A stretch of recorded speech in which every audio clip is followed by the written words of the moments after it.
Adventures of the Saint, starring Vincent Price.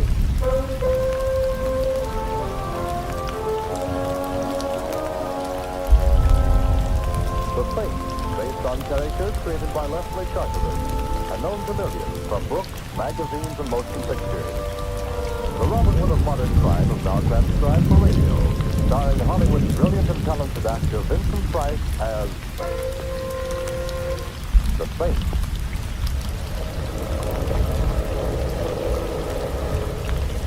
Anything wrong, Captain? Nothing serious, Mr. Templar. Just coming down here for a check. Go on just as soon as we can. Oh, and where is here? Headstone, New Mexico. Used to be a big silver mining town, but now it's just another little town, I guess. Although I did notice there's a carnival playing over on the edge of this emergency landing strip. Well, how long are we to enjoy the hospitality of Headstone? Oh, 2 or 3 hours. Long enough to see the town, have dinner if you like.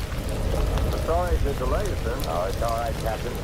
I'm seldom bored in a strange town. But better go back and fasten your seatbelt, Mr. Templar. We're coming down now. Right, I'll see you later.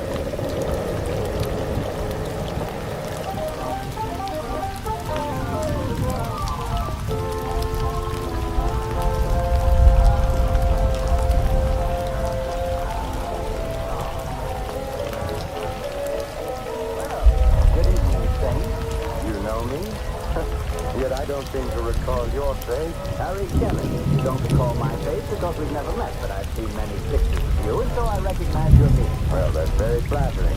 Tell me, Mr. Kelly, how can I get into town? You can find a cab on the other side of the carnival. Planning on staying long? Not at all. Should I? On the contrary, I was just going to suggest that I doubt if Headstone would welcome the presence of the saint. Just a friendly remark, you are. Oh, naturally. And if I may be permitted a friendly question, why are you telling me this? Just an interest in the continued health of my fellow youth. If you have any trouble in town, look me up. Anyone can tell you where to find me.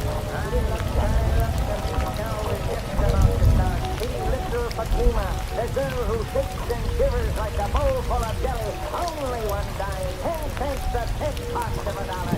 Hurry, hurry, hurry. I read the past, the present, and the future. Learn your fortune, young man. I already know it, Grandmother. I'm destined to meet a tall, dark, and beautiful woman. I'll settle for nothing less.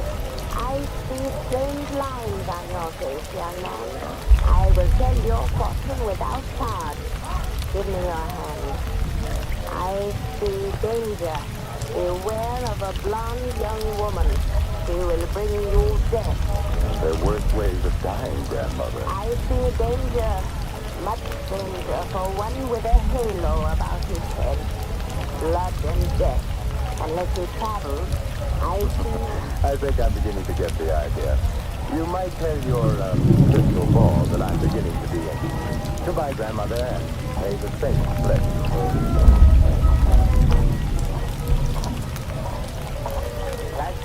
Oh, thank you.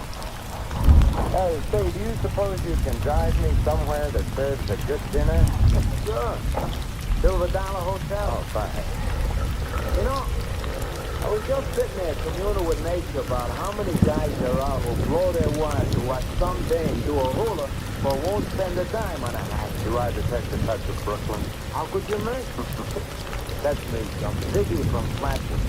I used to drive a hack in Brooklyn. Now I own the only hack in Headstone. It's like, you know, I ain't seen the Brooklyn Bridge for 10 years since I come out here for my health. Like I always say, it's a smart man who knows when it's healthy to get out of town. Meaning what? Does everything have to mean something? Me, I mind my own business, I stay healthy. That's why I'm living in Headstone instead of under it. I see. But if you didn't mind your own business, I suppose you'd give me some advice about leaving Headstone. Is that it? No advice, man. That's part of minding my own business. Headstone is a great place for strangers to visit. If they paid up their insurance.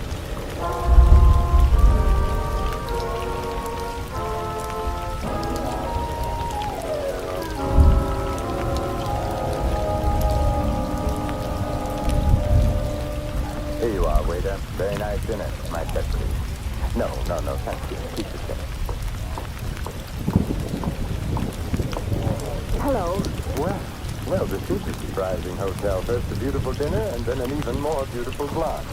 May I sit down? By all means, Miss... Steady, Tommy.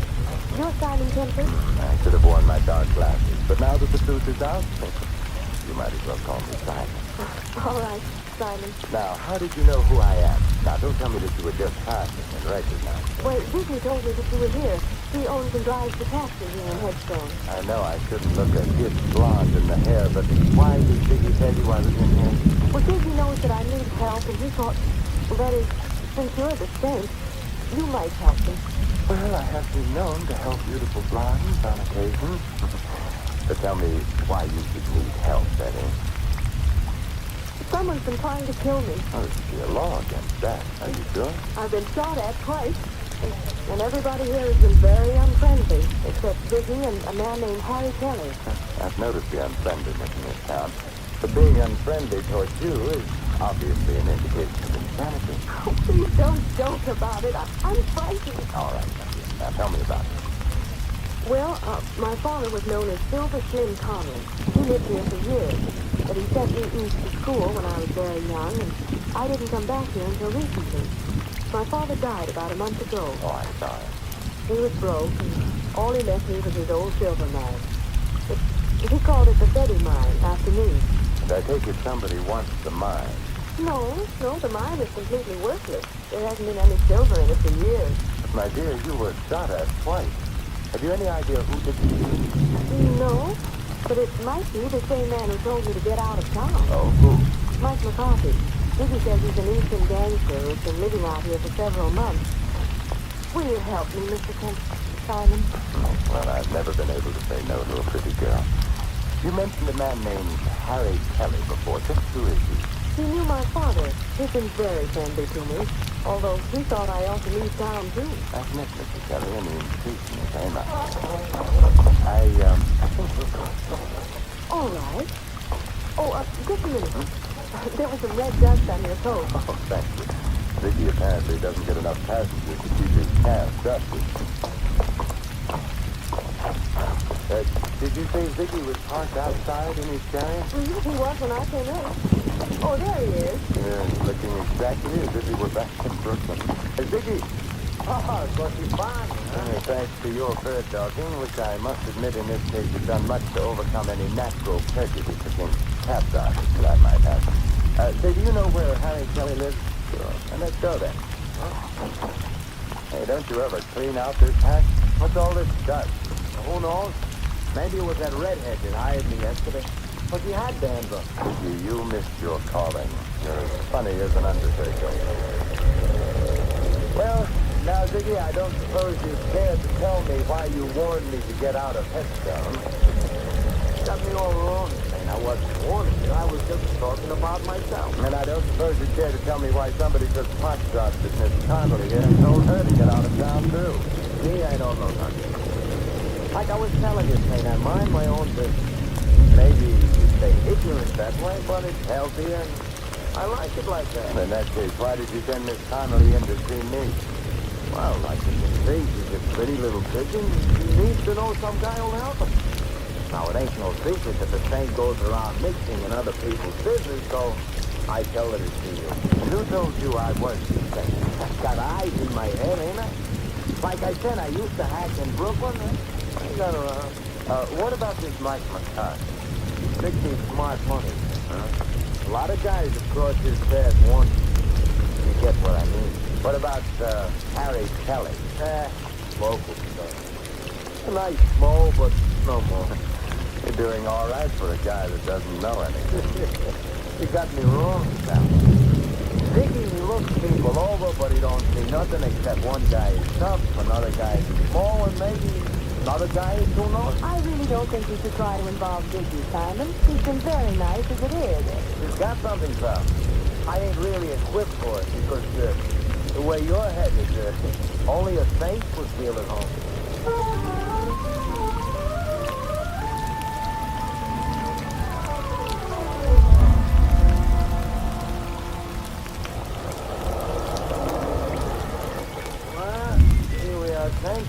Kelly lives on the first floor in the ring. Oh, thanks. Wait for it, Ziggy. We've got a couple of other calls to make after this. Don't worry, I'll wait. If you get in any trouble, just yell. Then I'll drive over and tell the sheriff I heard somebody yell, pal. Well, thanks, pal. Come on, Betty. Well, I hope our friend is in and that he's talked. Yeah.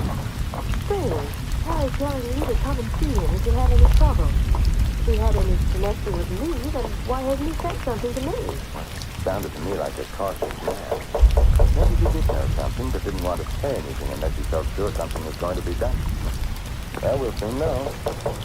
Yes, who is it? Simon Templer. Oh, the saint. Just a minute.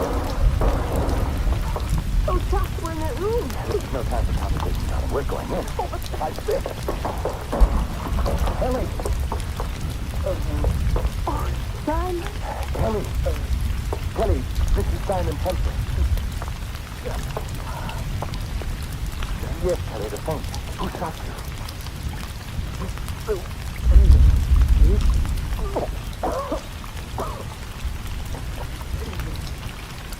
Mine. Kelly. Well, Betty, he isn't going to tell us anything now.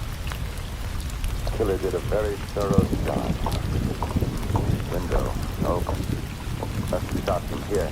There's a shell on the fireplace. What was he saying? Sounded like sin. Come on, Betty, we're going to spread a little thinking. And I think I know where to begin.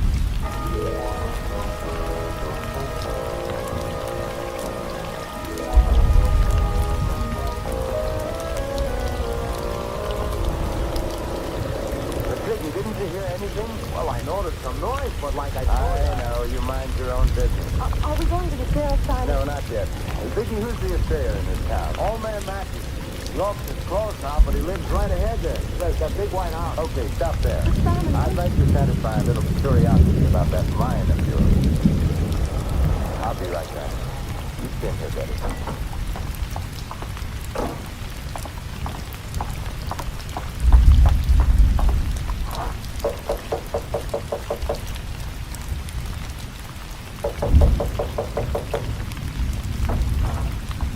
What do you want, Mr. Matthews? Who else should be here? My house, ain't it? What do you want? My name is Simon Templer. I wanted to ask you if you know the Connolly Silver Mine. I know every mine within 200 miles of here, young fella. Hey, ain't that Betty Connolly sitting up there in that taxi? Yes. Then why can't she tell you about the mine?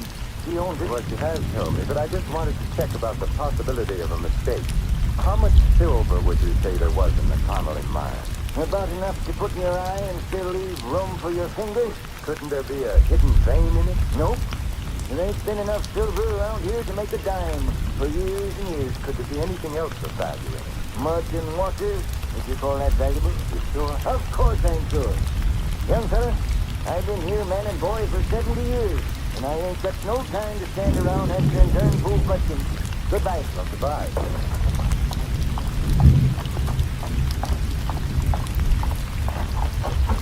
And Betty, you may be right. Old man Matthews says the mine is worthless too. So, Ziggy, take us to see Mike McCarthy. Are you sure you want to go there, sir? If I was you, I'd get on that plane. It's leaving pretty soon. No, Ziggy, I've decided not to leave Headstone just yet. Later you can drive me over to Albuquerque, and I'll take the chief the rest of the way. Okay, tell him it's your funeral.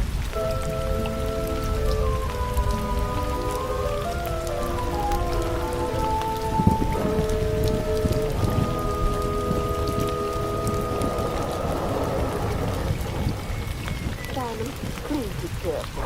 Don't you worry, Betty.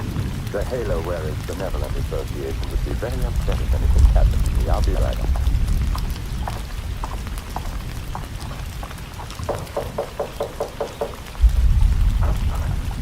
Yeah? I'm looking for Mike McCarthy.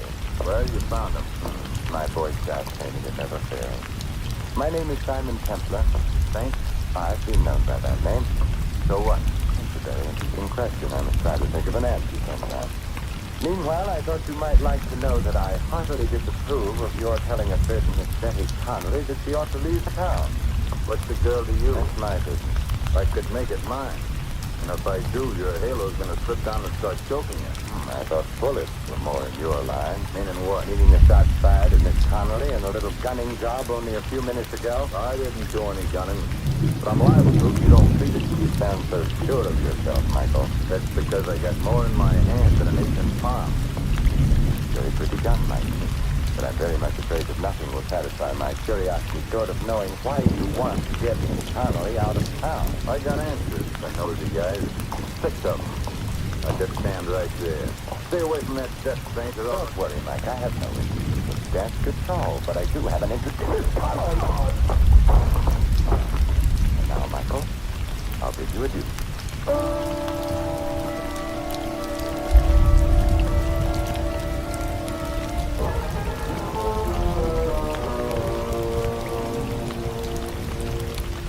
What happened, Simon? Oh, not much, I'm afraid. The conversation was just getting interesting when Mike had a sudden attack of dropsy. That's fun. I never heard of him being sick. That's because you mind your own business, Dickie. Like you tell me. Betty, where is that silver mine of yours? About 2 miles out of town. Is there any place in town where we can rent a car? Oh, well, I have a car. Why? I feel a prospecting urge coming over me. Ziggy, take us to Miss Connolly's car, and then we can dispense with your valuable service. What's wrong with my car? Nothing, Ziggy. It's just that I don't like people looking over my shoulder, especially when I visit a lonely mine in the company of a beautiful girl.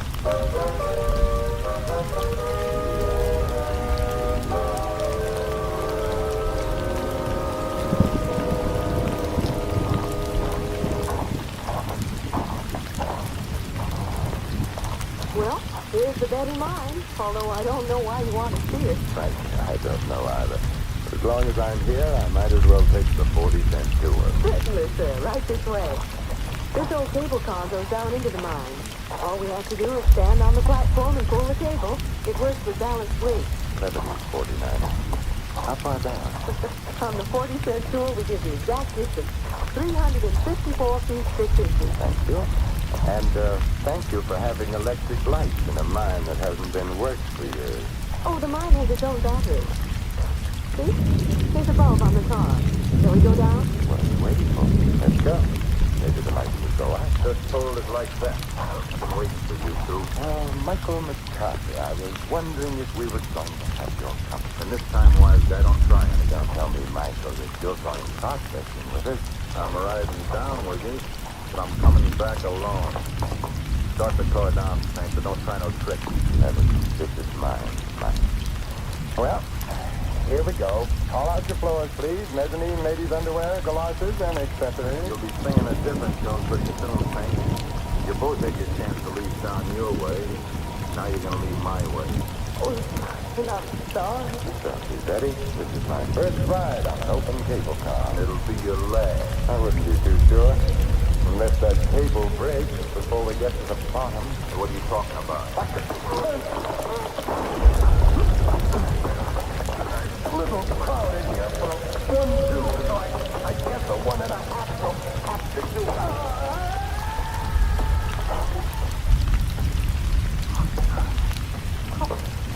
Terrible. No.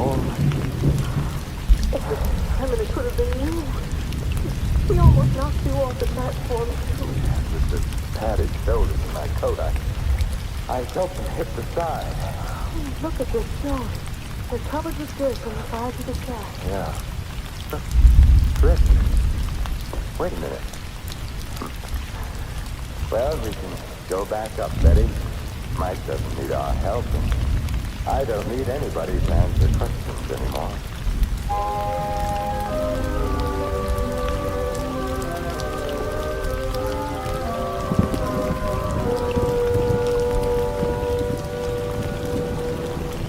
Simon, I'll never understand you. Why did you look at the dirt on your coat and say you didn't need any more questions? Because that dirt was red sulfide, Betty. And it explains why Mike was so anxious to run you out of town. Well, I don't see how. Red sulfide is used in paint, but that doesn't make it valuable. Red sulfide is also cinnabar ore from which we get mercury, and that is pretty valuable. Evidently, your mine is rich in cinnabar, so it's worth a lot of money, Betty. Oh, then that was what Kelly was trying to tell us when he said sin. Yes, he was trying to say cinnabar. How can I ever thank you, Simon? Well, I have a couple of ideas on the subject. Oh, but now people would say I was chasing you for your money. So, I guess you can just see me off on the train. We'll stop in town and have the Dickies drive us to Albuquerque. Oh, but I'll drive you. Now, I insist on taking a cab. I don't want you coming back alone. I may want to change my mind about things. For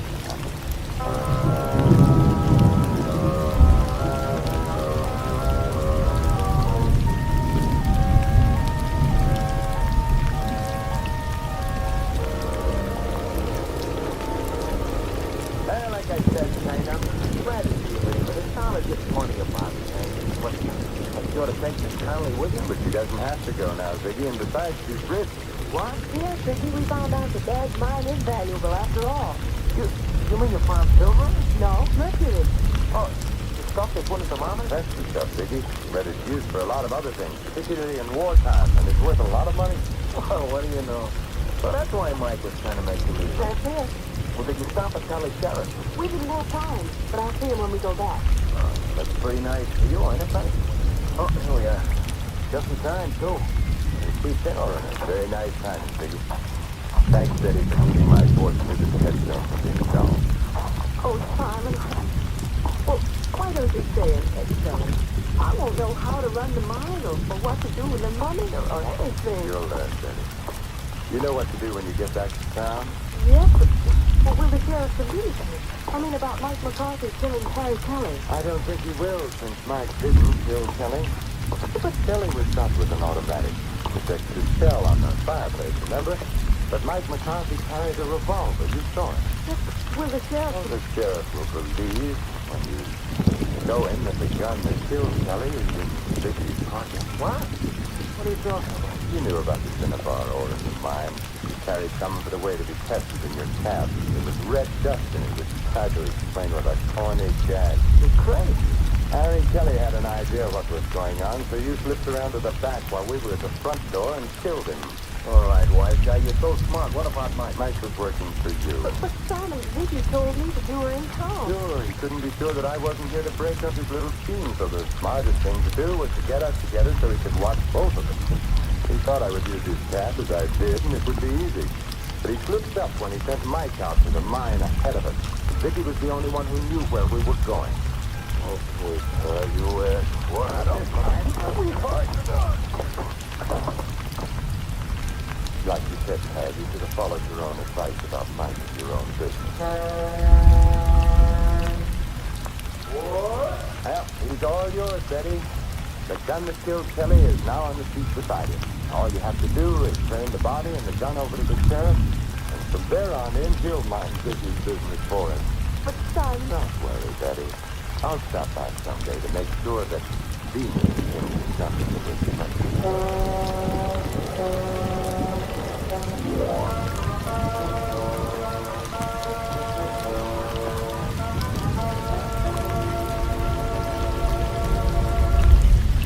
You have just heard another adventure of the Saint, the Robin Hood of modern crime. Now, here is our star, Vincent Price. Ladies and gentlemen, how many times there have been men just like Ziggy led into crime by insatiable greed, forgetting the simplest truth so aptly phrased by John Dryden. Murder may pass unpunished for a time, but tardy justice will o'ertake the crime. This is Vincent Price extending a personal invitation to all of you to join us again next week at the same time for another adventure of the Saint. Good night.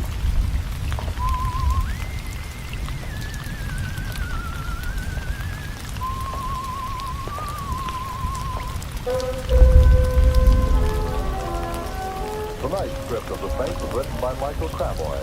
Our cast included Harry Bartell, Barney Phillips, Colleen Collins, Fred Howard, and Tony Barrett. The music was composed and conducted by Harry Zimmerman.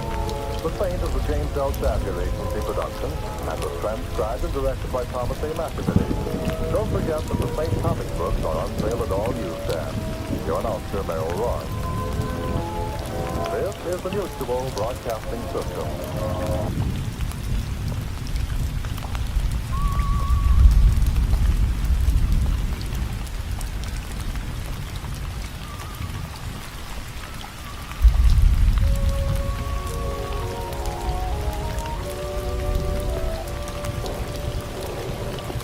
The Adventures of the Saint, starring Vincent Price.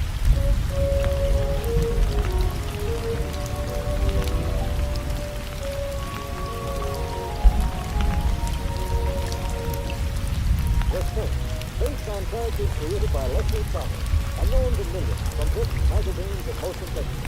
The Robin Hood of modern crime now comes from Stars of Radio, starring Hollywood's brilliant and talented actor Vincent Price as the Saint. I'm out of time. Curled up in front of the fire with a good book. Well, you got a good book. Do you have a good book? Tonight I am not going to live with a friend. Good night. It's too late. I'm sorry, another minute and I'll hear a coyote howling. You don't sound like a small blonde. I wouldn't know about your eyes. You were hiding in the rumble, too. Raleigh. I'm keeping up with my Social Security payments, and you?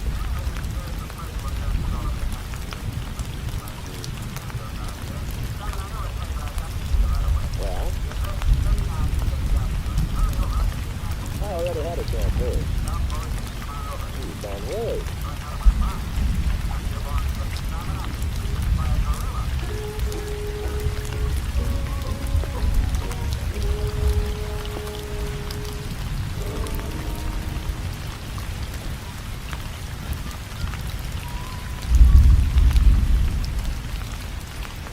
Hello, Raleigh.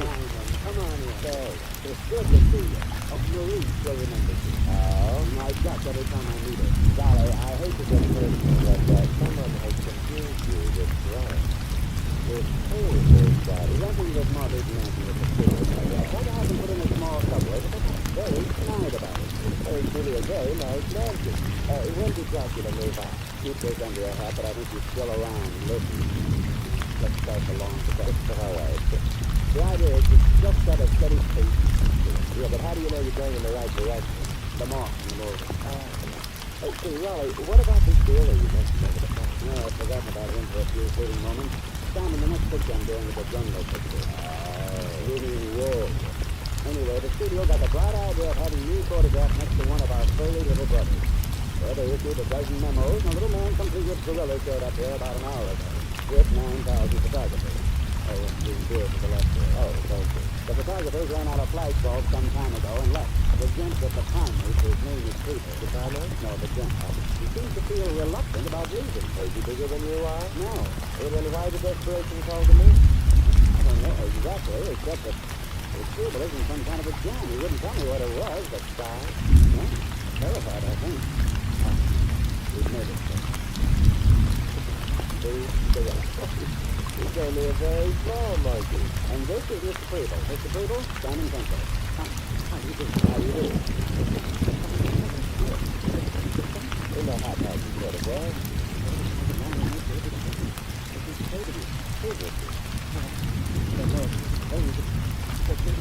Maybe I'm going to see. I better go. Think it over. Hold on. Thank you. What's the job for leading? Exercise? Yes. He's a very talented monkey. It's like you're training him. Now, perhaps he's going to be the reason why I get his work. He was very flexible. Part of my job, but why don't you break down and tell Mr. Templar all? Thousands, no millions of people have. And I'm sure that besides what I can do here. Please, I'll go and help you, don't mind? All right. Think you can find the front door all by yourself? I'm sure. I'm in the phone business, Mr. Kruger. And I suggest you don't wait too long. I won't. Funny little man. He just wants to be running little man. Nothing much you can do for him. He won't open up. That's not but Golly, let's go on. I'll see her. Trying to get any idea about what's wrong. But what he said, I think that somehow, and probably innocently, he's gotten himself involved with something or somebody highly illegal. The monkey figure's in it too. Here's the front door. My legs hold out and they crack up with him. I like it. Simon! You run the phone. Hey, Paul, change the corner. Too far away to get the license number.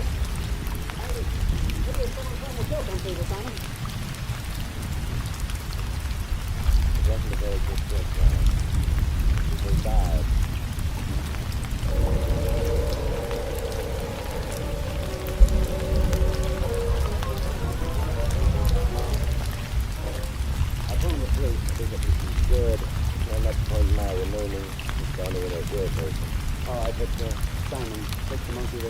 Huh? What? I'm not the type on which a monkey looks good. Besides, I think people would prefer to have you hold on to the monkey rather than the police. Maybe you're right. The monkey was involved in anything and wasn't under police guard. Things might happen. All right. I'll take it. All right. This is the thing, but I can go on. No, as a matter of fact, that's that too. Monkey.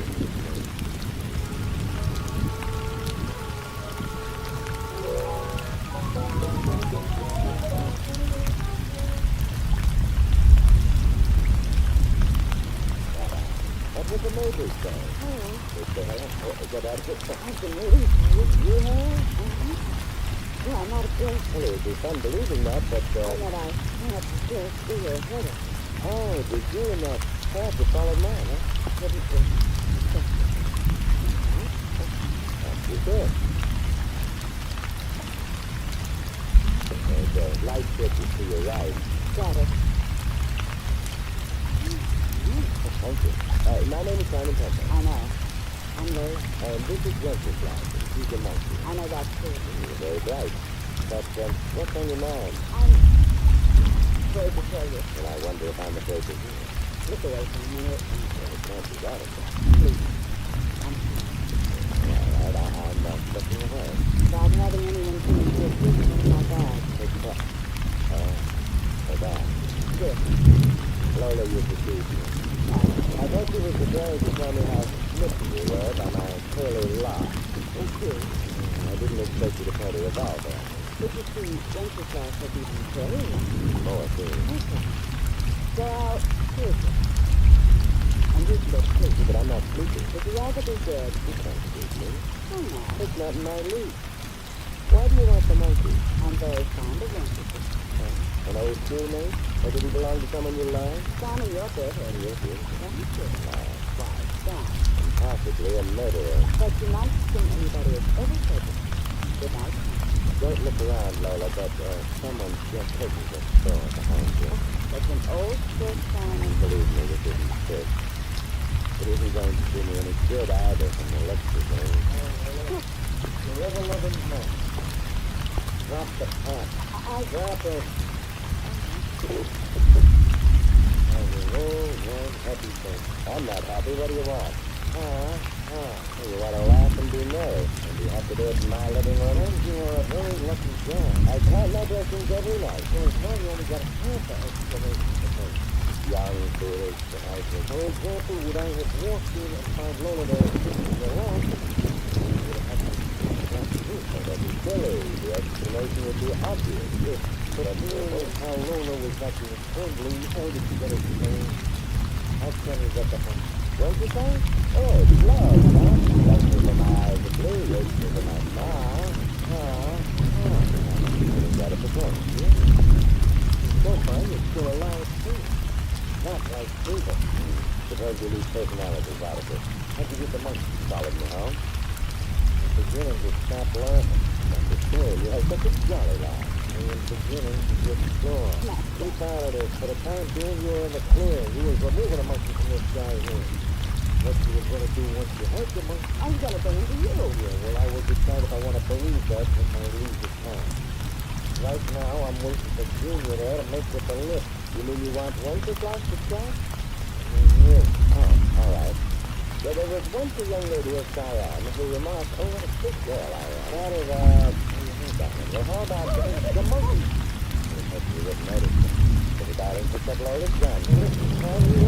I urge you, and on the other hand, don't you Wenceslas?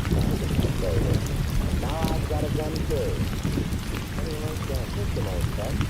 Wenceslas is very good. Well, I've got a gun pointing at you. You got a gun pointing at me. You're the big one. And if it was a close bullet, maybe one of us might get out alive. But it's fun. Like how I'm sure I want to find out. How about if, Harvester, of course, you drop your gun and get out of here, and I'll go to sleep. I don't have to drop my gun to get out of here. That's true enough. All right, let's observe that copy of that. Get out. I'm gonna have the monkey. Don't just like that monkey. I still... Hey, who's playing with the light? Lola! Oh! What do you got? That's it. somebody. I don't know yet. Simon, get the lights on. Just wait a what we see. Shooting's over. I've got to. It's so crazy. Simon, nobody can stop. Max is gone. Somebody has been shot lately. Yeah. Come on. Yeah. Good. I thought it was once again. No, Winter's life isn't interested anymore. Oh, no. Not at the moment, but I know it was Winter's life wasn't killed by accident. He was off by himself when he was shot. Murdered. Monkey, murdered. No, it's going. What could he have known that?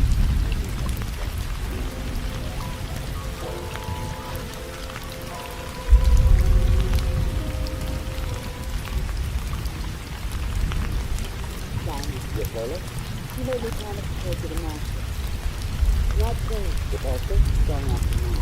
Oh, perhaps not. But I like Winter's life. I even like Beetle. Still, it's no real concern, Joe. Beetle was killed shortly after I'd met him. Winter's life was murdered in my apartment. It all sort of personal. Besides, I don't admire killers. How about you? You killed anyone? No. In that case, I could very easily believe you. If you did, well, I could very easily. Warm night, isn't it? No. Cold. Places like this. The warm night. No, but what will the car driver think? What do you think he'll think? He'll think what I think he'll think. The drive. Not likely to go down in history as a definite statement, but... Lola? Yeah? I'll pull the driver. If there's something to you, I'd like to say. Max and Beatle. Where we live from? You see, this isn't Max's house. Oh, Belongs to his daughter. well, it's nice to know Max isn't among the unemployed. I mean, well, remember what happened to the monkey? Nobody can confuse me with a monkey. I'll say. Good evening. Mr. White, Ah, Lola. may we come in? Okay. Come into the parlor, naturally. The servant that always reads the fair heroine and comes in the room. Lola, I would try and introduce. Mr. White, this is Simon Smith. Simon? How do you do? The writer? The parlor. Make yourself comfortable. I'm doing my best to sound like a fighter. Shall I try to look like a fly? It wouldn't work. Rather an odd combination. Lola and the thing. Both for the thing, you mustn't take the name literally. And for Lola. Take I tried to get the monkey. And Roland Baines is photographed at the same time? No. Simon. And You must know all about that. Well, Max must have told you. you bypass that for the moment. Max must have told you he killed the monkey. You told me nothing of the sort. Well, the monkey's dead. No. Max?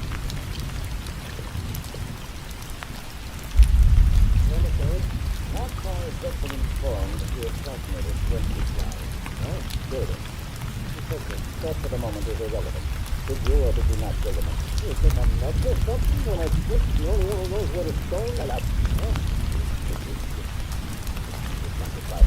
In the name of the American truck driver, I resent that. I beg your pardon. The American truck driver is courteous, considerate, and always helpful to the motorist in time of trouble. Would not be? Don't pay no attention to him, Mr. Hank. I did not walk that. Lola? Of course he did. Simon and I were both there when he did The it. room was dark at the time, Lola. But Max may have shot the monkey by mistake. Or he may not have shot the monkey at all. then who did? There were only 3 people in the room.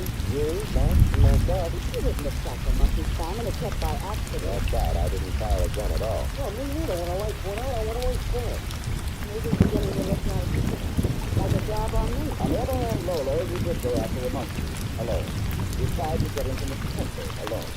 Is it possible you wanted the monkey dead because he'd already shown you that, Mr. Kemper, you're not one of them. Well, I haven't been blackballed yet. You may consider yourself blackballed. I don't think so. Max, no, Max. I still have the gun. The one I didn't fire back at my apartment, remember? It's the one Max mentioned a few minutes ago. I might want to play on your team. Make you be that's wholesome about it. There were three people involved. You, Lola, Max. Obviously, either Lola or Max have disqualified themselves. I'll take his or her share. But my dear fellow, if Lola has anticipated this, there'll be nothing to say. But if she hasn't, there's still no reason to introduce. But what you see, the monkey is good. Weevil also is good. A remark of the utmost irrelevance. Max precisely. You see, Weevil had the guy because he was an honest man. Weevil was an idiot. Max, how did you know Weevil was good? I heard it on a radio. Did you listen? The same thought. What did the bulletin say? Nothing beyond the fact that people was shot to death. I see. Let's go back a bit. You must have hired the monkey from Weevil, but of course you told him that you were a joke. Weevil believed you first, but he stopped believing you. When he realized what you used the monkey for, you had to kill him. When he realized what to do with it. That is mentioned gold. Obviously, all three of you are thieves, then. But obsessed with a monkey, huh? You're fond of monkeys, pretty gentlemen, but I'm sure. You must have used the monkey to get his jewels that were inexpensive in his people's jewels. Monkey was wrong. How about what went wrong with the monkey? The monkey got the jewels, but he must have evaded you and disposed of it. But what? That's your problem, isn't it? What the monkey did with the jewels. The monkey is dead now. He'll never tell you. Is his head too small? Perhaps. Your suggestion, Lola, is... I think we ought to get rid of him. Oh, after forgetting my dear that he has a gun and he's pointing at it. That's my gun. It's not loaded. You could be lying. I don't want to find out the hard way. All right, Simon. Take me. Oh, no thanks. I never see beautiful women. It's an interesting dilemma. Sure, what would you? No, I have a better idea. Let's find the truth. How? We'll borrow a monkey from a photograph. To put that monkey in the same circumstances, once it might be women. Now that's something, you know? And that's not a very good reason for accepting judgment. Accept it. So we go borrow a monkey.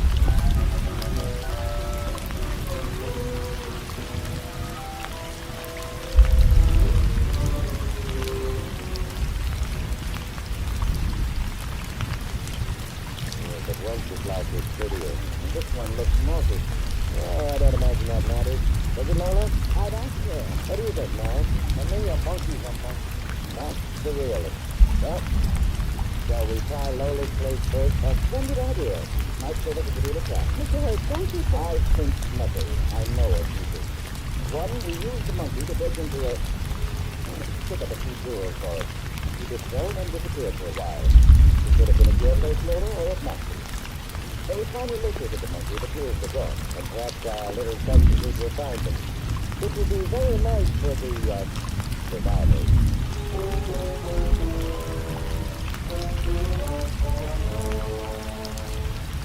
Well, he's been all over my apartment. There's most of it. Found by them. No, it isn't. Remember, I'm afraid that Lola's innocent. Then, suppose we try not to be happy with the whole thing.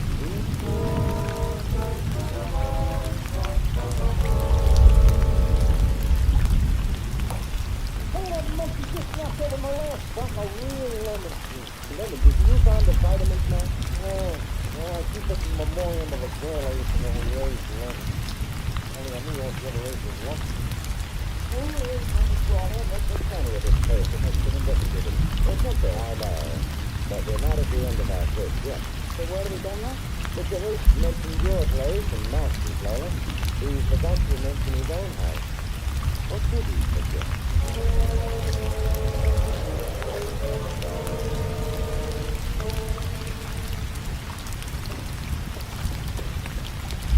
Well, I hope no one is given a disappointed. Who's that?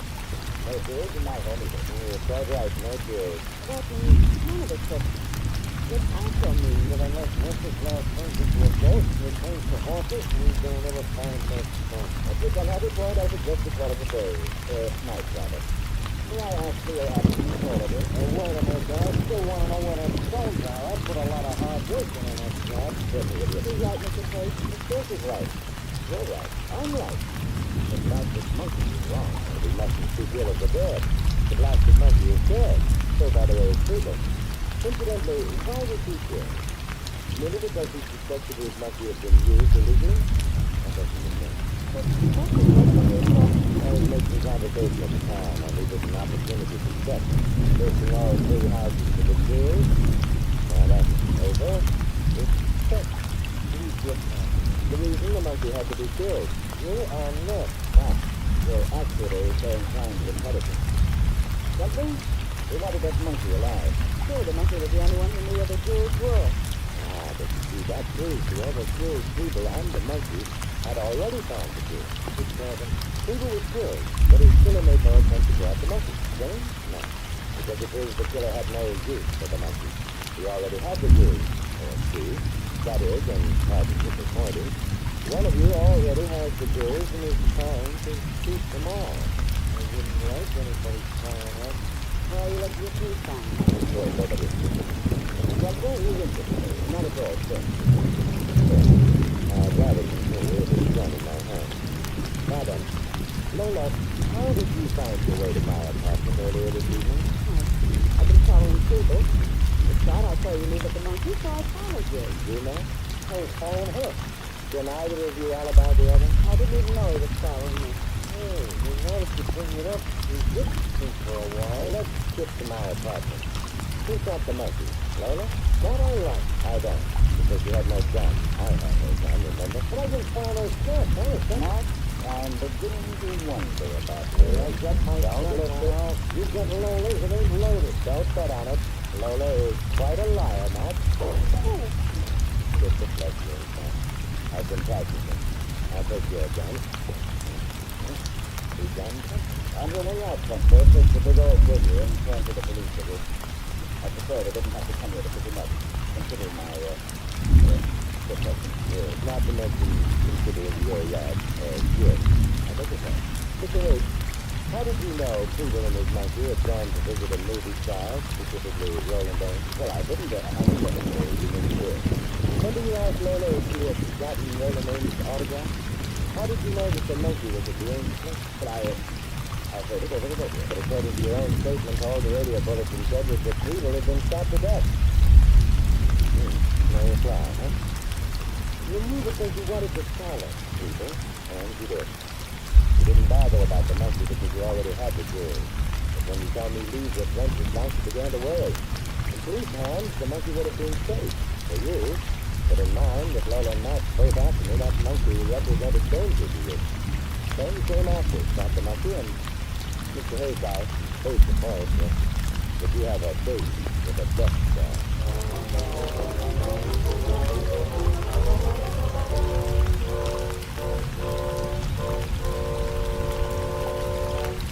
And that, Raleigh, is the story of how I came to see I'm insulted. I was never even a suspect.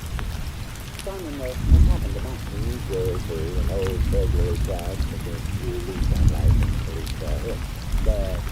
And the girl, Lola? Lola, you know something? Oh. Lola is also a small blonde with big eyes. But Simon, she's a oh, not really. Parked in the right place. Left eye. I mean, she was just young. Really, she's all made out. Especially the small blonde. Hello? Hi there. Hello, Lola? Wow. Yeah, it's better. 10 minutes? Yeah. Bye. You're going out with me? To the type of girl who would be persona grata, the YWCA? Oh, I won't take you to the YWCA. This is the type of girl your mother would have liked? My mother isn't taking me out. Darling, you're treading on a very dangerous path. I refer to the one surrounded by primroses. Like... Oh, don't say another word. I'll call her back and ask if she's got a friend for you.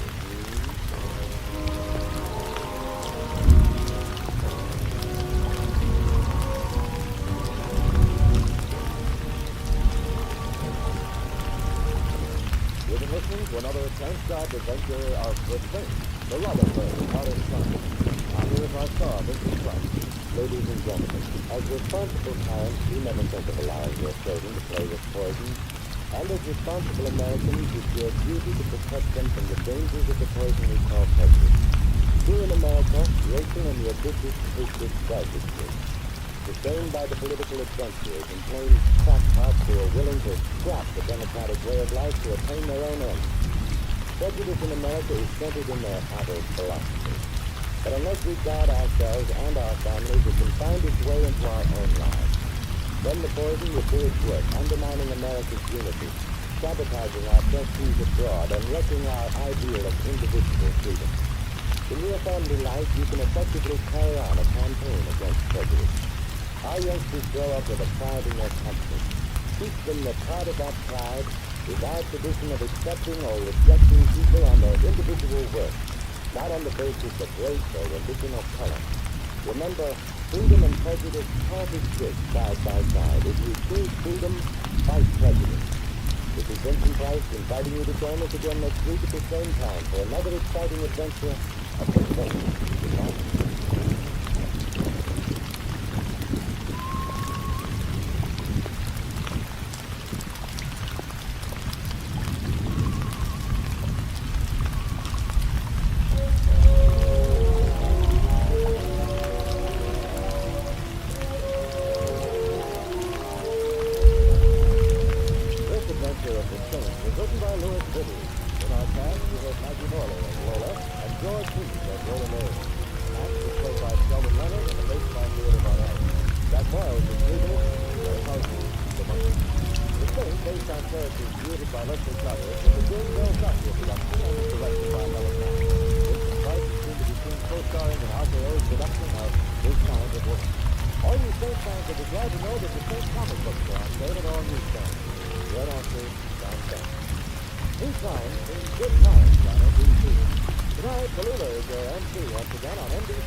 it is Dr. Norman. Celebrates that time.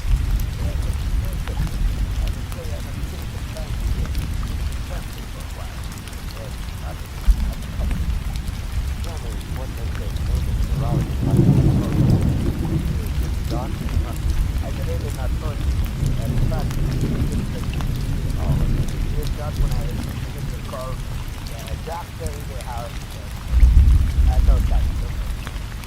I can relax.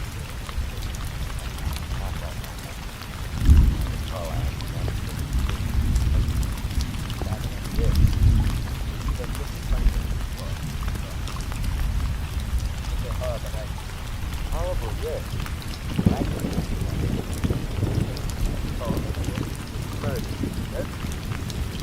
I think I know.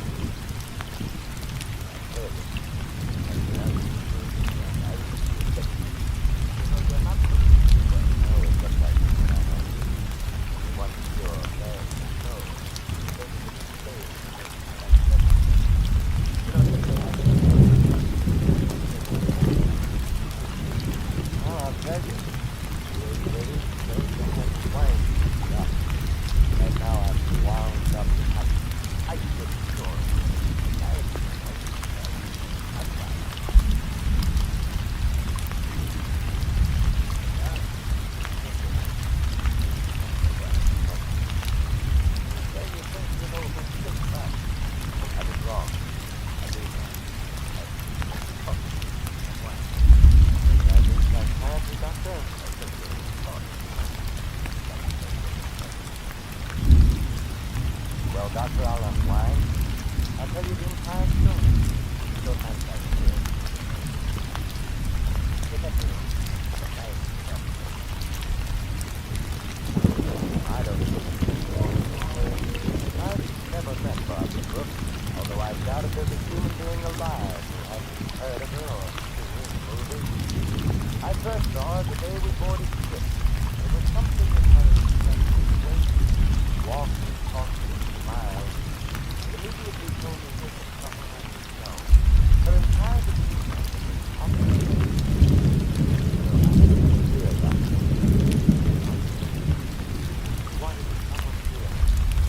I walked over to her there on deck and immediately made myself useful. Her steward evidently had become busy elsewhere, so I tipped my hat and said somewhat idiotically, get your program here, ladies. You can't tell the state numbers without the numbers. I'll make it Your steward. I now before so let's see the stateroom to look at the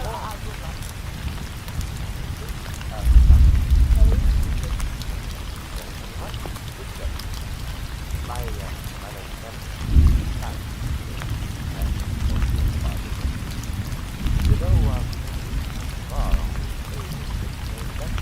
there's an old fashioned fuel place.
But I understand you're doing yours not to get overcrowded.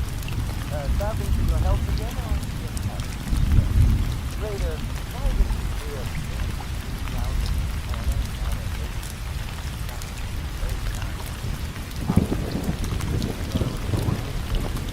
You're of a mind to annoy me. Yeah, just close up front. Don't go to focus on the Lord. What sort of that? Welcome on to the cruise. Yeah.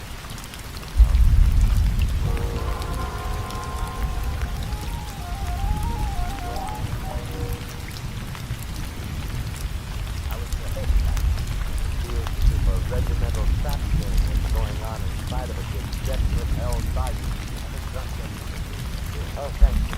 Shall I go on taking the load off of my...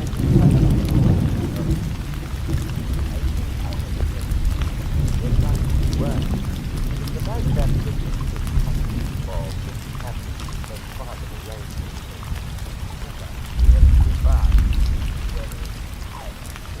Yes, we were in class. The ball was loaded with clouds. Some of them not even aware of their clouds. But it was staying right there. I remember our conversation, Doctor. You suddenly appeared at my elbow and said in a most shivering manner, "You don't think I have a succession?" Well, I'm always interested in succession, Doctor. I've had a schoolboy crush, beautiful daughter, ever since I saw her. What to do about it? Well, I know exactly what I would do if I were you, Doctor. I'd consult the new psychologist. I was hoping you'd send a fellow in on your acquaintance. You won't. What would you do? Have it on that? I think I might be able to make my own introduction. Oh, very well, Doctor. Look for a silk-like figure in a blue and yellow holiday costume. Thank you, thank you. And if you should ever need a good look at the prices you charge, I don't... Don't turn around, look at the How about pistol in the smaller of that? Now, really, is that any way to enjoy it more? What do you say? And this is hard. Oh, I'm all ears, except for the small of my back, which feels abnormally large at the moment. There's an arrangement for the late train. There's a big set of letters that they go through. So? All the signs say keep out. See what to do. I don't know. It's a costume. So pretty I think they have to put a whole thing on top. Well, it's probably just a coincidence, but I've acquired the same regard for the small of my back. Keep regarding a belly thing. It's not like I know wander where it doesn't belong. And you might begin by forgetting yourself thinking aboard this boat. Please, just tell me how you're going to explain it. Well, don't be surprised. I'd recognize the notorious Lil Miller's voice on a party line. How are you going to take it there? A Tom Dave or Pastor Mark Jackson? There's a lot of the person. Lil, what's the matter? Lil. You're lucky. My God. Give her here. Don't crowd. Crowd her all you want to. You won't mind now. Yes, the stiletto in the back leaves very little doubt. Yes.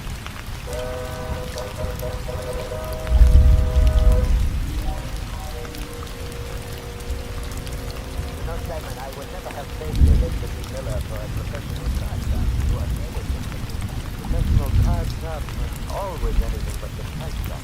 Yeah. I think I actually would say this to myself. Of course, my old grandmother used to got to wear a baby red hair. I guess you make me red hair. Oh, how do you do it?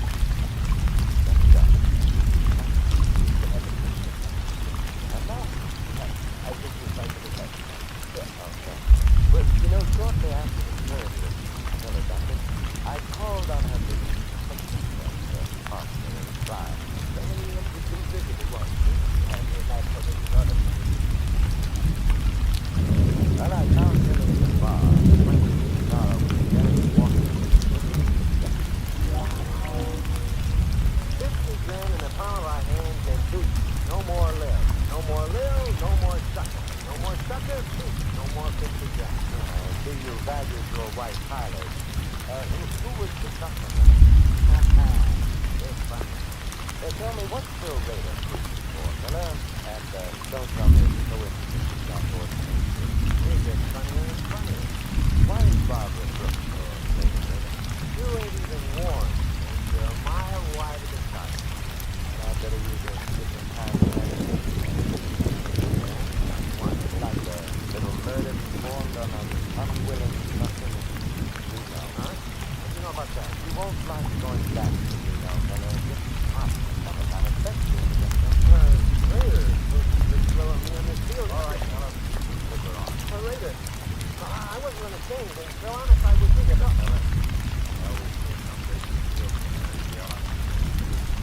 I had a little understanding.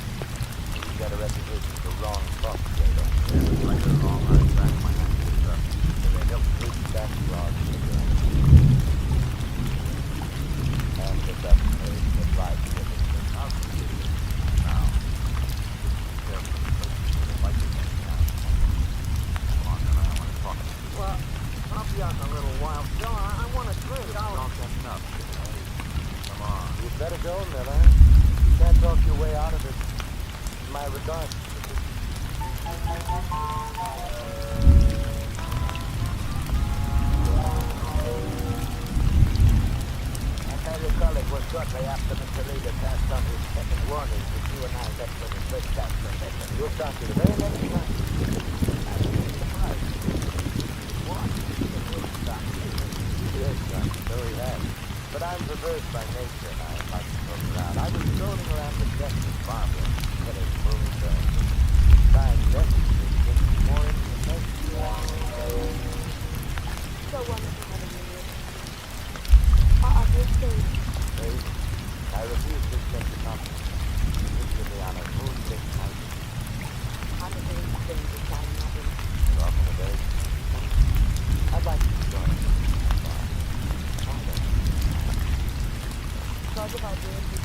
Supposed to be good, Robin. Good night.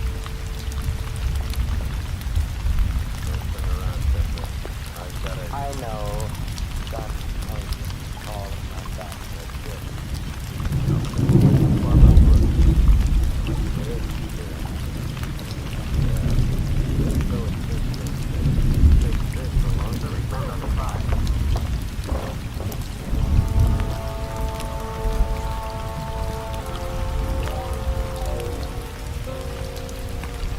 Once again, surrender.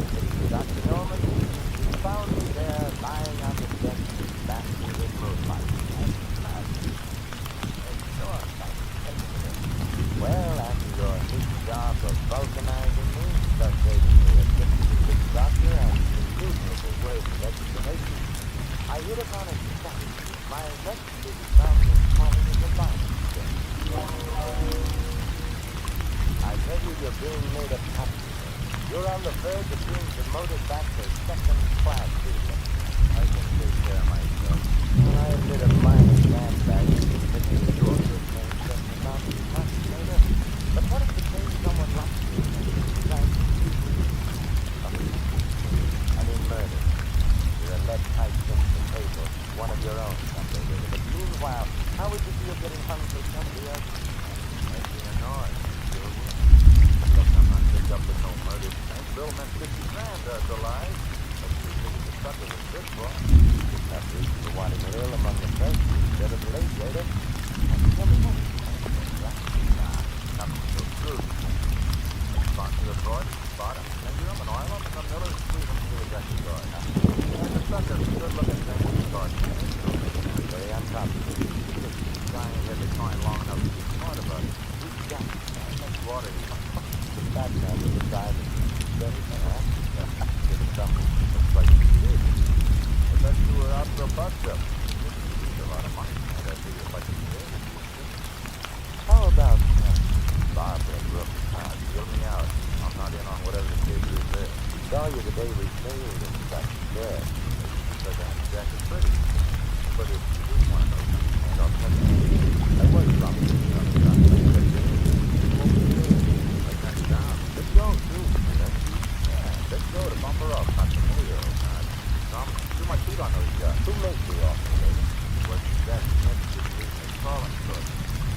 John Smith was on everybody out of it. See, everybody has it. That guy was for the light. You turn them off. Get down! Take it! Hold on.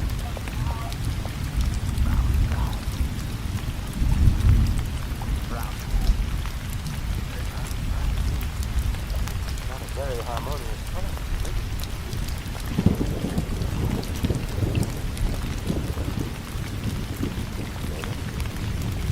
At least your last earthly passion.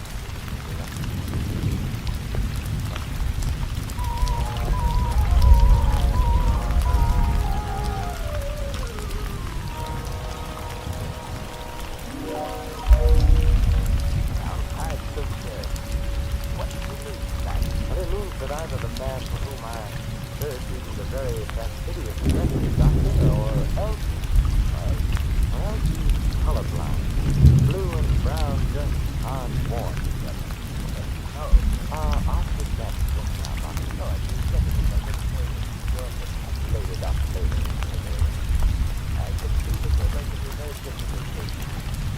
you don't mind drinking out of another message. No, right now I'm concerned. A little more. That's fine. That's such a beautiful color.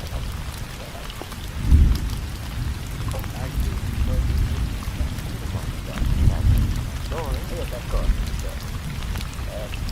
Barbara is murder, wasn't it? Yes, Barbara was. But immediately before our last meeting on deck at the talk, Doctor, I found out what she was afraid of. But how? It's easy.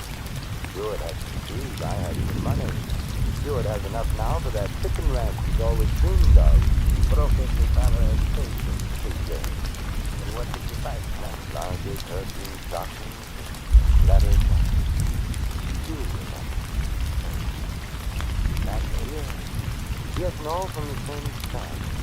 A fan she was once engaged to marry, Doctor. A fan who loved her very much and hated her in equal proportion. Who was so torn between love and hate. You have Would you know the classification? A colorblind schizophrenic. I don't believe I've ever met one before, Dr. Norman. So colorblind, he mistook the green and orange harlequin costume worn by Lil Miller for the blue and yellow one worn by Barbara. Poor Lil, if she'd come to the ball as anything but a harlequin, she'd have lived to take in 8,000 times. You know, you were wrong about Lil's hair, Doctor. It wasn't red, it was brown. I wanted to do it. Yes, sure, naturally. They're long time. No, don't try to tell them apart by their aromas, Doctor. It's obvious that they're different colors. This side can very much for you to drink it. Doctor, what a pretty purple gun you're wearing. Or is it green? Drink up the blood. How do you feel it? Just the fact of trusting that. No, but you give it that you go over. Drink it, big blood. Doctor, toast to you, Dr. Norman. Your green shirt, blue tie, and gray handkerchief. And a good masterpiece.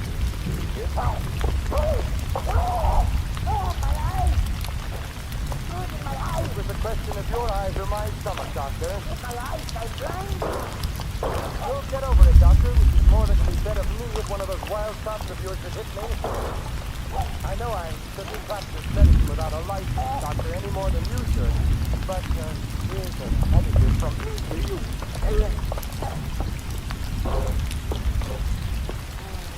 This is my Dr. Norman.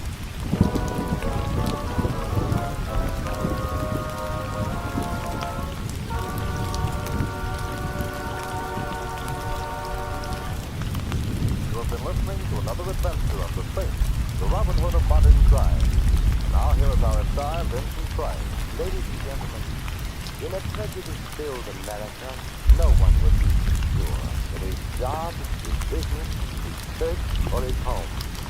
Yet racial and religious antagonisms are exploited daily by cracks and adventurers whose followers make up the irresponsible lunatic fringe of American life. Refuse to listen to or spread rumors against any race or religion. Help to stamp out prejudice in our country. Let's judge our neighbors by the character of their lives alone, and not on the basis of their religion or origin. This is Vincent Price inviting you to join us again next week at the same time for another exciting adventure of the Saint. Good night.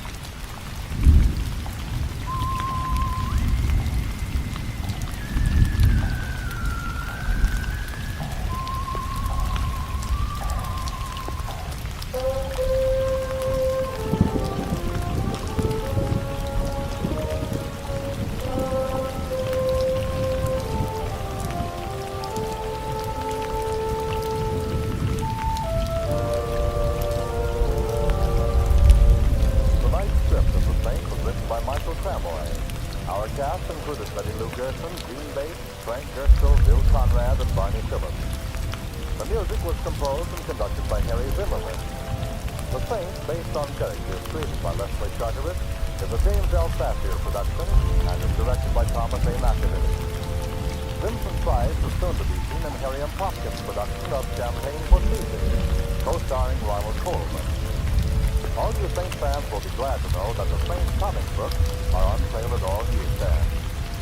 Your announcer, Merrill Ross.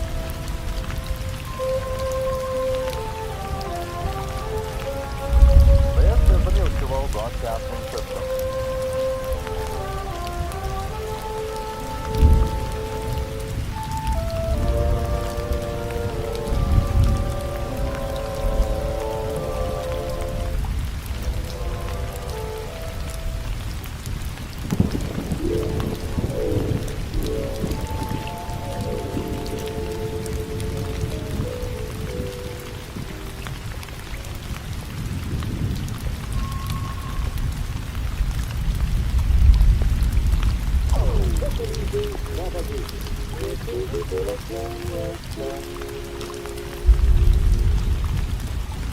Then you're using your hair to get ahead when you groom your hair with Trim haircut. For Trim grooms hair in a handsome, natural way. Sets you apart as a man who's going places. And Trim does more than merely groom your hair. It's the first and only hair tonic made with pure virgin olive oil, made with finest hair and scalp condition. So Trim conditions your scalp as it grooms your hair. Try this amazing new peptident product. Yes, try Trim hair tonic.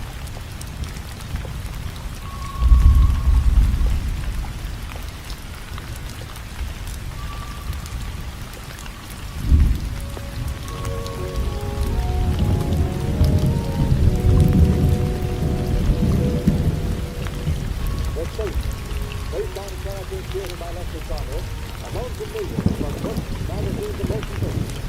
The long-awaited modern time now comes to radio, starring Hollywood freedom and television actor Vincent Price as the Station. Come in. Oh, it's you again. Yes, please. No, that's everybody's an answer. And I told you what the answer would be, McGrath. I like this town. I'm going to stick around a few more days and finish up my business here. Like I said, Dave, it ain't your business. All the boys is up the price for $5,000 for you to skip. $5,000. Don't just believe down and forget the other business. That's not my price, McGrath. I don't know what they want. Go on, make an offer. I want the man who killed John Daniel. Daniel? Treasury Department guy? Yes. What do you got to do with him? He was a friend of mine. I want the boy who cut him down, McGrath. There's one boy you ain't gonna get them. Oh, the big shot did it himself. The big shot did it himself. And then I'll settle for him. You're studying your grave first. You're gonna have to make an awful lot of things down for the great retro line, Mr. Duncan. Oh, I've got some big plays I expect to use. Deception against power. And sometimes works, John. I always heard you were a smart thing. I guess I heard wrong. You don't find that tough enough. But just wait and see what you gotta go through before you even get within 5 dollars of the big stuff, right? What do you see? And to top it off, there ain't but 2 guys in this town even know who he is. Who are the 2 guys? Goodbye, sir. Martini and Shaw, the best undertakers. Who are the 2 guys who know who the big shot is, my guy? Don't come no closer, sir. It's some stick poison, blood poison. Oh, that gun looks good on you, my guy. They sort of round out the picture of what the well-dressed bum is wearing these days. Say, where you at, Shane? I'll show you what the well-dressed snooper wears in this town. A perforated vest. A two-factor. Thank you. I'll add this piece of lethal hardware to my collection, my guy. And if you don't start the sort of conversations I want to hear, you go into my collection, too. I don't know nothing. I know, but I'm not interested in your lack of formal education. It's the name of 2 people I'm concerned with. I don't know. My arm. Look on my arm. The name. It was insane. You know what's the figure? Only gave me a blank one. Same name. What? Those stairs. Oh, my God. Other name. I'll kill you if you don't. The other name. Al Fortune. Alvin. Yeah, I go. Those here now. I want you. So it's going to get with you. But I hate you guys. Now it's my old grandmother going to stay out for a while.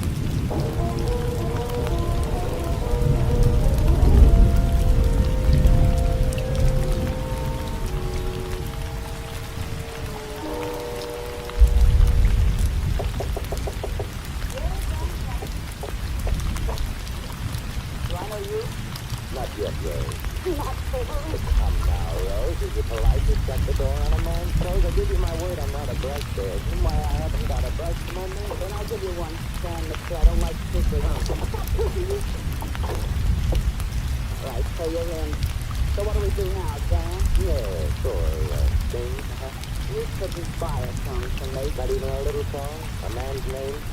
It's the man behind the men behind the guns road. Mr. Insolent. That's no, Mrs. That's the whole opera. Are you afraid of intrusion? In this town, the best way to behave how being scared. Scared of everything. I'm even scared of you. Maybe I should have taken off the pumpkin head when Halloween was over like the rest of the state. You've got a bug stuck inside you. It's gonna get you killed and if you stop us and asking the wrong kind of questions. What's your target anyway? My time? The electric chair. And I intend to dump my ammunition squarely in it. A man named John Daniels was killed by a man I'm going to meet. Very soon. You're dead, mister. You're all dead. All that's needed to make it legal for the buggers is for you to lie down. Or you're dead. As long as I don't know it, it won't hurt. You better go. If anyone knew I was within 10 yards of a guy as dead how to do, mister, they'd burn me down too. Please go. Where can I find the big shot? I never heard tell of anything. You're barking up the wrong tree, son. You're a morbid little girl, aren't you? How about that? In this town, death is always the man. Anyone you meet can be the butcher, even you. Now go, I'm scared. What if someone scares you to me? What if... Because... You won't. You just gone into the fire station. Now, get down.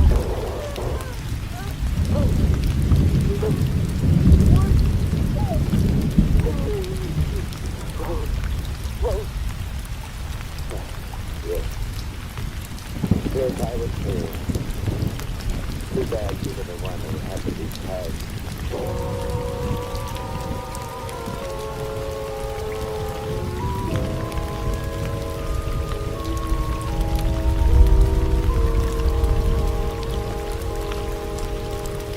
Well, Mr. Denton, I'm glad you decided to visit the office of the district attorney voluntarily.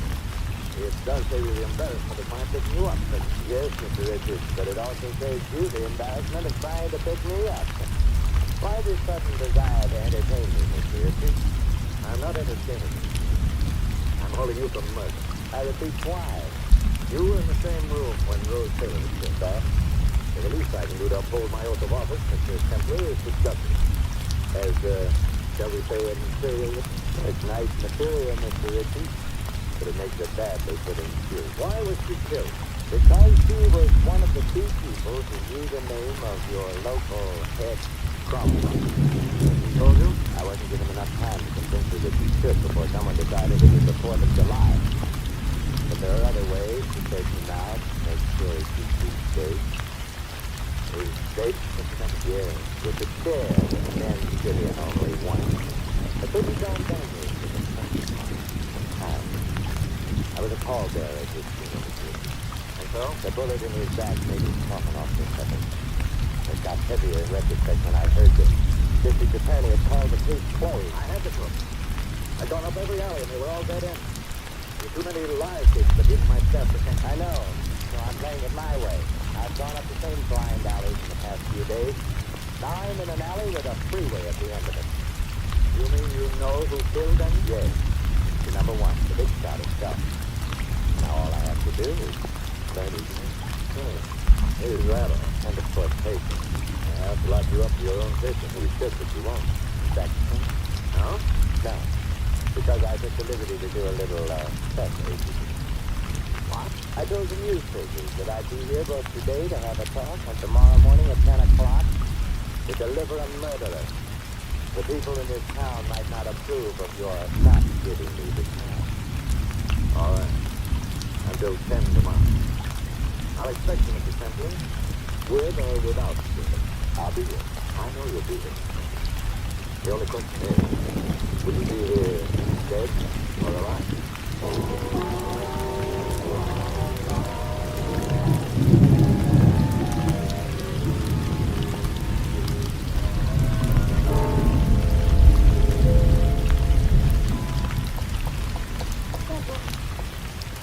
Yes, you startled me for a moment. I thought you were someone else. Holy shit. Someone who couldn't possibly walk up to me. on this street. Who are you? Her sister, Rose Taylor? the late Rose Taylor's sister, Mr. Preston. Does one call you Tim? Who doesn't know? Why did you kill her? There's only one possible answer to that. I didn't. I don't believe you. No, don't reach into that pocket. Not unless you're completely gorged with lies. Boyd? Oh, on the contrary. So far, my life with you has been one continual round of excitement. Next, I suppose you're suggesting fly away to the target. Something like that. Only I had the bar up the street in mind as the place to fly away to. I don't think the people I don't fly. So let's fly like that. Come. In case you're thinking of lingering, remember I got a hand in my pocket. And the sooner the mission convinced you that it's the road. I bet it's a 25 with a mother of pearl hat. It's a small gun, but when the bullets hit, they feel big. Come. Where are we going? I don't want to see you. And you were delicately to haul me in a mere girl with a mere 20 pounds. I wasn't delicate. I begged you to come. That? Sophie. I begged you to go because I was hoping you'd find out the time. Rose is my only sister. Come on, come on. One more question before I decide whether or not to shot or hijack. Whom are we calling now? Al Bond. Unexpected. He wants to see you. Rest your bigger finger, lady. That's exactly what I feel like doing, too.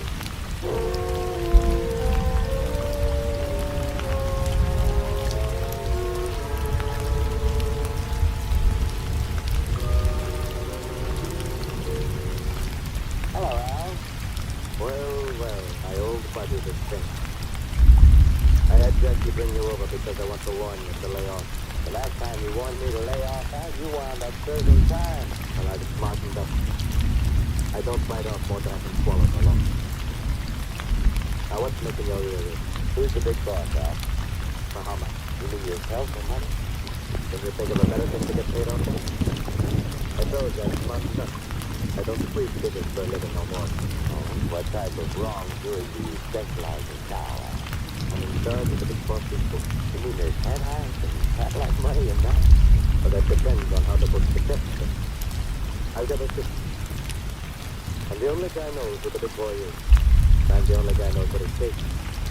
He trusts me like a Chinese squid. But you repay his trust by rocket. It's all in the record. Like I've been telling you, I'm smartened up. Nobody knows this thing, but your pal Daniels is here in town on my side of industry. You mean you can't have a casualty department? Sure. It's like this. The big boy pulls in 7 figures a year on his business. And naturally, we don't pay no taxes for Mr. Whitman, taxes.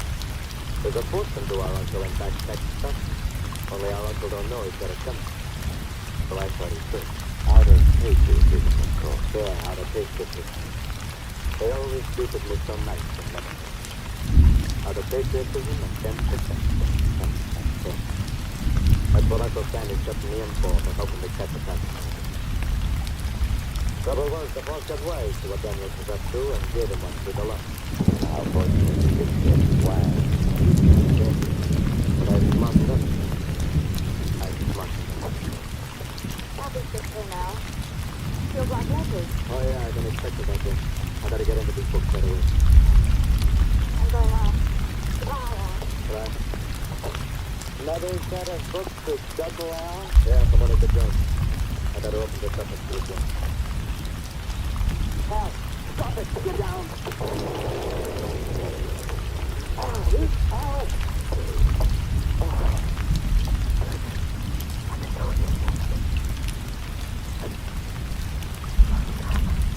Yeah.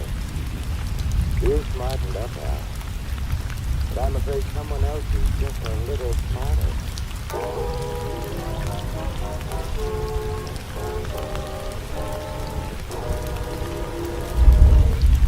You are listening to The State, starring Vincent Price. Then here's the sketch.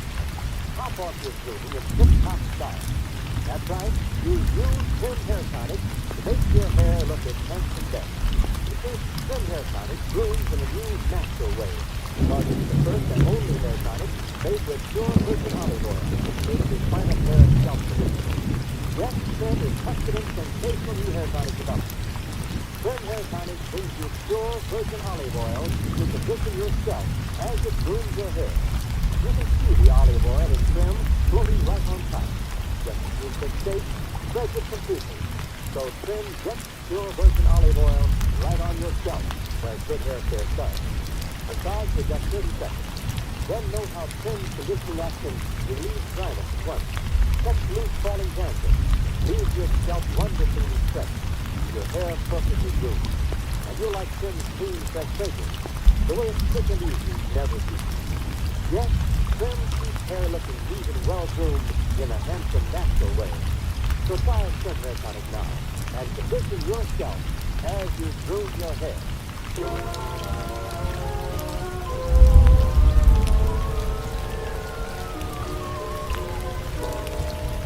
We continue now with Richard Price as Estate.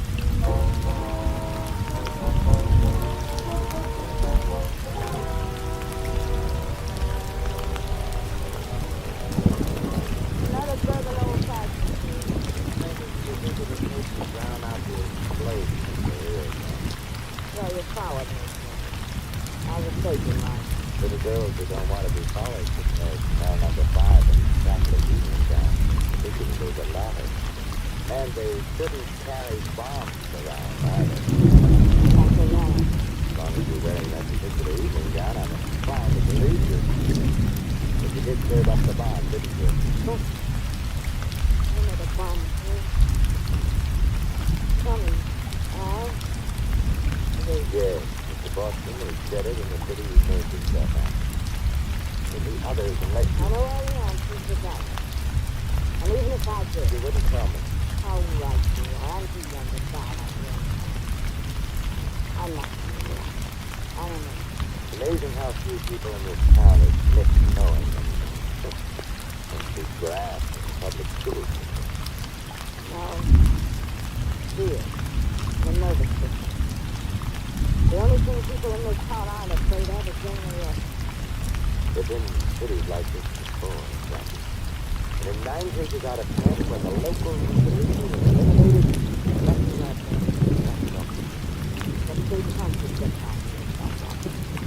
I want to give them swallow through. Goodbye. really. That is going to enjoy our time. Also, this is not on the side. I noticed you were enjoying. Pleasant memories. Where are you going? I'm going to find a safety zone. I'm leaving town. Don't be surprised if you get a postcard with a picture of the Austin fire. Goodbye, Jack. And, good luck. You're the one who needs the luck. Hope to get it.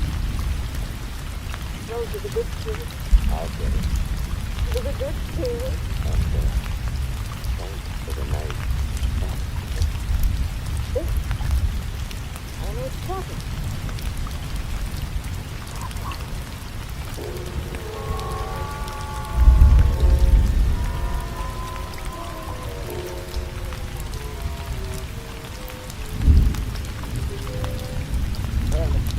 I'll continue with the newspaper to the press and file taking a time. Are you a professional busybody or is you an axe to grind too? Again, I have a busybody, Mr. Custer. Or do I have an axe to grind? Really, I've done it. So someday, somewhere, a man will come up to me on a dark street, merely ask me for a light. I doubt it. I'm afraid your thankful stay in this world of fears and chaos is going to expose, Mr. Custer. This time you've poked up the wrong fire. Who are you? Does it matter? We'll be acquainted with this short time. Well, I'd just like to know who it is that I am to come back and talk. Very well. I'm known to the exceedingly few who know me as the professor. I've had guns pulled on me by cops, cranks, clerks, and foreigners, but I believe you're the very person. I don't think it is confusing you, Mr. Custer, but I was merely an assistant professor. Oh, I'm still in there. If you don't mind, the cars over there have to use it. Please, no joke. I assure you this is a most serious matter. Come. There we are. You will get in, please? Oh, after you. Oh, no, I forgot you're not enough of a mood for joking, are you? No. Not enough to joke at 9. Like this one. Oh. You hit him just really hard, boy. You could have saved yourself some bullets. I tell you to drive the car, Stephen, not to offer suggestions. Okay, boy. Where to? The country? First, we'll go to the place, Stephen. There are some questions I want Mr. Custer to answer. Questions that may require a council rule.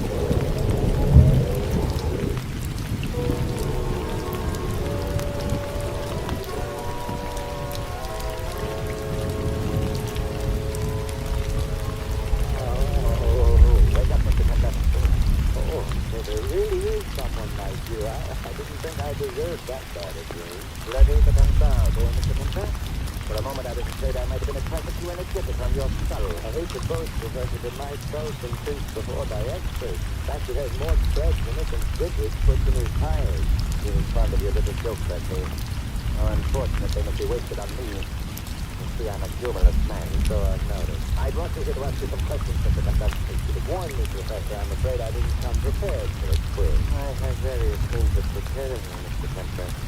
So to begin, to whom did you describe your suspicions concerning a certain man's identity? Certain man? You wouldn't be meaning the big man, would you? Head rat. I have reason to believe you know who he is. Whom have you been targeting? Not prepared. Oh. Sounded quite a question once again. Yes, but something tells me you'll never pay me the $64. Oh. I can't tell you how impatient I am for your answer to this letter. After you finish talking, I have other things to tell you. I like you. Take me a mere stranger, it's all right this time. You never need to return all your courtesies when you untie me. Yes. Yes, I read about your boat to emulate an Northwest Mounted by bringing in your man to the district attorney. What is it, Stephen? I thought you might be wanting. What knows, Stephen, when I want to... Stephen, the door. How many times must I tell you to keep it closed? You fool!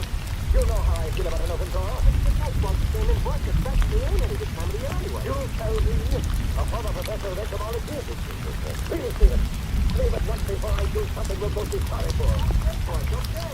Oh, it took me a little time to catch on to your particular type of insanity, Professor, but I see it all now. Do you, Mr. Professor of entomology, eh? The study of insects.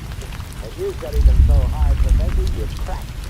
You're not in the classroom now with your students and your specimen bottles, Professor. You're in the big leagues now, in a World Series, Professor. You got to know everything there was to know about insects, didn't you? You knew them so well you became afraid of them. Here's something to get afraid of. Turn your imagination loose on something, Professor. When you consider how many millions of insects there are for each human being. Stop it! Stop it! Goodbye, Arthur. No! Stop it! I just almost had off. Stop it! Look, the ball here! Stop it! Stop it over there! Stop it! Roasted! He's not trying to you want me to help you. Let's try it. You're asking so much. Stop it! Look over there, Professor. And there's the Serenity. Roasted!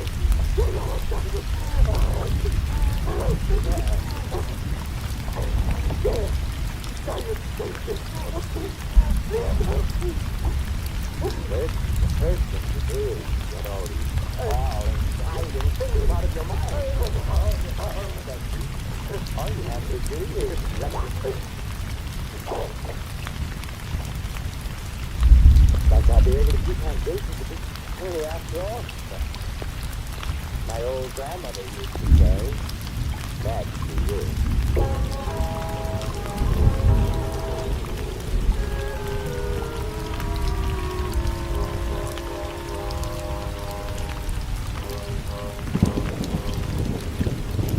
Kept your word, you're here. And so on? Yes, I'm here. Despite the obstacle course of desperados I've run through since our last little talk. I'm sorry to say I don't see your prisoner. As I recall, you were to stitch up his head. I suppose you couldn't bring him in. No, I couldn't bring him in. You see, he already was there. I beg your pardon, that's my part. The governor's part you want, you know? Crazy. No, just slow-witted, it seems. Being the district attorney is a wonderful cover-up left from Dominican. You're insane. Am I? You sound insane, Mr. Kemper. Rushing in here, threatening to kill me, calling me a crook and demanding money. Oh, boy. Of course, I'd be perfectly willing to forget all of this. And the various other offenses I find it so cozy to dream up. This will just quietly leave sound pretending you never hear. You just forced from my memory some of the happiest moments of my life. Oh, no, you're asking too much.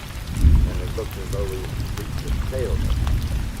Unless, of course, one of us chooses to get violent. Once I catch a murder, then, Mr. Richards, I leave all further violence to the state execution. Once you catch him, then.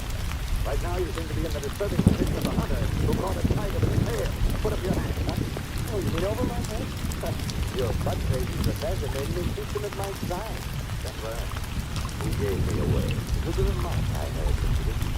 I was told that the only thing in town people aren't afraid of So I took the Tiffany's record in the newspaper files. You have an abominable bad as average. People, your people, were literally getting away with it. How clever of you. You control the gang because you could set them free, and you also control the rats. I know, but you still have to prove your story. Oh, it's already done. I took the trouble to switch on your I'm afraid I'll come to this. Why? Allow me to use the doctor before the police get here. Certainly, is this high enough? Or shall I raise some fire? So I can reach this chandelier?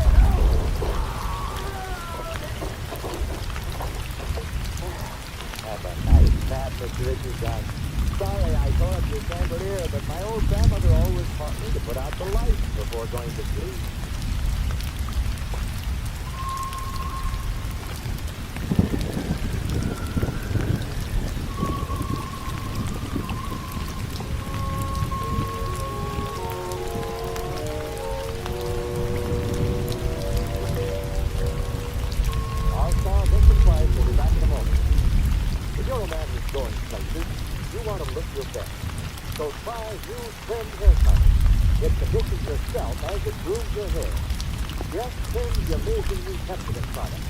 It's the first and only hair tonic made with pure virgin olive oil. Nature's finest hair and scalp conditioner. Ask your barber for a professional application of Trim Hair Tonic. And get a bottle at your favorite furniture shop. Ask for Trim. It conditions your scalp as it grooms your hair. Now, Mr. Sight. Ladies and gentlemen, it was Robert Blair in the 18th century who best expressed the fate of our greedy Mr. Richards when he wrote these words. O cursed lust of soul, when for thy sake the fool throws up his interest in both worlds, he's lost in this, and then be not the top. I sincerely hope you enjoyed tonight's show, and you'll be with us again next week for another adventure of the faith. Good night. Tonight's story of the Saints was written by Michael Savoy. Music is composed and conducted by Bill Fontaine. This site is appearing by courtesy of Universal International Pictures, producers of Rise of Pink Horse. Stay tuned in now for the whistle, which follows immediately over most of these stations. And join us again next week at the same time for another adventure of the Saints, the Robin Hood of modern crime, brought to you by Trim Hair Tonic. Yes, Trim, the first hair tonic with pure olive oil. Trim conditions yourself as it grooms your hair. Trim Hair Tonic, quick and easy, never used.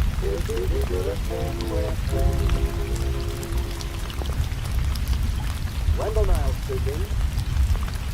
This is CBS, the Columbia Broadcasting System.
Perhaps I already know.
our first practice.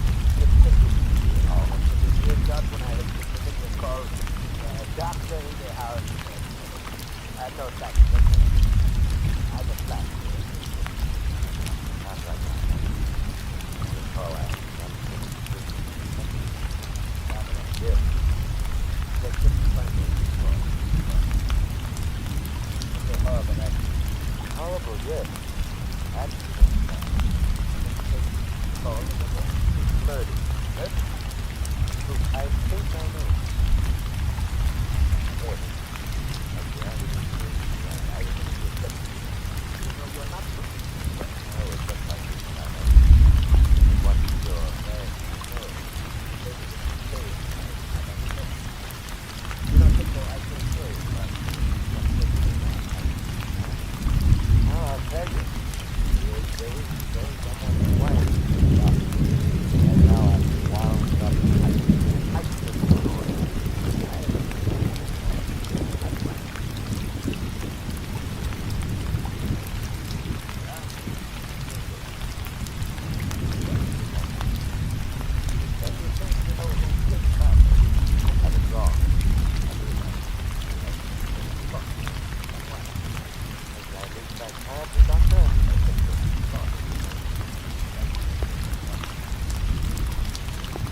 Well, Doctor, I'll unwind. I'll tell you the entire story. So it might take you. Pick up your name. I don't. I've never met Barbara Brooks, although I doubt if there's a human being alive who hasn't heard of her or seen her in the movie. I first saw her the day we boarded the ship. There was something in her expression, the way she walked and talked and smiled. It immediately told me this was someone I should know. Her entire demeanor was dear Doctor. Wanted to come and see her. I walked over to her there on deck to make myself easy. Her steward evidently had seen something else there, so I asked my hat to someone who got it. Get your program here, ladies.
shall I go on taking the load off the plank and touch it? I think I was just got to work. It was the night of that ridiculous ball, just happened so far to the rain.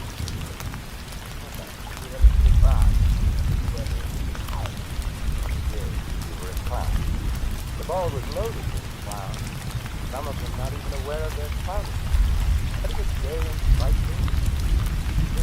I remember our conversation, Doctor. You suddenly appeared at my elbow and said in the most shivery, sinister manner, "You don't think I have a confession to make?" Well, I'm always interested in confessions, Doctor.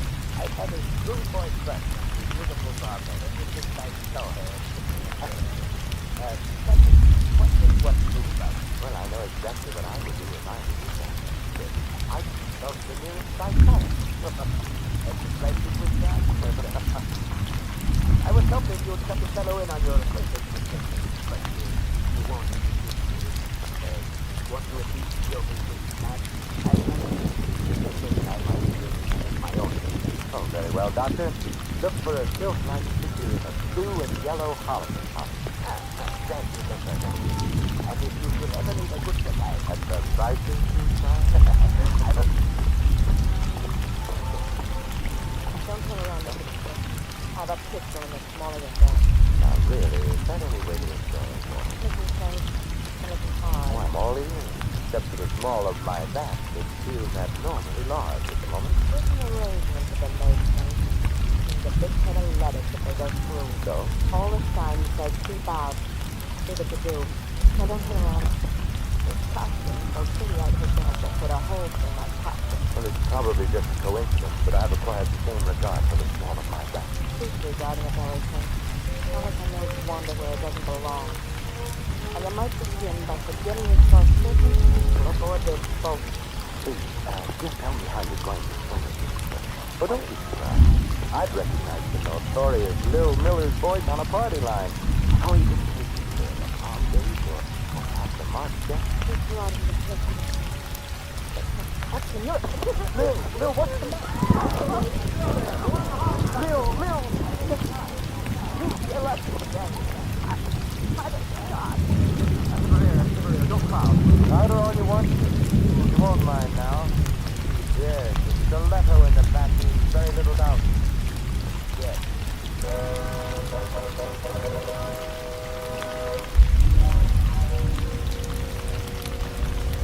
No, Simon, I would never have faced a Mr. Miller for a professional card shop.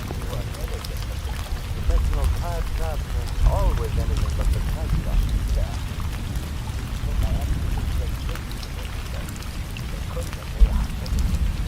As my old grandmother used to say, Doctor, beware of baby feet with red hair. I guess you make red hair. Now you think about the baby.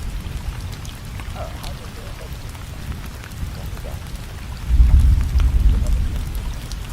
And now, I think you're trying to defend that. Sure, okay. But, you know, shortly after the story of Miller, Doctor, I called on her to right.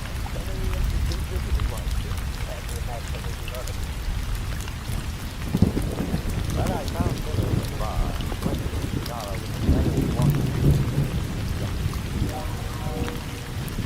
This is man in the palm of our hands and Gucci. No more Lil. No more Lil, no more sucker. No more sucker, please. No more 50 cents. Do you value your white highlight? Who was the sucker? It's funny. Tell me, what's Bill Rader shooting for, Miller? And don't tell me it's coincidence on board the same ship. Is it funny? Why is Barbara Brooks so crazy? You ain't even warned. You're a mile wide of the time. Well, I better use a different kind of ammunition. Yeah? What? Like a little murder performed on an unwilling sucker? Huh? What do you know about that? You won't like going back to Reno, Miller. Just coming out of Texas. Raider, just blowing me on the field. All right, Miller. Raider, I wasn't going to say anything. So honest, I wouldn't give it up. Well, we see some of this I had a little understanding. He's got a reputation for wrong thoughts, Raider. Yeah, the right or wrong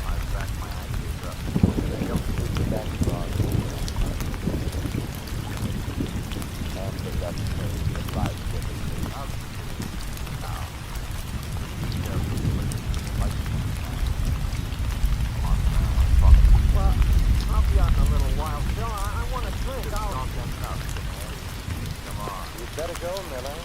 You can't talk your way out of it. My regards.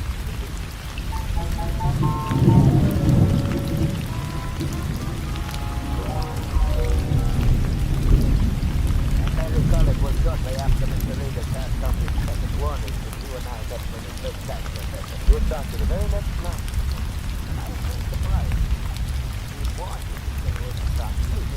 Yes, Doctor, so he has. But I'm perverse by nature, and I like to poke around. I was strolling around the deck with Barbara, getting booze and trying desperately to get some more information. So wonderful having you here. Obviously, Babe, I refuse to accept the compliment. Particularly on a moonlit night. I'm a very strange deciding of it. Welcome today. I'd like to join you. Talk about me. Go to bed, honey.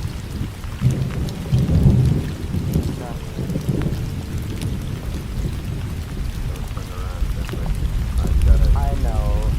Some point all of my back. That's good. You know, keep away from Barbara Brooks. Am I clear? Yeah. Just so it takes this so long. Very good on the line.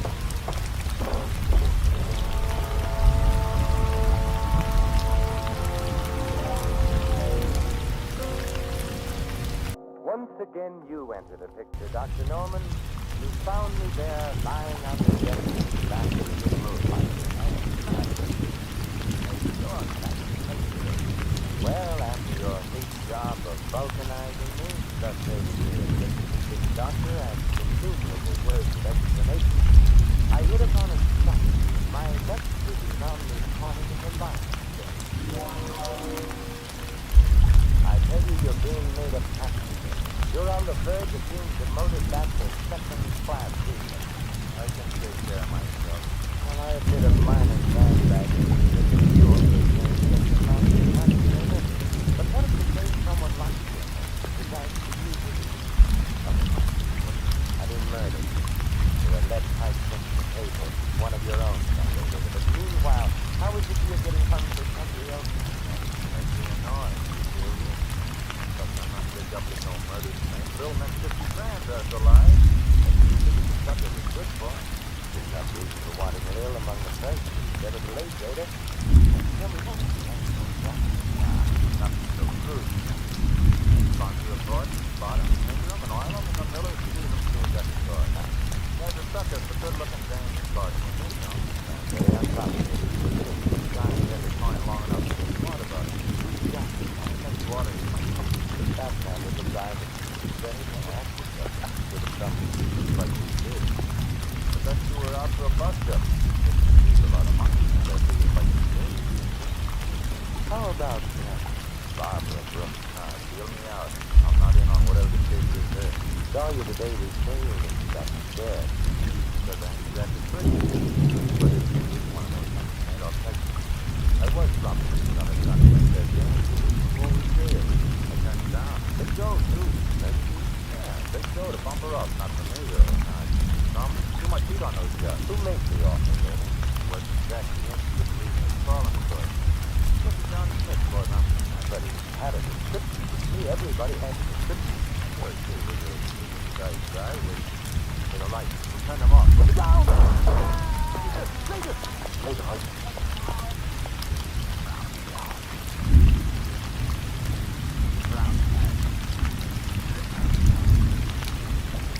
Very harmonious color.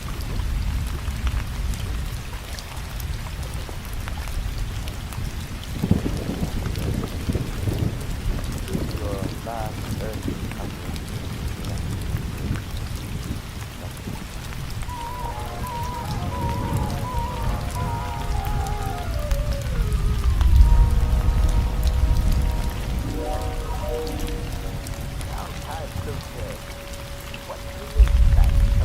Either the man for whom I search is the very fastidious dresser, doctor, or else he's colorblind. Blue and brown just aren't worn together. I'll get that straight now, doctor. Later, doctor, later.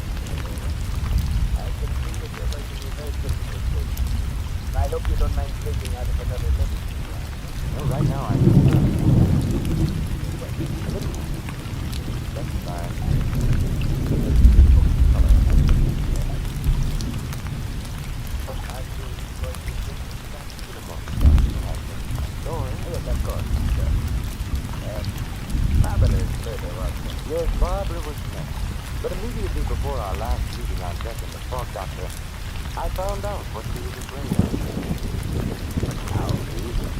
Stewart had shoes, I had some money.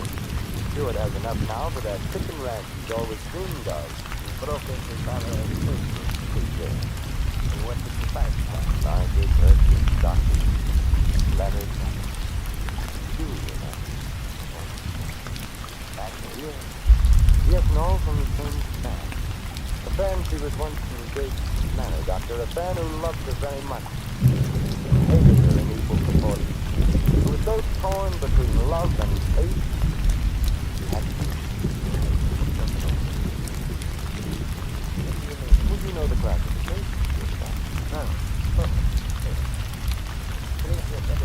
A colorblind schizophrenic.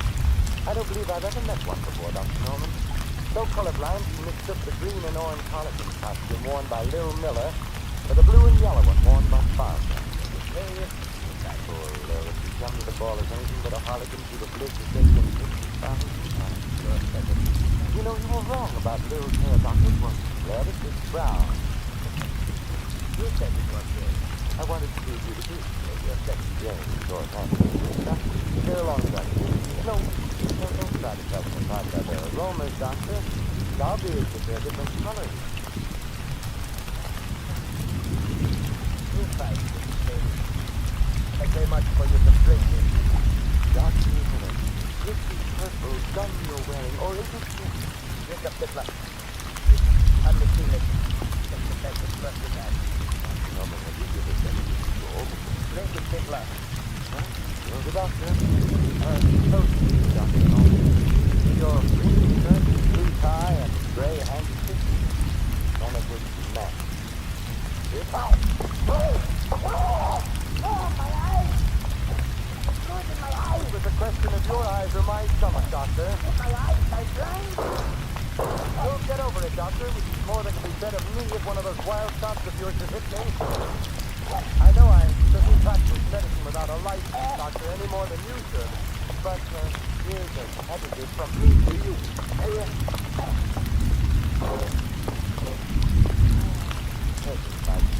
Doctor Norman.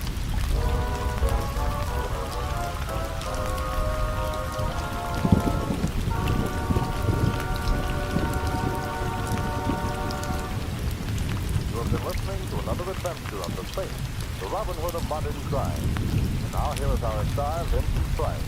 Ladies and gentlemen, in a prejudice-filled America, no one would be secure in his job, his business, his church, or his home. Yet racial and religious antagonisms are exploited daily by quacks and adventurers whose followers make up the irresponsible lunatic fringe of American life.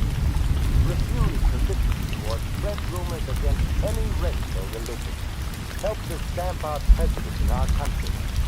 Let's judge our neighbors by the character of their lives alone, and not on the basis of their religion or origin. This is Vincent Price inviting you to join us again next week at the same time for another exciting adventure of the Saint. Good night.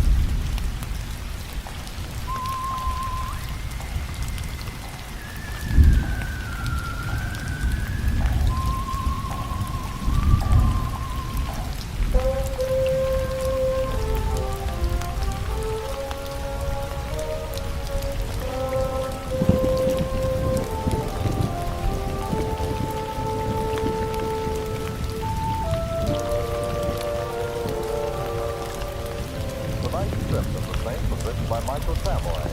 Our cast included Betty Lou Gerson, Gene Bates, Frank Gerstle, Bill Conrad, and Barney Phillips. The music was composed and conducted by Harry Zimmerman. The Saint, based on characters created by Leslie Charteris, is a James L. Safier production and is directed by Thomas A. McAvilly. Vincent Price is soon to be seen in Harry M. Hopkins' production of Champagne for Caesar, co-starring Ronald Coleman. All you Saint fans will be glad to know that the Saint comic books are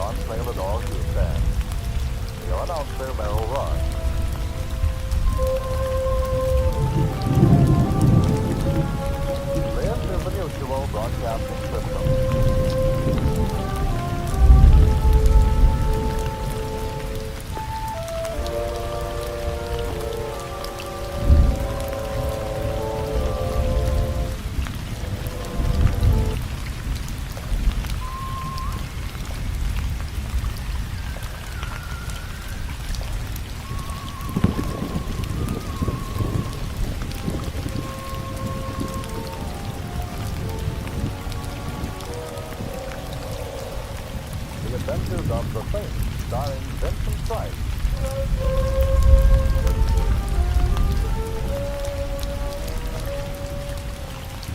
The Saint, based on characters created by Leslie Shockley, unknown to millions from books, magazines, and motion pictures. The Robin Hood of modern crime is now transcribed for radio, starring Hollywood's brilliant and talented actor Vincent Price as the Saint.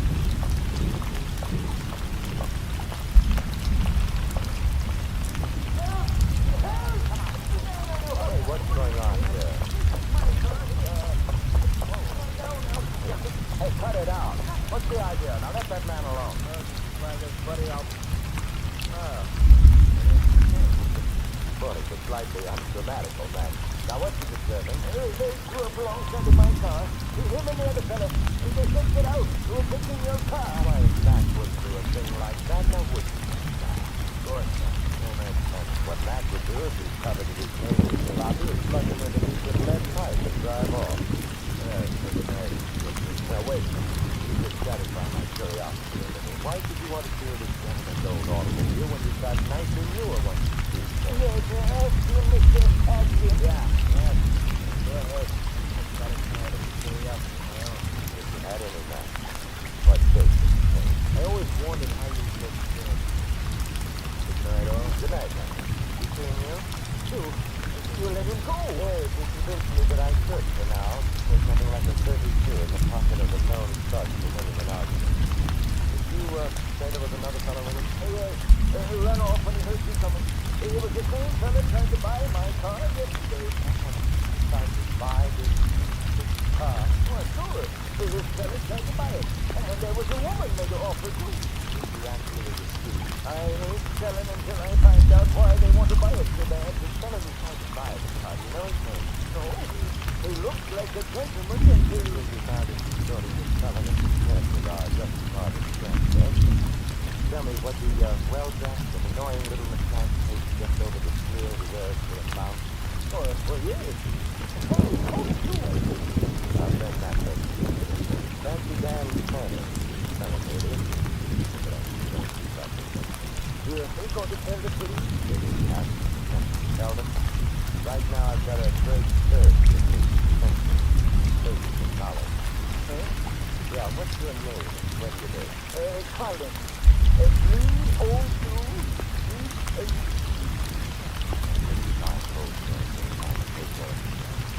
Something tells me this is wrapped right up.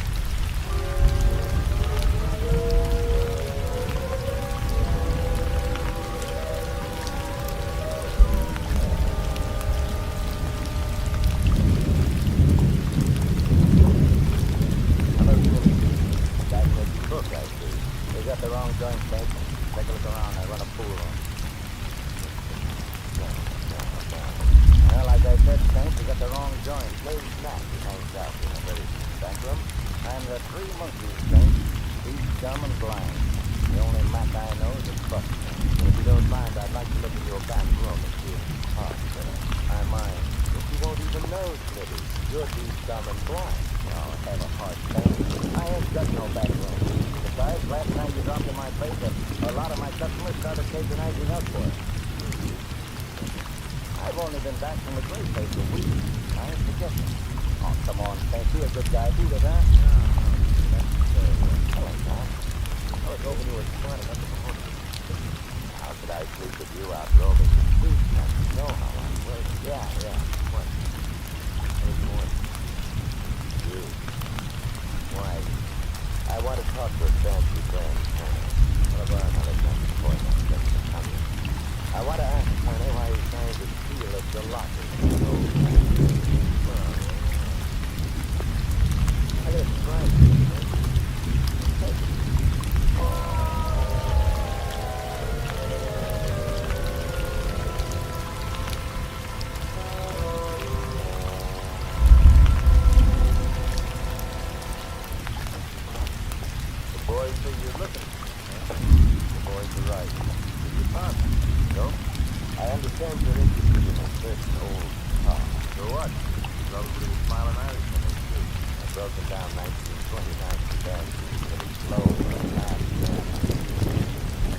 Maybe wasn't low enough to see the billboard when I drive. What's it to you, Frank? It depends on what it is to you, Taylor. What's on the file? You are. The handle with share sign on this deal, and I don't want just anybody cutting in. You're a fowler upper. You've been stepping hard, Frank. The feeling's likewise, Frank. Only I got more than fingers in my fist than you have. Frank, it's a great together, Frank. Must be a pretty big part to change a small-time con artist like you into a fire-breathing gunman. Hey, Frank. Yeah, plenty big, Frank. So big I wouldn't hesitate to shoot at the slightest move. Am I clear? Clear, either a day ordered by the Chamber of Commerce. Good. Oh, it ain't a ballot thing. It's just a back room for pool toilet, but please stay. Be my guest. Well, there's a file anyway. Where are the boys? Out. They're wasting their time. College will tell you those rats. The whole man covered. Collins seems like a hard man to intimidate. Oh, it all depends on who's doing the intimidating. Now, Max Scouter here, it's even worse to put the two boys together if they get down to work that. Then, I was out. How big is it? You know how I feel about people who just have it around. Especially when the guy getting his gun is their friend. If I had a glass of beer, I'd try and do it. Sit back and relax, Frank. The boys will be back with what they want after soon enough, and maybe then I'll let you go home. Then they're coming back to the car. Maybe not the whole car. Sit back and relax. Hey, relax. Hey, what are you doing? Dad, I'm scared of the walls when it's watching your life. Yeah, hey, let's go that Tuesday. My old grandmother used to say, Turner, there's nothing in the back of the game of school. They were the foot of his head for football.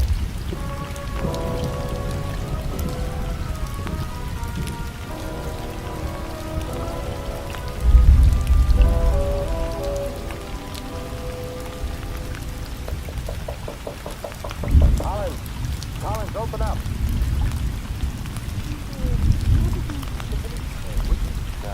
No, I'm no more a policeman than you are, old man Collins. Where's Collins? Oh, Dad. Where? Behind the sofa. You have a brain. Look at it.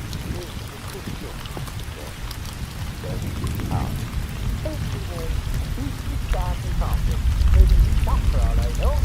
For all I know, maybe you've got a gun with an empty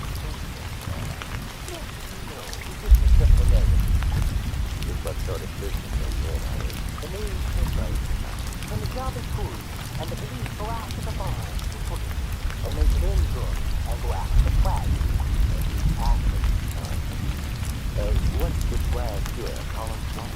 after the 400 grand. 400. Now, I'm afraid to find the old man at the short. Security. How do I now? Get on, right? Across the Well, I'm here about the old car, of course. You want to buy it? Certainly, don't you? Hey, maybe you're not. Maybe you really don't know about it. About what?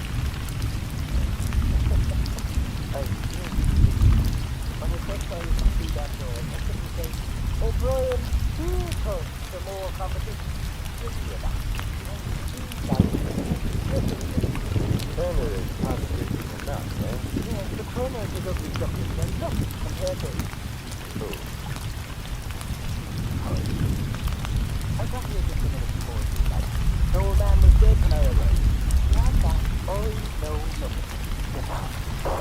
Oh, Brian, okay.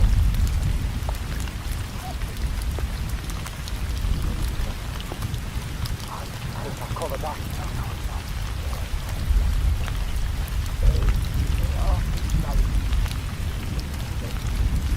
You're gonna Brian, the old man's car, what?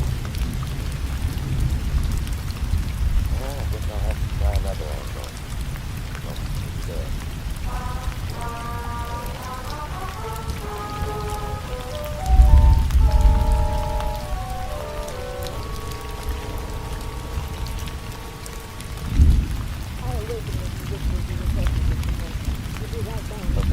I hope the fire isn't too serious, sir. Serious. urge enough to awaken the spirit. Oh, okay, now. Well, it's time for the firing. Who's the problem? How big is the damage? Oh, the fire is planted. That's it. Well, The side of me, I'm burning up and I need your help. how dare you sneak your way in here 3 o'clock in the morning by telling me there's a fire? Okay, who are you? Diamond Company. Thank you. I've heard of you. If you have business with me, Mr. Kemper, I suggest you phone my secretary for an appointment. Meanwhile, there's no subject on earth can keep me from going back to bed. Not even the subject of $400,000 security.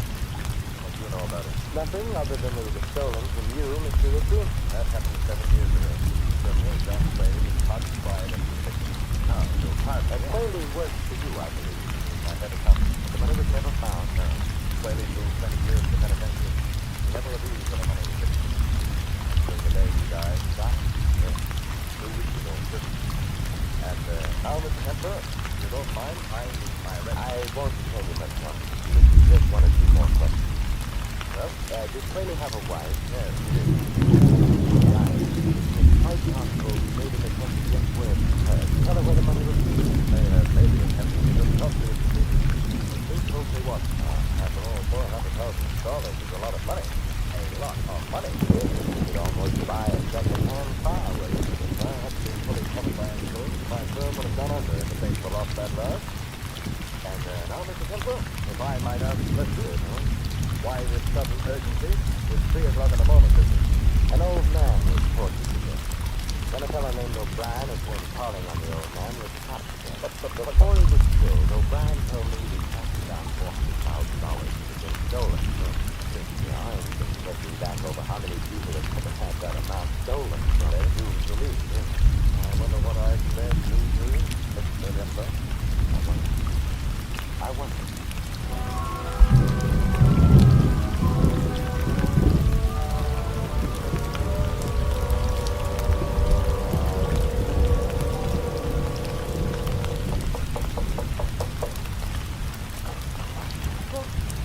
Mrs. Quayler? What do you want? Several things. Quayler? Like what? A murderer? You got the wrong apartment. An old automobile? No sale. Anything else? Maybe two baggage. Collins was murdered a while ago. Oh. Oh, the old man. What? Someone wanted his car. Someone who evidently couldn't wait any longer to be ruled. So? So I thought Collins was on your tonight. Maybe you better come along. What do you say? Keep those hands high. I don't want you to nearly together a frame to try and out you. Colin sold me that car. When? Tonight. Could have bought a Cadillac or something, but I wasn't in any position to have it. I know. What do you?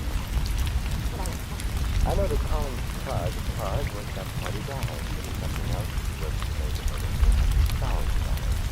You know that's an awful lot. figure that in box. Yeah, you're right. You name it.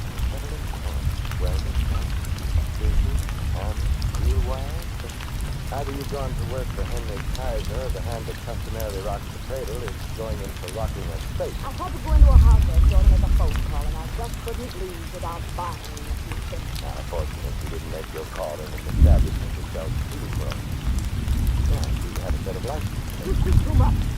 Collins Jalopy, I'd say.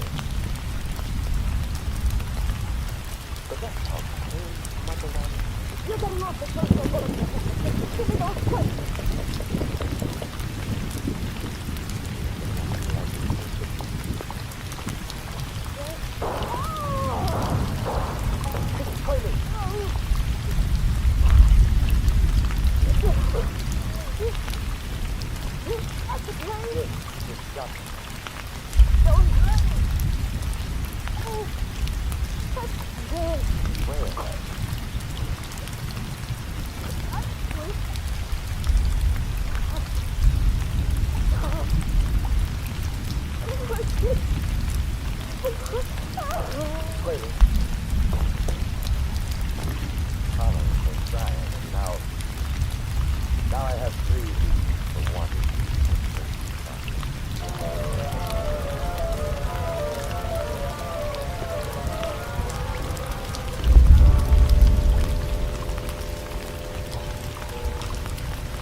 That's it.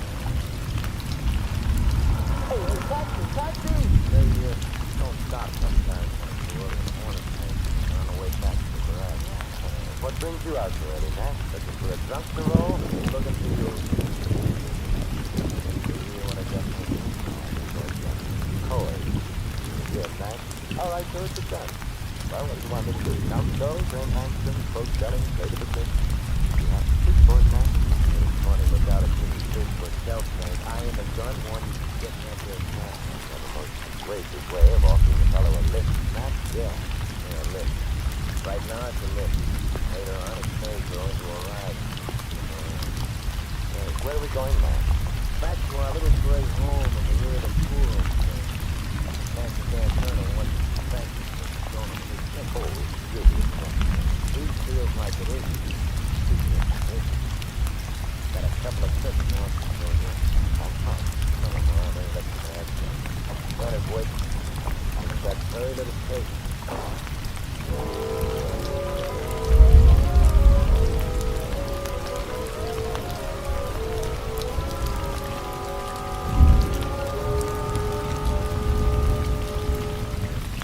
Nice to have you back with us, Saint. I missed you. And the rest of that band again, your dog there now, but now I don't. It's a nice feeling having you here, knowing that I owe you something. I pay my debts, Saint. I pay off, I know. O'Brien was paid off, those who we whalers. Paid off with lead debt. Just when I say that, anything just you need everything you've got. When were they killed, Saint? Okay, I'll speak for you. They were killed an hour or two after I so abruptly left before. Oh, well, I'll have to find another pigeon, Saint. My alibi's back. How's that, Saint? City hospitals? Having remember the Saint embroidered were a few ships different. City and Mac were there too, the thing is doing. Hospitals have records, Saint. With the you got a editor you don't know about. Yeah, looks that way. For a job that was supposed to be as simple as this one, I got too many competitors. Wonder how this thing is a job for you, Turner. Who told you Quayle got word out to his wife about where the money was? They had nothing for you, Saint. Smitty, wasn't it? Smitty just finished his stuff, but you see. My guess is he ran into Quayle. Maybe he didn't tell with him. He was real hunting and met. He worked there. Quayle was dying off his money. Smitty made him talk. Yeah. Smitty not being memory. Solo work and they fixed you for money on the line. Yeah. 10 G's to buy in on a 400,000 job. Well, what are you driving at? What are you setting Smitty's phone for? I was just wondering, Anna, how much O'Brien paid Smitty for his life with this exclusive information, and how much your other competitors sold out. The one who happily goes around killing people. What do you mean? Just me, Tony, that Pal Smitty is the sort of rat that even rats on rats. He told Quayle's secret 3 times. Thanks for handicapping his pocket, thanks. Really good. 5:15 in the morning, says that you ain't going nowhere. Have a seat. What if you think that's what you say, isn't it? What do you say we play a little pool while we wait? Get away from that pool table. I ain't playing any games with you, Saint. Maybe pool was the wrong game. How about a game of chip? What? I just like this. You have to back it up. Supposed to leave you all by yourself there in the side pocket, but like I said, I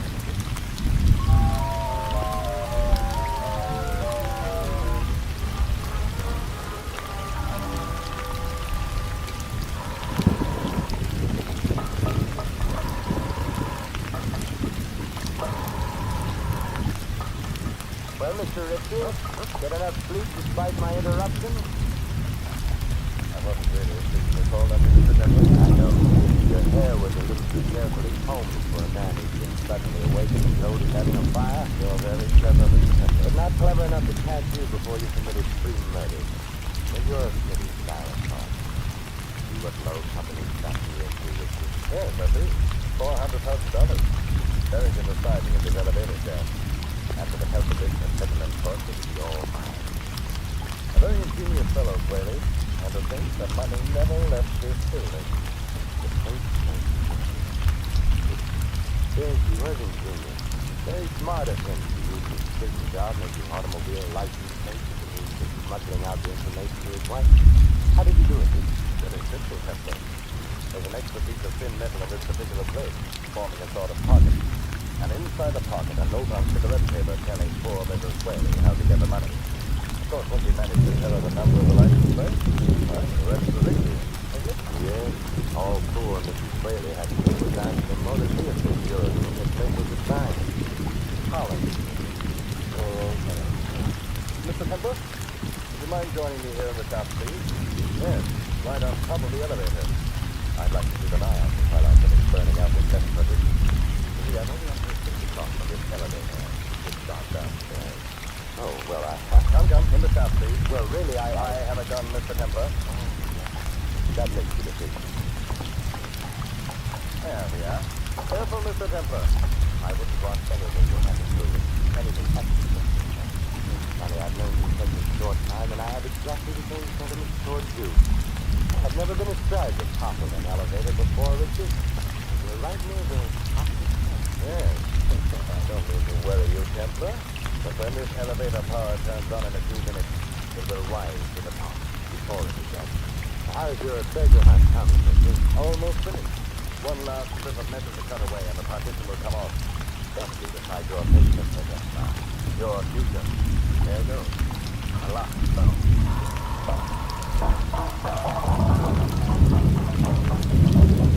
It's there. It's there, I see it. $400,000 in currency, Templar. Think of it. Think of it. You think of it, Richie, and also think of how much blood was spilled on it. Templar? You? I never thought. The elevator, Richie. Maybe it came to work a little early today. My money! My money! Come on, Richie. Come on, get off. No, there's still some money left here. I want it all. All! Come on, you've got to get off. Jump, Ricky, jump. No, my money. I must pay the money. You fool. All right, I got it.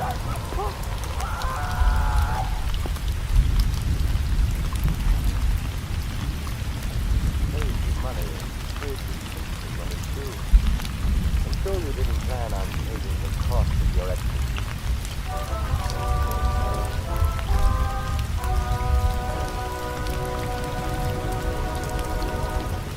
You have been listening to another adventure of the space, the Robin Hood of modern crime.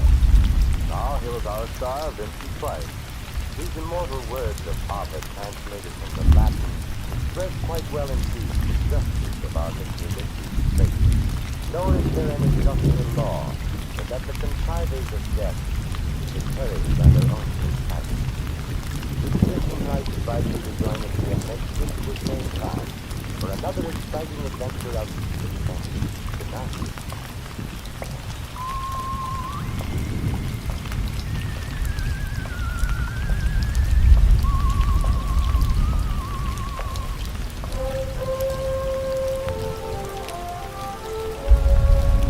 Tonight's script of The Saint was written by Michael Cramoy. Our cast included Maureen Tuttle, Barney Phillips, Tony Barrett, Fred Howard, and Dan O'Hurley. The music was composed and conducted by Harry Zimmerman. The Saint is a James L. Sattler production and was transcribed and directed by Thomas A. McAdoo. All you Saint fans will be glad to know that the Saint comic books are on sale at all newsstands. Your announcer, Merrill Ross. This is the Mutual Broadcasting System.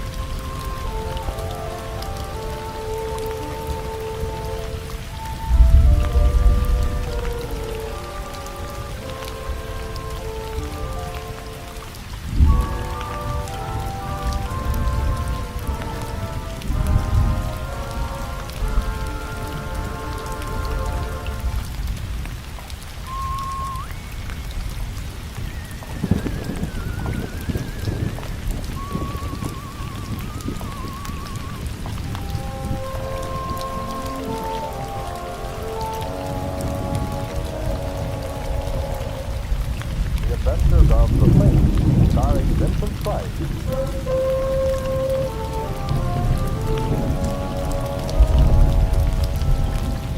The Saint, based on characters created by Leslie Charteris, and known to millions from books, magazines, and motion pictures. The Robin Hood of modern crime is now transcribed for radio, starring Hollywood's brilliant and talented actor Vincent Price as the Saint.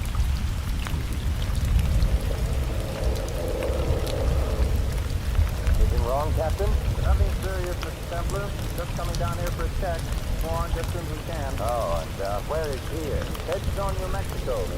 Used to be a big silver mining town, but now it's just another little town, I guess. Although I did notice there's a carnival playing over on the edge of this emergency landing strip. Well, how long are we to enjoy the hospitality of Headstone? Oh, 2 or 3 hours. Long enough to see the town, have dinner if you like. Sorry for the delay, sir. Oh, it's all right, Captain. I'm seldom bored in a strange town. You better go back and fasten your seatbelt, Mr. Templar. We're coming down now. Right, I'll see you later.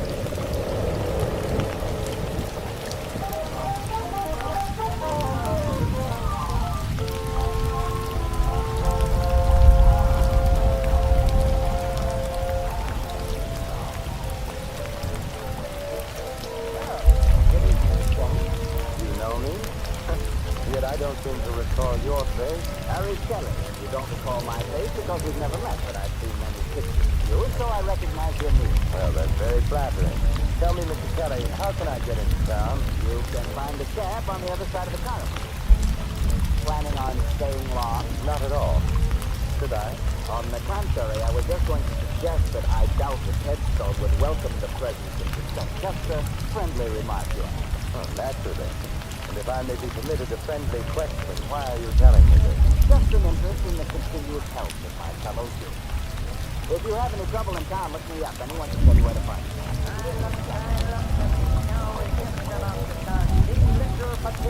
The girl who shakes and shivers like a bowl full of jelly. Only one dime. 10 cents a 10 parts of a dollar. Hurry, hurry, hurry. I read the past, the present, and the future.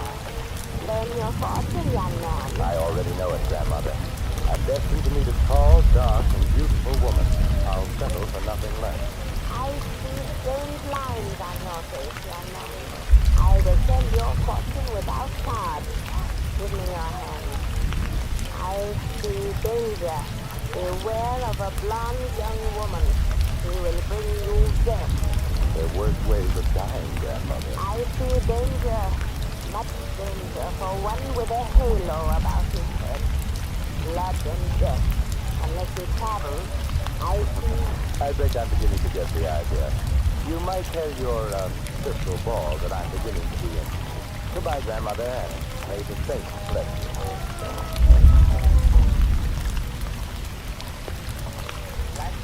Oh, thank you. Hey, say, do you suppose you can drive me somewhere that serves a good dinner? Sure. Silver Dollar Hotel. Oh, fine. You know, I was just sitting there communing with nature about how many guys there are who blow their wad to watch some dame do a hula or won't spend a dime on a hat. Do I detect the touch of Brooklyn? How could you make? That's some biggie from Flagler. I used to drive a hack in Brooklyn. Now I own the only hack in Headstone. It's like, you know, I ain't seen the Brooklyn Bridge for 10 years since I smarted it myself. I always say, it's a smart man who knows when it helps you to get out of town. Meaning what? Does everything have to mean something? See, I mind my own business, I stay out. That's why I'm living in Headstone instead of under it. I see. But if you didn't mind your own business, I suppose you'd give me some advice about leaving Headstone. Is that it? No advice. That's part of minding my own business. Headstone is a great place for strangers to visit. If they paid up their insurance.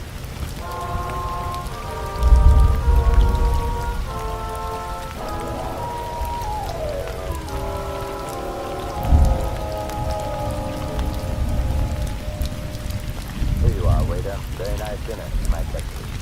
No, thank you. Hello. Well, this is a surprising hotel. First a beautiful dinner, and then an even more beautiful blonde. May I sit down? By all means. Steady, Tommy. You're sounding tempted. I should have worn my dark glasses, but now that the truth is out, you might as well call me back. All right, Simon. Now, how did you know who I am? Now, don't tell me that you were just passing and recognized. Well, Gigi told me that you were here. He owns and drives the taxi in your Headstone. I know I shouldn't look a bit blonde in the hair, but why did Ziggy tell you I was in here? Well, Gigi knows that I need help, and he thought, that is, since you're the state, you might help me. Well, I have been known to help beautiful blondes on occasion. But tell me why you need help, Benny. Someone's been trying to kill me. Dear Lord, what's that? Are you sure? I've been shot at twice. And everybody here has been very unfriendly, except Ziggy and a man named Harry Kelly. I've noticed the unfriendliness in your town. But being unfriendly towards you is obviously an indication. Oh, please don't joke about it. I'm frightened. All right. Now tell me about it. Well, my father was known as Silver Slim Conley. He lived here for years, but he sent me east to school when I was very young. I didn't come back here until recently. My father died about a month ago. Oh, I'm sorry. He was broke, and all he left me was his old silver mine. He called it the Betty Mine, after me. I take it somebody wants the mine. No, the mine is completely worthless. There hasn't been any silver in it for years. My dear, you were shot at twice. Have you any idea who did the shooting? No, but it might be the same man who told me to get out of town. Oh, who? Mike McCarthy. Dickie says he's an Eastern gangster who's been living out here for several months. Will you help me, Mr. Kempton?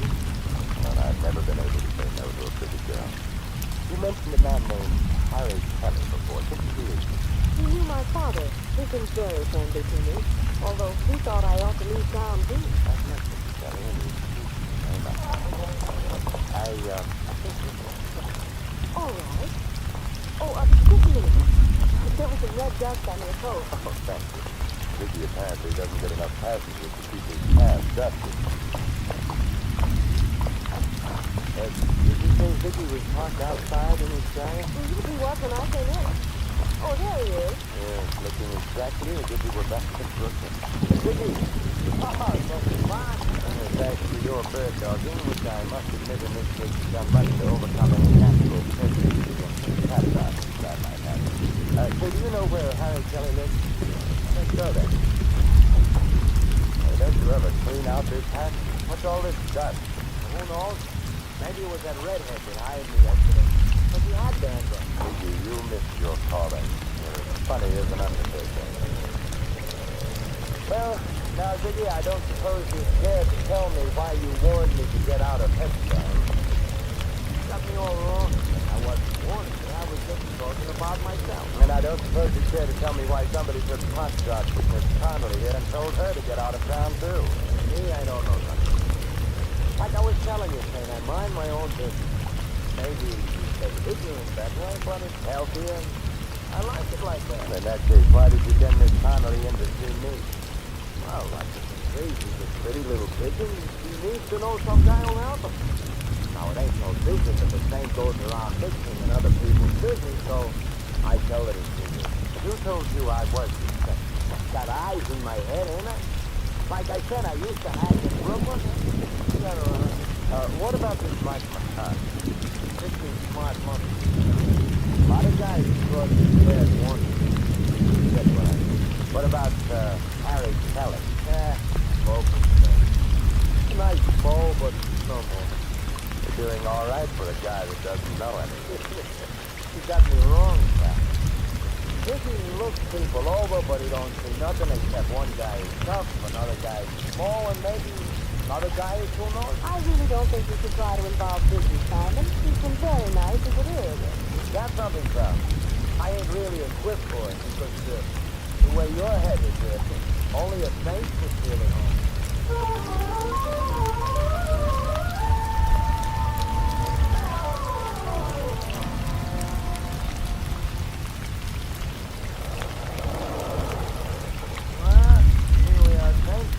Kelly lives on the first floor. Oh, thanks.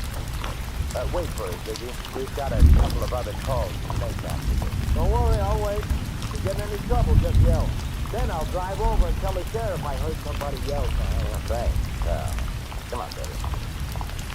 Well, I hope our friend is in. Let's talk. I was telling you to come and see you if you had any trouble. If you had any connection with me, then why hadn't you said something to me? Sounded to me like a cautious man. Maybe you did know something, but didn't want to say anything unless you felt sure something was going to be done. Well, we'll soon know. Yes, there is it. Simon Kempter. Oh, the saint. Drop the number. Those cats were in that room. It's no time to conversation. We're going in. Oh, it's like this. Ellie! Simon? Ellie! Ellie, this is Simon Thompson. Yes, Ellie, the phone. Who's talking?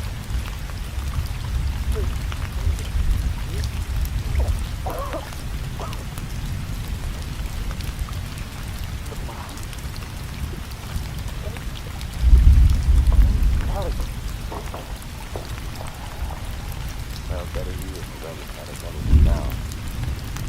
Billy did a very thorough job. Window open. Let's stop from here.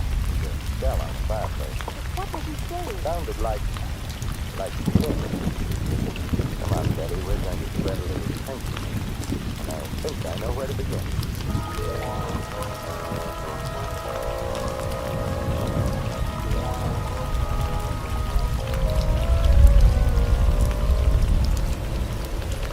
Ziggy, didn't you hear anything? Well, I noticed some noise, but like I told you... I know, you mind your own business. Are we going to the sheriff's side? No, not yet. Ziggy, who's the affair in this town? Old man Matt. The officer's closed now, but he lives right ahead there. He has that big white house. Okay, stop there. Simon, I'd like to satisfy a little curiosity about that mine of yours.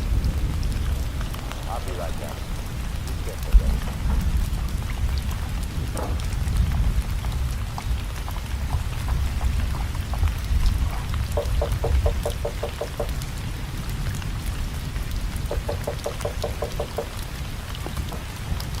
Yeah, what do you want, Mr. Matthews?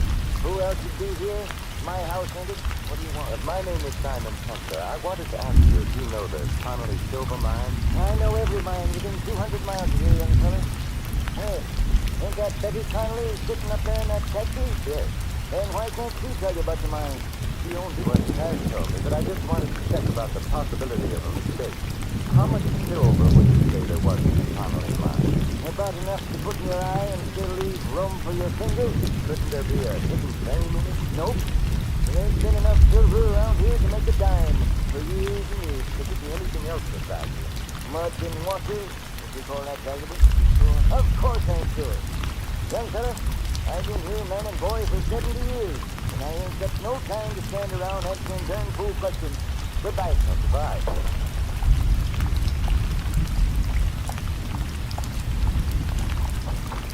Betty, you may be right. Old man Matthews says the mine is worthless too. So, Vicky, take us to see Mike McCarthy. Are you sure you want to go there, sir? If I was you, I'd get on that plane. It's leaving pretty soon. No, Vicky, I've decided not to leave Headstone just yet. Later you can drive me over to Albuquerque and I'll take the chief the rest of the way. Okay, Tom, it's your funeral.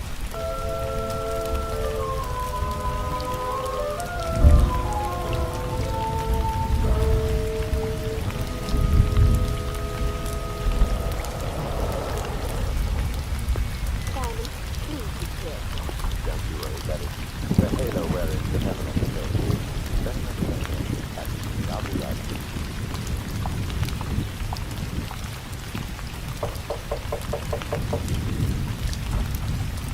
Yeah, I'm looking for Mike McCarthy. Where you found him? My Boy Scout name was never there. My name is Simon Kempler. Thanks. I do know that name. So what? Very interesting question. I'm trying to think of an answer sometime. Meanwhile, I thought you might like to know that I heartily disapprove of your telling a certain Betty Connolly that she ought to leave town. What's the girl to you? Don't mind it. I could make it mine. If I do, your halo's gonna slip down and start choking. I thought bullets were more in your line. Meaning what? Meaning a shot fired at Miss Connolly and a little gunning job only a few minutes ago? I didn't do any gunning. But I'm liable to if you don't shoot it. You sound so sure of yourself, Michael. That's because I got more in my hand than an itching palm. There's to be done, Michael. But I'm very much afraid that nothing will satisfy my curiosity short of knowing why you want to get Miss Connolly out of town. I got answers, that nosy guys. 6 of them. I'll just stand right there. Stay away from that step, Saint, or don't worry, Mike. I have no chance to call, but I do have an interest in Miss Connolly. I'll be with you.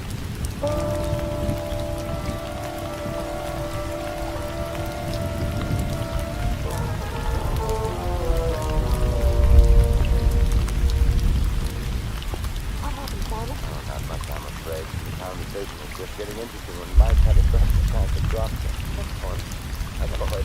Yes, that's because you mind your own business, Vicky, like you tell me. Betty, where is that silver mine of yours? About 2 miles out of town. Is there any place in town where we can rent a car? Oh, well, I have a car. Why? I feel a prospect of hers coming over me. Vicky, take us to Miss Connolly's car, and then we can dispense with your valuable concern. What's wrong with my car? Just that I don't like people looking over my shoulder, especially when I visit a lonely mine in the company of a beautiful girl.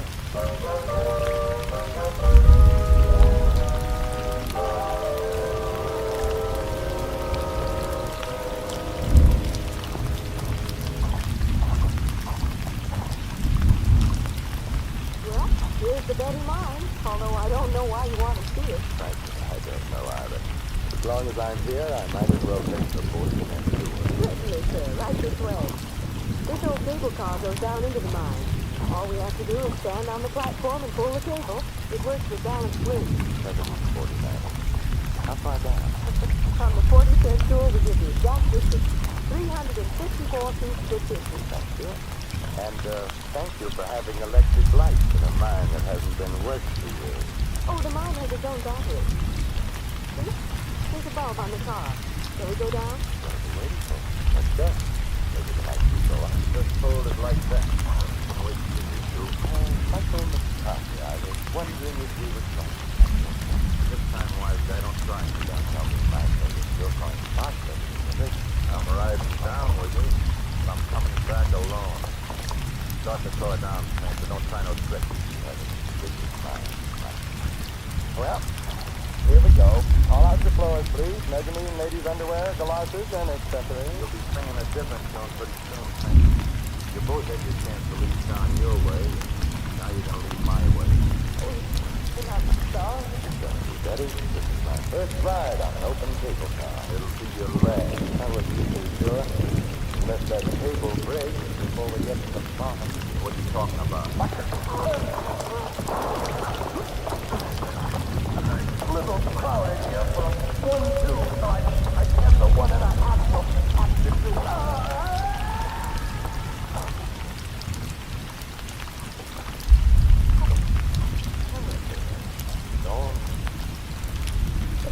How many could have been you? We almost knocked you off the platform. Had his shoulders in my coat. I helped him tip the side. Look at this snow. It's covered with dirt from the sides of the track. Yeah. Good. Wait a minute. Well, we can go back up, Betty. Might just need our help, and I don't need anybody to answer questions anymore.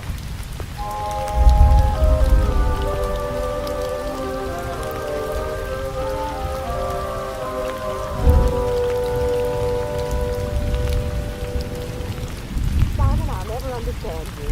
Why did you look at the dirt on your coat and say you didn't need any more questions? Because that dirt was red sulfide, Betty. And it explains why Mike was so anxious to run you out of town. Well, I don't see how. Red sulfide is used in tools, but that doesn't make it valuable. Red sulfide is also cinnabar ore from which you get mercury, and that's pretty valuable. Evidently, your mine is rich in cinnabar, so it's worth a lot of money, Betty. Oh, then that was what Kelly was trying to tell us when he said sin. Yes, he was trying to say cinnabar. How can I ever thank you, Simon? Well, I have a couple of ideas on the subject. Oh, but now people would say I was taking you for your money. So, I guess you can just see me off on the train. We'll stop in town and have Vicky drive us to Albuquerque. Oh, but I'll drive you. Now, I insist on taking a cab. I don't want you coming back alone. I may want to change my mind about it.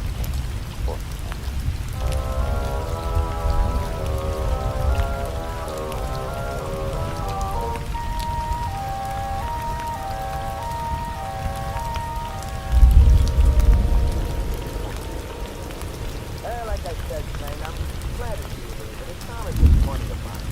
But you ought to take some family with you. But she doesn't have to go now, Vicky, and besides, she's rich. What? Yes, Vicky, we found out that Dad's mine is valuable after all. You mean you found silver? No, mercury. Oh, stuff they put in your mama? That's the stuff, Vicky. But it's used for a lot of other things, particularly in wartime, and it's worth a lot of money. Well, what do you know? So that's why Mike was trying to make you. That's it. If you stop at Kelly Sheriff, We didn't have time, but I'll see him when we go back. that's pretty nice for you, ain't it, buddy? Oh, here we are. time, too. Very nice time, Jake. Thanks, Betty, for keeping my fortune in the headstone for yourself. Oh, Simon. Well, why don't you stay in headstone? I won't know how to run the mine or what to do with the money or anything. You'll learn, Betty. You know what to do when you get back to town? Yes, but we were here at the beach. I mean, about Mike McCarthy killing Terry Kelly. I don't think he will, since Mike didn't kill Kelly. But Kelly was shot with an automatic. He just his shell on the fireplace, remember? But Mike McCarthy carried a revolver. You saw it. Will the sheriff... Oh, the sheriff will believe. Show him that the gun that killed Kelly is in Biggie's pocket. What? You knew about the Cinnabar ore in the mine. Carried some of it away to be tested in his cab. There was red dust in it. Ugly, explained what a corny jag. It's great. Harry Kelly had an idea what was going on, so you slipped around to the back while we were at the front door and killed him. All right, white guy, you're so smart. What about Mike was working for you. But Simon, Biggie told me that you were in town. Sure, he couldn't be sure that I wasn't here to break up his little scheme, so the smartest thing to do was to get us together so he could watch both of us. He thought I would use his cab, as I did, and it would be easy. But he slipped up when he sent Mike out to the mine ahead of us. Dickie was the only one who knew where we were going. Well, I don't mind. Like you said, Ted, you should have followed your own advice about finding your own business. Well, it's all yours, Betty. The gun that killed Kelly is now on the beside it. All you have to do is turn the body and the gun over to the sheriff. From there on in, he'll find business reasons for him. But Simon... Don't worry, Betty. I'll stop by someday to make sure that he is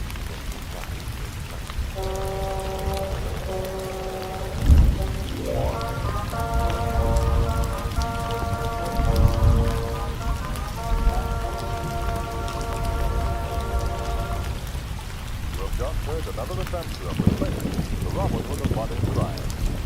Now here is our star, Mrs. Price. Ladies and gentlemen, how many times there have been men just like this led into crime by insatiable greed, forgetting the simplest truth so aptly phrased by John Dryden. Murder may pass unpunished for a time, but party justice will o'ertake the crime. This is Vincent Price extending a personal invitation to all of you. Join us again next week at the same time for another adventure of the Saint. Good night.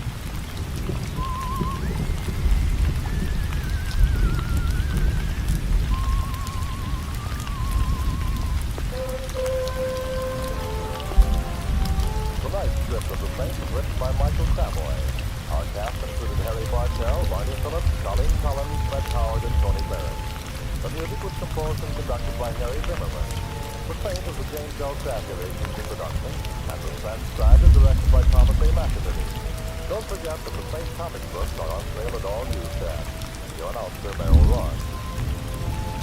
This is the Mutual Broadcasting System.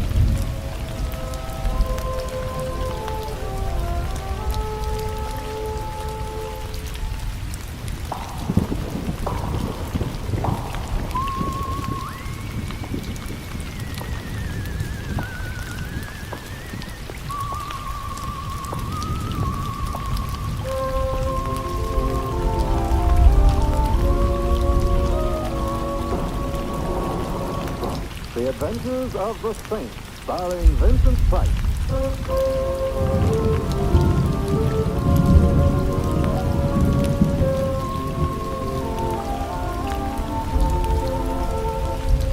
The Saint, based on characters created by Leslie Cotter and known to millions from books, magazines, and motion pictures. The Robin Hood of modern crime now comes transcribed to radio, starring Hollywood's brilliant and talented actor Vincent Price as the Saint. Come in. Hi, Mr. Tetris. Oh, hello, Louis. Where are you? I'm in my room. I'll be ready in a minute. Hey, wait till you see my cat. I gave it a bat for Christmas. Well, congratulations. Yeah. Look, I don't want to rush you, but if you don't hurry, Christmas Eve is going to be already Christmas morning, and what'll all them tots think? Well, then Tots will be singularly fortunate.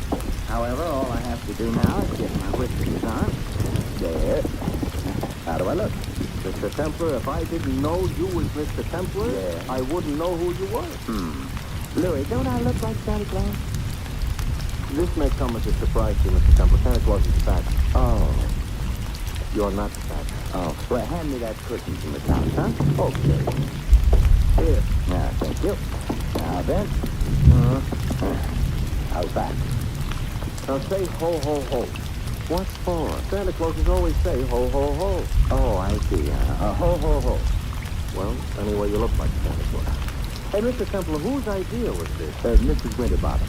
Oh, the dame who annoys tots on Christmas Eve. Mrs. Winterbottom is a very well-known philanthropist, and every Christmas Eve she collects hundreds of small children and feeds them. Yeah. Who feeds them the rest of the year? Don't be bitter, Lily.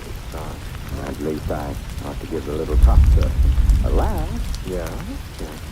And I suppose there is something to be said for Mrs. Winterbottom. Don't say it now. Don't worry. There's something to be said for Santa Claus, too. He does go around killing stockings. Yeah, I know a blonde. Shouldn't say that either, huh? No. Someone at the door. Louis, would you mind? No. Probably one of them tots. Correction. The tot 20 years later. Get in. I'm already in. Back up. Backing up. Thanks. Now reach, Jen. You know, that gun in her hand looks loaded. Now the cement. Reach.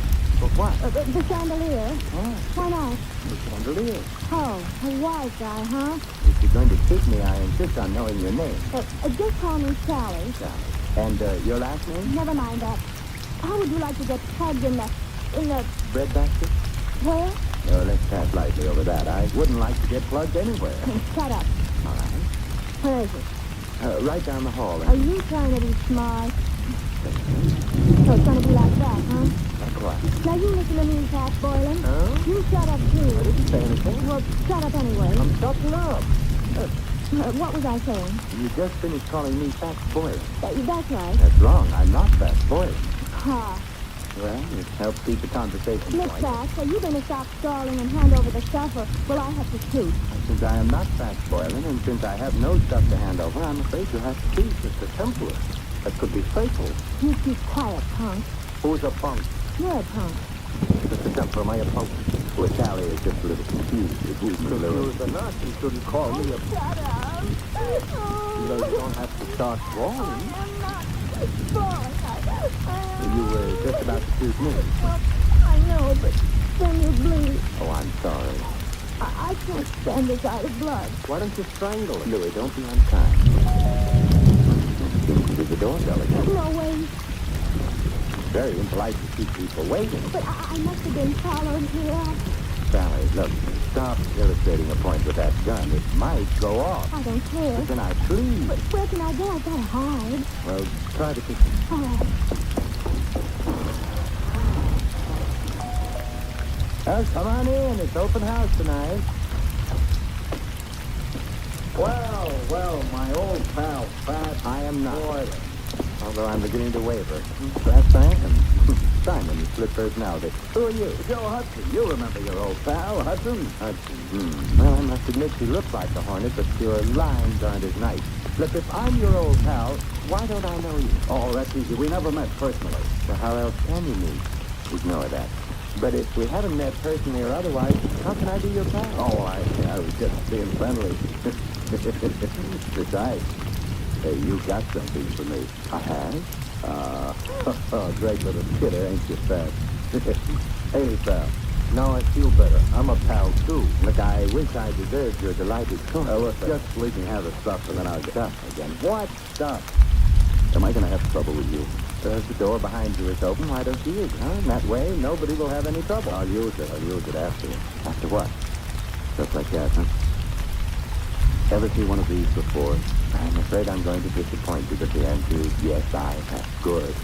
And you know how it works. You shoot bullets at guys. Guys who get bullets shot at them have a habit of dying. Really? Well, then perhaps you better not shoot that gun at me. I won't. Forgive me. I ain't shot. Well, that is I. That is, you ain't got. Exactly. Face it, I ain't a patient man. Hand the stuff over, or I don't have any stuff. or you get shot. I please. Who cares? I do. I hope you might. However, this could be a stall. This could be trouble, so if you can't shoot him, why not? It's against the law. I read it in the paper. It's against the law? Yeah, I believe you. Oh, so that's okay. Yeah, but I like doing things against the law. Oh. Well, you could go to jail. I already been there. Well, for shooting somebody that they'll hang you or something. If somebody told us. Well, I would. You would, huh? I would. So maybe I'd better shoot you first. Well, I wouldn't want to deprive Mr. Templar of the privilege. Well, Fred, your last chance. Oh, not that day. Also, I still don't know. It looks like I'm going to break a law. Hey, who did that? You did this, dope. I did not. This here's a plan. But you won't get away with it. Goodbye, Mr. Hudson. Mr. Templar, who made with the artillery? Inside. She's in the kitchen. He can stay there. She saved our lives, Louis. Yeah, but maybe by now she found out she likes to shoot guns. I hope not. Hello. It was nice of you to frighten Mr. Hudson off. I did? You did. I didn't feel anything? No. So good. Hey, I've got it. She's all cold. Come on, put her on the couch.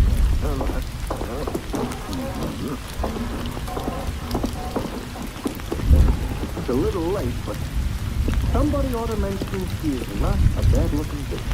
You've mentioned it. Looking for smelling salts in our bag? No. Identification. Here's the driver's license.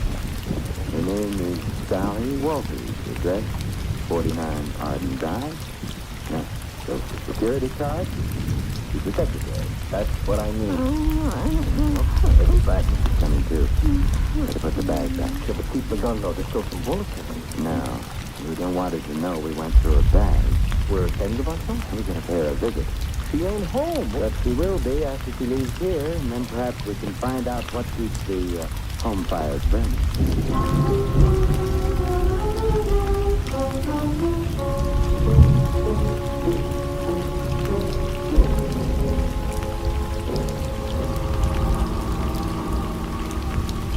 Sally was in kind of a hurry leaving us.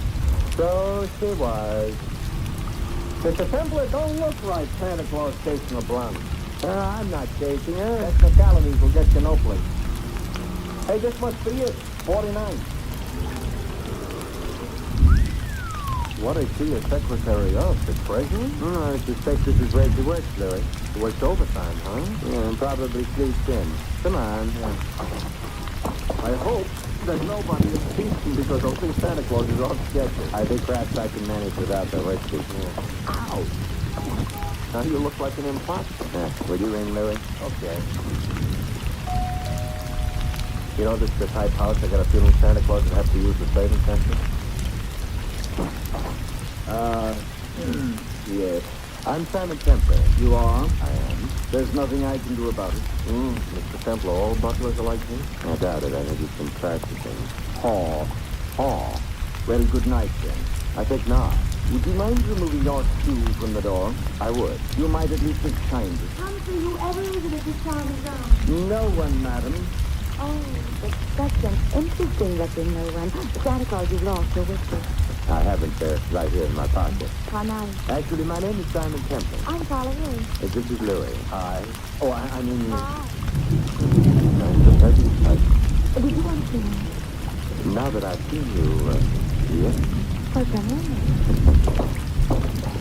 What's matter? Humphrey, go away. Yes, madam. Humphrey's such a problem sometimes. Sorry.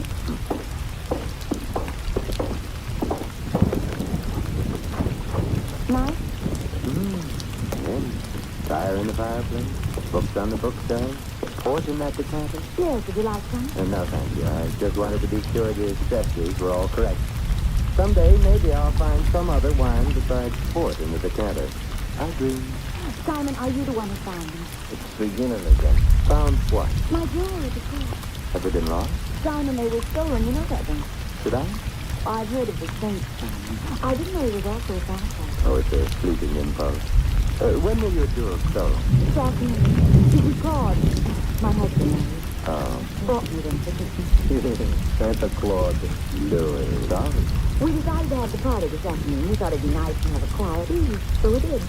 The jewels were in quite a large box. There's quite a lot of them. And? Of course, now the Santa Claus, but before the party was over, Santa Claus had disappeared. So at the door. But there must have been some precaution. Oh, there were several detectives.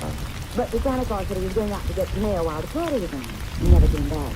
But he didn't have the jewels on him. The box was locked, and it was too large for the detectives not to have noticed. I see. The name of the man hired to play Santa Claus was, of course, That's what. And who may you be? Claude, this is Diamond Kindler. And Louise. I know nothing. Snoop Duppy. Give it to them. Claude likes to use as though he were an emperor on occasion. the box wasn't found anywhere in the house? You do that then? Did you agree insurance? Naturally, none of your affair. I shall speak severely to Humphrey. You should never let you in. I let them in, darling. So now he's going to speak severely to her. Now, we'll go quietly, except, Mr. Worth, what is Fat Boylan's address? I have no idea. Good night. Good night, darling. So am I.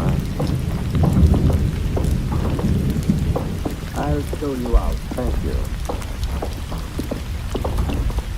Wow, wow, wow, wow, wow. Pronounced Carla Worth.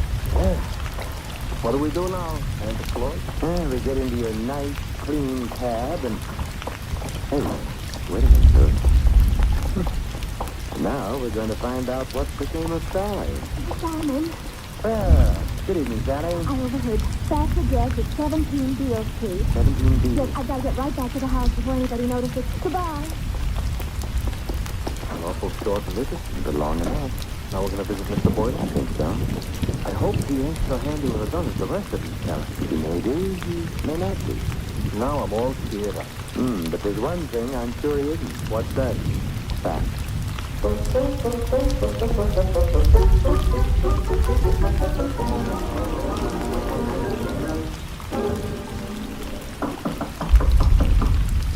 Quite a change from the waste dump. Now this is a dump. Yes, and Mr. Boylan would seem to be shy. Mr. Templar, you said something about the one thing you wouldn't be was fat. Why? Because he was called fat? Not exactly. Really, I'm worried. Yeah. Hey, the door was open. Yeah? Maybe that means our bird is flown? Maybe. Come on, let's go in. Okay. I ain't usually so poetical, but the light's on. Yes. And the room looks funny. Looks like a hurricane came to stay for dinner. And remained for 6 months. Somebody was looking for his jewel box. And someone obviously didn't find it. The extent of the search indicates that. Nothing was left untouched. There's a funny smell in this room, you know. A couple of funny smells. Yeah. One's perfume and the other Gunpowder. Huh? gunpowder. That's why I ain't been looking behind any pieces of furniture. It really wasn't very far to look for it. Huh? It's behind the daybed. Fact.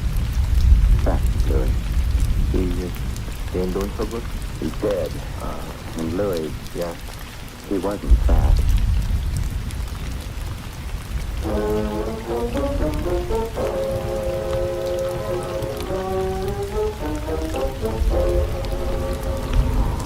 Mr. Templar, Yes, Louis? we're being followed.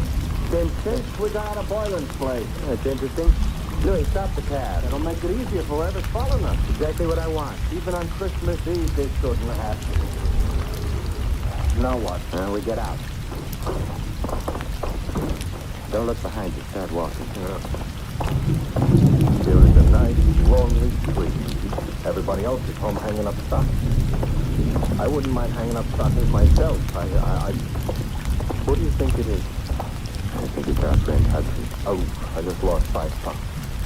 You mean the guy that was chasing Sally, who was all ready to shoot us until she made the explosion? You need to remind us. Oh, you think you want our money or our life? Possibly. What kind of an answer is that? Well, this is quickly. Mr. Templar, your alley's full of garbage. Also dark. You don't have to see garbage. You know they're around. Hudson? Good evening, Hudson. What? Don't turn around. I've got a gun on you. I don't like it. Louis, take Mr. Hudson's gun away from him. Okay. I got it. Mr. Templar. Good. Aim it at him. Hey, now, wait a minute. You can't shoot me with my own gun. Why not? That ain't tactful. What other gun could I shoot you with? Your own. Hey, you mean you ain't got it? Oh, mister, you were a liar. And on Christmas Eve, too. Hudson, who hired you to follow Sally and me? It was my own idea. Louis, Mr. Hudson isn't being friendly. He ain't, huh? He ain't. Therefore... Hey, now, don't lose your head, fella. We've lost patience with him, Louis. We have? Shoot him, Louis. He's beginning to bore me. He's beginning to... I should shoot him? Yes? Take him? Take him. Okay. But I don't know what my wife's 6 kids are going to say. haven't got a wife and 6 kids. No, wait a minute, please. Louis, we're being cruel, prolonging Mr. Hudson's agony. Put him out of it. Now, wait a minute. Who hired you? Mrs. Worth. Mrs. Carla Worth. You quite sure? Strike me dead. If that is, don't strike me dead. Look, if she didn't, would I say, why would I say she did? You have a point there. But, why should she have wanted you to follow Sarah? Well, she had an idea. Her husband and Sally were kind of, Decorating their own little tree together. I couldn't put it more tactfully. I see. So, you got enough divorce evidence? Mrs. Worth could hold up her husband for plenty of alimony. No. No. Oh, Mrs. Worth is the babe with the dough. Mr. Worth is a very well-educated bum. Indeed. Interesting. Louis, let me have the gun. Yeah, here. Wait, I thought I told you the truth. Sure you did. Mr. Templar, that's gratitude? It's necessity.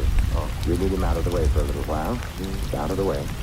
Now, now we're going to find out who else knew that Fast Boiling was him.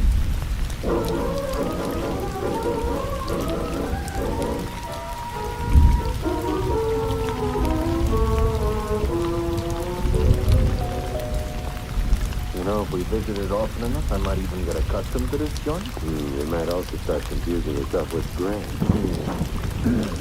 Good evening, Humphrey. I'm sorry the family retired for the night. It is late, I know. I wish to retire myself.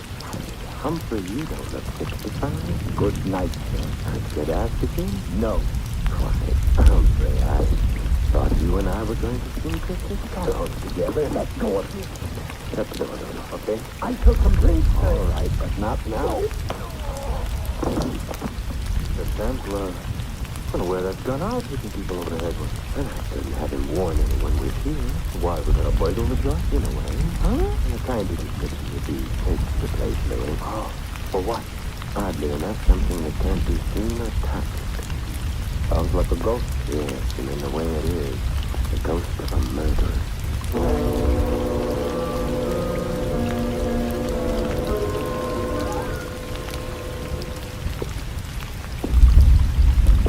Night before Christmas, all right, but a creature is stirring. Couple of creatures, huh? We've covered all the rooms on the upper landing. Therefore, the bedroom is here. And therefore, this should be someone's bedroom. Let's go. We're sleeping? Now, I can open the door softly enough. One right through the window. Yes. The dressing room. Door beyond would be the bedroom proper. Proper is not a word we're in a position to throw around. Let's go in to the dressing room. Come on. Okay. Wait a minute, darling. Inhale. Mr. Templar, I don't usually take breathing exercises in the middle of the lecture. All right. I'm inhaling. Well, Personal. to me, I could learn to love it, but no. then out we go. Didn't you care for that person? Didn't tell me anything. What do you want persons to tell you? Who killed Fast Boiling?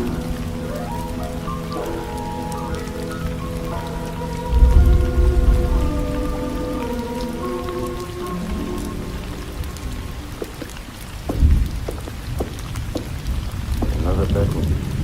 We go in. For a fact, that ain't the word you should have used. I'm beginning to get worried about this. Supposing somebody screamed. Hold yourself together. Okay. After all, like the poet says, strong heart never won fair mate. You mean sweetheart. All right, so for dinner I'll eat dog food. Now. Another dressing room. Well, Mr. Templar. yes. Same perfume we noticed. Uh-oh, don't be frightened. Simon, what are you doing in here? Louis and I have been testing perfume. It's the middle of the night. You're waking me. I'm sorry. I'm even sorrier about something else. What's that? The perfume you use is very distinctive, Sally. I'm supposed to say thanks? No. Because the last place Louis and I noticed it was in Fast Boiling's room. Minutes after he'd been killed. Oh, Not good, Sally. You're making all this up. No, this bottle of perfume will be evidence. But I didn't kill Boylan. You must be joking about that. I don't think the jury would find it funny.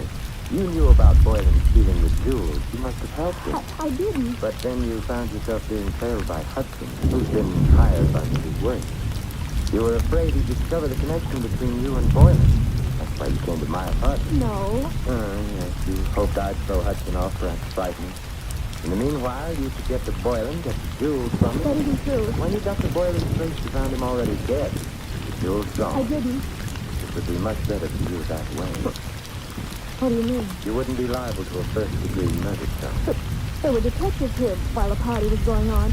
Boylan couldn't have stolen the jewels. They saw him here. You didn't have them. He did have them.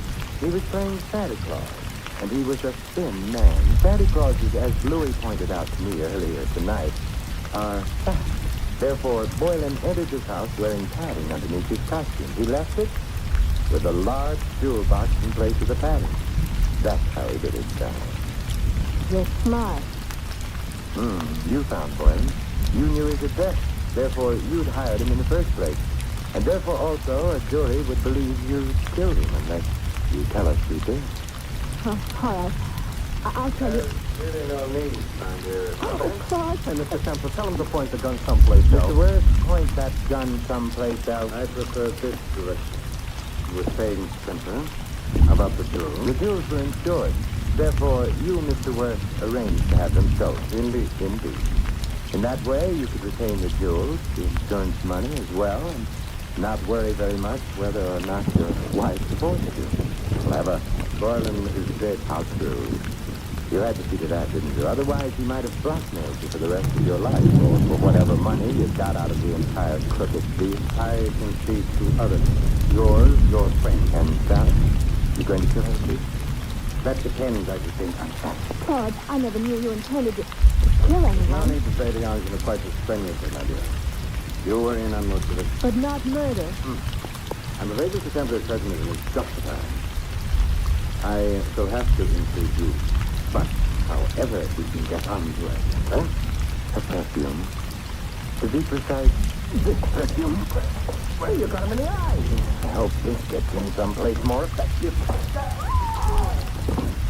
Mr. Templar, the trail of unconscious bodies you're leaving behind you tonight, if laid end to end, Yes, Louis. would look terrible.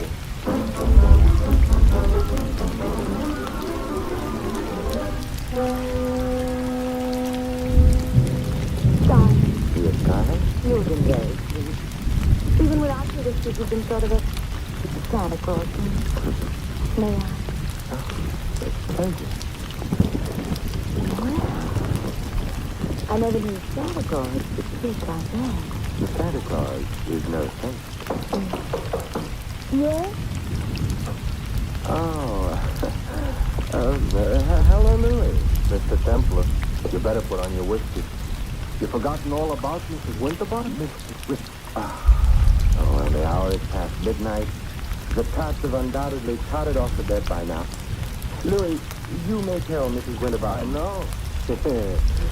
That the saint ain't no Santa Claus.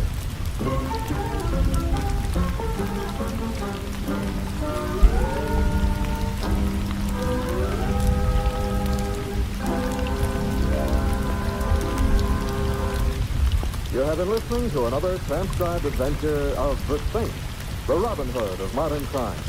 Now, here is our star, Vincent Price. Ladies and gentlemen, all of us who live in the United States are aware of the spiritual values of American life, our factories, machines, and luxury. But there is another side to American life, a side made up of spiritual values. Our country was founded upon faith in God. In the Declaration of Independence, it states that men were endowed by their Creator with certain inalienable rights. Thus, religious faith is part of the very foundation of American democracy. And one of our most precious national heritages is freedom of worship. By exercising this freedom, you and your families can enjoy the spiritual pleasures that come with church or synagogue attendance. Moreover, your religious leaders stand ready to give you their help, whether you need personal or family guidance. And if you suffer the loneliness natural to a newcomer to this country, the churches of your faith will welcome you. We all know that without spiritual values, the other advantages of American life have little meaning. Without faith, the family and the community become unstable. Without faith, the individual denies himself the peace and guidance of religion. The doors of your churches and synagogues are open to you. The freedom to worship as you please is yours. And so America's religious organizations invite you to find yourself through faith and to come to church this week. And may I wish you all a wonderful Christmas, and for the world, peace in all the years to come. This is Vincent Price inviting you to join us again next week at this same time for another exciting adventure of the Saints. Good night.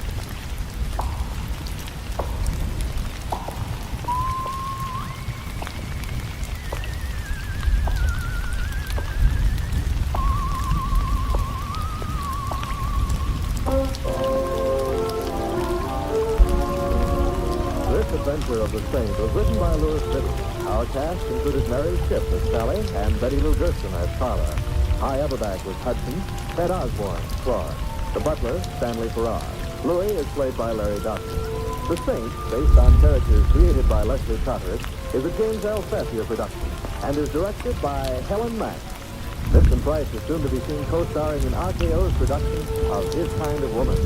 All you Saint fans will be glad to know that the Saint comic books are on sale at all newsstands. Your announcer, Don Saint. 3 times mean good times on NBC. For your Christmas Eve listening pleasure, there's another broadcast of NBC's Sunday hour-and-a-half extravaganza, The Big Show. There's a whole Christmas stocking full of stars, including Tallulah, Jimmy Durante, Ed Wynn, Charles Boyer, Robert Merrill, and many more. Tonight also means your weekly visit with the Harris family on the Phil Harris Alice Faye Show. Be sure to hear this special Christmas program later today on NBC. Happy holidays, happy listening, happy holidays, happy listening. NBC wishes you a season of good cheer. A merry, merry Christmas.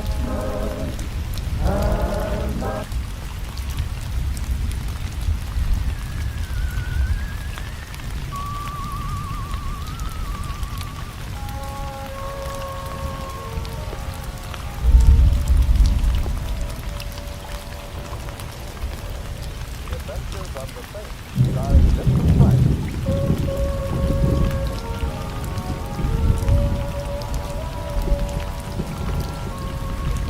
Based on characters created by Leslie Carteret and those familiar from books, magazines, and motion pictures.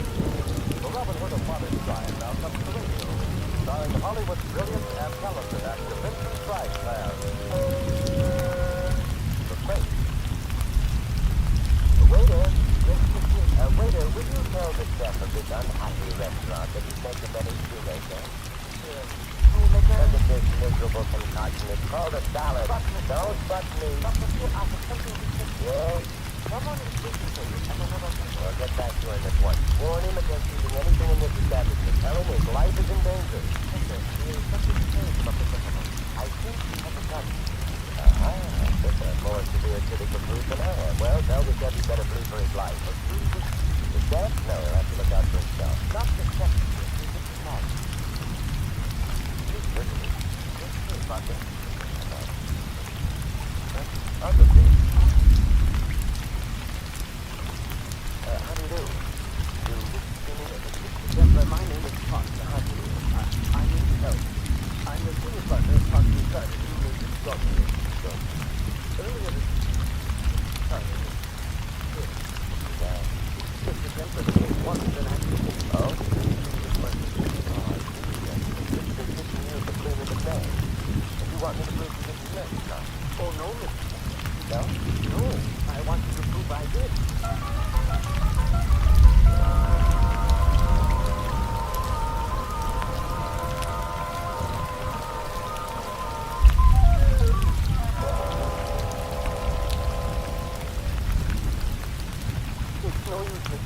I did kill Carter, so why wouldn't the Because they couldn't find the corpse. Usually one around after a murder, you know. Somebody stole it. Stealing corpses is a rather restricted profession. Where did you dig the corpse? In our inspection on Worcester Boulevard. When? Earlier. And then you phoned the police and stopped? No, I couldn't bear the sight of Sergeant body. I walked over to a nearby hotel and made my call to him, and then I returned to the shop. I didn't go into the back. Where the shooting had taken place? Yes. I waited for the police. They arrived. I told them what had happened. Led them to the back. But when you got there, the cover was there. Yes, it's No one had heard the shot? no, you see, it's a business neighborhood. This is easily Understandable. May I ask you a question?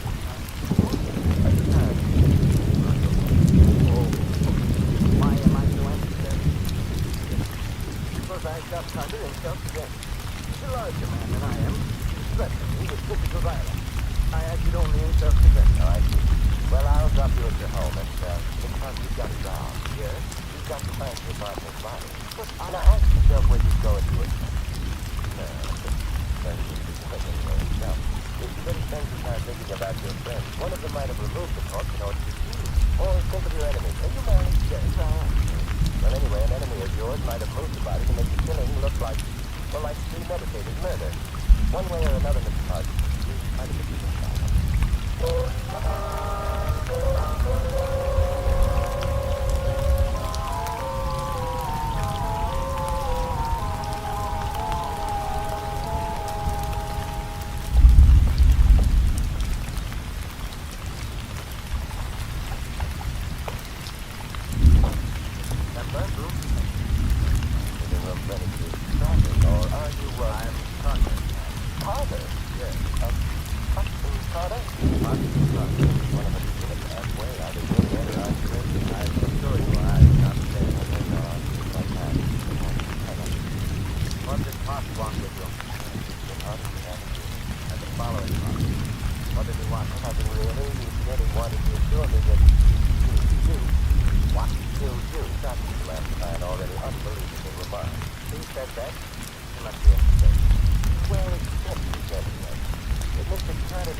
little button over there.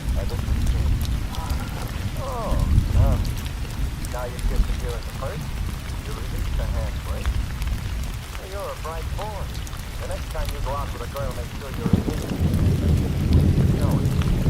Now step on the gas and get the heck out of here.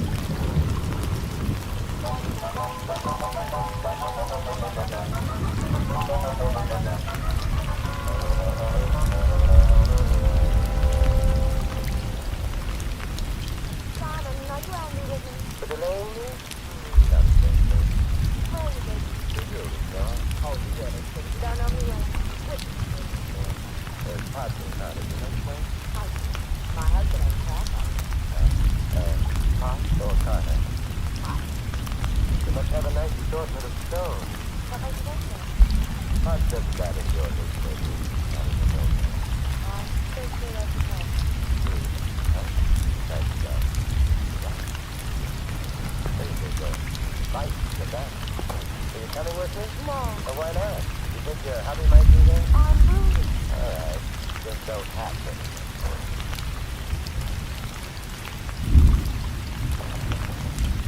Who's there? Open the door. What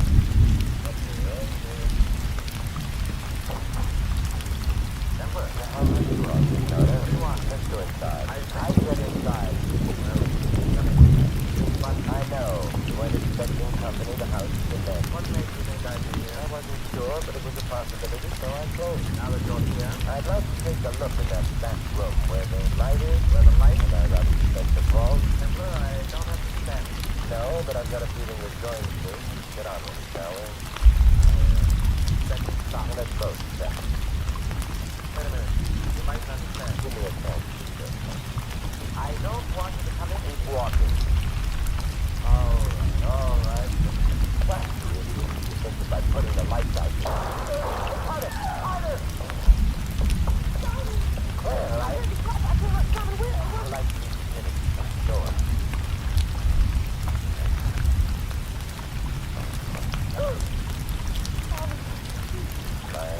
I'm across the doorway.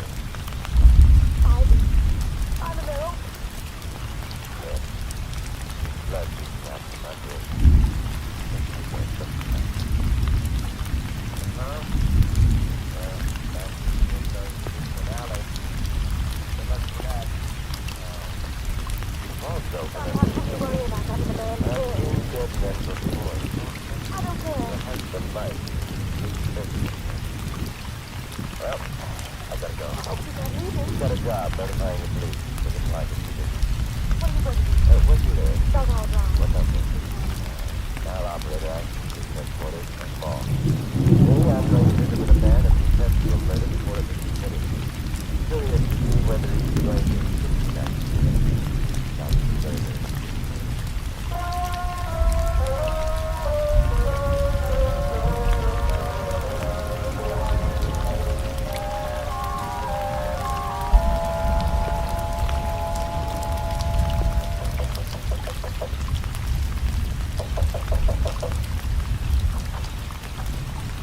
I want to see Mrs. Parsons.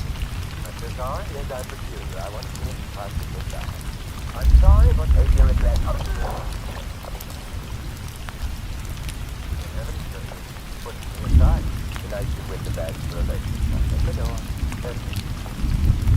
Third time. I refuse to nothing. But you're young, big, and you've got muscle. Let me put you aside and you were a doddering old man. Why? My father was a bunch of bull.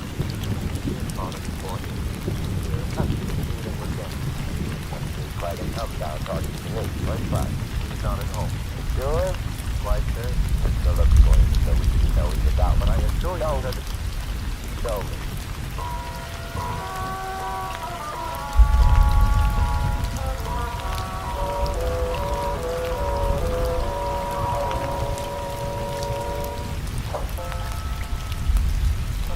Well, he's not in the house. No, I don't look so smart. Mrs. Parsons in the house either. You do that service for you. Look, tell me, how did you feel about a husband? I beg your pardon. All right. You've given me the proper outrageous response. What's your name? Anderson, sir. Anderson, make us speak. Sure. Well, my father or his father before him.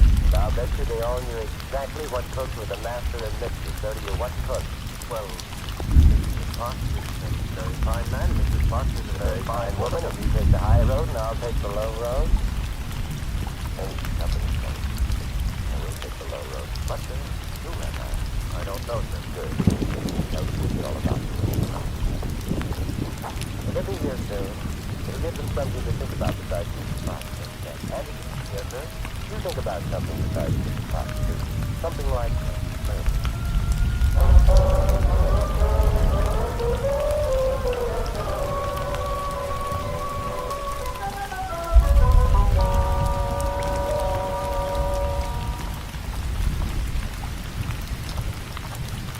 Good afternoon, sir.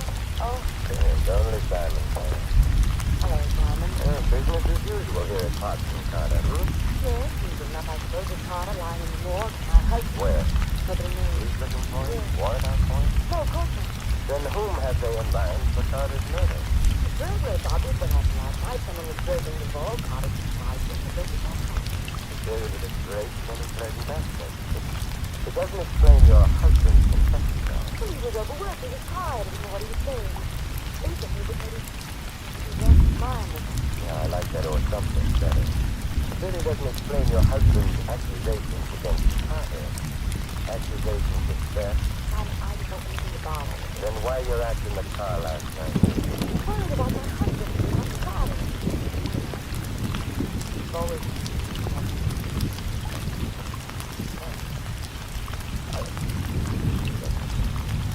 cold.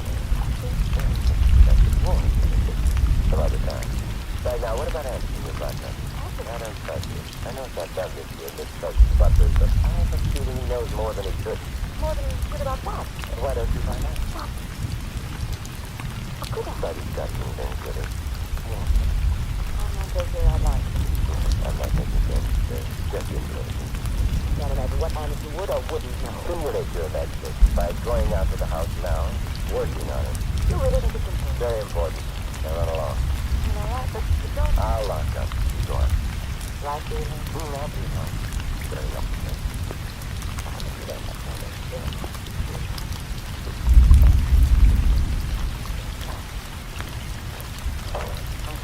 Well, there's the back door.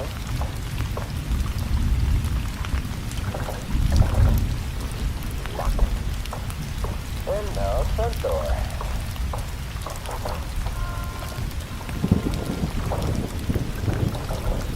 Locked.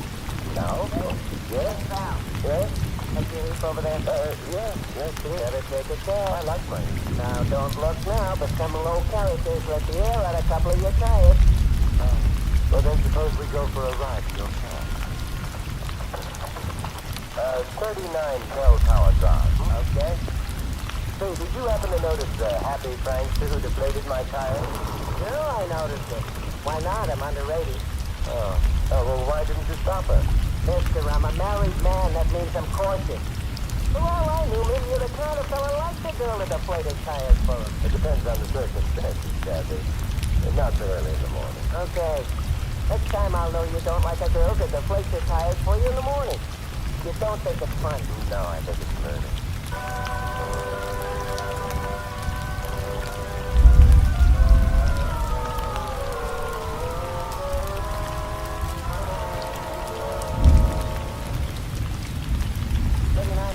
Drive up ahead. Okay, pull over here. Okay. Nice jump. Want us to wait for you? We'll both wait.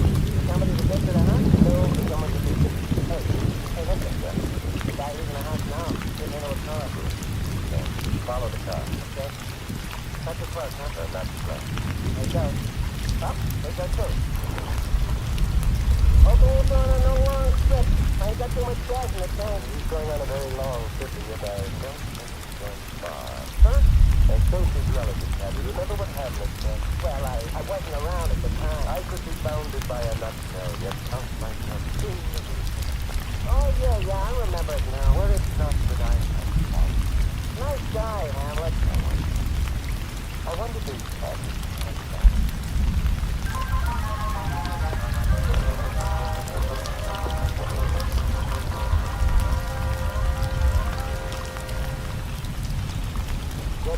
back. I don't like these hills when it starts getting dark. They're barren. Yeah, and it's steep.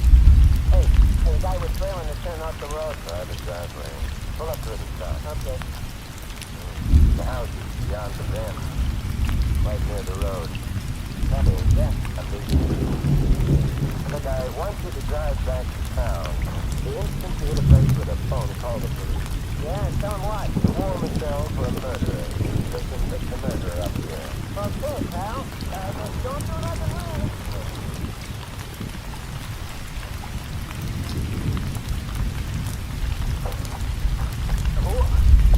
Hello. I see I didn't need you. Now, Mr. Chester, whatever was your grand habit? What do you want? I'm admiring the country home of the pine. By the way, where is Mr. Pine? I don't know. Oh, who's that? A big man? Stay away from that door. That's it. Looks like a traveling door. Work, too. Mr. Pine, I'm Dad. Oh, you can stay away. I don't accept advice graciously, nor do I care for large. The lantern jaw. But lantern jaws are handy to hit. Now, feel Mr. Pine. Look at the gas out of your mouth. There. You better? Oh, it don't like it. Your hand. That's lovely. Look out behind you. Oh. Hello, man. Hello? I'm glad you stopped me. You are? Yes. Remember I warned you about the butler? It was you who brought your husband here and tied him up together. If you could ask me one when I visited your house in that attitude for the first time, we had a little discussion. The course of which you remarked that I knew you weren't in the house before I came. Why? Because how do you know I was outside the house? Unless what? Let me help you. Standing up will help restore circulation. Unless what? Oh. Unless you told him. What's that told him then? Obviously, because you and he were in on this little plot together. What? To kill Carter and blame your husband for the murder, except you didn't have it to do. That's fine.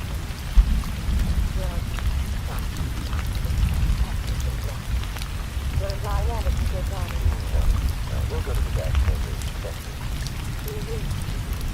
So they thought I was talking about you. I was out front with you. You at the front door, that's true. Carter was trying to do this. He was going into the back room. His back, therefore, was to us. What if you remember he was shot in the back? Afterwards, we remarked how he lay face upward with the blood coming out from under his...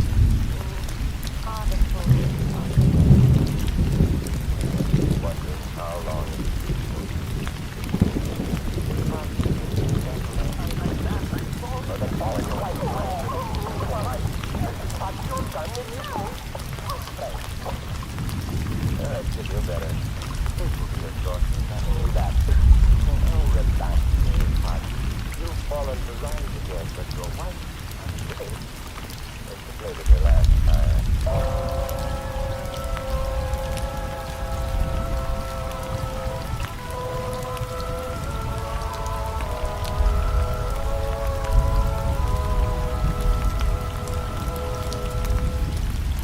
There, here you are, Miss Pike. In good health. Mr. Templar, how could I have killed Carter and not killed him? Simplicity itself, Mr. Pike. Your gun has been carefully loaded with blanks. Carter pretended to be dead. But why should he have done that? Your wife must have persuaded him that by doing that he would escape going to jail for theft. He'd have a hold over you and... Not a very nice woman, is she? No. With Carter murdered, she was preparing to have you disappear permanently. It would seem to the police that you killed Carter. I can't thank you. No, don't bother. It was fun. But in the future, Mr. Pike, before you confess to murdering anyone, you need to do it.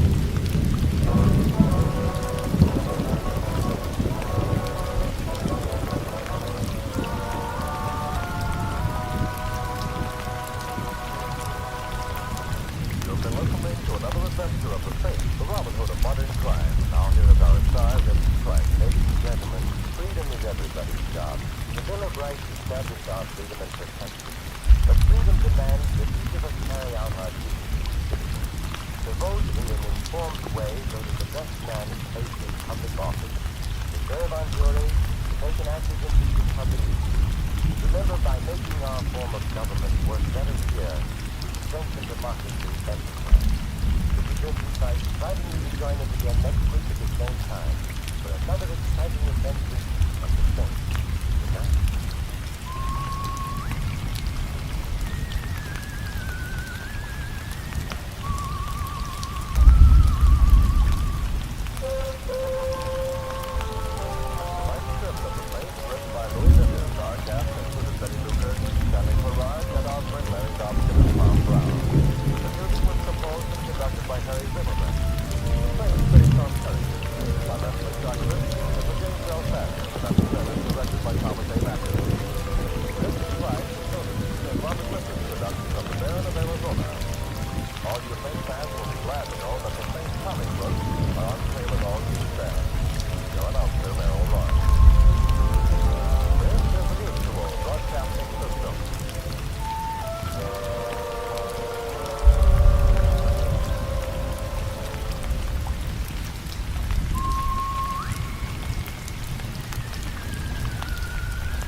Adventures of the Saints, starring Vincent Price.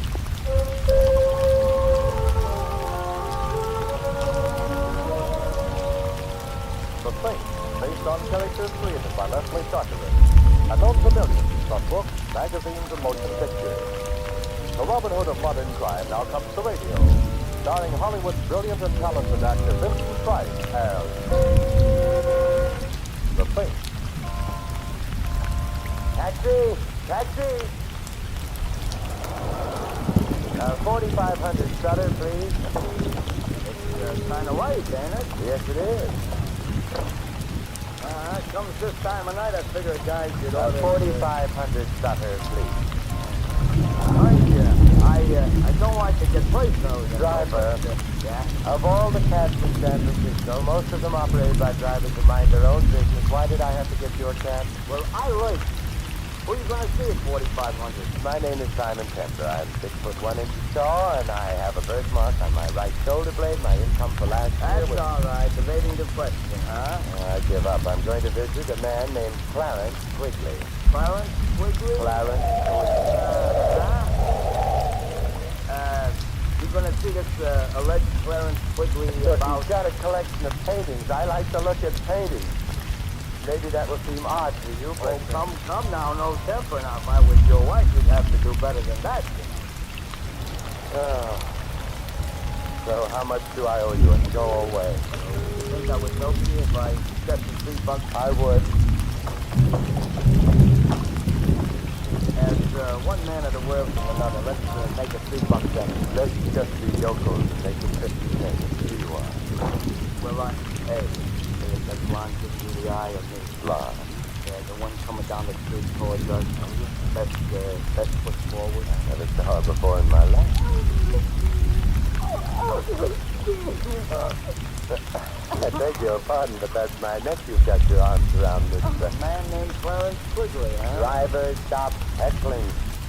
Miss, whatever your name is, the way you're strangling me is a pleasant way to be strangled, but It sounds so cool. I'm not Ellsworth here. I think I can honestly say I have never been Ellsworth here. You're not. No. Oh, I'm sorry. I thought you were. Maybe I just spoke to you. Don't you know Ellsworth here when you see him? No, don't I? But, I saw you and then the name came to me, so who is Ellsworth? I don't know. Well, I suppose a certain amount of confusion about who or what Ellsworth is understandable, That but... isn't the word. It isn't? No. See, not only don't I know who Ellsworth is, Yes. I don't even know who I am.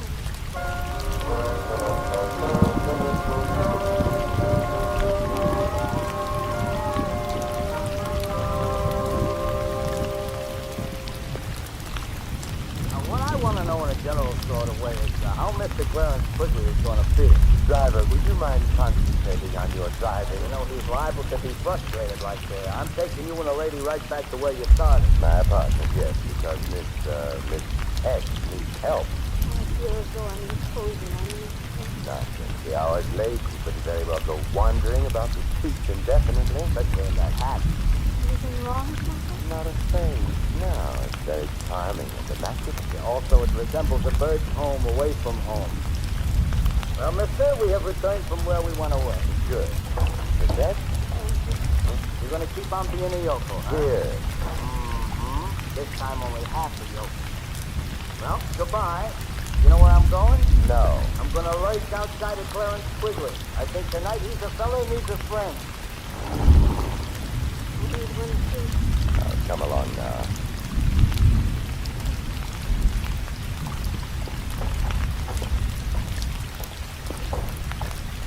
There you go. Now take your hat off and make yourself comfortable.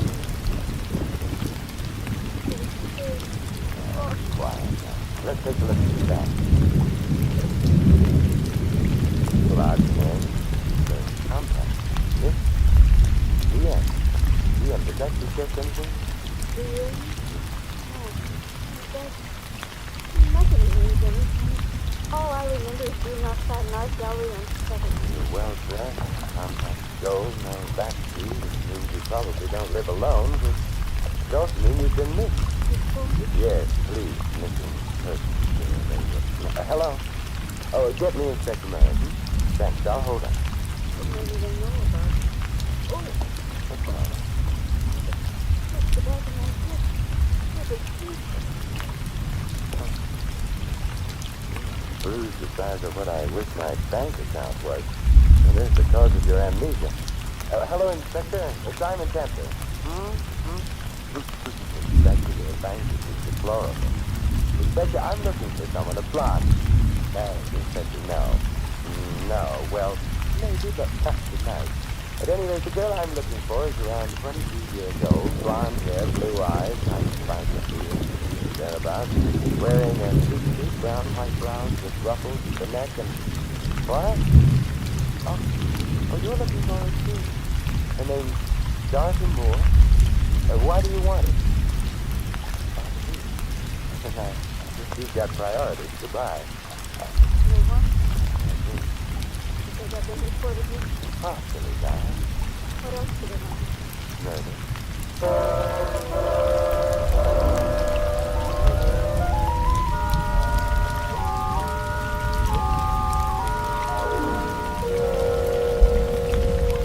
Okay, now try another cup of coffee.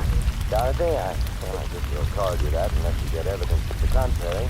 Dorothy Moore would fit the initials on your compact. You stay here and wait for me.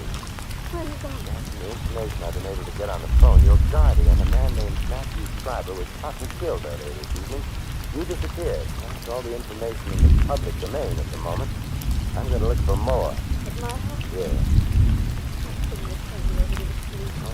Yeah, I don't really know that you are Dorothy Moore. I'd like to know a little more about the murder itself before coming to any decision. You want to help me? Now you need to help me. You see what's so terrible about it all is that I don't remember anything at all, so I can't even say how stupid it may be.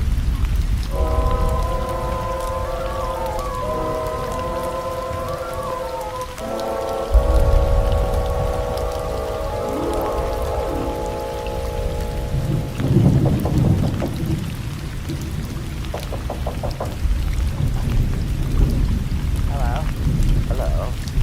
Well, it's been fun meeting you. Come on, now wait a minute. Don't shut the door. I'm coming in. Hold on. It's fine, but, who are you? It's Simon Tempter. Oh, but that's nice. That's more distinguished from mine. Oh, what's your name? Walter. Not the most glamorous name in the world, but on a banker, so I bear that. Good.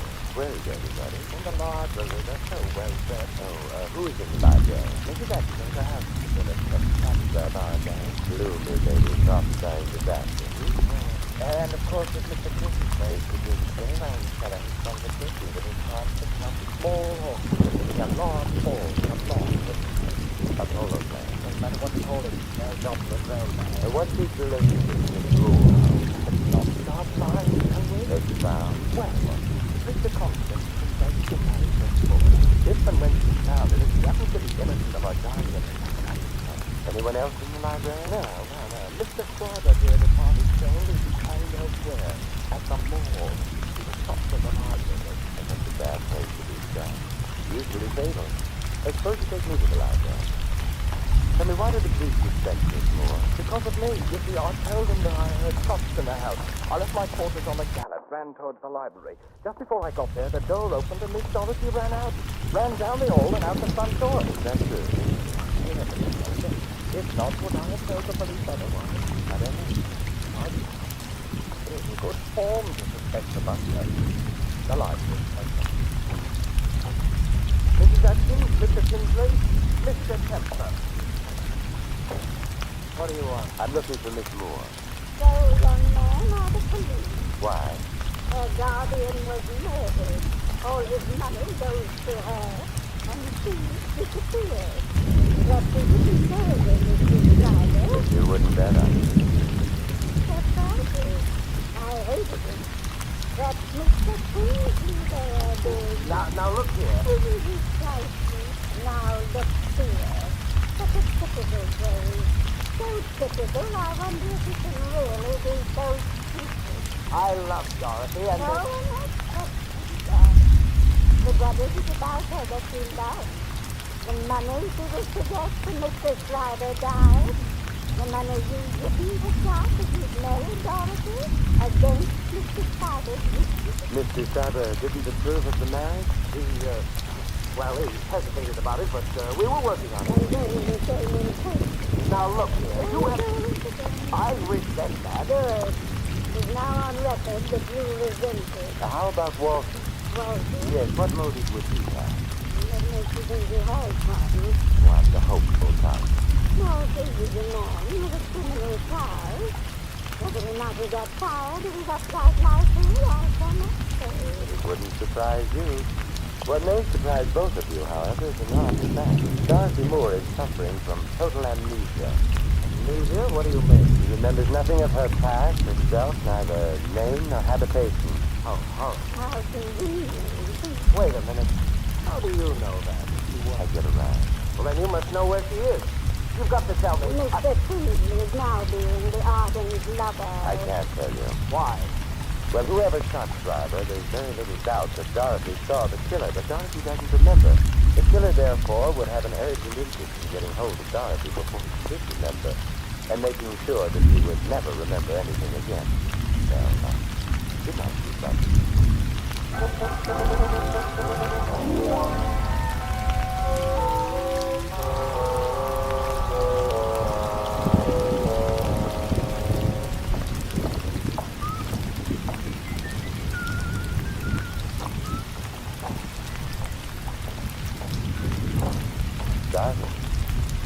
Dorothy? Dorothy? Dorothy?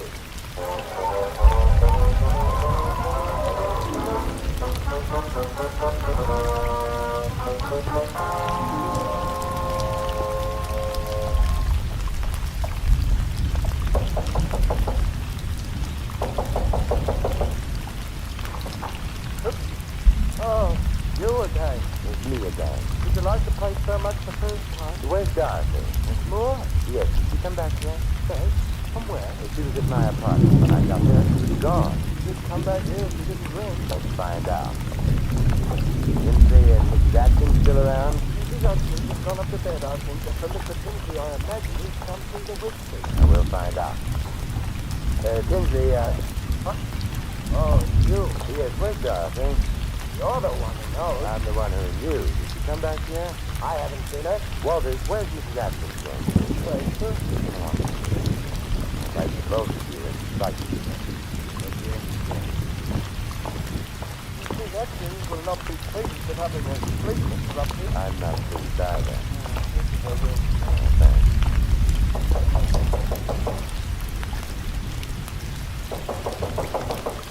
Oh, girl must be asleep. Well, then you just wake her up. He's sound sleeping. Then we'll go in and wake her. How'd you like that? Strung up to her feet. Anyone got a knife? Yes, here. Now, We'll cut the rope and get her down. That's over there. Well, that's that. Good. He's dead. Whoa, okay. Although, you know something? What? You must have killed the old man. Driver, I mean. Saying he committed suicide. In remorse, I mean.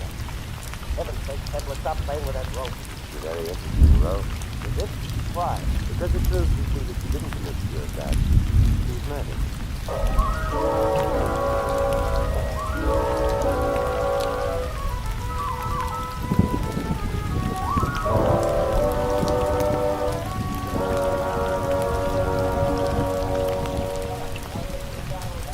Templar? Yes, Inspector Murray. I understand you don't think that Mrs. Atkins committed suicide. I know she didn't. Well, while the boys are playing with fingerprints and stuff, would you mind explaining to a poor benighted member of the lower intellectual classes I mean, a cop like me? Oh, Murray, now stop pulling my leg. You're one of the bravest men I know. Then why do you always beat me to a case? Oh, I'm kidding. Now, about this alleged phony suicide. Take a look at the rope with which Mrs. Atkins is supposed to have hanged herself. Now, let's see. The rope is thrown over the beam there. Oh. I'm afraid you're right, Templar. Yeah, it wasn't hard to spot. Her weight would have pulled the rope sharply down over the beam. The fibers of the rope, therefore, should have slanted upwards. Instead of which they slant down, indicating that somebody put the rope around Mrs. Atkins' neck and then hauled her up. We were supposed to think that Mrs. Atkins committed suicide as a confession of guilt. Which leaves us where? Can you drive her home? I'm more interested in where the girl is. Dorothy Moore? Uh-huh. Why? Because I have... Look, come through the door. Hello, Dorothy.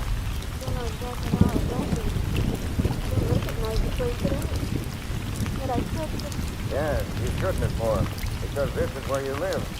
But I'm afraid you're not going to stay very long. I'm placing you under arrest on suspicion of murder.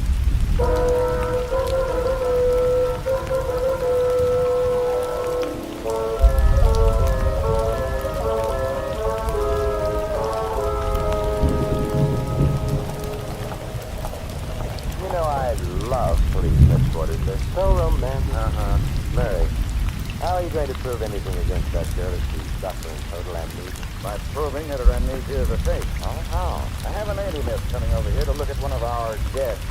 I'll have him see Miss Moore, too. He's due any minute. I'll go get the girl now. The other door. Come in. Hello. Well, you're not Murray. I'm Who are supposed you? Doll, of course. Now, what's the matter with you? What are you complaining Oh, about? but I'm not the Oh, one. now, we've got to get to the bottom of these things, don't we?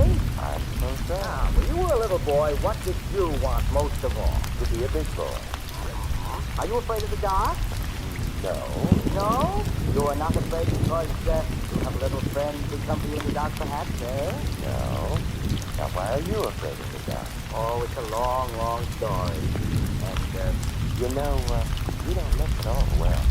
I don't feel so good either. You should be a doctor. Thank you. I think I will. Hey, goodbye. Oh, Templar. Yeah. Your alienist was here, Murray, but he left. Alienist? Well, I just phoned him and told him not to come. The district attorney wouldn't hold the girl. Insufficient evidence and ballistics. Ran a paraffin test. No proof that she fired a gun. But the man who was just in here, Don, I think his name. Now, he's not the alienist. He's the guy the alienist was coming to examine. He's not. Oh.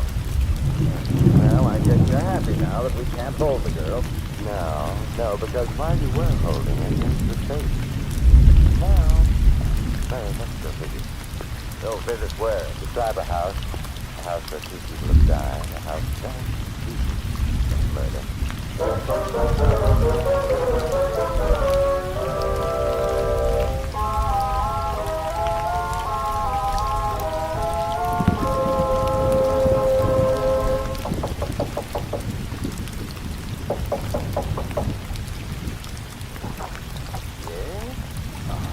Oz, no Oz, Walters. We're coming in. Sure. Dorothy's home? Yeah. You got here when? 10 minutes ago. Yeah, we'll go to the library. Oh, got here 10 minutes ago. And then, He sat in this room for a few minutes, made a phone call, and went up the stairs. Oh, tell you, Mr. Kempton. I'll wake her up and get her down here. Now, hold on now. Kingsley around? Forget the tank full of pain on. Get him down here, too. That's Harvey. And Walter. Yeah? You come back. Having fun, Temper? I don't care very much for this stage with any case. What are you doing with that telephone? Hiding it under the couch here. Are you being subtle again? Oh, flatter. Hello, Doc. Hey, sorry to have you wait. Oh, I wasn't asleep. Found you in there? Are you willing to get the chance? Kingsley's here in the house, isn't he? Yes, he is. For heaven's sake, is the man never to get any sleep? You know Inspector Murray? Kingsley? Oh, yes. The police. Get off your polo pony. Where's Walter? Right now, on his way to Canada, I imagine. Dorothy, get on the phone right away. Phone is pushed. Oh, there doesn't seem to be one in here. Perhaps in the next room. Why do you want me to phone? I don't. Did you just... Dorothy, didn't there used to be a phone in this room? I don't know. I don't remember. Oh, yeah, neither, but you remember everything that happened since the blow on your head, don't you? But then equally, of course, since you were in this room a very little while ago, and since you used the phone in here, you should have remembered that. Why didn't you? Well, I don't know. Slipped my mind. No, this is slip your mind. You're merely being over-careful. What does that mean? It means that you are not now, nor ever were, suffering in that region. Why should I pretend to have amnesia? It killed your uncle. You knew you'd need something to help you out in court, so you wandered about until you found someone on whom you could try out your amnesia. That has to be me. You're just saying those things without proof. Besides, there was a paraffin test. It indicates merely that you wore gloves when you shot your uncle. It indicates I might have worn them. If I'd shot him, you can't prove I did. I can prove your amnesia was phony, that along with some other things. How can you prove it? Very simple. Your hat. What? When you arrived at my apartment, you took your hat off, discovered a large bruise on the back of your head. That would supply a plausible reason for your amnesia. But Dorothy, as I remarked to the cab driver at the time, your hat was immaculate, untouched. You're asking us to believe that the killer knocked you out and then carefully put your hat back on your head again? I'm not asking you to believe anything. I'm going. What a charming revolver. The one you used on your uncle? It still has bullets in it, so don't try to stop me. But Dorothy, you didn't ask me how I could be so sure the killer hadn't done that business with your hat. I don't. I'm so sure because of Walter's statement. Remember he saw you rush out immediately after the shot? All right, you're smart, but you'll never stop me. That's not what Walter was right behind you. Oh, no, you can't fool me. Well, fine, so Miss Dorothy. I better... You know, gentlemen, you knocked Miss Moore out with a bomb. But you said you were going to Canada. Misunderstood me, sir. I merely said I was going to get some Canada dry. Now the bottle's ruined. Let's see that. Oh, never mind, Walter. There's no harm done. Inspector Murray, you'll take Miss Moore, and I'll take an old man.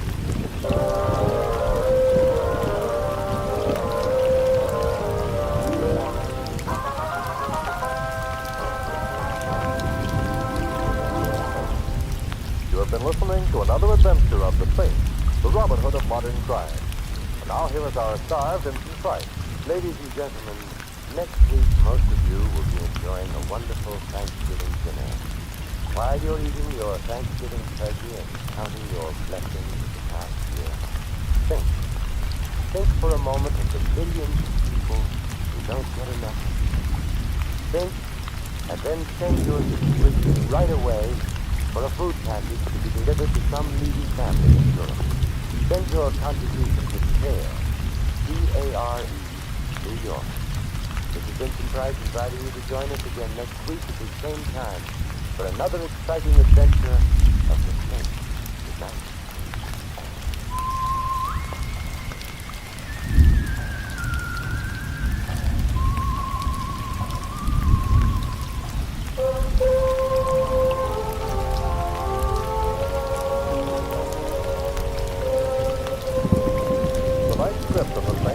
By Lou Vinny.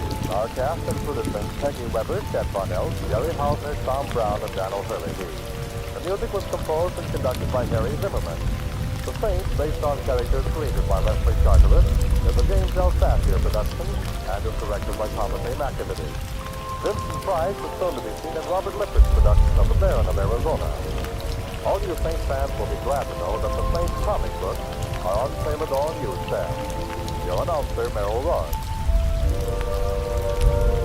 This is the Mutual Broadcasting System.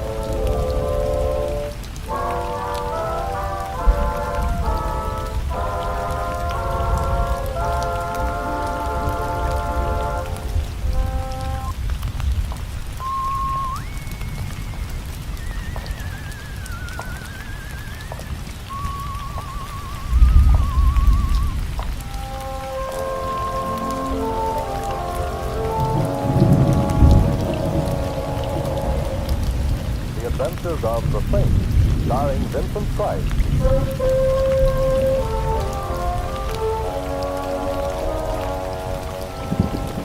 The Saint, based on characters created by Leslie Charteris, and known to millions from books, magazines, and motion pictures.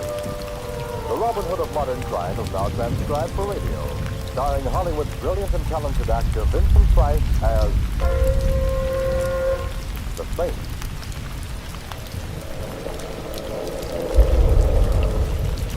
Anything wrong, Captain? Nothing serious, Mr. Templar. Just coming down here for a check. Go on just as soon as we can. Oh, and where is here? Headstone, New Mexico. Used to be a big silver mining town, but now it's just another little town, I guess. Although I did notice there's a carnival playing over on the edge of this emergency landing strip. Well, how long are we to enjoy the hospitality of Headstone? Oh, 2 or 3 hours. Long enough to see the town, have dinner if you like. Sorry to delay you, sir. Oh, it's all right, Captain. I'm seldom bored in a strange town. Well, you better go back and fasten your seatbelt, Mr. Templar. We're coming down now. Right, I'll see you later.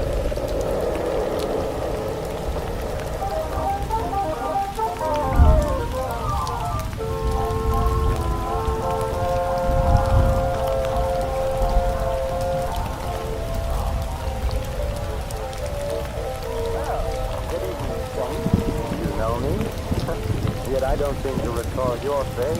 Harry Kelly. You don't recall my face because we've never met, but I've seen many pictures of you, and so I recognize your me. Well, that's very flattering. Tell me, Mr. Kelly, how can I get into town? You can find a cab on the other side of the counter. Planning on staying long? Not at all. Should I? On the contrary, I was just going to suggest that I doubt if Headstone would welcome the presence of the Saint. Just a friendly remark, you are. Oh, naturally. And if I may be permitted a friendly question, why are you telling me this? Just an interest in the continued health of my fellow Jews. If you have any trouble in town, look me up. Anyone can tell you where to find me.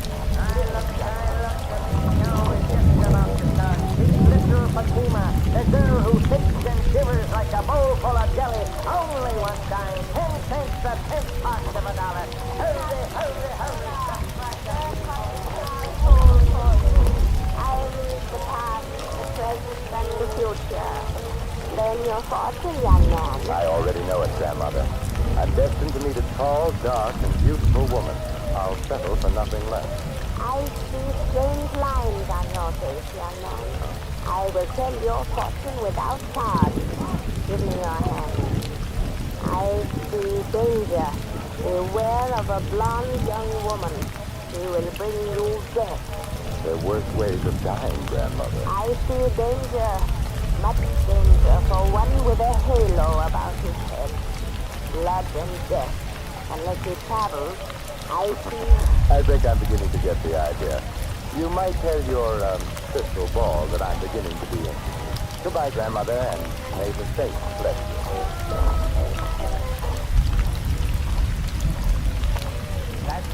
Oh, thank you. Say, do you suppose you can drive me somewhere that serves a good dinner? Sure. Silver Dollar Hotel. Oh, fine. You know, I was just sitting there communing with nature about how many guys there are who blow their wad to watch some dame do a hula but won't spend a dime on a hat. Do I detect a touch of Brooklyn? How could you miss? That's me, young Ziggy from Flatwood. I used to drive a hack in Brooklyn. Now I own the only hack in Headstone. It's like, man. You know, I ain't seen the Brooklyn Bridge for 10 years since I come out here for my health. Like I always say, it's a smart man who knows when it's healthy to get out of town. Meaning what? Does everything have to mean something? Me, I mind my own business, I stay healthy. That's why I'm living in Headstone instead of under one. I see. But if you didn't mind your own business, I suppose you'd give me some advice about leaving Headstone. Is that it? No advice. That's part of minding my own business. Headstone is a great place for strangers to visit, if they paid up their insurance.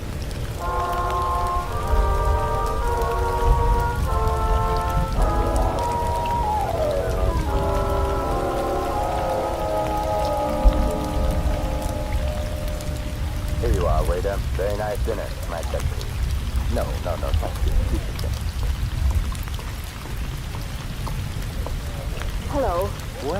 Well, this is a surprising hotel. First a beautiful dinner, and then an even more beautiful blonde. May I sit down? By all means, Miss. Lady Connie, no signing tempted? I should have worn my dark glasses, but now that the truth is out, you might as well call me Simon. All right, Simon. Now, how did you know who I am? Now, don't tell me that you were just passing and recognized. Wait, Vicky told me that you were here. She owns and drives the taxi here in Headstone. I know I shouldn't look a gift blonde in the hair, but why did Ziggy tell you I was in here? Well, Ziggy knows that I need help, and he thought, that is, since you're the state, you might help me. Well, I have been known to help beautiful blondes on occasion. But tell me why you could need help, that is. Someone's been trying to kill me. Oh, dear Lord, what's that? Are you sure? I've been shot at twice, and everybody here has been very unfriendly, except Vicky and a man named Harry Kelly. I've noticed the unfriendliness in this town. But being unfriendly towards you is obviously an indication of insanity. Oh, please don't joke about it. I'm frightened. All right. Now tell me about it. Well, my father was known as Silver Slim Conley. He lived here for years, but he sent me east to school when I was very young, and I didn't come back here until recently. My father died about a month ago. Oh, I'm sorry. He was broke, and all he left me was his old silver mine. He called it the Betty Mine, after me. But I take it somebody wants the mine. No, the mine is completely worthless. There hasn't been any silver in it for years. My dear, you were shot at twice. Have you any idea who did you see? No, but it might be the same man who told me to get out of town. Oh, who? Mike McCarthy. Vicky says he's an Eastern gangster who's been living out here for several months. Will you help me, Mr. Simon? Well, I've never been able to say no to a pretty girl. You mentioned a man named Harry Kelly before. Just who is he? He knew my father. He's been very friendly to me, although he thought I ought to leave town, too. I've met Mr. Kelly, and he's very much. I think we're... All right. Oh, just a minute. There was some red dust on your coat. Oh, thank you. Ziggy apparently doesn't get enough passengers to keep his cab dusty. Did you say Ziggy was parked outside in his giant? He was when I came in. Oh, there he is. Yes, looking exactly as if he were back in Brooklyn. Hey, Ziggy! Oh, so you found me, huh? Thanks to your bird dogging, which I must admit in this case has done much to overcome any natural prejudice against cab drivers that I might have. Say, do you know where Harry Kelly lives? Sure. Let's go then. Hey, don't you ever clean out this hatch? What's all this dust? Who knows? Maybe it was that redhead that hired me yesterday. But he had dandruff. You missed your calling. Funny is an undertaker. Well, now, Ziggy, I don't suppose you cared to tell me why you warned me to get out of Headstone. Got me all wrong. I wasn't warning you. I was just talking about myself. And I don't suppose you care to tell me why somebody took pot shots at Miss Connolly here and told her to get out of town, too. Me, I don't know nothing. Like I was telling you, Saint, I mind my own business. Maybe you say ignorant that way, but it's healthier. I like it like that. In that case, why did you send Miss Connolly in to see me? Well, like you can see, she's a pretty little pigeon. She needs to know some guy will help her. Now, it ain't no secret that the Saint goes around mixing in other people's business, so I tell her to see me. Who told you I was the Saint? I got eyes in my head, ain't I? Like I said, I used to hack in Brooklyn. I got around. What about this Mike McCarthy? This is smart money. Huh? A lot of guys have crossed his path once. You get what I mean. What about Harry Kelly? Local stuff. A nice mo, but no more. You're doing all right for a guy that doesn't know anything. You got me wrong, pal. Vicky looks people all trouble, but he don't see nothing except one guy is tough, another guy is small, and maybe another guy is who knows. I really don't think we should try to involve Ziggy, Simon. He's been very nice as it is. You got something, pal. I ain't really equipped for it because the way your head is, only a saint could feel at home.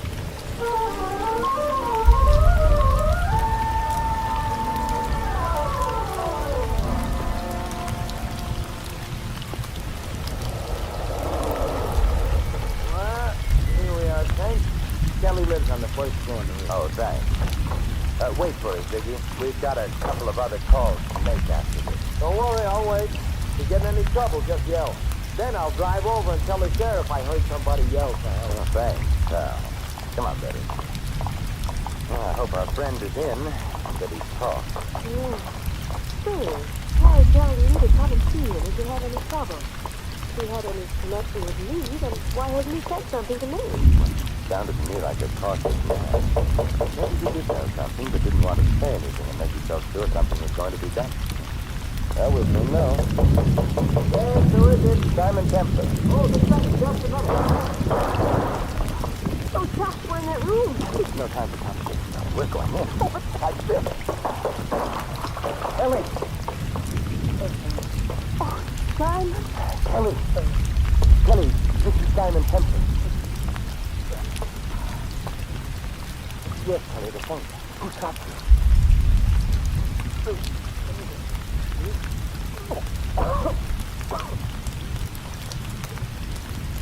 But mine.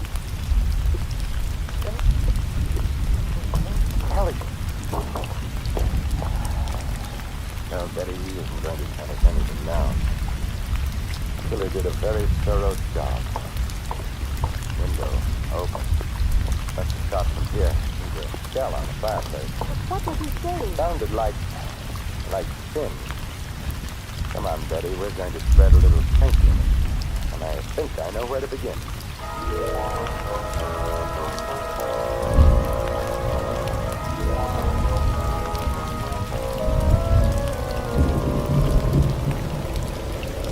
Ziggy, didn't you hear anything? Well, I noticed some noise, but like I told you... I know, you mind your own business. Are we going to the sheriff, Simon? No, not yet. Vicky, who's the affair in this town? Old man Mac. The officer's closed now, but he lives right ahead there. Yes, that big white house. Okay, stop there. But Simon, I'd like to satisfy a little curiosity about that line of yours. I'll be right back. You stay here, Betty.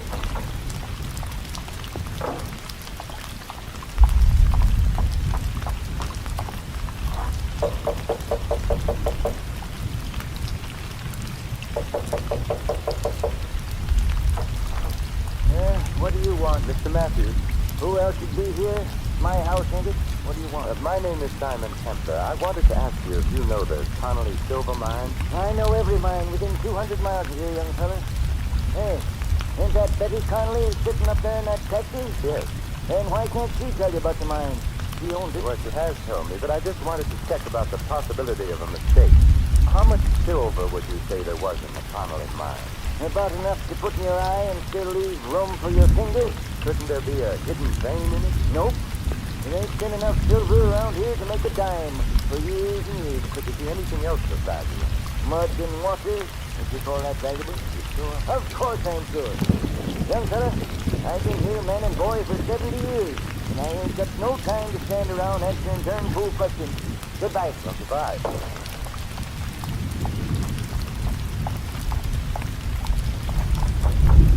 Betty, you may be right. Old man Matthews says the mine is worthless too. So, Vicky, take us to see Mike McCarthy. Are you sure you want to go there, sir? If I was you, I'd get on that plane. It's leaving pretty soon. No, Ziggy, I've decided not to leave Headstone just yet. Later you can drive me over to Albuquerque and I'll take the chief the rest of the way. Okay, Tom, it's your funeral.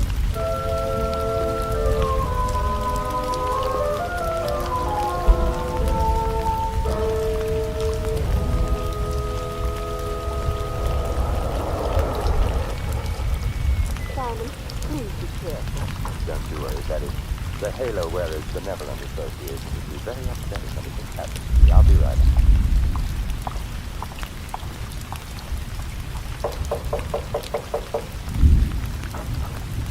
Yeah? I'm looking for Mike McCarthy. Well, you found him. my voice out. My name is Simon Kempler. Thanks. I do know by that name. So what? Very interesting question. I'm trying to think of an answer sometime. Meanwhile, I thought you might like to know that I heartily disapprove of your telling a certain Miss Betty Connolly that she ought to leave town. What's the girl to you? That's my business. I could make it mine. If I do, your halo's gonna slip down and start choking you. I thought bullets were more in your line. Meaning what? Meaning a shot fired at Miss Connolly and a little gunning job only a few minutes ago? I didn't do any gunning. But I'm liable to if you don't beat it. You sound so sure of yourself, Michael. That's because I got more in my hand than an itch in palm. Very pretty gun, Mike. But I'm very much afraid that nothing will satisfy my curiosity short of knowing why you want to get Miss Connolly out of town. I got answers for nosy guys. 6 of them. I just stand right there. Stay away from that death saint or Don't worry, Mike. I have no interest. That's at all, but I do have an interest in Miss Connolly. Now, Michael, I'll be with you.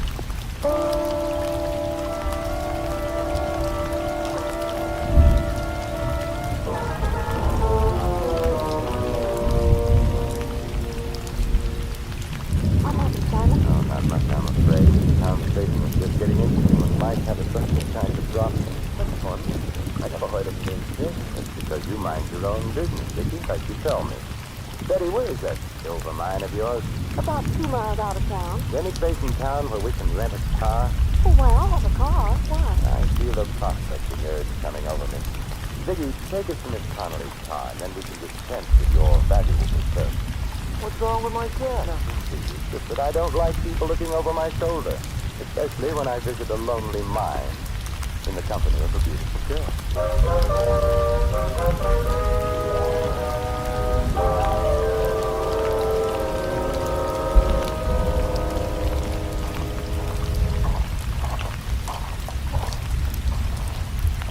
Well, here's the Betty mine, although I don't know why you want to see it. Frankly, I don't know either. But as long as I'm here, I might as well take the 40-cent tour. Certainly, sir. Right this way. This old cable car goes down into the mine. All we have to do is stand on the platform and pull the cable. It works with balanced weight. 749. How far down? On the 40-cent tour, we give the exact distance. 354 feet 6 inches. Thank you. And thank you for having electric lights in a mine that hasn't been worked for years. Oh, the mine has its own battery. See? There's a bulb on the car. Shall we go down? What are we waiting for? Let's go. Maybe the lights will go out. Just hold it like that. I'm waiting for you two. Michael McCarthy, I was wondering if we were trying to catch your company. And this time, wise guy, don't try anything. Don't tell me, Michael, that you're going prospecting with us. I'm riding down with you, but I'm coming back alone. Start the car down, Saint, but don't try no tricks. You have a suspicious mind, Michael. Well, here we go. All out your floors, please. Mezzanine, ladies' underwear, galoshes, and accessories. You'll be singing a different tune pretty soon, Saint. You both had your chance to leave town your way. Now you're going to leave my way. I'm sorry. Don't be, Betty. This is my first ride on an open cable car. It'll be your last. I wouldn't be too sure. Unless that cable breaks before we get to the farm. What are you talking about? Little crowded here for one, two, so I guess a 1.5 will have to do.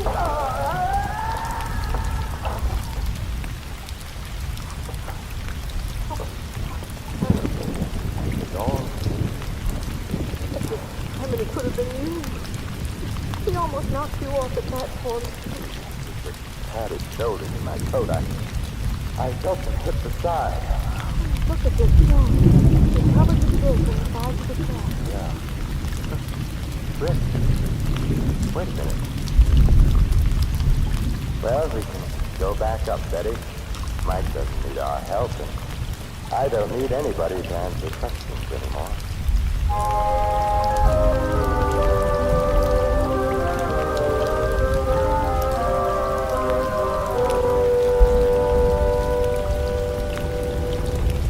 Simon, I'll never understand you. Why did you look at the dirt on your coat and say you didn't need any more questions? Because that dirt was red sulfide, Betty.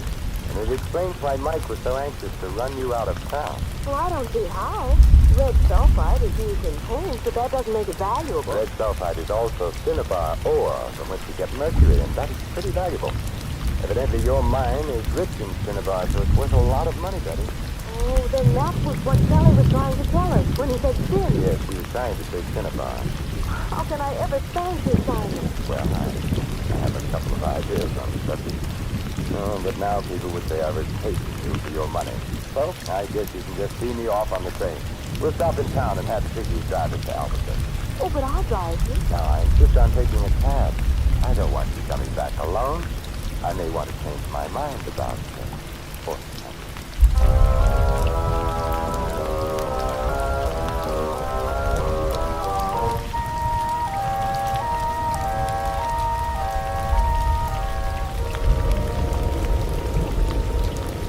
Well, like I said, Shane, I'm glad to see you leave, but it sounded just funny about it. But I sort of take Miss Conley with you. But she doesn't have to go now, Ziggy, and besides, she's rich. What? Yes, Vicky, we found out that Dad's mine is valuable after all. You mean you found silver? No, mercury. Oh, the stuff they put in thermometers? That's the stuff, Ziggy. But it's used for a lot of other things, particularly in wartime, and it's worth a lot of money. Well, what do you know? Well, that's why Mike was trying to make the leap. That's it.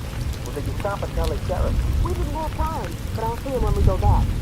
That's pretty nice for you, ain't it, buddy? Oh, here we are. Just in time, too. It's dinner already. Very nice time, Ziggy.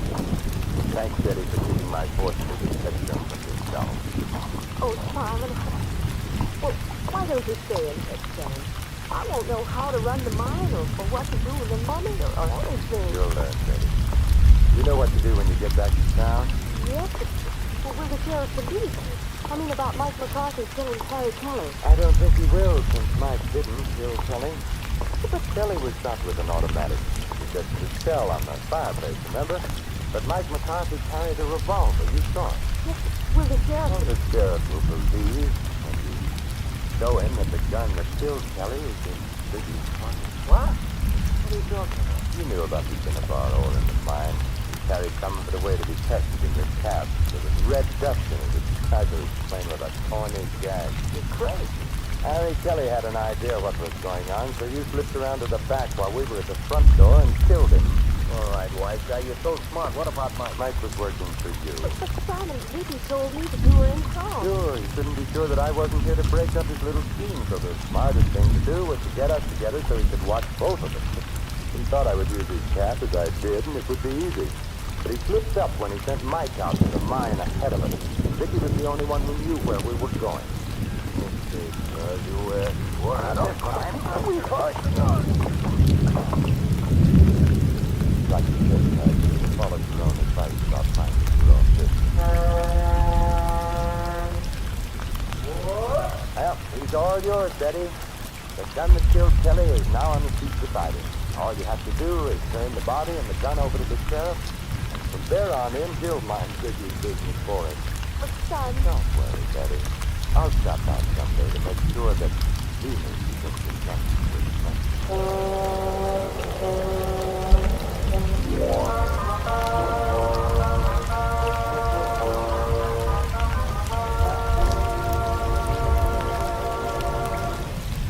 You have just heard another adventure of the saint, the Robin Hood of modern crime.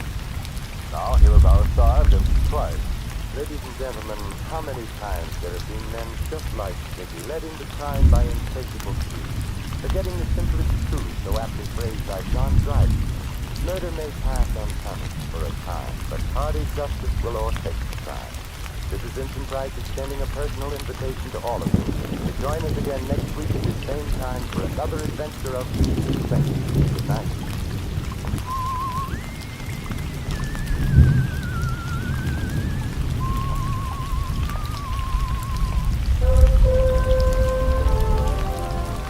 Tonight's script of The Saint was written by Michael Cramoy. Our cast included Harry Bartell, Barney Phillips, Colleen Collins, Fred Howard, and Tony Barrett. The music was composed and conducted by Harry Zimmerman. The Saint is a James L. Savier Agency production and was transcribed and directed by Thomas A. McAvilly. Don't forget that the Saint comic books are on sale at all newsstands. Your announcer, Merrill Ross. This is the Mutual Broadcasting System.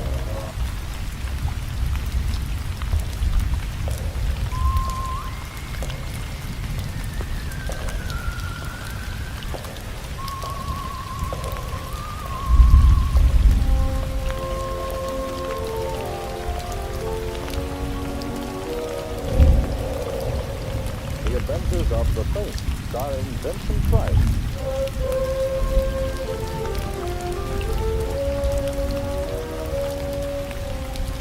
The Saint, based on characters created by Leslie Carpenter, unknown familiars from books, magazines, and motion pictures. The Robin Hood of modern crime is now transcribed for radio, starring Hollywood's brilliant and talented actor Vincent Price as the Saint.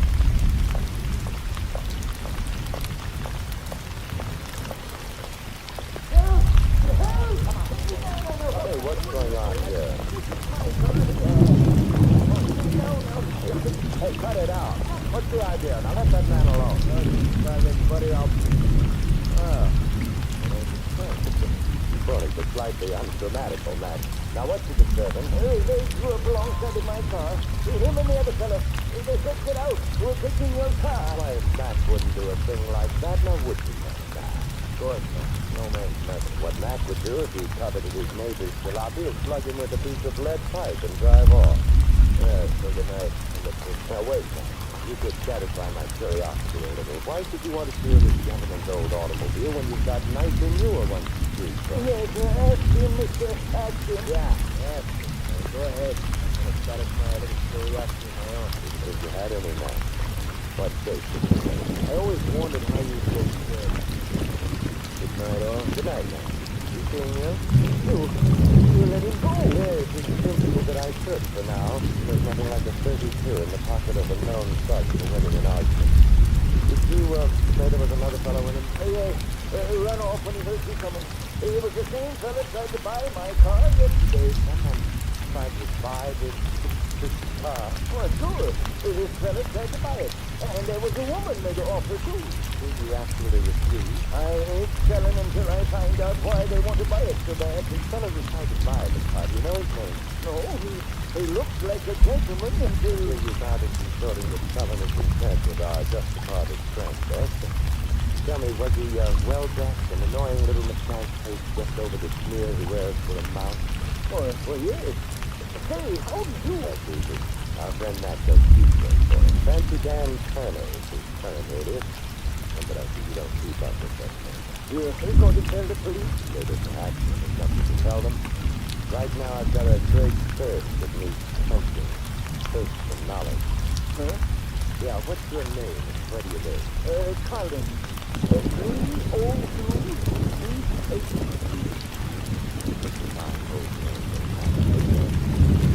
Something tells me this is wrapped right up.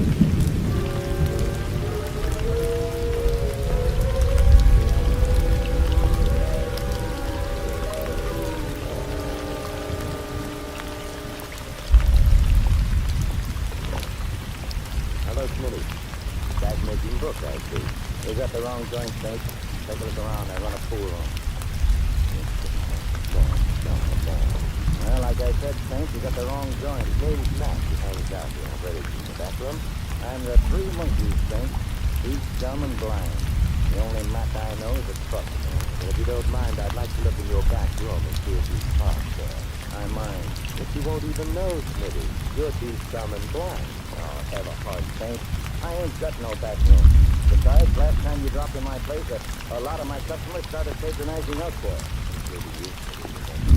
I've only been back from the gray place a week, and I ain't forgetting.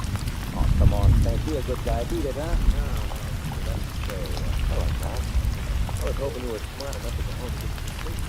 How could I sleep with you out rolling the street? You know how much. Yeah. What? What do you want? You. Why? I want to talk to a fancy Dan Turner. What about another country boy not such a coming? I want to ask Turner why he's trying to steal a jalopy from an old man. Oh, what do you mean? I got a surprise for you, man. I'll take it.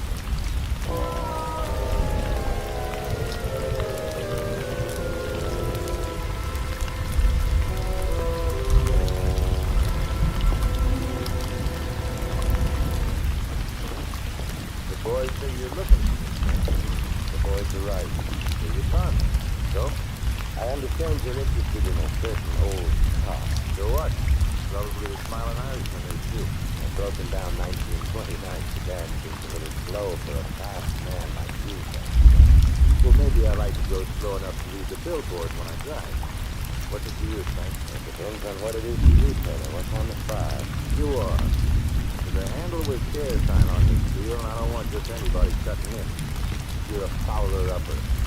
We've been stepping high and fancy for too long, Kenny. You begin here, but it feels likewise, Frank. Only I've got more than fingers in my fist than you have. Remember the grave you're wearing, Kenny? You must be a pretty big pot to change a small-time con artist like you into a fire-breathing gunman. Big potato, Kenny. Yeah, plenty big, Kenny. So big I wouldn't hesitate to shoot at the slightest move. Am I clear? Would you care if you were a day or seven? Good. Oh, it ain't a palace thing. It's just a back room for pool parlors. But please stay. Be my guest.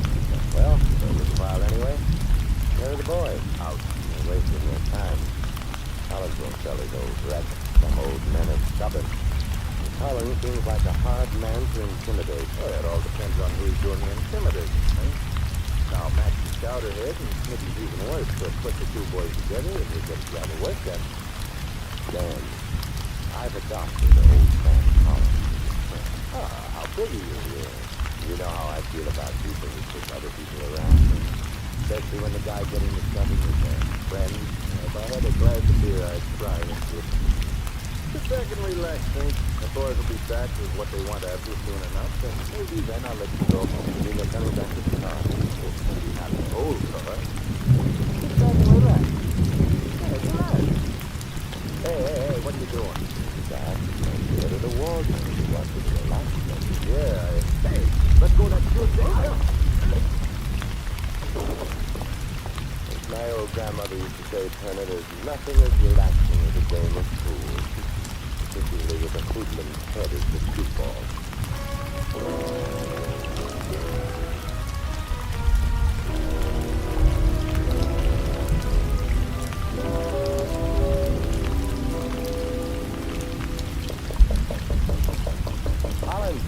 Collins, open up. You wouldn't be the policeman, would you? No, I'm no more a policeman than you are, old man Collins. He does some bad. Yeah. Where's Collins? The old man. He's here. Where? Behind the sofa. If you have a mind to look at him, he's the truth. Yeah. Then how? Hopefully he's starting talking. Maybe he can stop for all I know. For all I know, maybe you've got a gun with an empty clip. Yeah. Just what sort of business is this? The name is right. When the job is full, and the police go after the ball, they put it. And make it in good, and go after the swag. And he's after it. What's the swag here? Collins, what? Nothing less than 400 grand. 400? No, I'm afraid you'll find the old man a few cents short. Who killed him? Not very. How do I know? You don't. Right. I trust you. Oh, I'm here about the old car, of course. You want to buy it? Certainly, don't you? Oh, maybe you're not seen. Maybe you really don't know about it. About what? I really believe. When I first saw you come through that door, I couldn't say, oh, Brian, here comes some more competition. You'll see a lot. Yes, we believe. Turner is competition enough, eh? Yes, but Turner and his ugly ducklings are nothing compared to... Who? Oh. I got here just a minute before you, lad. The old man was dead when I arrived. Beyond that, I know nothing. Get out. Oh, Brian. Oh, Brian.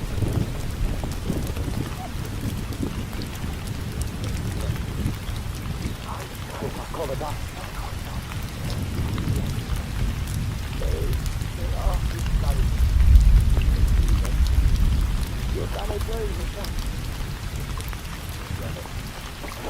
O'Brien, the old man's car, what?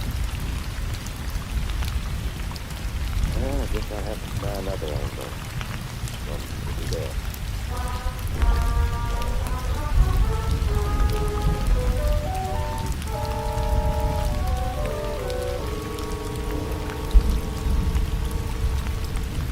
I reckon if you get your reflective information, you'll be right back. Oh, thank you. I hope the fire isn't too serious, Dave. Serious enough to awaken Mr. Rich. Oh, serious, now. Well, which plant is the fire there? Who's responsible? How big is the damage? Oh, the fire is the only plant, Mr. Richie. That's it. Then where is it? Inside of me, I'm burning up and I need your help. I dare you to make your way in here 3 o'clock in the morning by telling me there's a fire. Look here, who are you? Simon Thompson. Oh, yeah. Thanks. I've heard of you. If you have business with me, Mr. Temper, I suggest you phone my secretary for an appointment. Meanwhile, there's no study on earth to keep me from going back to bed. Not even the subject of $400,000, Mr. Richie. What do you know about it? Nothing other than it was stolen from you, Mr. Richie. That happened 7 years ago. The criminal, John Quayle, was caught, tried, and convicted. Now, there's hardly Quayle worked for you, I believe. He was my head accountant. The money was never found. Quayle grew 20 years in the penitentiary. He never abused when the money was hidden. Till the day he died. That? 2 weeks ago in prison. And now, Mr. Temper, if you don't mind, I need my rest. I won't detain you much longer, Mr. Richie. Just 1 or 2 more questions. Well, Did Quayle have a wife? yes, he did. If you knew he was dying in prison, it's quite possible he made an attempt to get where it was. Tell her where the money was hidden. He may have made the attempt, but he couldn't possibly have succeeded. He was too closely watched. After all, $400,000 is a lot of money. A lot of money. Yes, you could almost buy a second-hand car with it. If I hadn't been fully covered by insurance, my firm would have gone under in the face of a loss that large. And now, Mr. Temper, if I might ask a question, why this sudden urgency? It's 3 o'clock in the morning, business. An old man was tortured to death. Then a fellow named O'Brien who came calling on the old man was shot to death. But before he was killed, O'Brien told me he was tracking down $400,000 that had been stolen. Yeah, he's been checking back over how many people have ever had that amount stolen from Well, you believe me. I wonder what I've led you to, Mr. Temper. I wonder.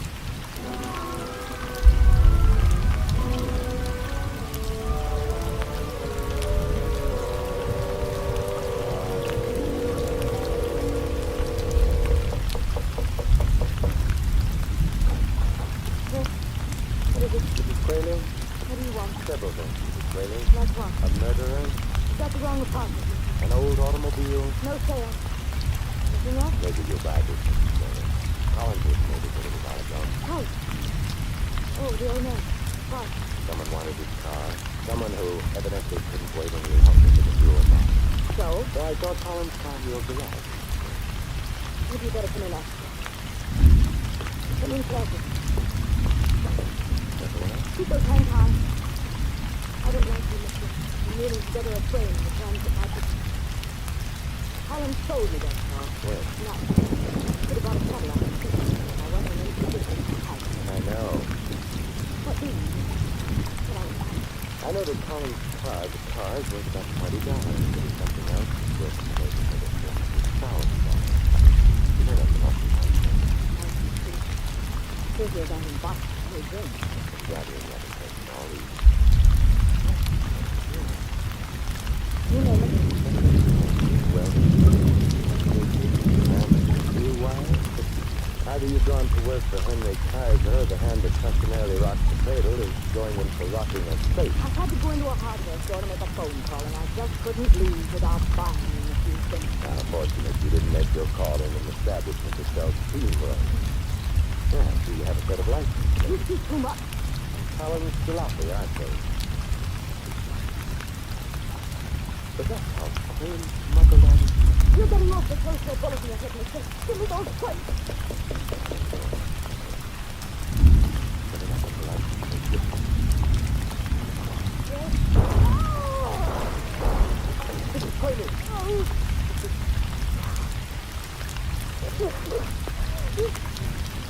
I should blame you. Stop. Don't blame me. Oh, that's good. Where?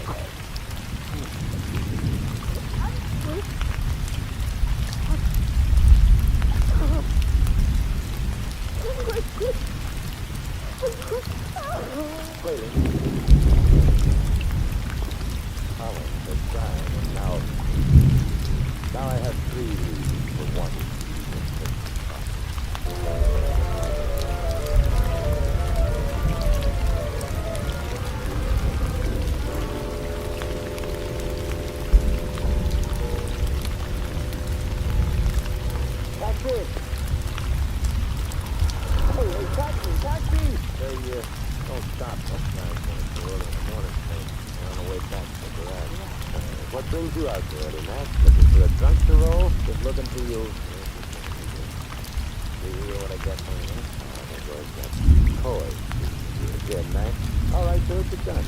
Well, what do you want me to do? Come, go, turn hamstrings, post selling, play the begin? You have to speak for it, Max.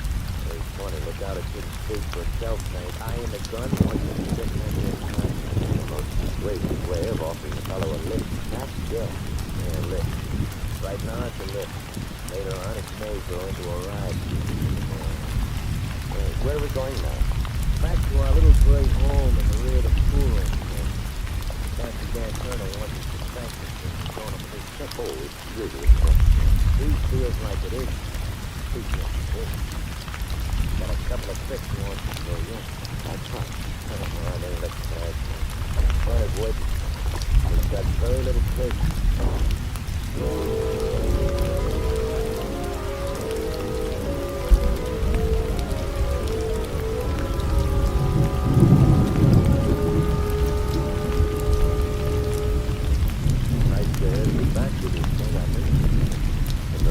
Bandage on your skull, and I'll bet you wish I'd lived too.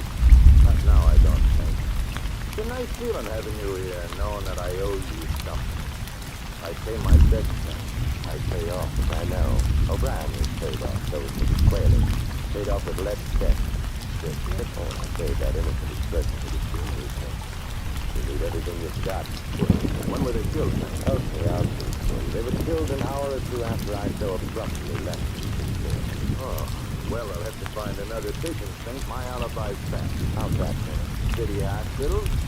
Having remembered the things embroidered were a few sick different. And Smitty and Mac were there, too, to finish to it. Hospitals have records, Saint, with the... You've got it. Competitors you don't know about. Yeah, looks that way. For a job that was supposed to be as simple as this one, I got too many competitors. Wonder how come. Who fingered the job for you, Turner? Who told you Quayle got word out to his wife about where the money went? They got nothing for you, Saint. Smitty, wasn't it? Smitty just finished his stretch up the creek. My guess is he ran into Quayle, maybe shared a cell with him. It was in the jail hospital they met. Smitty worked there. Quayle was dying off his nuts. Smitty made him talk. Yeah. Smitty not being mentally suited for solo work gave the pitch to you, Turner, for the price, of course, for money on the line. Yeah. 10 G's to buy in on a $400,000 job. But what are you driving at? What are you picking Smitty's bones for? I was just wondering, Turner, how much O'Brien paid Smitty for his flight of his information. How much your other competitors shelled out? The one who happily goes around killing people. What do you mean? You ask me, Turner, your pal Smitty is the sort of rat that even rats on rats. He told Quayle's secret 3 times, you know. Hey, thanks for handicapping it for me, Saint. He's really good for Quayle. 5:15 in the morning, sister. You ain't going nowhere. That is the thing that was you, maybe not. What do you think we play a little fool while we're waiting for? Get away from that pool table. I ain't playing any games with you, Saint. Maybe fool was the wrong game. How about a game of tit? That's what? I could like it. You can't do like that. It's supposed to leave you all by yourself there in the side pocket, but like I said, I do.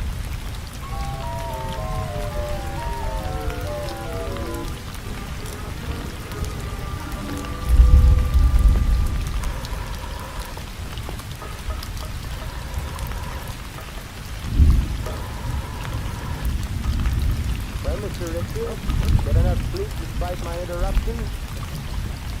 I wasn't really asleep at all, Mr. Temple. I know, Mr. Enriches. Your hair was a little too carefully combed for a man who's been suddenly awakened and told he's having a fire. You're very clever, Mr. Temple. But not clever enough to catch you before you committed 3 murders. So you're a Smitty's style, huh? You see what low company got you into with you? Yes, I see. $400,000. Very good deciding with his elevator job. And with the help of this impediment court, it is all mine. A very ingenious fellow, Quayle. And to think that money never left his building. Yes, he was ingenious. Very smart of him to use his prison job making automobile license plates and use it smuggling out the information to his wife. How did he do it? Very simple, Temple. There's an extra piece of thin metal in this particular place, forming a sort of pocket.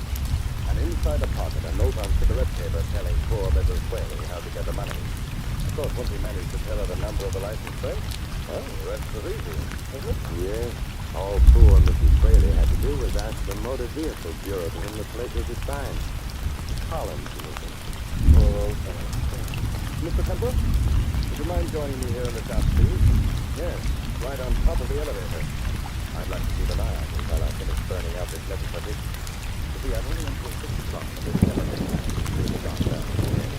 Oh, well, I'm done. In the shop, please. Well, really, I haven't done, Mr. Temple. That makes the decision. There we are. Careful, Mr. Templar. I wouldn't want anything to happen to you. Anything happen to you. Honey, I've known you such a short time, and I have exactly the same sentiments towards you.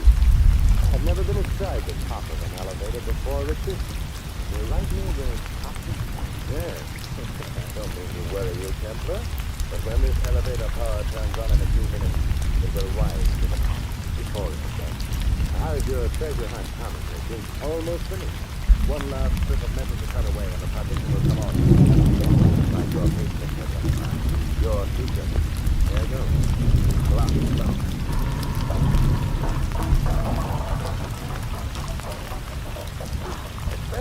It's there, I see it. $400,000 in currency, Templar. Think of it, think of it. You think of it, Richie, and also think of how much blood was spilled on it. Richie, Templar? You, I never thought. Yeah, the elevator, Richie. Maybe it came to work a little early today. My money! My money! Come on, Richie. Come on, get off. No, there's still some money left here.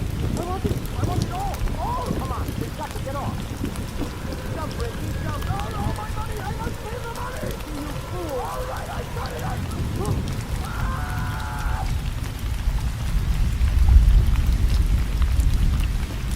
Here's the money.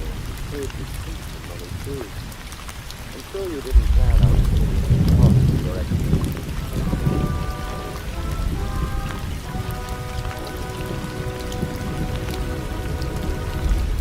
You have been listening to another adventure of the space, the Robin Hood of modern crime.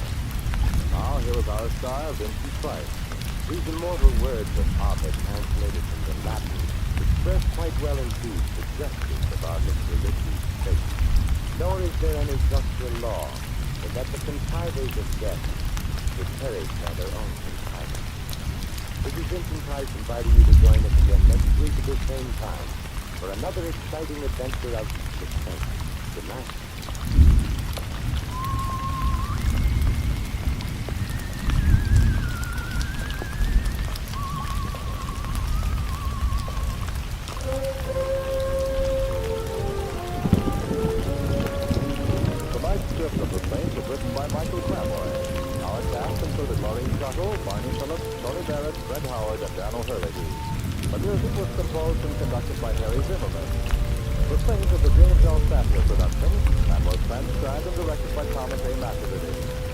All you Saints fans will be glad to know that the Saints comic books are on sale at all newsstands.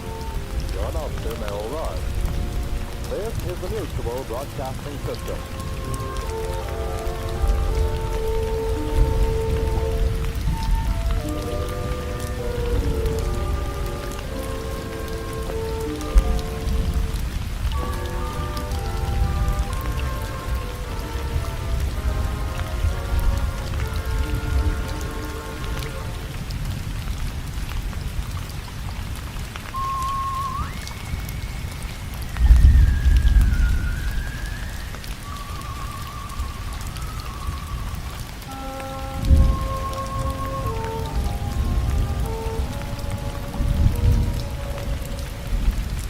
Adventures of the Saints, starring Vincent Price.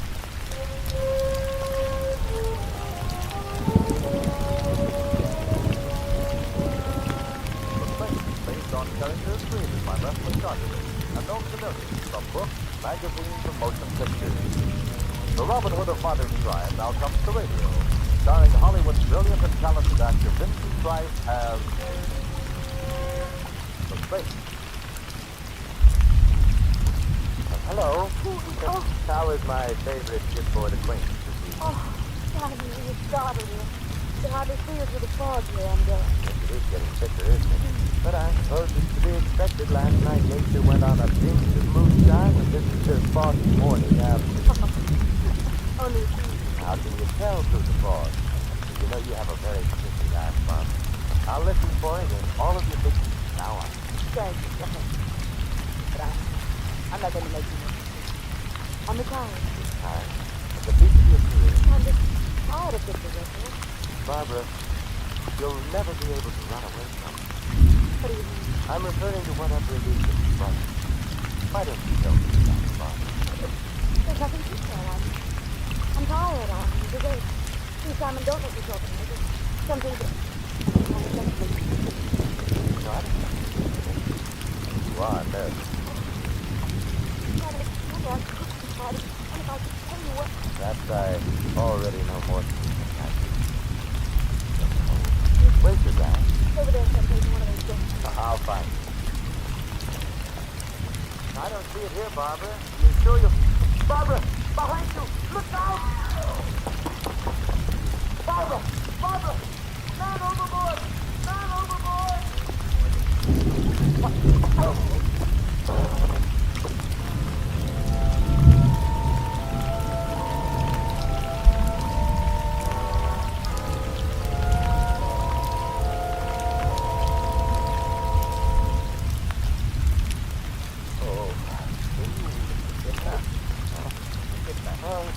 Oh, hello.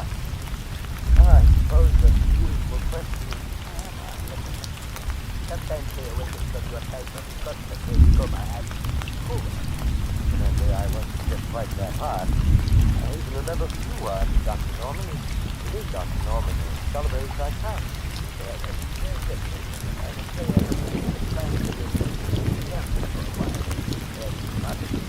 Tell me what makes a famous neurologist like you poses with not? I can read in that first practice. It was years ago when I had something called doctor in the house. No, thanks. I just laughed. Not right now. I recall I had one thing. Yes. There could be something. It's a horrible accident. Horrible, yes. Accident. It's murder. Murder? I think I know. I'm headed. Like the other is I don't see a second. You know, you're not looking for it. You know, it looks like what's your name? I know. Not that I can do it, but what's your name? Well, I'll tell you. There is someone flying. Yeah. Right now I'm wound up tight with the sword. That's why. Yeah. So you think you know who picked that? I was wrong. I do know. I think that's why.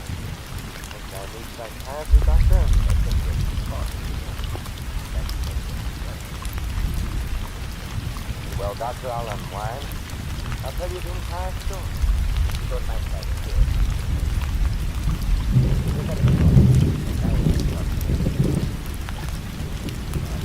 I don't.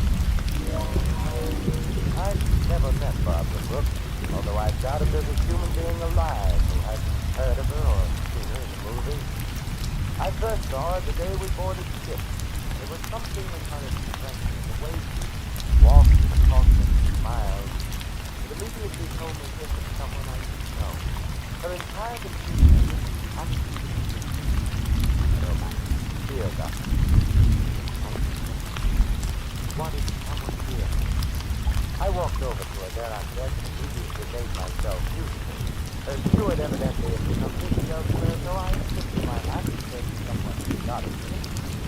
Get your program here, ladies. You can't tell the staterooms without the numbers. I'll take your Your time. steward. Good. I see. Now, before the directions to your staterooms are looking for... I would like to. Numbers. Hey, Yeah. my name's Emperor. Nice. And of course, the father. You know, far on this page, there's an old fashioned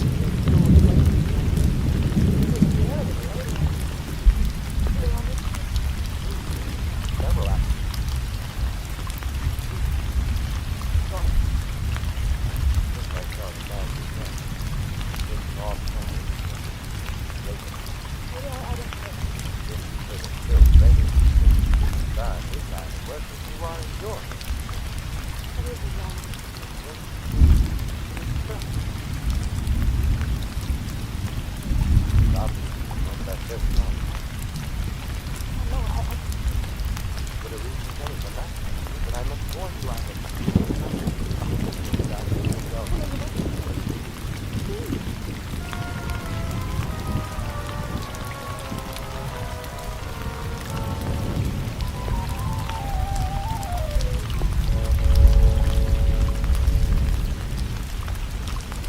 Hello, Rita.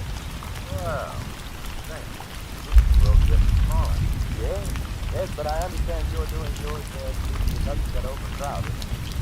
Traveling to your health again, or just that? Later, why did you hear down to the corner?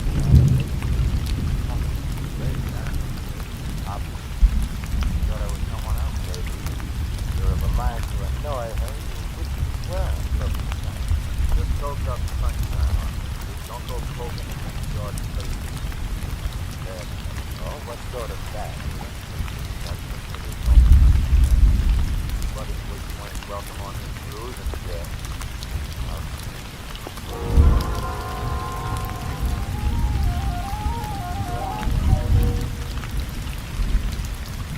how is your head back?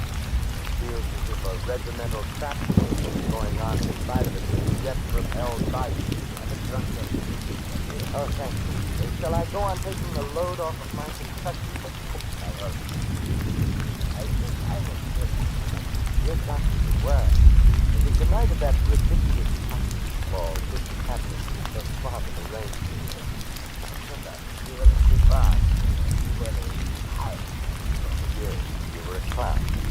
The ball was loaded with clowns. Some of them not even aware of their timing. But it was gay and frightening. I remember our conversation, Doctor. You suddenly appeared at my elbow and said in the most chivalrous, sinister manner, you know, since I have a confession to make. Well, I'm always interested in confessions, Doctor. I've had a schoolboy crush on the beautiful Barbara ever since I saw her. What to do about it? Well, I know exactly what I would do if I was I felt the nearest by time.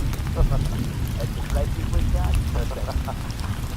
I was hoping you would cut the fellow in on your acquaintance with Mr. But you won't introduce me. Want to at least show me with that? I think I like to my own. Oh, very well, Doctor.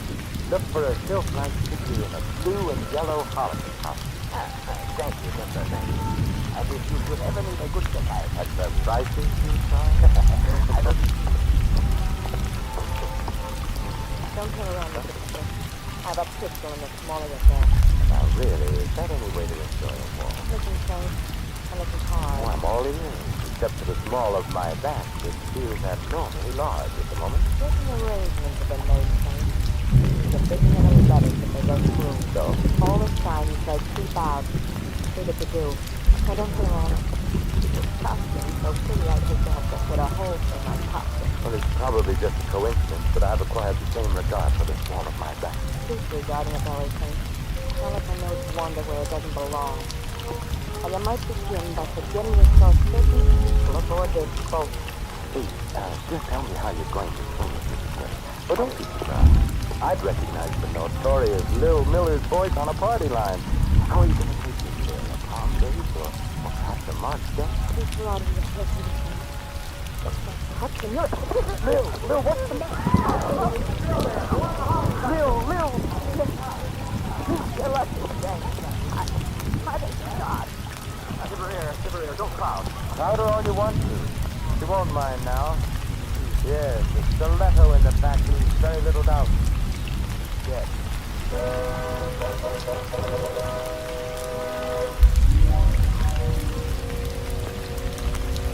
know, Simon, I would never have faced Elizabeth Miller for a professional card shop. You are anything but professional card shop. Always anything but the card shop. Yeah. Think I actually take drinks today myself. They cook and they hot for the dinner. Well, as my old grandmother used to say, Doctor, beware of baby feet with red hair. I guess the ladies with red hair comes when you got to the baby. Oh, how does their head Yes, it does. And now, I think you find it a sure. Well, you know, shortly after the murder of Miller, Doctor, I called on her to partner in crime. Very interesting visit it was. She had to imagine anything other than well, I found Miller in the bar, quenching his sorrow with the many waters slipping into the deck. 50 grand in the palm of our hands and peace. No more Lil. No more Lil, no more sucker. No more sucker, peace. No more 50 grand. I see you valued your wife highly. Who was the sucker, Miller? You're funny. Tell me, what's Bill Rader shooting for, Miller? And don't tell me it's a coincidence he's on board the ship. It gets funnier and funnier. Why is Barbara Brooks your Bill Rader? You ain't even warned. You're a mile wide of the target. And I'd better use a different kind of ammunition then. Yeah? Like what? Like a little murder performed on an unwilling sucker in Reno. Huh? What do you know about that? You won't like going back to Reno, Miller. It gets hot in the summertime, especially in the winter. Raider, you're throwing me in the field. All right, want to put this zipper on. Raider, I wasn't going to say anything. So honest, I would do it. No, Miller. I always knew someday you'd still come there, Yella. When I have a little understanding. You've got a reputation for wrong thoughts, Raider. Yeah, but right or wrong, I've backed my ideas up. They don't need to back wrong either. And the Dutch phrase that lies with it in house. Now, be careful to place the light sometime. Come on, man, I want to talk to you. Well, I'll be out in a little while, Phil. I want to drink. Drunk enough today. Come on. You'd better go, Miller. You can't talk your way out of it. My regards.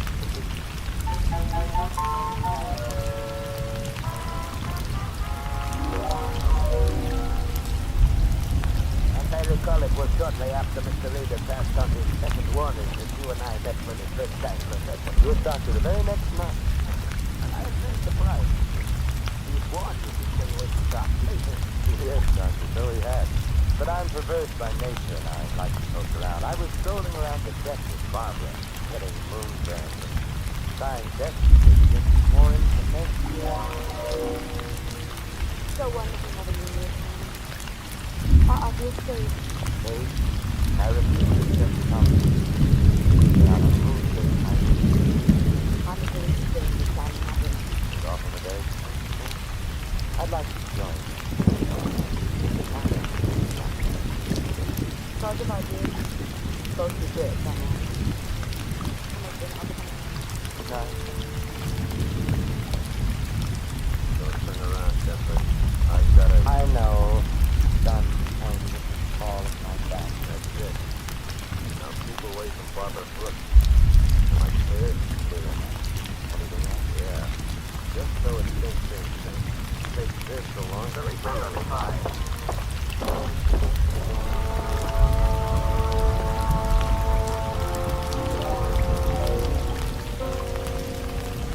Once again you entered the picture, Dr. Norman. You found me there, lying on the deck, basking in moonlight. And blood. A storm like well, after your neat job of vulcanizing me, thus saving me a trip to the good doctor and innumerable words of explanation, I hit upon a strategy in my next found calling the lion. I tell you, you're being made a passenger. You're on the verge of being demoted back to second-class seaman. I can take care of myself. Well, I admit a minor sandbagging in your personal doesn't amount to much, Rainer. But what if you say someone like you decides to use it in other ways? I mean murder. bet I think to pay for one of your own someday later. But meanwhile, how would you feel getting hung for somebody else? I'd be annoyed. You sure would. Look, I'm not big up with no murder thing. Bill meant 50 grand to lies. That's what we figured the sucker was good for. Good enough reason for wanting Lil among the first instead of the late later. Tell me, what is it? Nah, nothing so crude. I sponsor a board, spot him, finger him, and oil him, and the millers squeeze him through a deck door. There's a sucker for good-looking dames and bargains, that's all. Sounds very uncomplicated. Who's this? Guy ain't had the coin long enough to be smart about it. Who's the guy? He makes water easy. The fat man with the diamonds. The steady man. Should have stumbled. Looks like we did. I bet you were out for a bust-up. 50 G's a lot of money, and I figure if I could save it, you would. How about Barbara Brooks, deal me out. I'm not in on whatever the caper is there. saw you the day we sailed and stuff? Yeah. Because I ain't exactly pretty. But if you do want to know something, mate, I'll tell you. I was propositioned on a son again that James 2 weeks before we sailed. I turned it down. Big dough, too. Yeah, big dough to bump her up, not for me, though. Too much heat on those jobs. Who made the offer? What's exactly the answer to the policeman's calling for it? John Smith, for them. But he had a description. See, everybody has a description. Sure, he was a medium-sized guy with a light. Who turned him off? Get down! Hey, guys.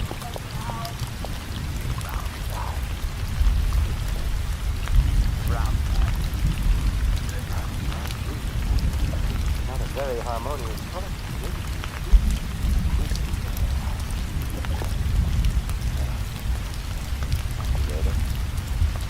At least your last earthly utterance.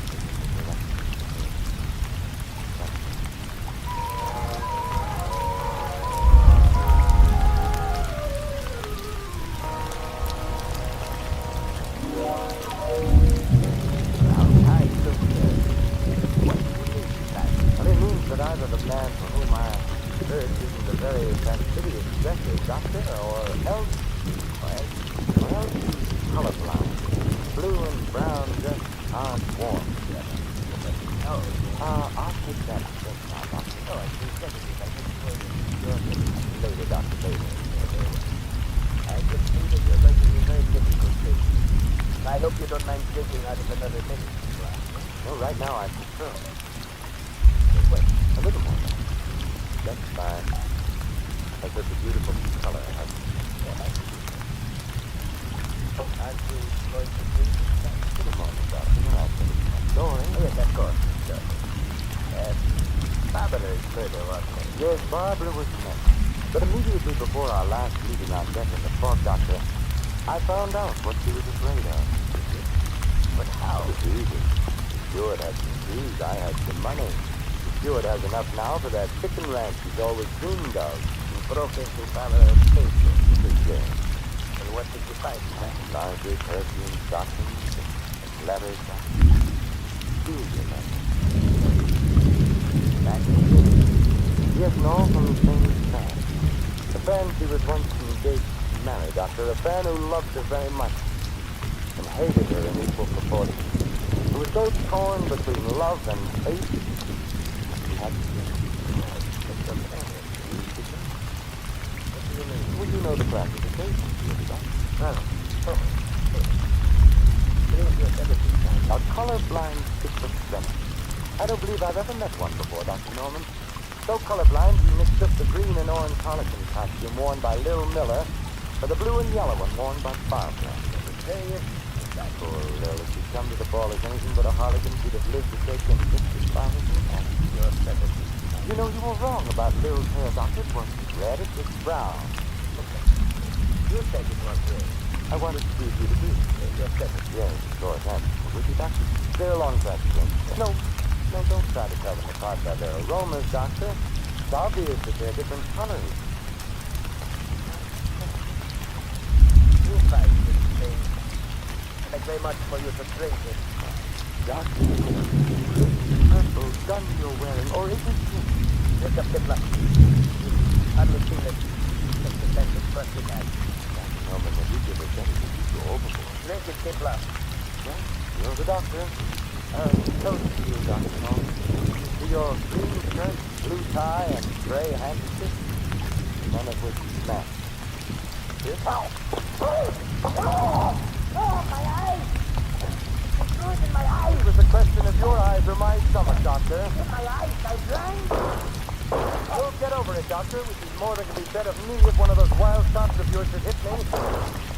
I know I shouldn't practice medicine without a license, Doctor, any more than you should. But here's a sedative from me for you.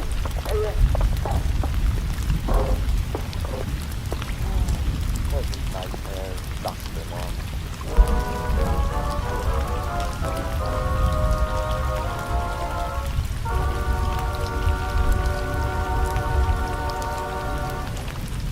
You have been listening to another adventure of the Saint, the Robin Hood of modern crime. And now here is our star, Vincent Price. Ladies and gentlemen, in a prejudice-filled America, no one would be secure in his job, his business, his church, or his home. Yet racial and religious antagonisms are exploited daily by quacks and adventurers whose followers make up the irresponsible lunatic fringe of American life, refuse to listen to or spread rumors against any race or religion, help to stamp out prejudice in our country. Let's judge our neighbors by the character of their lives alone, and not on the basis of their religion or origin. This is Vincent Price inviting you to join us again next week at the same time for another exciting adventure of the Saint. Good night.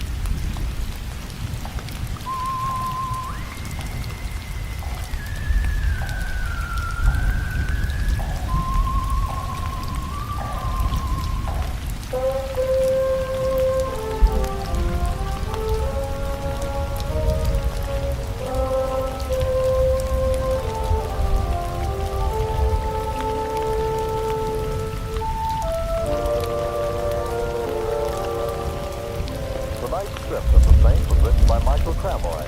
Our cast included Betty Lou Gerson, Dean Bates, Frank Driscoll, Bill Conrad, and Barney Phillips. The music was composed and conducted by Harry Zimmerman. The Saint, based on characters created by Leslie Charteris, is a James L. Safier production and is directed by Thomas A. McAdamy.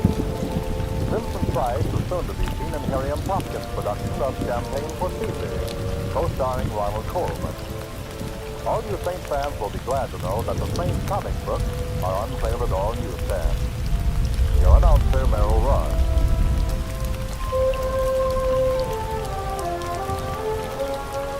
This is the Mutual Broadcasting System.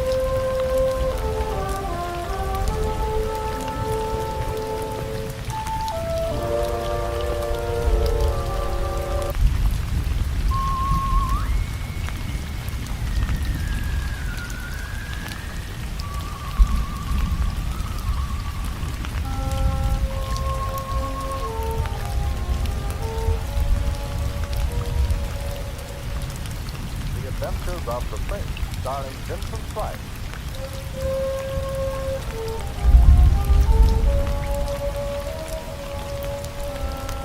The Saint, based on characters created by Leslie Charteris and known to millions from books, magazines, and motion pictures.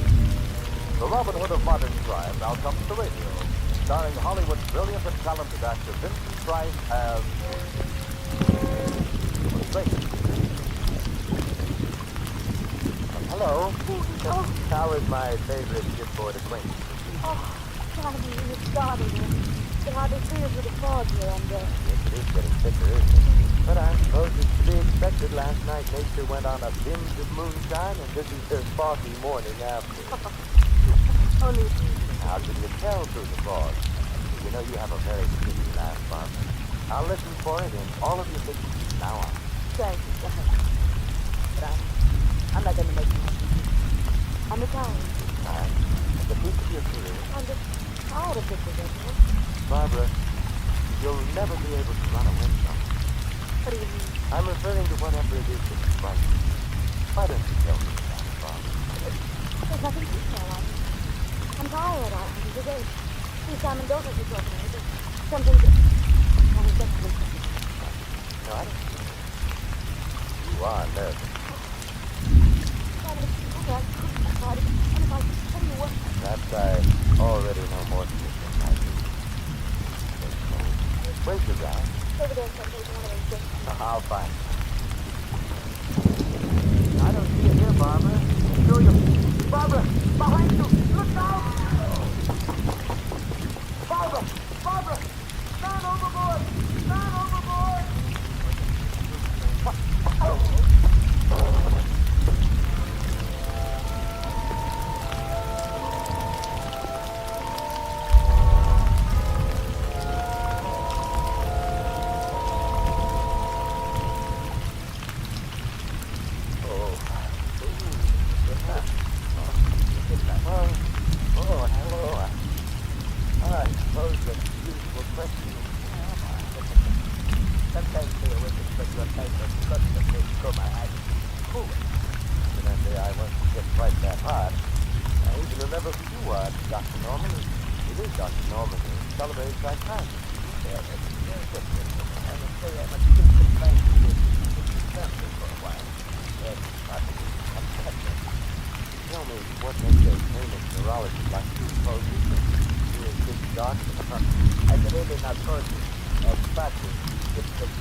Well, Doctor, I'll unwind. I'll tell you the entire story. Don't make that clear. Pick up your room. I don't know. I've never met Barbara Brooks, although I doubt if there's a human being alive who hasn't heard of her or seen her in the movies. I first saw her the day we boarded the ship. There was something in her expression, the way she walked and talked and smiled. Immediately told me this is someone I should know. Her entire demeanor was absolutely dear Doctor. She wanted to come and see her. I walked over to her there on deck and immediately made myself used to her. Her steward evidently had become busy elsewhere, so I tipped my hat and said somewhat idiotically, get your program here, ladies. You can't tell the staterooms without the numbers. I'll take this Your one. steward. I now before the direct to your stateroom you're looking for. I would like to.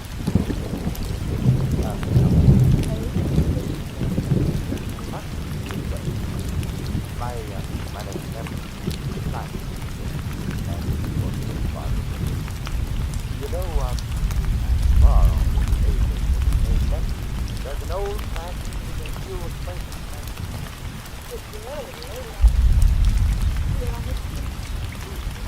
Several hours.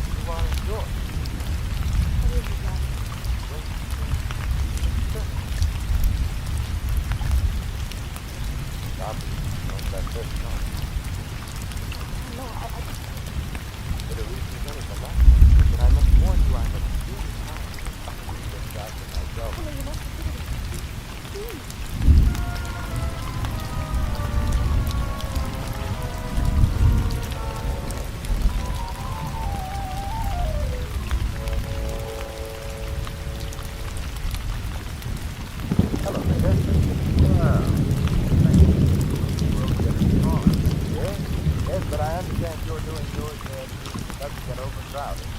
Starting to your health again, or just that? Later, why did you hear a lady down in the corner? Not a lady. Very down. Obviously. Thought I was someone else, maybe. You're of a mind to annoy her. You'll wish you well. Look, just soak up sunshine on you. Don't go poking in any short space. Then, oh, what sort of that? But if we went welcome on this cruise, and yeah.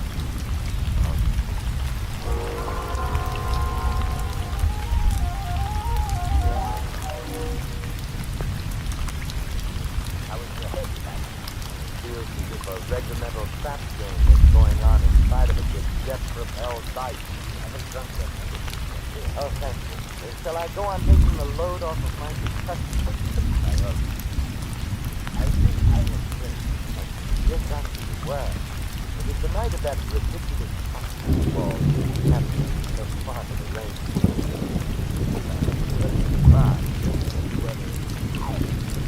Yes, we were a clown. The ball was loaded with clowns. Some of them not even aware of their fun. But it was gay and frightening.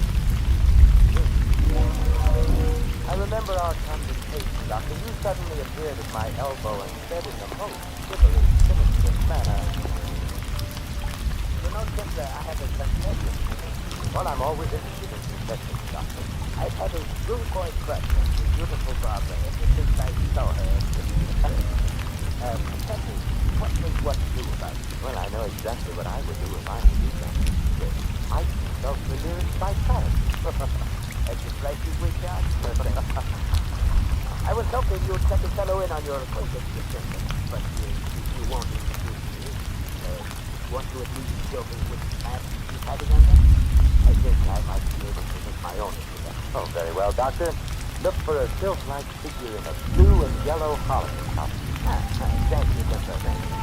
And if you should ever need a good guy at the prices you charge, I will... Don't turn around, though. How about pistol and swallow it down? Oh, really? Is that any way to enjoy a walk? Looking safe. I'm looking hard. Oh, I'm all ears. Except for the small of my back, which feels abnormally large at the moment. There's an arrangement of the nation. There's a big set of letters that they go through. So? All the signs say keep out. See what to do. I don't know. This costume so pretty I think they have to put a hole in my costume. Well, it's probably just a coincidence, but I've acquired the same regard for the small of my back. Disregarding a belly thing. Not like a nose wander where it doesn't belong. And it might begin by forgetting to start certain people aboard this boat. Please, just tell me how you're going to swing it. Well, don't be surprised. I'd recognize the notorious Lil Miller's voice on a party line. How are you going to take this here? A palm days or perhaps a March day?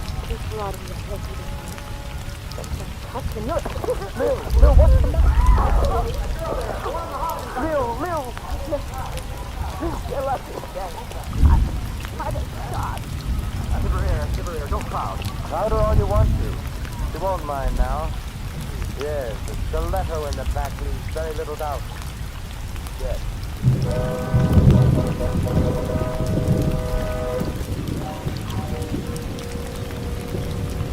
You know, Simon, I would never have faced Elizabeth Miller for a professional card shop. Professional card shops are always anything but the price shop. Yeah. I think I actually think this because they could and they are. Well, as my old grandmother used to say, Doctor, beware of baby leaves with red hair. I guess you maybe red hair is not for the rest of the day. Oh, how did you help me?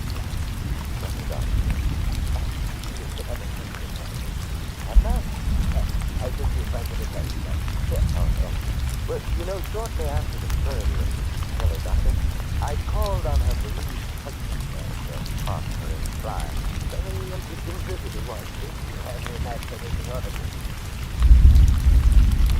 Well, I found Miller in the bar, quenching his sorrow with the very waters of living and consumption. 50 grand in the palm of our hands and deep. No more live. No more live, no more sucker. No more sucker, peace. No more pictogram. I see you value your white pilot. Who was the sucker? It's funny. Yeah, tell me, what's the radar looking for, Miller? And don't tell me it's a coincidence he's on board the Navy. It gets funnier and funnier. Why is Barbara Brooks your favorite lady? You ain't even warned. You're a mile wide of the touch. And I'd better use a different kind of ammunition. Yeah? Like what? Like a little murder performed on an unwilling sucker in Reno. Huh? What do you know about that? You won't like going back to Reno, Miller. Just hot summertime, especially in the Pentagon. Raider was throwing me on this field. All right, Miller, put the zipper on. Raider. I wasn't going to say anything. Phil, honest, I was just... Miller, I always knew someday you'd still come there, Yellen. You and I had a little understanding. You got a reputation for wrong thoughts, Raider. Yeah, but right or wrong, I've backed my ideas up. So they help reach that broad figure on the cover, Raider. And the dust curves that rides with it. Now, be careful of places where the lights come down. Come on, Miller, I want to talk to you. Well, I'll be out in a little while, Phil. I want to drink. You've drunk enough today. Come on. You'd better go, Miller. You can't talk your way out of it. My regards.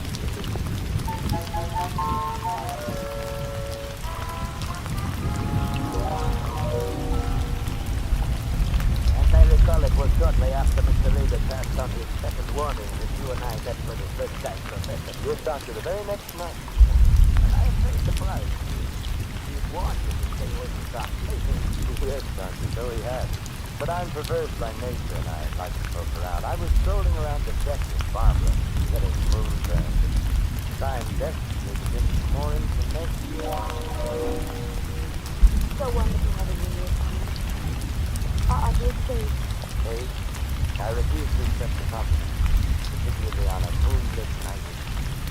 I'm a very strange son. I'm not really... It's often a very strange thing. I'd like to join you.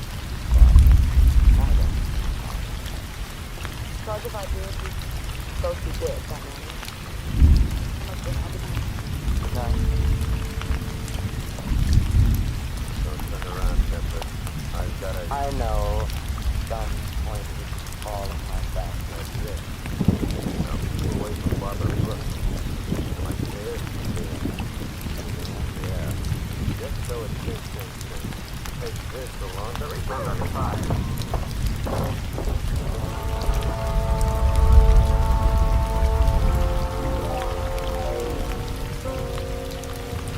Once again, you entered the picture, Dr. Norman. You found me there, lying on the deck, basking in moonlight. And blood. A storm type, taking the risk. Well, after your neat job of vulcanizing me, thus saving me a trip to the sick doctor and innumerable words of explanation, I hit upon a strategy, and my next visit found me calling in the lion's den. I tell you, you're being made a topsy. You're on the verge of being demoted back to second-class seaman. I can take care of myself. Well, I admit a minor sandbagging fitted in your good name doesn't amount to much later. But what if the day someone like you decides to use it in other things? I mean murder. There are less tight things to pay for one of your own someday. But meanwhile, how would you feel getting something to somebody else? No, I think it's true. But I'm not picked up with no murder thing. Bill meant 50 grand us alive. You figured the sucker was good for. Good enough reason for wanting a little among the first instead of the late later. And tell me what? Nothing so crude. I sponsor a board, spot him, finger him, and oil him, and the Millers feed him through his escort. There's a sucker for good-looking dames and bargains, that's all. Very uncomplicated, easy to see.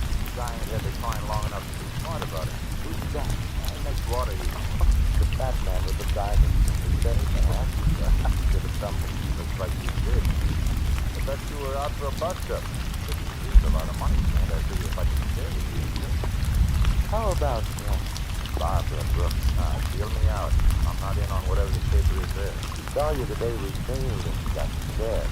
Maybe because I ain't exactly pretty. But if you do want to know something, Ned, I'll tell you. I was proposition on a Sonic against that game a few weeks before we sailed. I turned it down. Big show, too. Yeah, big show to bump her up. Not for me, though. Too much heat on those shots. Who makes it off the me? Wasn't exactly interested in leaving a calling story. Except for John Smith, as far as I'm concerned. But he had a description. See, everybody has a description. Besides, guy was, you know, like, turn them off. Get down! Major! Hey, guys.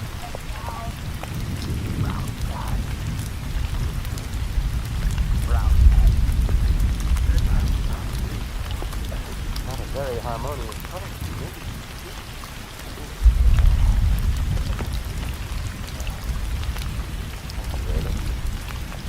At least your last earthly utterance is correct.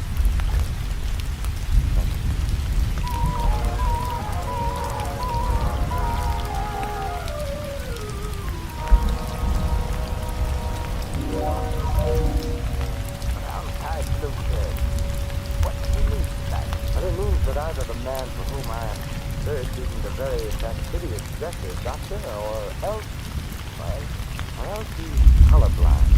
Blue and brown just aren't worn together. I'll take that just now, doctor. Oh, I see. Later, doctor, later. I can see that you're going to be very difficult patient. I hope you don't mind drinking out of another medicine glass. No, right now I'm sure. That's fine. That's such a beautiful color. I see what you do. In a moment, Captain, and I finish my story. Yes, of course. Barbara heard her, wasn't it? Yes, Barbara was left. But immediately before our last meeting, I guess in the fog, Doctor, I found out what she was afraid of. But how? It's easy. Sure, it had some keys. I had some money. Stewart has enough now for that chicken ranch he's always dreamed of. He broke into Barbara's station. Yes. And what did you find? Largely perfume stockings, letters, and peculiar letters. Yes.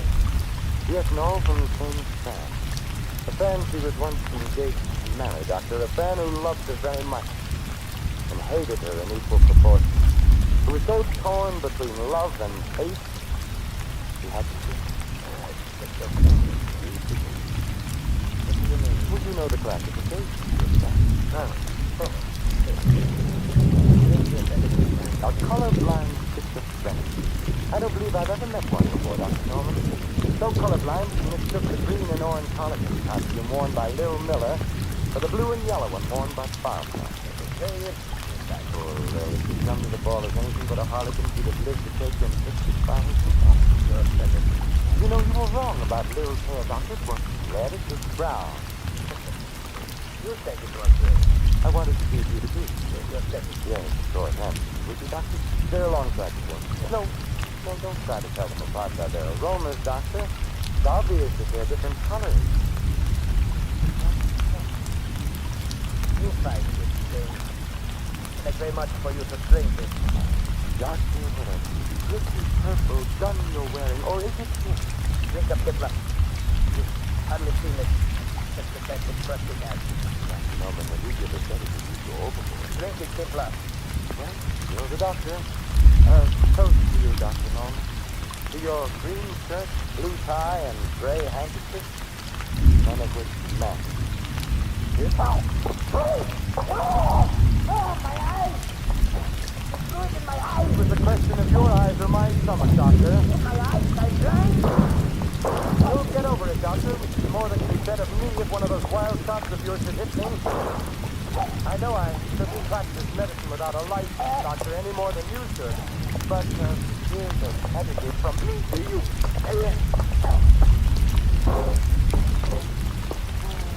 Perfect night hair, Dr. Norman.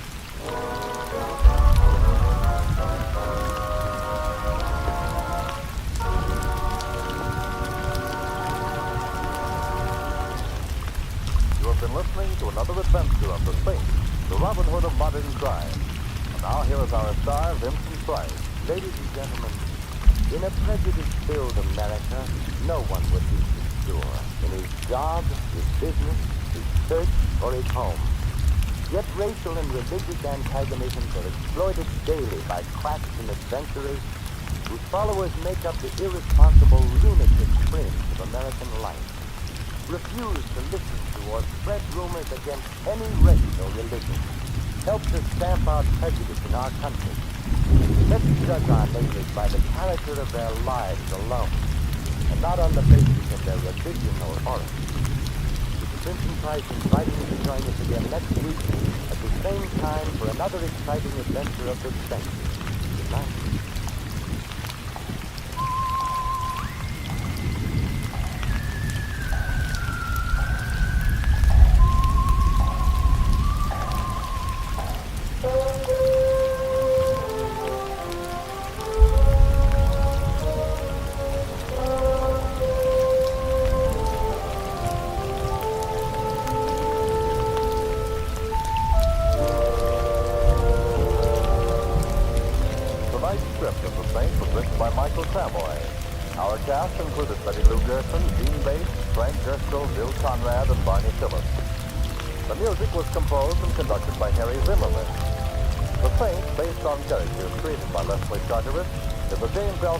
Production and is directed by Thomas A. McAdoo. Vincent Price was soon to be seen in Harry M. Popkins' production of Champagne for Caesar, co-starring Ronald Colman. All you Saint fans will be glad to know that the Saint comic books are on sale at all newsstands. Your announcer, Merrill Ross.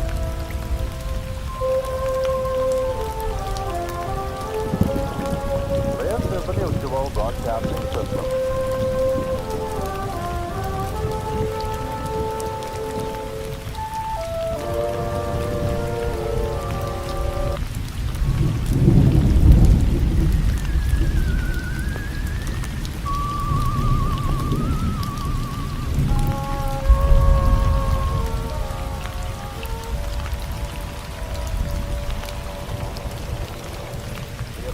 Of the Saint, starring Vincent Price. The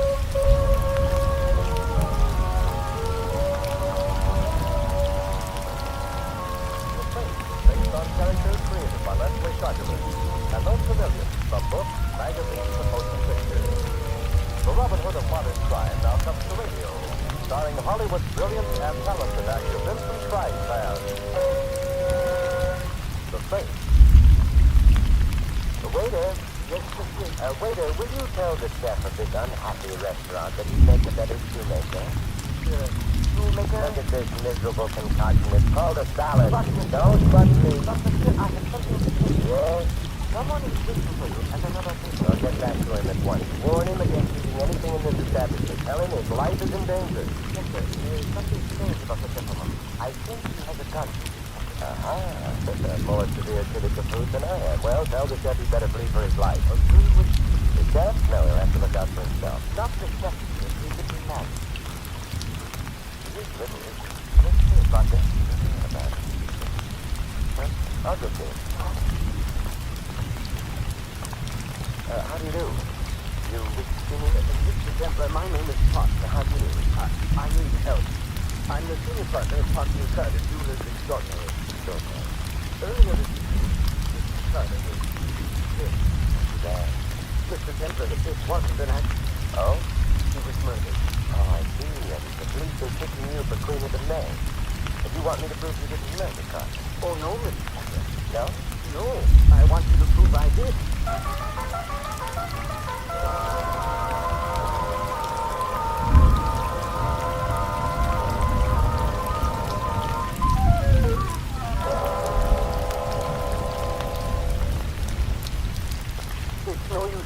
I did kill Carter, so why wouldn't the police? Because they couldn't find the corpse. Usually one around after a murder, you know. Somebody stole it. Stealing corpses is a rather restricted profession. Where did you take your partner? In our establishment on Worcester Boulevard. That's a nice place there. When? Earlier this week. And then you phoned the police from the shop? No, I couldn't bear the sight of Carter's body. I walked over to a nearby hotel to make my call from there. And then? I returned to the shop. I didn't go into the back. Where the shooting had taken place? Yes. I waited for the police. They arrived. I told them what had happened, and that we missed the back. But when you got there, the cupboard was there. Yes, Mr. Templar. Know when it hurt you stop? No, it's a business neighborhood. Understandable. May I ask you a question, Mr. Park? Of course. Are you tired of living? Right. Oh, you mean, why am I so anxious at it? Yes. Because I got Carter in self-defense. He's a larger man than I am. He threatened me with physical violence. I acted only in self-defense. Oh, I see. Well, I'll drop you at your home, and, Mr. Park, you've got a job. Yes? You've got to find your partner's body. But now ask yourself where you'd go if you were... No, you wouldn't go anywhere yourself. You better spend some time thinking about your friends. One of them might have removed the corpse in order to kill you. Or think of your enemies. Are you married? Yes, I am. Well, anyway, an enemy of yours might have moved the body to make the killing look like, well, like premeditated murder. One way or another, Mr. Park, I think you can try it.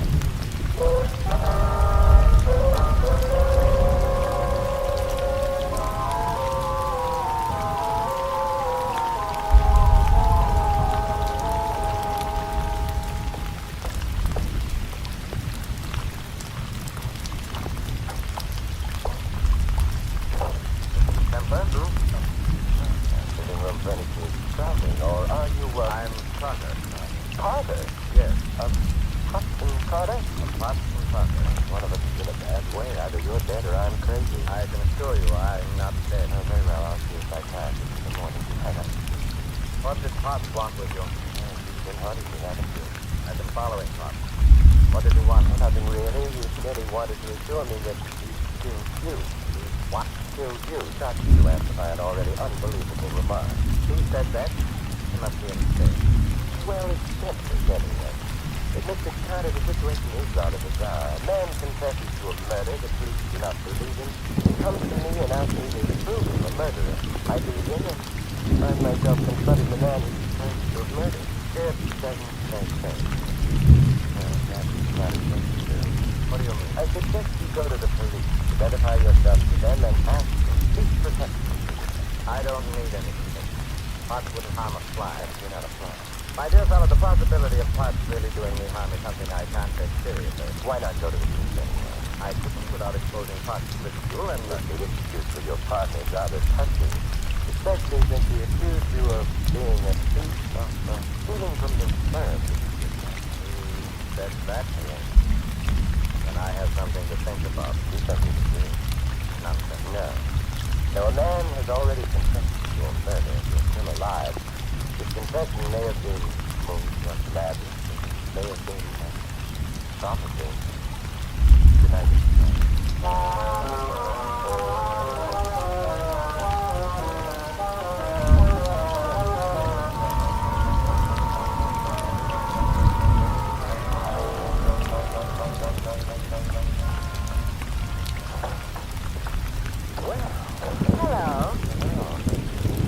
They put out nowadays have rare and wonderful gadgets attached to them. Pardon me, but I'm tailing a fellow. A man named Carter. Do you know him? Do I know you, or should I? What do you do? Carter's cab is well in sight. Just a moment. I'll take my eyes off the cab for a moment and... Right, that's the name. Here. I'm Simon. No, I only bought this car yesterday. Are you part of the family? No, I go with the deluxe model then. I'm so glad I paid for the extra. Clear what? Depends on where we're going and what we do when we get there. It's a nice, quiet street. Hey, wait a minute. That's the ignition key. I know. Except you've got the key. Well, may I borrow it? No.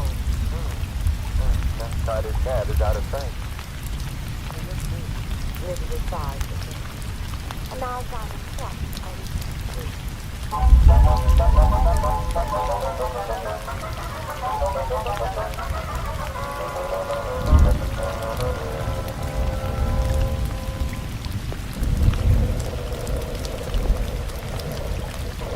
I beg your pardon. Oh, hello, officer. Now, this may be a residential neighborhood, but It is. But that doesn't mean you can play house. Well, we weren't exactly playing house, officer. I was trying to persuade the lady to return my... Is that a fact? Play the gift that I can see. All right, Ed. Here you are. Thank you. Now, you take that ignition key and stick it in a lock there. That's right. Now you're turning. Oh, you're doing very nice. Now you push the little button over there. I just see. Oh, now, now you shift the gear at the first. You release the handbrake. Now, you're a bright boy.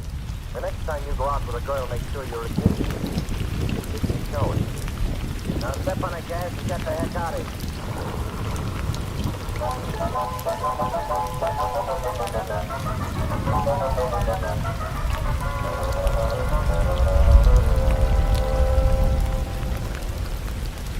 Simon, are you angry with me? For delaying me? Not exactly. Where are you taking me? The jewelry store. Oh, you really? You don't know me well enough. Which jewelry store? There's pots and powder, you know what I'm saying? I see. My husband owns that. Pots or carnet? Pot. You must have a nice assortment of stones. What makes you think that? Pot doesn't that in your list, baby. Not in his own name. Oh, I'm pretty sure that's the problem. Huh? Besides that. Right. Hey, there's a light in the back. Are you coming with me? No. Oh, why not? You think your hubby might be there? I'm broody. All right. Just don't hack anything.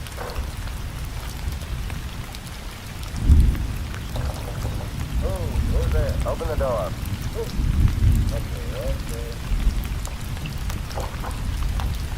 Emperor. Now, how right you are, Miss Carter. What do you want? Let's go inside. I said inside. Well, come in.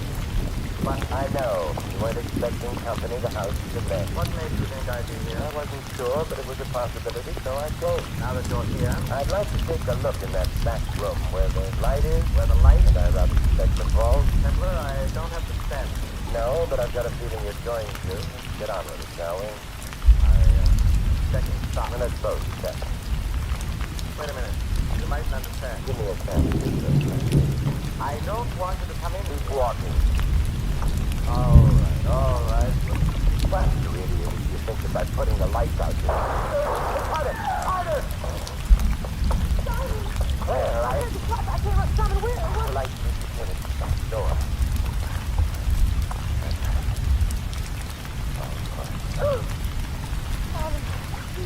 Lying half across the doorway. Simon, they're open. Yes. The blood leaking out from under it. Huh? Yeah, that window is an alley. So much for that. The vault's open. Simon, how can you worry about having a man I've here? seen dead men before. I don't Your care. husband might. Please personally. Well, I gotta go. I hope you're not leaving. He's got a job notifying the police. They wouldn't like it if you didn't. What are you going to do? Where do you live? Belltower Drive. What number? No. All right. Now, operator, ask the police headquarters and them all. Me, I'm going to visit with a man who confessed to a murder before it was committed. Curious to see whether he's going to stick to that confession. Not the murder.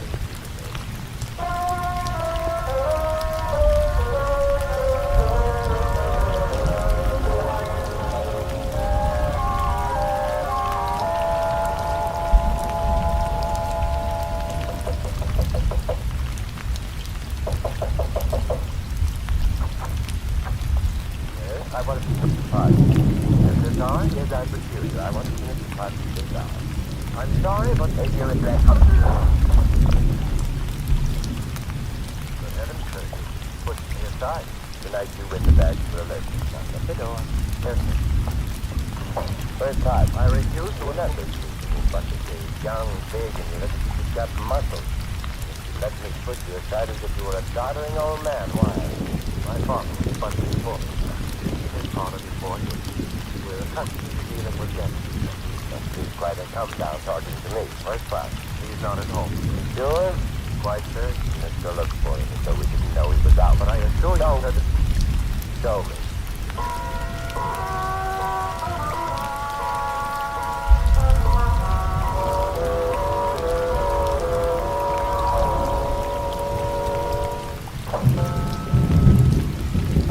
Well, he's not in the house. No, don't look so smug. Mrs. Potts isn't in the house either. You knew that, sir, before you looked. Tell me, how did you feel about her husband? I beg your pardon. All right. You've given me the proper outraged response. What's your name? Anderson, sir. Anderson, make us speak. Sure. Well, my father... And his father before him. And I'll bet you they all knew exactly what cooks were the master and mistress. So do you, what cooks? Well, Mr. Fox is a very fine man. Mrs. Fox is a Very fine woman, and you take the high road, and I'll take the low road. Hey, company's coming. I will take the low road. But, who am I? I don't know, sir. Good. Tell the groups all about them when they arrive. And they'll be here soon. It'll give them something to think about besides Mrs. Fox. Anderson? Yes, sir? You think about something besides Mrs. Fox, too. Something like murder.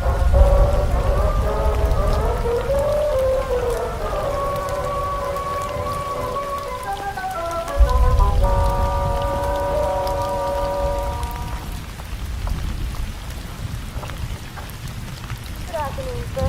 Oh, It's only Simon. hello, Simon. Business as usual here at Potts and Carter, Yes, usual enough. I suppose a Carter lying in the morgue and my husband. Where? Nobody knows. He's looking for him? Yes. Warrant out for him? No, of course not. Then whom have they in mind for Carter's murder? The burglar, it's obvious what happened last night. Someone was burgling the vault. Carter surprised him. The burglar got caught. The theory with a great many pleasant aspects. But it doesn't explain your husband's confession now. Well, he was overworked. He was tired. I didn't know what he was saying. He blinked at me, but maybe he lost his mind or something. Yeah, I like that or something better. The theory doesn't explain your husband's accusations against Carter. Accusations of theft. Simon, I didn't know anything about all this. Then why you act in the car last night? I was worried about my husband, about Carter. And I always...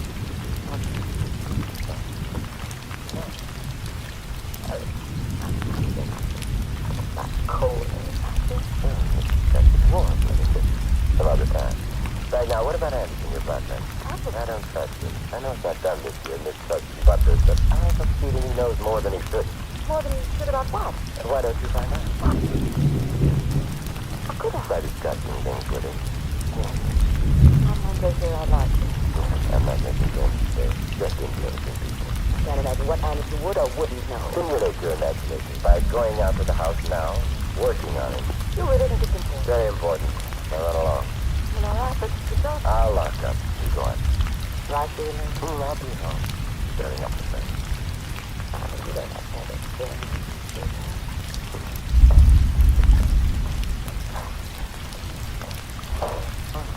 Well, first the back door.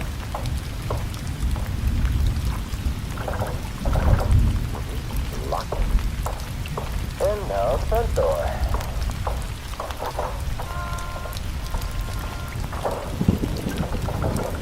Locked. Now, yes? Yes? That's your heap over there? Yes, Better take it there. I like my heat. Now, don't look now, but some low characters let the air out a couple of your tires. Well, then suppose we go for a ride in your car.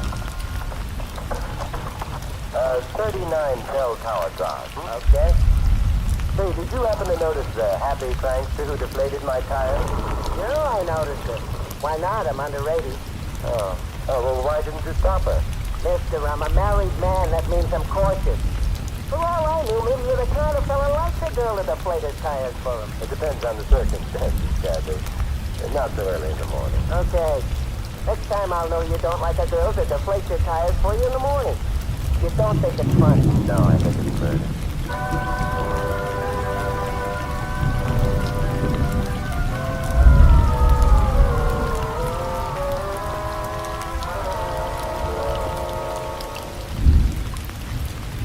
Bell Tower Drive up ahead. Okay, pull over here. Okay. Hey, sir. Want I should wait for you? We'll both wait. For somebody to get to the house? No, for someone to leave. Hey, listen. Yeah. The guy is in the house now. Getting into a car. Okay. Follow the car. Okay. Not too close, huh? No, not too close. There he goes. Well, we go too. Hoping you're going on no long trip.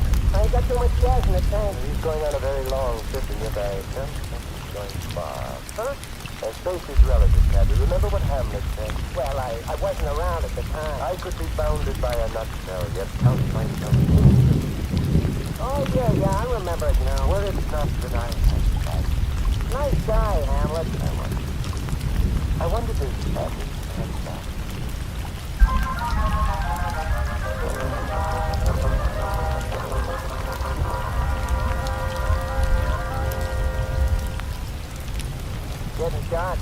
don't like these hills when it starts getting dark. They're bad. Yeah, and it's steep. Hey, the guy we're trailing is turning off the road. Private driveway. Pull up to it and start. Okay. The house is beyond the bend. Quite near the road. Teddy. Yeah. I'm leaving you. Look, I want you to drive back to town. The instant you hit a place with a phone, call the police. Yeah, and tell him what? You warn the cell for a murderer. They can get the murderer up here. Okay, pal. Don't do nothing wrong.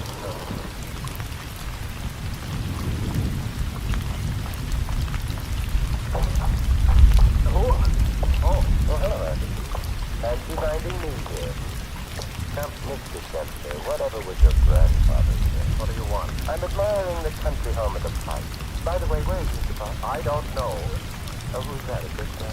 Stay away from that door. Nonsense. Looks like a charming door. Where's you? Mr. Pike, tied and gagged. Oh, you just stay away. I don't accept advice graciously, nor do I care for lies. But lantern jaws.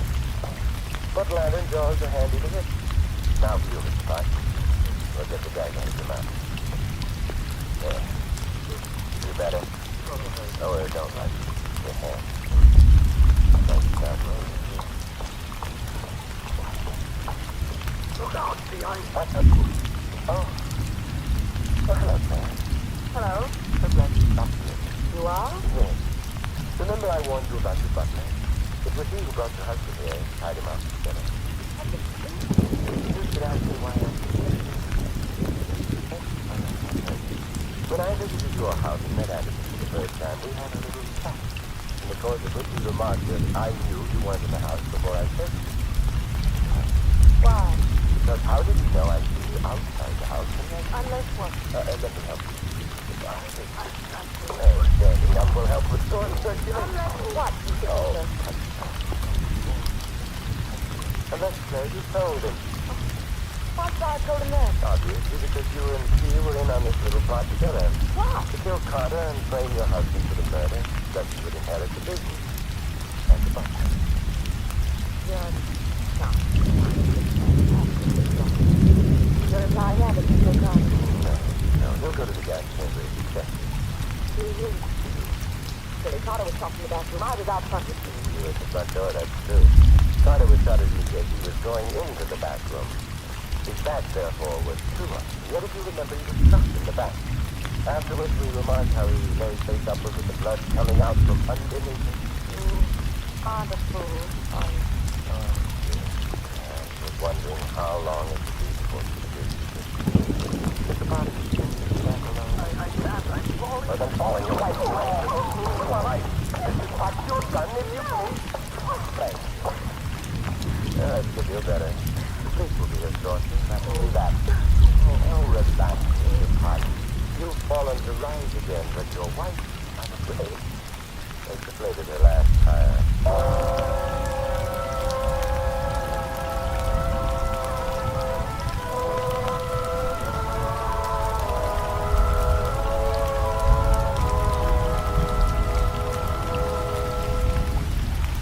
Here you are, Miss Pike. Good health. Mr. Templar, how could I have killed Carter and not killed him? Simply to yourself, Mr. Pike. Your gun has been carefully loaded with blanks. Carter pretended to be dead. But why should he have done that? Your wife must have persuaded him that by doing that he would escape going to jail for theft.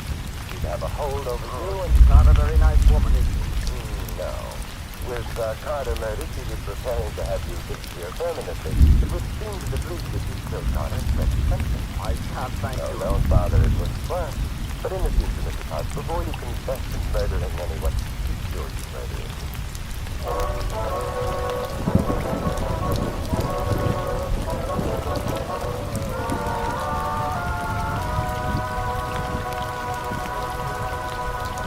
You've been listening to another adventure of the Saint, the Robin Hood of modern crime. Now here is our star, Vincent Price. Ladies and gentlemen, freedom is everybody's job. The Bill of Rights established our freedom and protection. But freedom demands that each of us carry out our duties as citizens. To vote in an informed way so that the best man is placed in public office. To serve on juries. To take an active interest in public issues. Remember, by making our form of government work better here, we strengthen democracy everywhere. This is Vincent Price inviting you to join us again next week at the same time. for another exciting adventure of the Saints. Good night.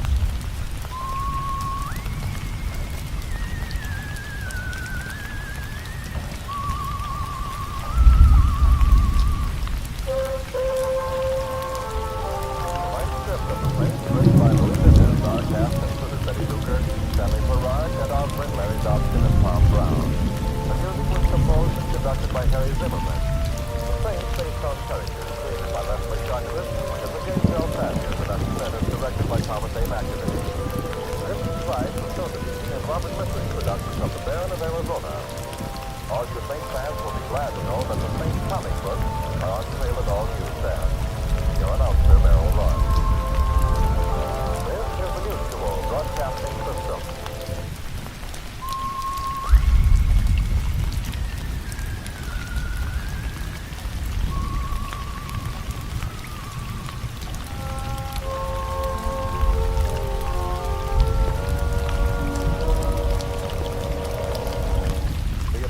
Of the Saint, starring Vincent Price.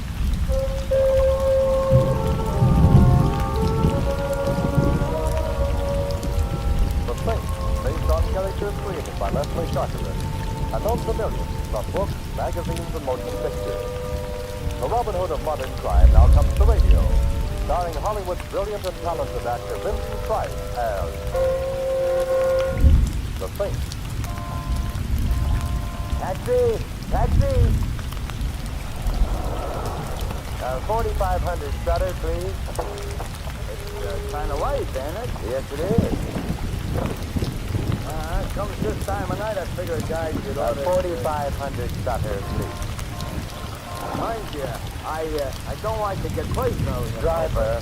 Yeah? Of all the cabs in San Francisco, most of them operated by drivers who mind their own business. Why did I have to get your cab? Well, I like... Who are you going to see at 4500? My name is Simon Kemper. I'm 6 foot 1 inches tall, and I have a birthmark on my right shoulder blade. My income for last year That's was... all right. Evading the question, huh? I give up. I'm going to visit a man named Clarence Quigley. Clarence Quigley? Clarence Quigley. You're going to see this alleged Clarence Quigley Look, about... you've got a collection of paintings. I like to look at paintings. Maybe that will seem odd to you, but... Oh, come now, no temper. Now, if I was your wife, you'd have to do better than that. So how much do I owe you? And go away. You think I would open you if I suggested $3? I would. As one man of the world from another, let's make a $3 bet. Let's just be yokels and make it 50 cents. Here you are. Well, hey, is that blonde giving you the eye or me? Blonde. Yeah, the one coming down the street towards us. Best foot forward. Never saw her before in my life.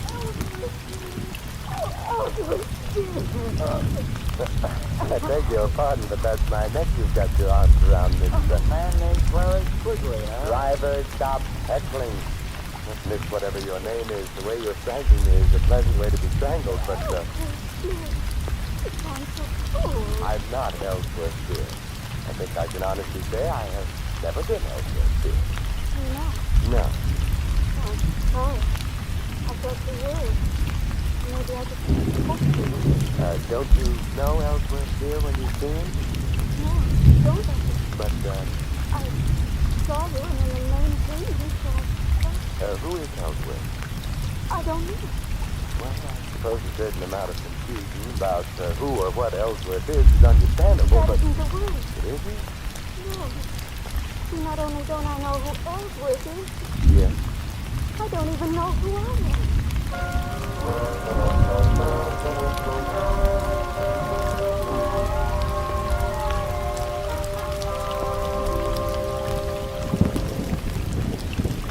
Now, what I want to know in a general sort of way is how Mr. Clarence Quigley is going to feel.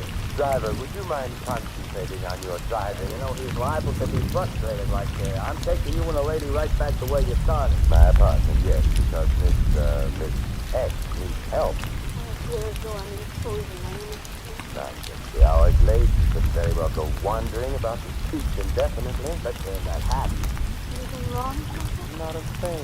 No, it's very charming and immaculate. Also, it resembles a bird's home away from home. Well, mister, we have returned from where we went away. Good. Is that? You're going to keep on being a yokel, huh? Here. This time only half a yokel. Well, goodbye. You know where I'm going? No. I'm going to lurch outside of Clarence Quigley. I think tonight he's a fellow who needs a friend. Come along now.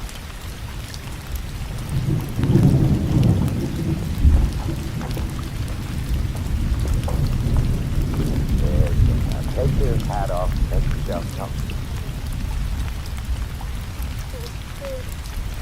Quiet now. Let's take a look at your back.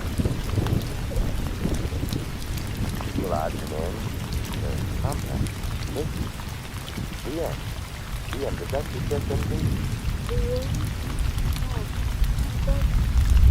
Nothing even. All I remember is being outside an art gallery on 7th. You're well dressed, compact gold, no backseat. It means you probably don't live alone, which does mean you've been missed. Yes, please, Mrs. Persists. Hello. Oh, get me Inspector Myers. Thanks, I'll hold on. Maybe they know about it. What's the matter?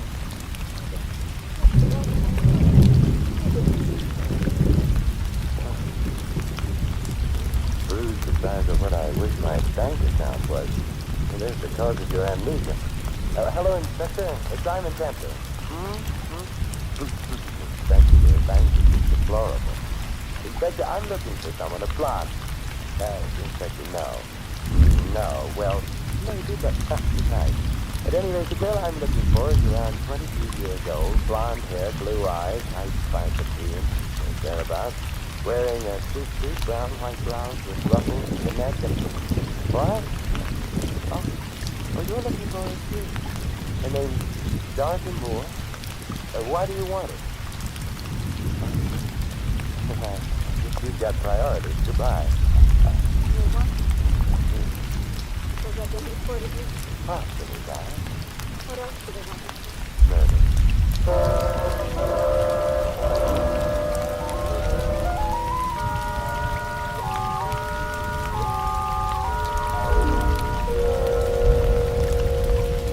Now try another cup of coffee. Dorothy, I guess we'll call you that unless you get evidence to the contrary. Dorothy Moore would fit the initials on your compact. You stay here and wait for me. Where are you going? The information I've been able to get on the phone, your guardian, a man named Matthew Schreiber, was shot and killed earlier this evening. You disappeared. That's all the information in the public domain at the moment. I'm going to look for more. At my house? Yeah. Couldn't you tell me over to the street? Yeah, I don't really know that you are Dorothy Moore. I'd like to know a little more about the murder itself before coming to any decision. You want to talk to Yeah. I need help. You see what's so terrible about it all? I don't remember anything at all, so I can't even say I didn't remember.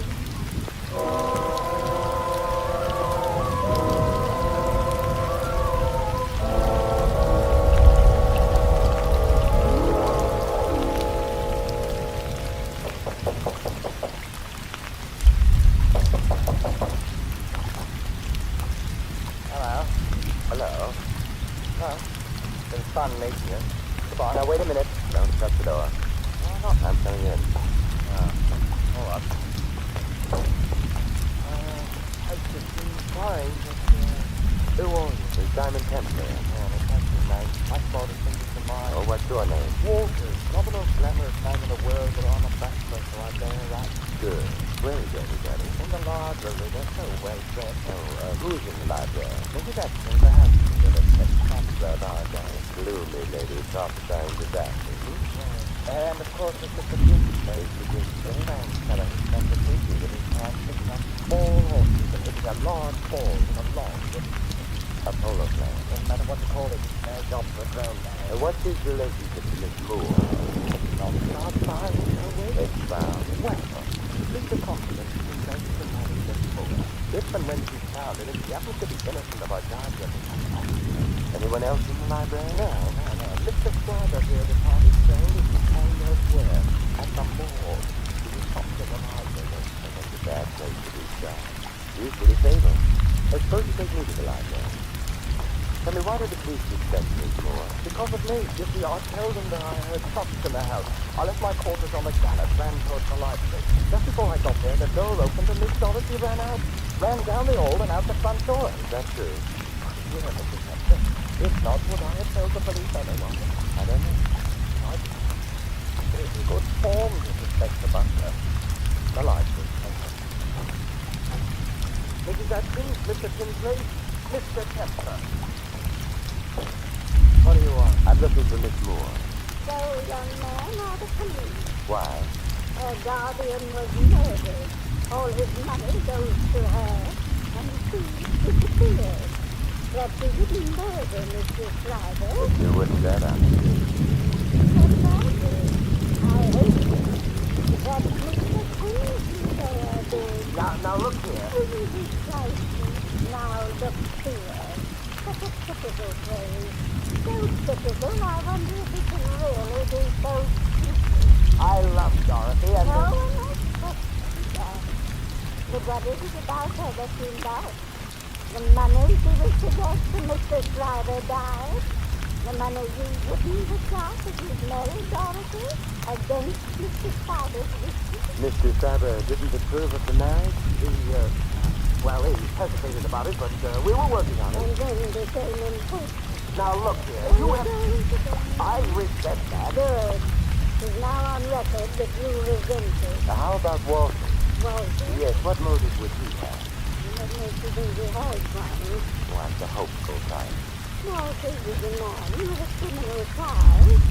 Whether or not he got fired, it was upright likely, I cannot say. It wouldn't surprise you. What may surprise both of you, however, is an odd fact. Dorothy Moore is suffering from total amnesia. Amnesia? What do you mean? She remembers nothing of her past, herself, neither name nor habitation. Oh. I can believe. Wait a minute. How do you know that? I get around. Well, then you must know where she is. You've got to tell me. Mr. Tinsley is now being the ardent lover. I can't tell you. Why? Well, whoever shot Schreiber, there's very little doubt that Dorothy saw the killer, but Dorothy doesn't remember.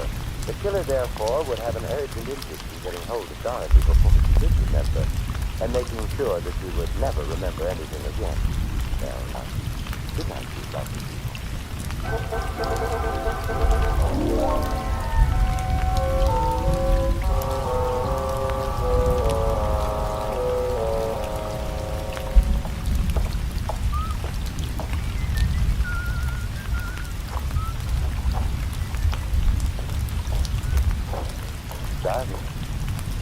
Dorothy?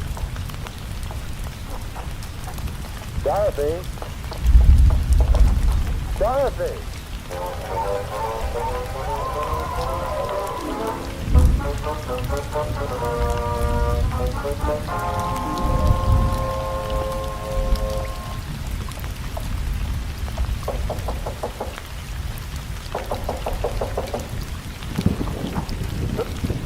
Oh, you again. It's me again. Did you like the place so much the first time? Where's Dorothy? Miss Moore?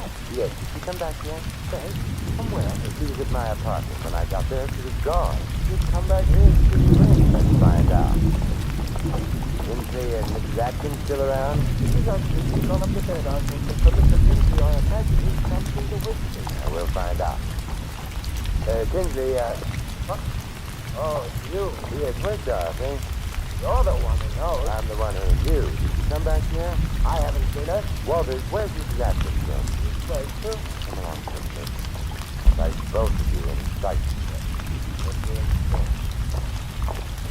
Mrs. Atkins will not be pleased at having her sleep interrupted. I'm not pleased either.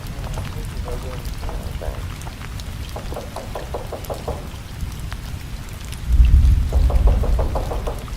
Oh, girl must be asleep. Well, then we must wake her up. Any sound sleeper. Then we'll go in. Wake her up. How'd you like that? Strung up to her sleeve. Anyone got a knife? Yes. Now, we'll cut the rope and get her down. That's over there.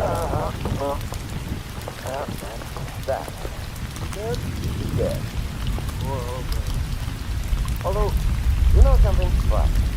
You must have killed the old man. Driver, I mean. And he committed suicide. In remorse, I mean. Heaven's sake, Templar, stop playing with that rope. It's a very interesting rope. Is it? Why? Because it proves, you see, that she didn't commit suicide. She was murdered.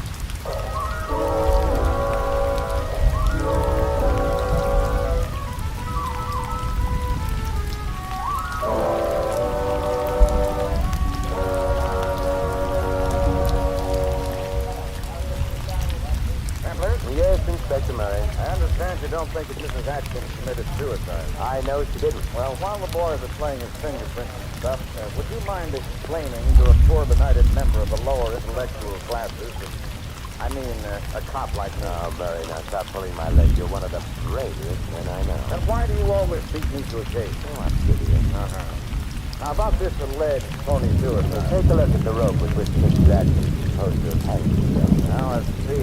The rope has gone over the beam there. I'm afraid you're right, Templar. It wasn't hard to spot. Her weight would have pulled the rope sharply down over the beam. The fibers of the rope, therefore, should have slanted upward. Instead of which they slant down, indicating that somebody put the rope around Mrs. Atkins' neck and then hauled her up. We were supposed to think that Mrs. Atkins committed suicide as a confession of guilt. Which leaves us where? In the driver home. I'm more interested in where the curve is. Dorothy Moore? Why? Because I have... Look, through the door. Hello, Dorothy. I don't know exactly how I got here. I don't recognize the place at all. But I could... Yes, you should, Miss Moore. Because this is where you live. I'm afraid you're not going to stay very long. What do you mean? I'm placing you under arrest on suspicion of murder. You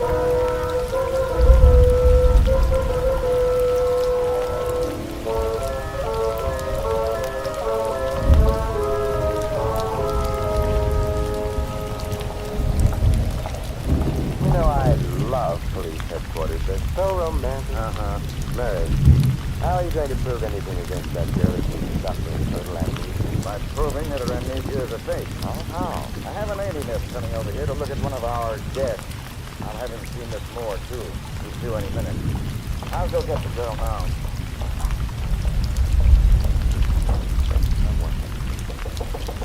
The other door. Come in. Hello. Well, you're not Murray. I was Who are supposed... you? Doll, of course. What's the matter with you? What are you complaining about? But I'm not the one Come, we've got to get to the bottom of these things, don't we? I suppose so. Now, when you were a little boy, what did you want most of all? To be a big boy. Are you afraid of the dark? No. No? You are not afraid because you have little friends who come to you in the dark, perhaps, eh? No. Now, why are you afraid of the dark? Oh, it's a long, long story. And, You know, you don't look at all well. I don't feel so good either. You don't. Thank you. I think I will. Hey, goodbye. Oh, Templar. Yeah. Your alienist was here, Murray, but you said he left. Alienist? Well, I just phoned him and told him not to come. The district attorney wouldn't hold the girl. Insufficient evidence and ballistics. Ran a paraffin test. No proof that she fired a gun. But the man who was sent in here, Don, I think. No, he's not the alienist. He's the guy the alienist was coming to examine. He's nuts. Oh. Well, I guess you're happy now that we can't hold the girl. No, because while you were holding her, things were safe. Now, Murray, let's go visit. Go visit where? The cyber house. A house where 2 people have died. A house right of murder.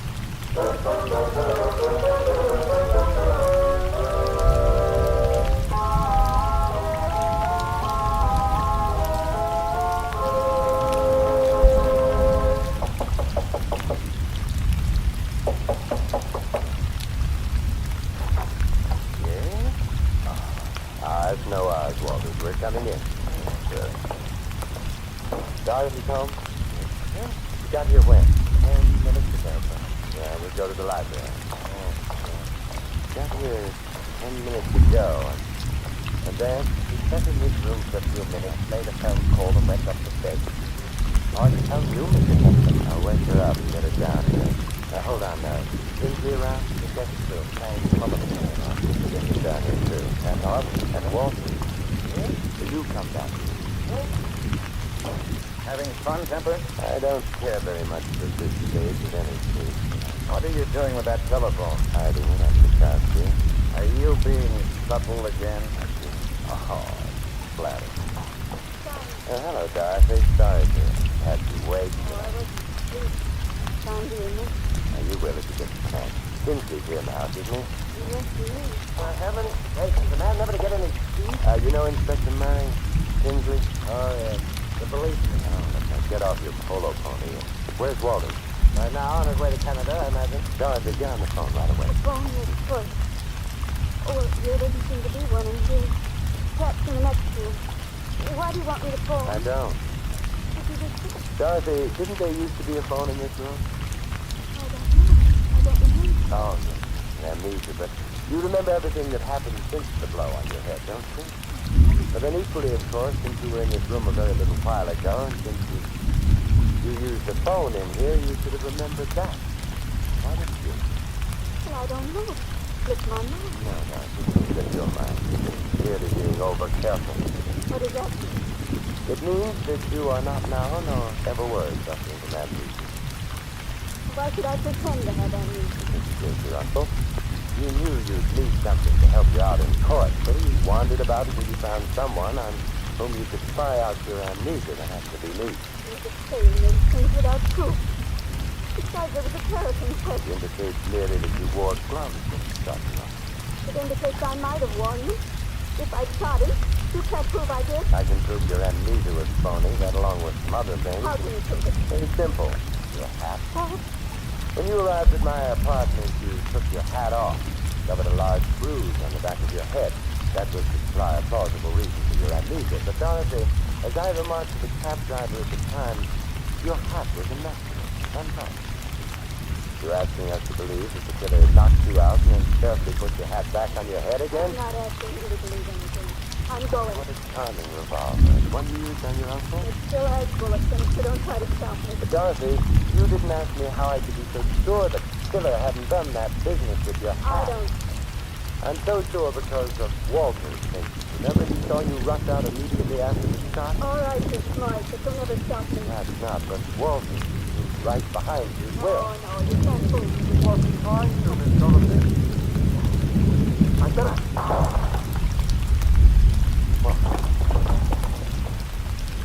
You're no gentleman. You knocked Miss Moore out with a bottle. But you said you were going to Canada. You understood me, sir. I merely said I was going to get some Canada Dry. Now the bottle's ruined. That's too bad. Oh, never mind, Walter. No harm done. Inspector Murray, you'll take Miss Moore, and I'll take an old fashioned.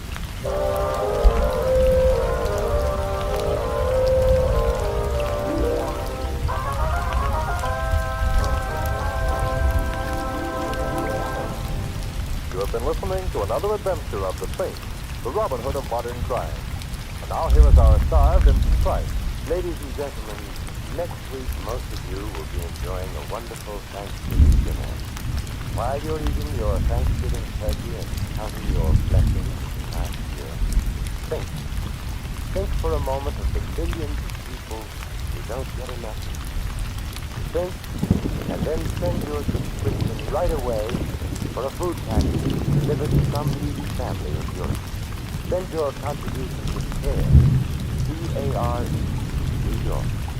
This is Vincent Price inviting you to join us again next week at the same time for another exciting adventure of the Saint.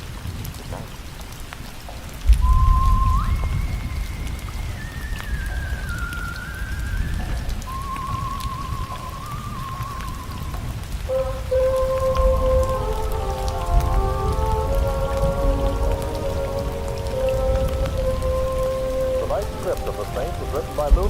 Our cast included Peggy Weber, Chet Bonnell, Jerry Hausner, Tom Brown, and Daniel Hurley. The music was composed and conducted by Harry Zimmerman. The Saint, based on characters created by Leslie Charteris, is a James L. Safier production and is directed by Thomas A. McAvity. Vincent Price is soon to be seen in Robert Lippard's production of The Baron of Arizona. All you Saint fans will be glad to know that the Saint comic books are on sale at all newsstands. Your announcer, Merrill Ross. This is the Mutual Broadcasting System.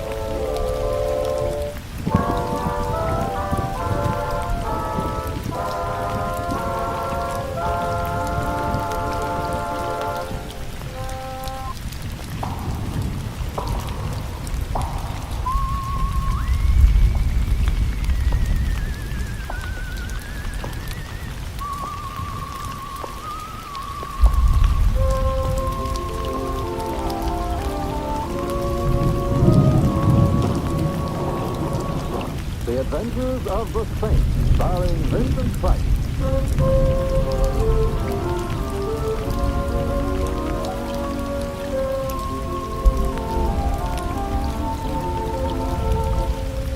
The Saint, based on characters created by Leslie Charter and known to millions from books, magazines, and motion pictures. The Robin Hood of modern crime now comes transcribed to radio, starring Hollywood's brilliant and talented actor Vincent Price as the Saint. Come in.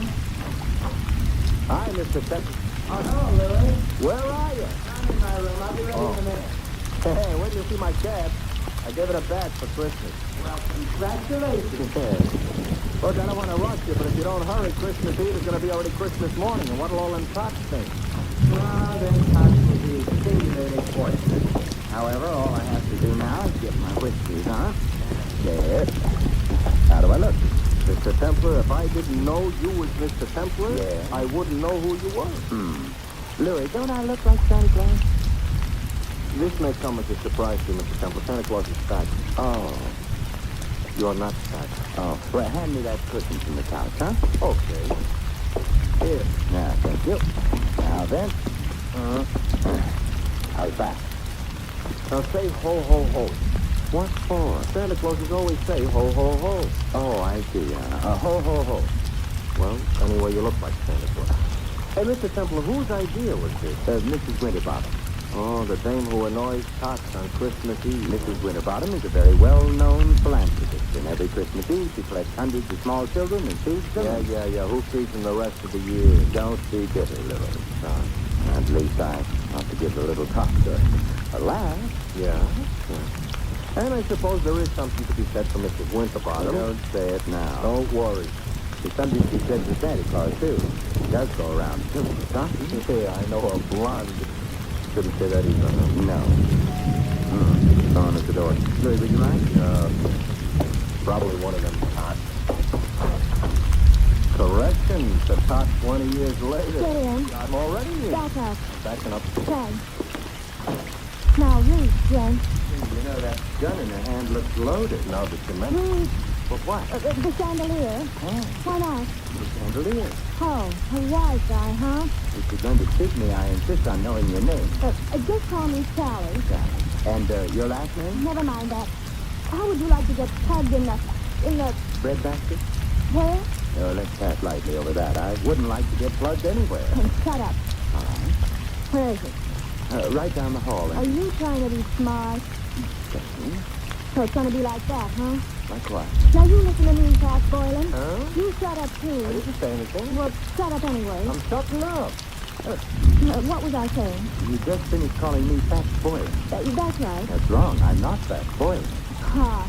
Well, it helps keep the conversation Miss going. Bass, are you going to stop stalling and hand over the stuff, or will I have to shoot? Since I am not Fat Boylan, and since I have no stuff to hand over, I'm afraid you have to speak. Mr. Templar.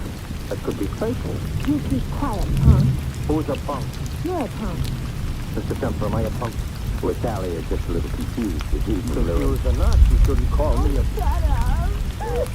You don't have to start bawling. I'm not falling. You were just about to shoot me.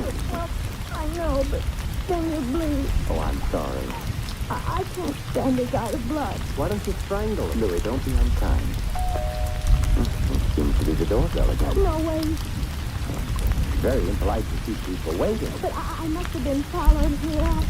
Sally, look, stop illustrating a point with that gun. It might go off. I don't care. Can I please? But where can I go? I gotta hide. Well, try the kitchen. Oh, Well, come on in. It's open house tonight. Well, my old pal, Fat. I am not. Boylan. Although I'm beginning to waver. Perhaps I am. Simon, you split personality. Who are you? Joe Hudson. You remember your old pal, Hudson? Well, I must admit you look like a hornet, but you're lying darned at night. Look, if I'm your old pal, why don't I know you? Oh, that's easy. We never met personally. Well, how else can you meet me? Ignore that. But if we haven't met personally or otherwise, how can I be your pal? Oh, I was just being friendly. Besides, hey, you got something for me. I have? Great little kidder, ain't you, Fat? Hey, pal. Now I feel better. I'm a pal, too. Look, I wish I deserved your delighted tone. Look, just let me have a stop and then I'll stop again. What stuff? Am I going to have trouble with you? If the door behind you is open, why don't you use it? Huh? That way, nobody will have any trouble. I'll use it after. After what? Just like that, huh? Ever see one of these before? I'm afraid I'm going to disappoint you, but the answer is yes, I have. Good.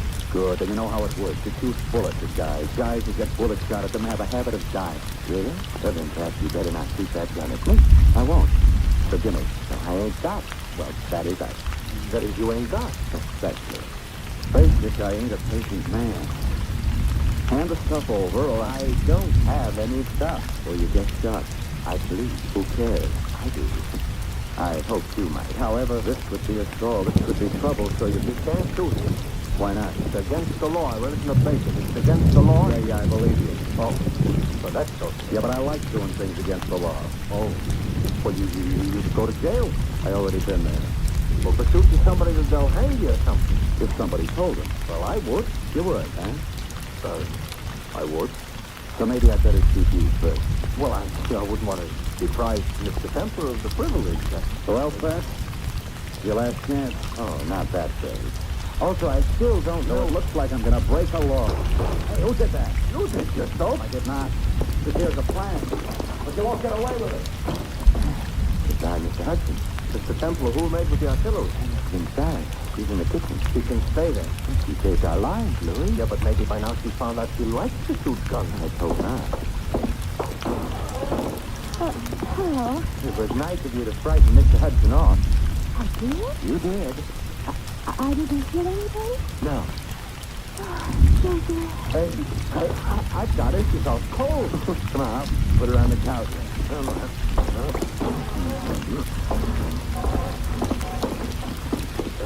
It's a little late, but somebody ought to mention she is not a bad-looking bitch. You've mentioned it.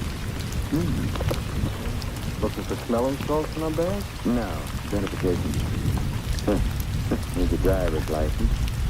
Her name is Sally Walters. Address 49 Arden Drive. Now, Social Security card. She's a secretary. That's what I need. Oh, I don't know. Maybe back. She's coming too. Better put the bags on. Yeah, but keep the gun, though. There's still some bullets in it. No. We don't want her to know we went through her bag. We're ashamed of ourselves? We're going to pay her a visit. She ain't home. Yes, she will be after she leaves here, and then perhaps we can find out what keeps the home fires burning.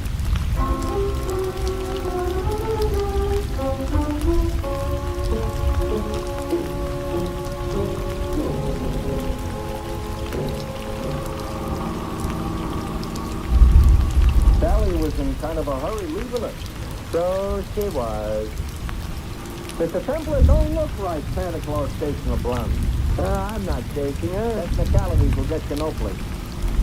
Hey, this must be it. 49.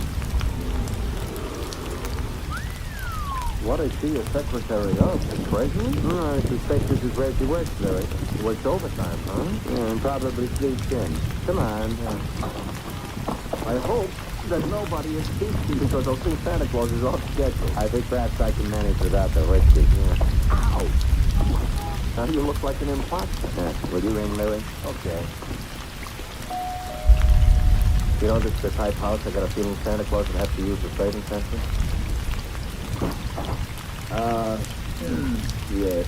I'm Simon Templar. You are? I am. There's nothing I can do about it. Mr. Templar, all butlers are like me? I doubt it. I think he's been practicing. Oh. Well, good night, then. I think not. Would you mind removing your shoe from the door? I would. You might at least have signed it. Humphrey, whoever is it this charming guy? No one, madam. Oh, but that's an interesting looking no one. Santa Claus, you've lost your whiskey. I have it right here in my pocket. How nice. Actually, my name is Simon Templar. I'm Carla Ray. This is Louis. Hi. Oh, I mean, Hi. you're trying to the present type. Did you want to see me? Now that I've seen you, yes? Well, come in. What's the matter? Humphrey, go away. Yes, madam. Humphrey's such a problem sometimes. I'm sorry.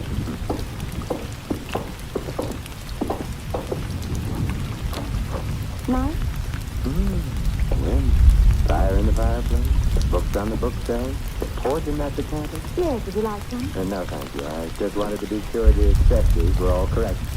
Someday, maybe I'll find some other wine besides port in the decanter. I do. Simon, are you the one who found them? It's beginning again. Found what? My jewelry, the purse. Has it been lost? Simon, they were stolen. You know that, don't you? Did I? I've heard of the saint, Simon. I didn't know he was also a Santa Claus. Oh, it's a fleeting impulse. When were your jewels stolen? This afternoon. You see, Claude, my husband, that is, Oh. bought me them for Christmas. Santa Claus. Louis. Sorry. We decided to have the party this afternoon. We thought it'd be nice to have a quiet evening, so we did. The jewels were in quite a large box. There's quite a lot of them. And? Claude hired Santa Claus, but before the party was over, Santa Claus had disappeared. So at the jewels. But there must have been some precaution. Oh, there were several detectives. But the Santa Claus said he was going out to get some air while the party was on. He never came back. But he didn't have the jewels on him. The box was locked, and it was too large for the detectives not to be met. I see. The name of the man hired to play Santa Claus was, of course, Fat Boy. And who may you be? Claude, this is Simon Simpson.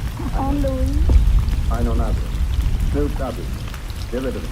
Claude likes to me to say you were an emperor on occasion. The box wasn't found anywhere in the house? The jewel box thing. The jewels were insured? Naturally.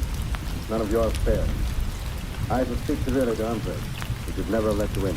I left them in, darling. So now he's going to speak severely to her. We'll go quietly, except... Mr. Worth, what is Fat Boylan's address? I have no idea.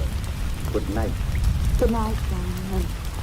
I'm So am I.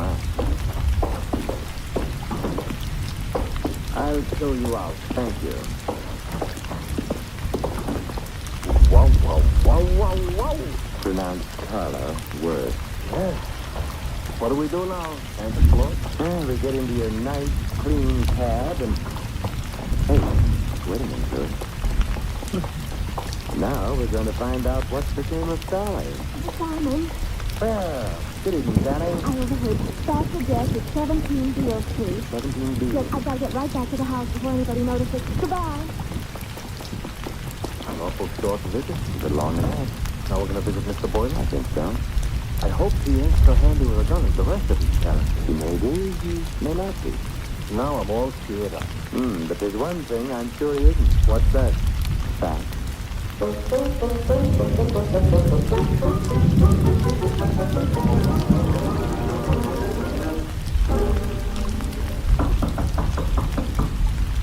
Quite a change from the waste dump. Now this is a dump. Yeah, and Mr. Boylan would seem to be shy. Mr. Templar, you said something about the one thing he wouldn't be with Fat. Why, because he was called Fat? Not exactly. Louis, I'm worried. Hey. Hey, the door was open. Yeah. Maybe that means our boys is flown? Maybe. Come on, let's go in. Okay. I ain't usually so poetical, but the light's on. Yes. And the room looks funny. Looks like a hurricane came to stay for dinner. And remained for 6 months. Somebody was looking for a jewel box, and someone obviously didn't find it. The extent of the search indicates that. Nothing was left untouched. It's a funny smell in this room, you know. A couple of funny smells. Yeah. One's perfume and the other... Gunpowder. Huh? Gunpowder. That's why I ain't been looking behind any pieces of furniture. It really wasn't very far to look for. Huh? He's behind the daybed. Fat. He ain't doing so good? He's dead. And Louis, yeah, he wasn't fat.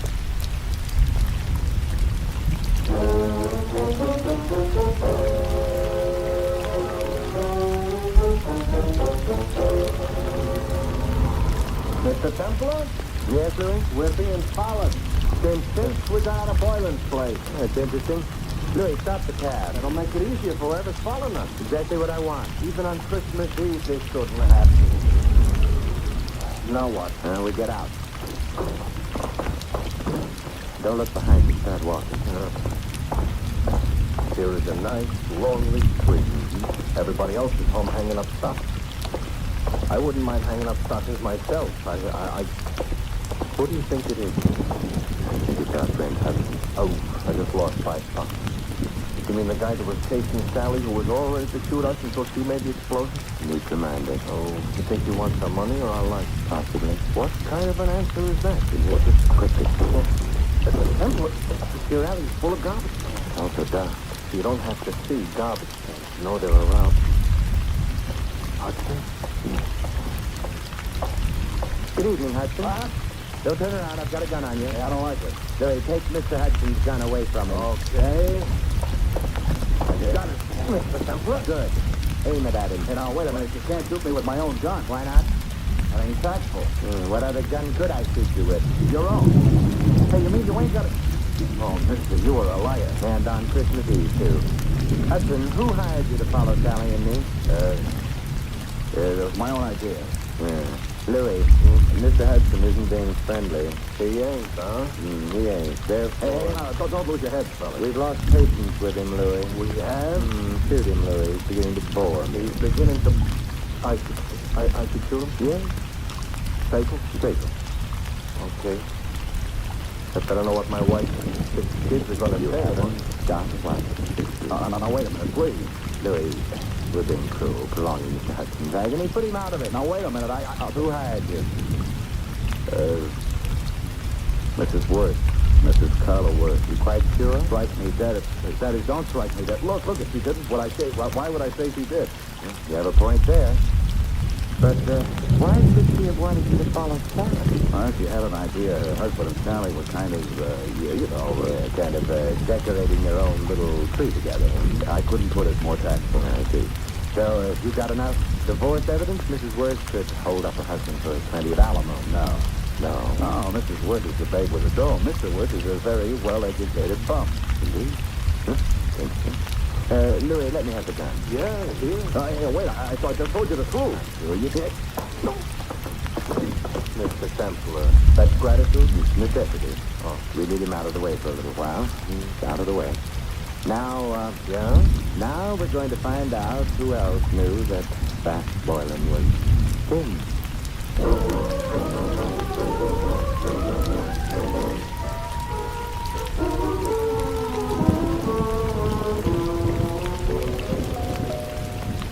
You know, if we visited often enough, I might even get accustomed to this joint. You might also start confusing yourself with Grant.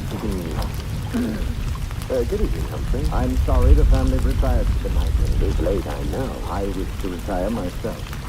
Humphrey, you don't look 65. Good night, sir. Could I ask again? No. Humphrey, I thought you and I were going to sing Christmas carols together. Let's go up. Let's do it, okay? I shall complete, sir. All right, but not now. The Templar. I'm going to wear that gun out, hitting people over the head with. And I couldn't have him warn anyone we've seen. Why, we got a burgle the job? In a way. Huh? The kind of description would be takes the place, Louis. Oh, for what? Oddly enough, something that can't be seen or touched. Sounds like a ghost. Yes, and in the way it is, the ghost of a murderer.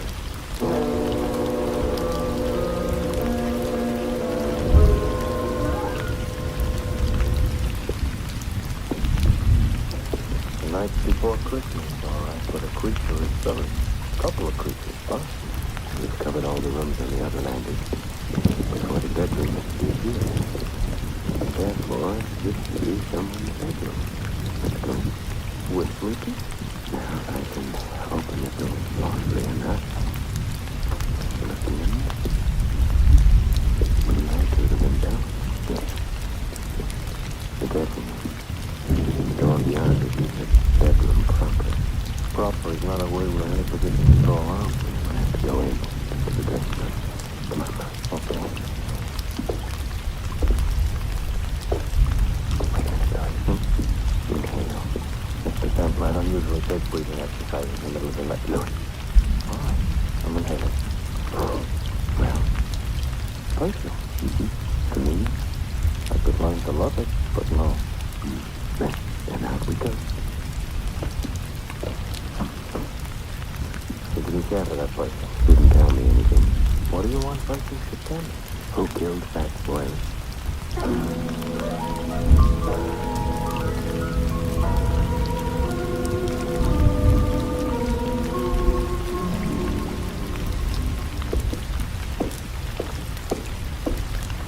the business. We go in. For a fact, that ain't the word you could have used. I'm beginning to get worried about this. Supposing somebody squealed yourself together. Okay. After all, like the poet says, strong heart never won fair maid. You mean faint heart. All right, so for dinner I'll eat dog food. Now. Another guess. Well. Hey, Mr. Templar. Yes. Same perfume we noticed. Uh-oh, don't be frightened. Simon, what are you doing in here? Louie and I have been testing perfume. It's the middle of the night. You're waking me. I'm sorry. I'm even sorrier about something else. What's that? The perfume you used is very distinctive, Sally. I'm supposed to say thanks? No. Because the last place Louie and I noticed it was in Fat Boylan's room.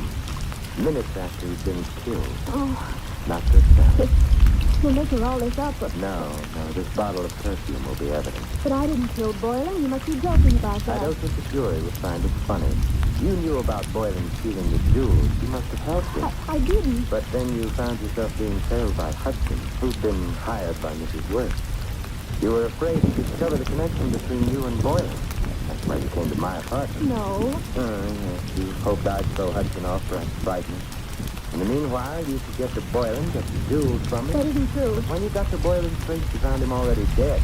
The jewels gone. I didn't. It would be much better for you that way.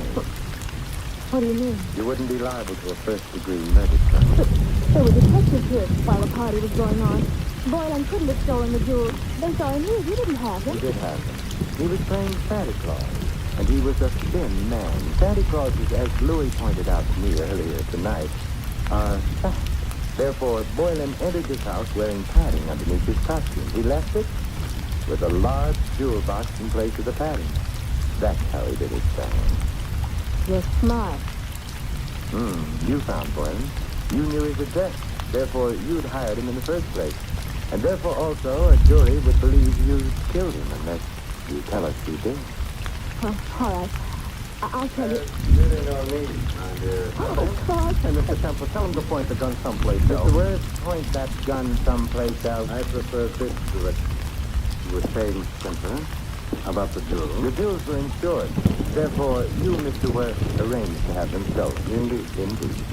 In that way, you could retain the jewels, the insurance money as well, and not worry very much whether or not your wife divorced you. Clever. Boylan is dead. How true.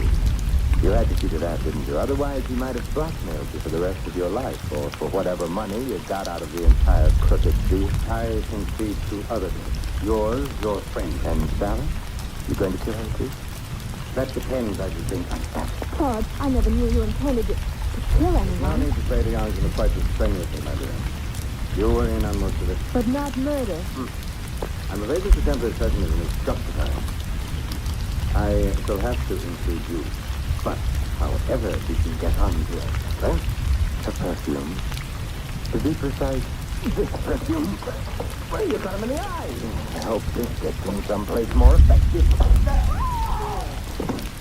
Mr. Templar, the trail of unconscious bodies you're leaving behind you tonight, if laid end to end, Yes, Louis. would look terrible.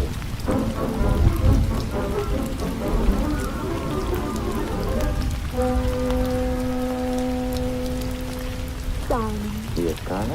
you've been very sweet. Even without your wishes, you've been sort of a Santa Claus. May I? It's pleasure. I never knew Santa Claus could speak like that. The Santa Claus is no saint. Yeah? Oh, hello, Louis. Mr. Templar, you better put on your whiskey. You forgotten all about Mrs. Winterbottom? Oh, well, the hour is past midnight. The tots have undoubtedly trotted off to bed by now. Louis, you may tell Mrs. Winterbottom. No. That the saint ain't no Santa Claus.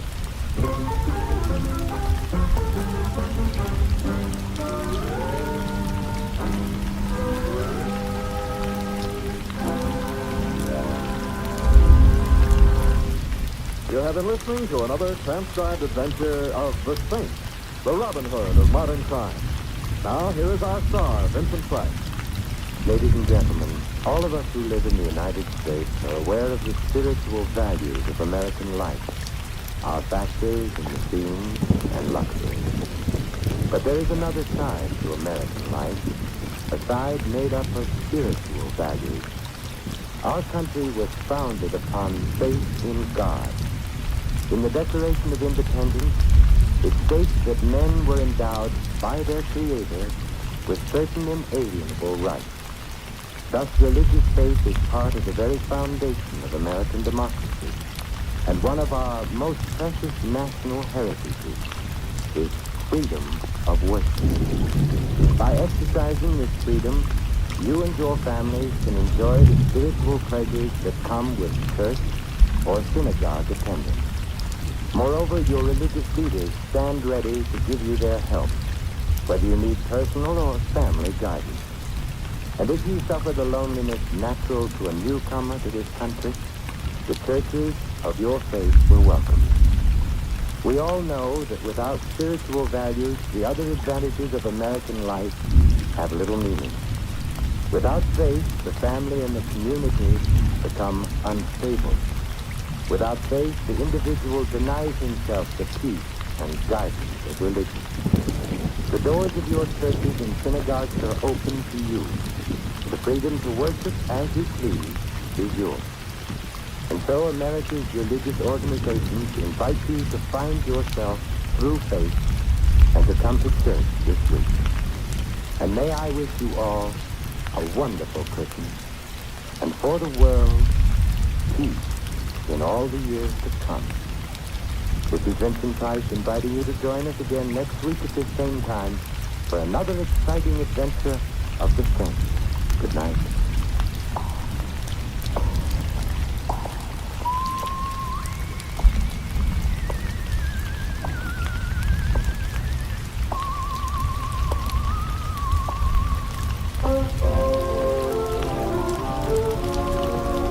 This adventure of the Saint was written by Louis Vitti.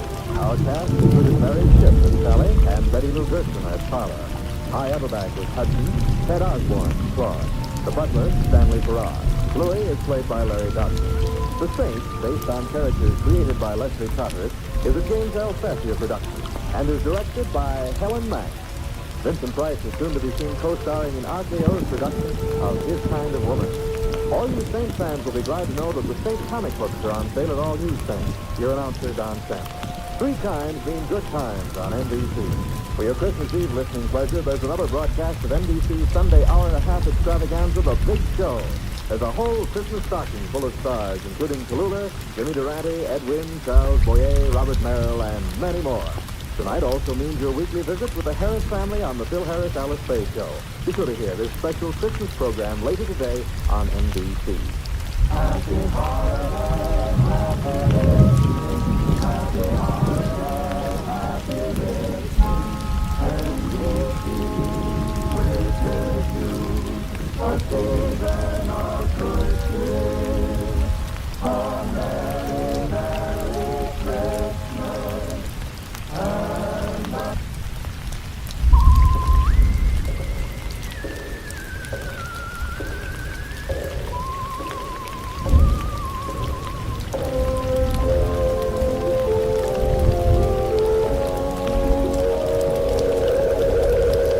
The Adventures of the Saint, starring Vincent Price.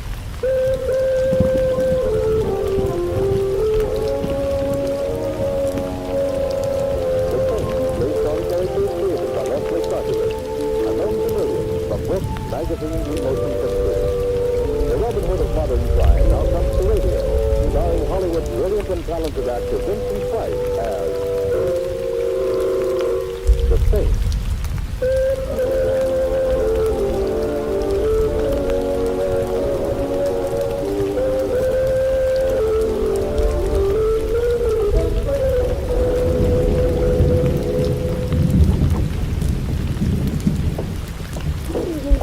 Welcome to the Bachelor's Den. I beg your pardon? I said welcome to the Bachelor's Den. Oh. Well, I'm sure you'd make a very nice bachelor's friend, but all I had in mind was a loaf of bread. The name of his bakery is the Bachelor's Friend. It was Mr. Vanderpoor's idea. With a name like that, I suppose he was fated to be whimsical. However, what is it, if I said What's your name? Simon Templeton, is anything wrong? No. Well, that car that just stopped outside. Here, What's that? your cake. My cake, but I wanted a loaf of bread. Well, you love that cake. It's just like the kind your mother used to bake. My mother used to bake terrible cakes. That'll just use them for answers. Hello, Mr. Gray. Martin, say hello to Peggy. Sure, Mr. Gray. Hello, Peggy. Hello. The customer's leaving, Peggy. Oh, yes. Yes, the coffee is Just a moment now. I might like it here. The customer's leaving, Martin. Like you say, Mr. Gray, he's on his way right now. Well, I feel terribly self-conscious being talked about like this. A revolver, Martin? A revolver. Loaded? Loaded. You're quite convinced I'm leaving? You heard what Mr. Gray said? You're supposed to make a liar of Mr. Gray. You won't, but keep on living. But I won't. I like living. Good night, everyone. Martin, yeah, Mr. Gray, he seems like a nice chap. He does? One of the fight. I think perhaps we owe him a ride. You needn't bother. I get cars. Please, if he takes a cab, Martin, give the driver his instructions. Have him take our friend here for a long drive to the ocean. Yeah, Mr. Gray. It's a beautiful night. He'll enjoy his drive. Come on, Nixon, come in. Don't forget your cake. Nothing? Oh, yes, thank you. Good night. Good night, dear.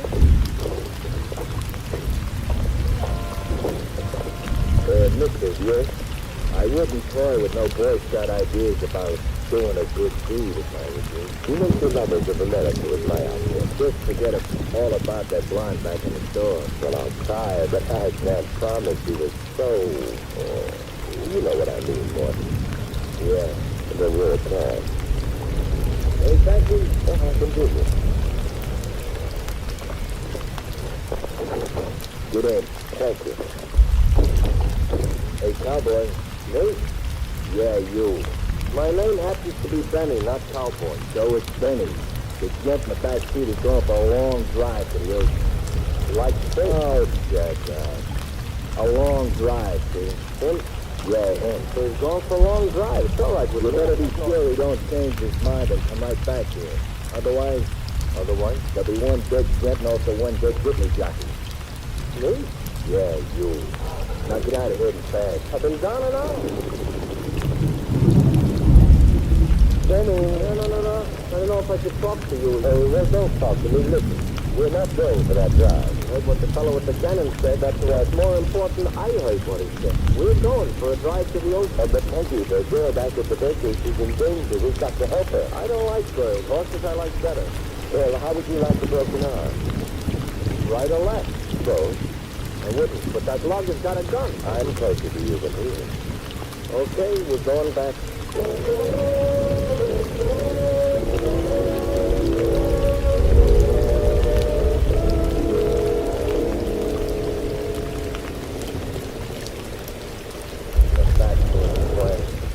And me, a married man.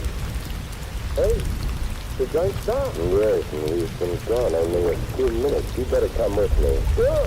What have I got to lose? What? My life. It's still dark, all right, and the door's locked. Now, you see, everybody went home. We ought to go home, too. You're home. My wife don't like you. There'll be something wrong. I can't see a thing in fact. Hey, that was Peggy. Got a nice voice, but I think she was off key. There may be another exit. I guess it's all backfiring. The bread is backfiring. There are people inside. We've got to get in. I think a nice long drive to the ocean would be nice. Hey, what are you dragging a handkerchief out for? You gonna sneeze? No, I'm going to wrap it around my fist and smash the glass in the head. Must be a law against that. And I just repealed it now. So reach in and... Yeah. Still dark here. Back room, perhaps. There's a light down along the floor over there. Yeah, that's it then. Hey, wait a minute. Look, before you open that door, you been bulletproof, please? Now, Young Simpson. it's a small room. Window probably overlooks an alley. Yeah, the alley's empty too. You see, like I told you, everybody went bye-bye and it's... What are you staring at? Behind this desk? Look for yourself, Don. My name is Benny, and like I... Oh, one of the little planet, the lug. He's got tired to lay down. No, you haven't looked closely enough, Jenny. He's lying down all right, but not because he's tired. He's dead.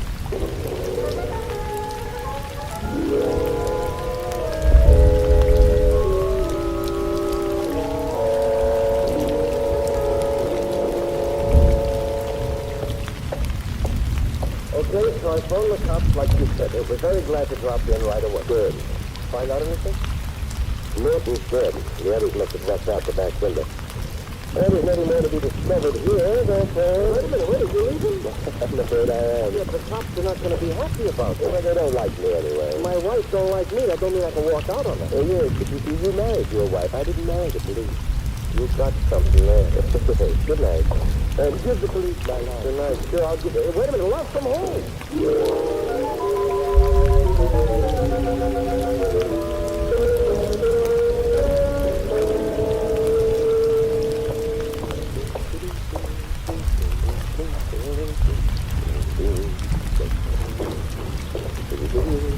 Hello, Mr. Kemp.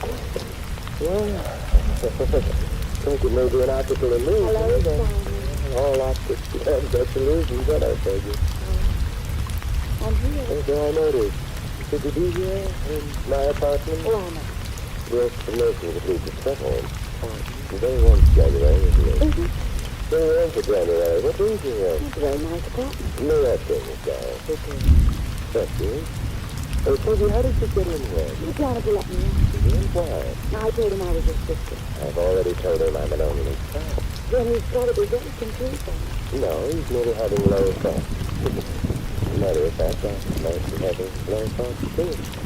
But just that I'm the high-minded type. What happened to your little friend? He used to go to Norton, I don't know. They got into a terrible argument. Well, he's a pet argument. So I went out the back door and didn't know. You missed something. I did? Yes, you missed something. What did I miss then? The end of the argument, Norton lost. Oh? Giving the hard way, he was shot. Not by me. You think he was shot dead. Oh, I'm sorry about that. Why? Did you shoot him? Of course not, but you see, Mr. Gregg and Morton were fighting over me. Were they? It sounded as if you don't get it. You didn't come late fighting over it. Oh, yes, I do. And why was that in the Well, we mustn't forget that we're brothers and sisters. That's right. And besides, it might not be safe. Well, what did that mean? If Greg and Morton were fighting over you, then obviously both of them believed you were worth fighting over. And at the moment, Morton is dead. That's right. It terrifies me. Are you a man or are you a man? Well, I see. I didn't suppose you forget the whole thing. I just made a mistake about it. Which reminds me, I made another mistake. Which one? That cake I gave you, it didn't belong to you. I didn't ask for it. I know, but I was a little confused.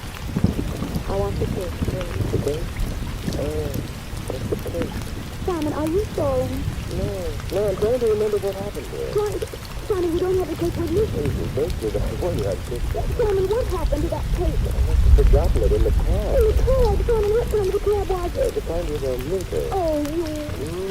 I'm going. The temperature dropped badly. Goodbye, baby. I hope the janitor tells your wife about your sister, and I hope your wife knows you don't have a sister. I don't have a wife, either. Ooh, I hate you. Hello, Heather. Mr. Gregg. You're not leaving. Well, You're not. Come on, get back inside. all right. Greg, you know gentlemen. I beg your pardon? Your point. It's over.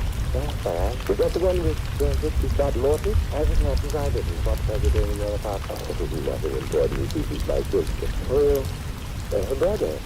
Thank you. His name's Simon Kemp. Not really. It's only that my etchings are at the cleaner. It's all. Thank you, but everything good. All right. Would you all mind if I move the cushion? Therefore, have one on me. I'm so sorry to put you in the face. Perhaps I could do even better with this. Ooh. My hand hurts. Simon got a beautiful right to the jaw. Thank you. I don't like to do it very often. It's so hard on the hands, but, well, I'd better get it dressed. I had this lamp all picked out for you anyway, Simon, so thanks for bending over.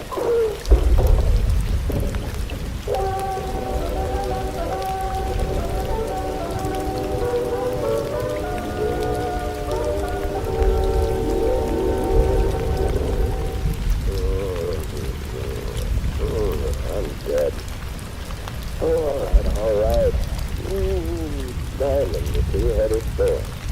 He said he and see John Hopkins in a moment. Favorite swing, Stop it. Already got a ringing in my headphones, my head. So it's ringing because favorite I know, ringing. Nobody was answering, nobody was answering. Neither of my heads were answering, that's true, but why did you come here in the first place?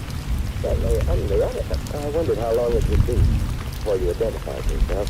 Mr. Spencer, you know me. Not in my presence. You're the one who's telling me how you're an only child. Well, you started wondering about my sister. Yeah, I beg your pardon? yeah. Well, I suppose that's true, too, but she's gone. Who's my sister? Never mind. It's so oh. It's true that it's not so bad. No?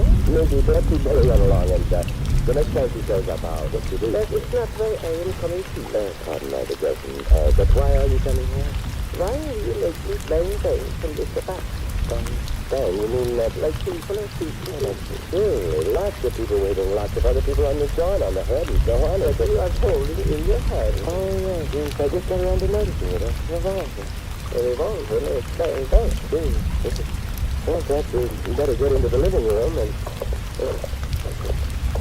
that's 20 carat peggy weight. But I am smelling something else. Yeah, gunpowder. Meaning someone's recently fired a gun here. Oh, good Lord. No. Yeah? Straight on the rifle. See, it's right in here, bang bang. Two bullets in his chest. He's dead. You're shooting? Oh, thanks for the question mark at the end of that. No, I didn't. I was knocked out. Greg was shot, and then the revolver was put in my hand. Eventually, I suppose the police were supposed to arrive, find Greg dead, the murder weapon falling with my fingerprints, and it's bad, yeah. That's good, yeah. It's good. What you do now? I don't know. Of course. Maybe wanted to know who the cab driver was. What that? The one who took the cake. Mr. Templar, I Oh, don't... there's police. I had better not bother them. What you going to do? They'll find a murderer for them before they decide they found one in me.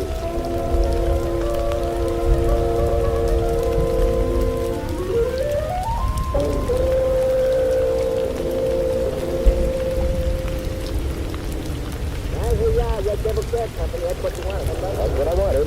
Here you are. Don't buy any yachts. Oh, why should I? I already got one.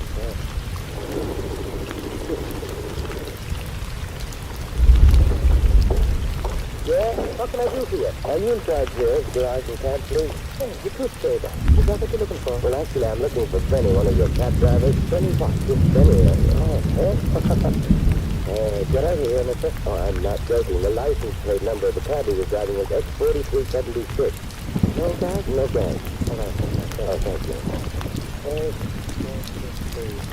Yeah, Benny's spot. Is he in the garage now? No, he's over the car. Is he viewing soon? Yeah, his car's over. Then he's overdue. Oh, you can't say that. You mean we got a ferry out to the suburbs or something? Well, someplace. Would you mind if I waited for him? What you got?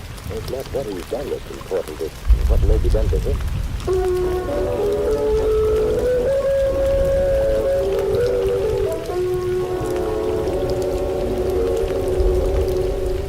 I've been here for more than an hour. Yeah, Benny gives me this new support.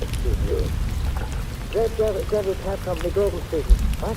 One of our cabs is parked in front of your driveway. Well, maybe you just trying to drive it. Huh? No drive in it? Maybe that's impossible. All right, so you live in Ocean Drive Avenue. I know it's a very nice neighborhood, so maybe number 536 is unusual nice, but maybe our drivers don't leave their cabs in front of driveways. It's a company rule. Good night. What would you like that? Hey, Benny, yeah, I've already thought of that. 536 Ocean Drive Avenue. I'll go right out there, but... Hey, Grogan, could you tell me where I might be able to get a cab?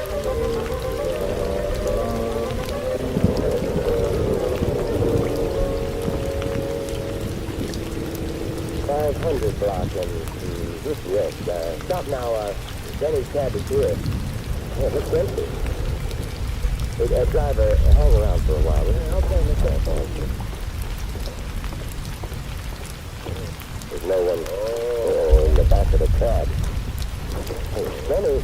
No, Well, what is? I didn't touch the drop. Furthermore, I never drink and decide. Hey, you ain't my wife? No. Then who hit me on the head? A friend of yours, perhaps. Oh, no, my friends don't go on hitting me on the head. You know, it's too soft. Hey, wait a minute. Where's the blonde? Well, I don't have her on me. I'm beginning to remember now. She hailed a cab, got in, and then she started asking me about some cake. Yes, I do. Told me to pull over to the crate. She kept talking about cake, and then she hit me on the head. And I don't even like cake.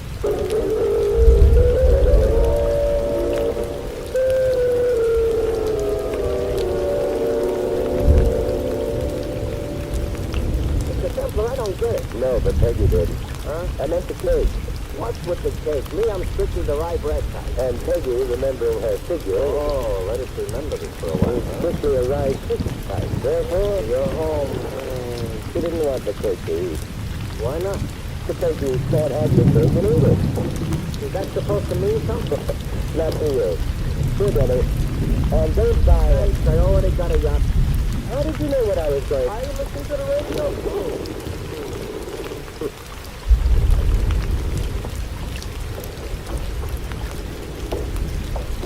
What do you think, Mr. Spencer? What?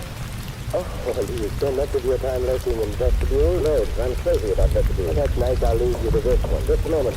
That's not my elbow in your room. But now don't tell me. Let me guess. It's your kidney maximum? It's a revolver. It makes a loud noise and it fires bullets. Oh? You wouldn't be happy if I shot you? Neither would I. Well, why not take the gun out of my ribs and make us both delirious with joy? I shall, as soon as I have my cake. Your cake? I am Hector Vanderpool. Hector... The owner of the Backley Twin Bakery. How cunning of you to remember. Well, I don't have your cake. You might be fitting. I never said it's not. Neither is murder. But I shall murder you unless in your apartment, if you please, of course. There's the foyer and the living room. See? There's no one here. Where are they? Who? We're being very naive, aren't we? The diamonds, my friend. You're dark. The lovely white diamonds your Peggy gave you. Peggy must have forgot. Oh, no. She gave you the cake, first she did. The diamonds? Oh, I'm pretending you don't know. They're in that cake. But why? Do diamonds make the cake taste better? Where are they? You're rapidly losing your whimsy, you know. Why are you so interested? I arranged their theft, my good man, at great inconvenience to myself and with considerable effort. I don't intend to give them up. Well, how did they get into that? Peggy. It would appear she decided to double-cross me. Therefore, she hid the diamonds in the cake and slipped the cake to you right under Greg's and Morton's nose.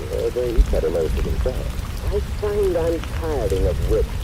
I'm beginning not to be amused, nor amusing. Therefore, you will either hand over the diamonds at once or else die.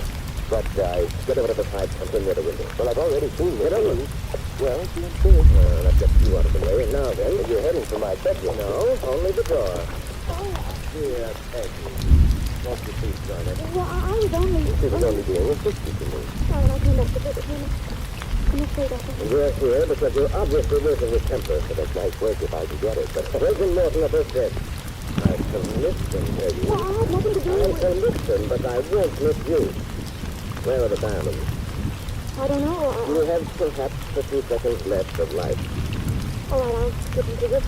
They're here in my bag. Put your hand out of that bag. But the diamonds are here. Opportunity enough, Colonel Carter. But what?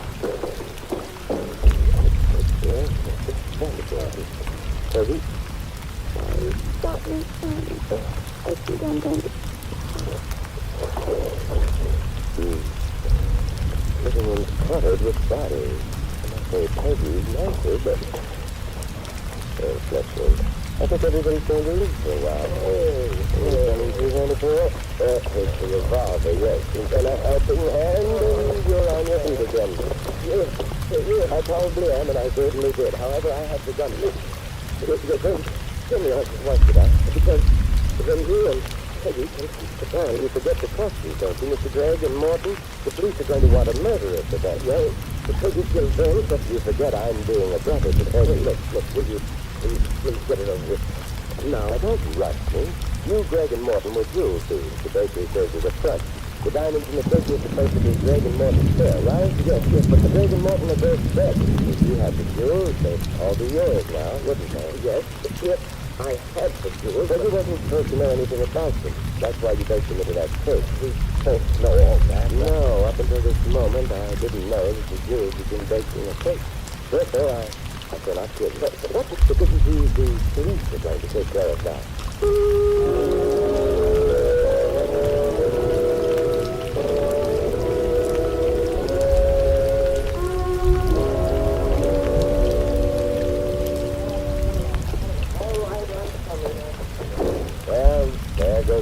than Mr. Vanderpool. But, Simon, I just don't... Oh, Peggy, you're adorable. You're a liar, and I don't mind explaining. Vanderpool killed Greg and Morton. How did I know?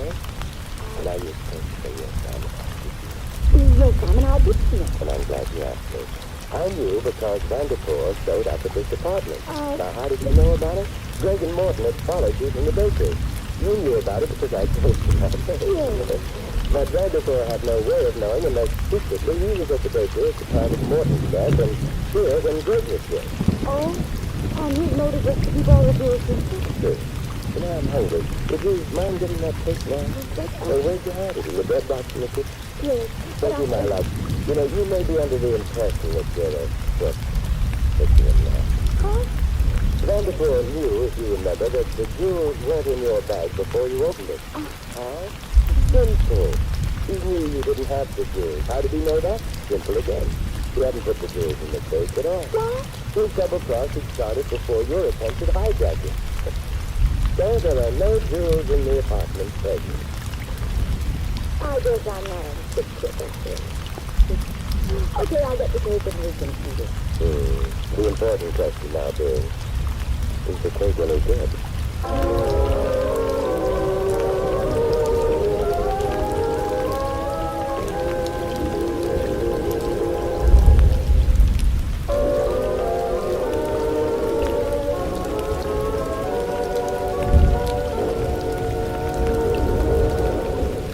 And now here's our star, Vincent Price. Ladies and gentlemen, our friend Peggy might have done better had she chosen her friends more carefully. As a matter of fact, she might have chosen her cake more carefully, too, had she heeded the words of Margaret E. Sangster, who said, "Oh, cakes and friends we should choose with care.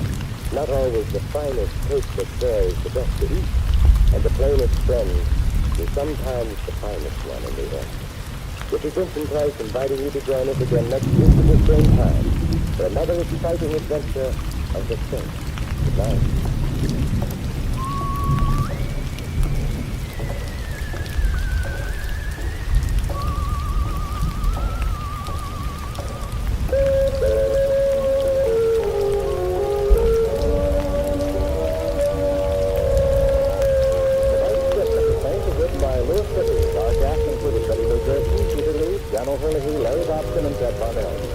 The music was composed and conducted by Harry Zimmerman. The Saints, based on characters created by Leslie Carteret, was a James L. Safier production and is directed by Thomas A. McAvity. Vincent Price is going to be seen in Robert Nichols' production of The Baron of Arizona. All you Saints fans will be glad to know that the Saints comic books are on sale at all newsstands. Your announcer may arrive. This is the Mutual Broadcasting System.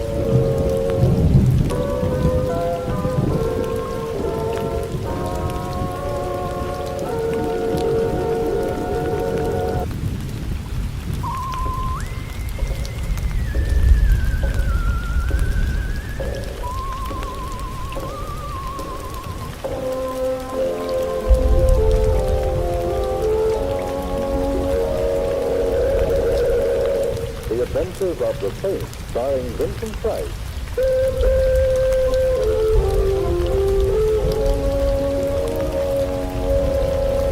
Saints, based on characters created by Leslie Carteret, and known to millions from books, magazines, and motion pictures. The Robin Hood of modern crime now comes to radio, starring Hollywood's brilliant and talented actor Vincent Price as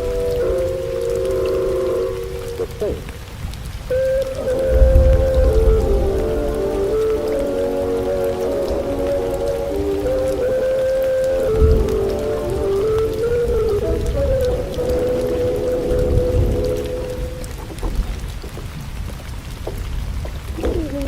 Welcome to the Bachelor's Den. I beg your pardon? I said welcome to the Bachelor's Den.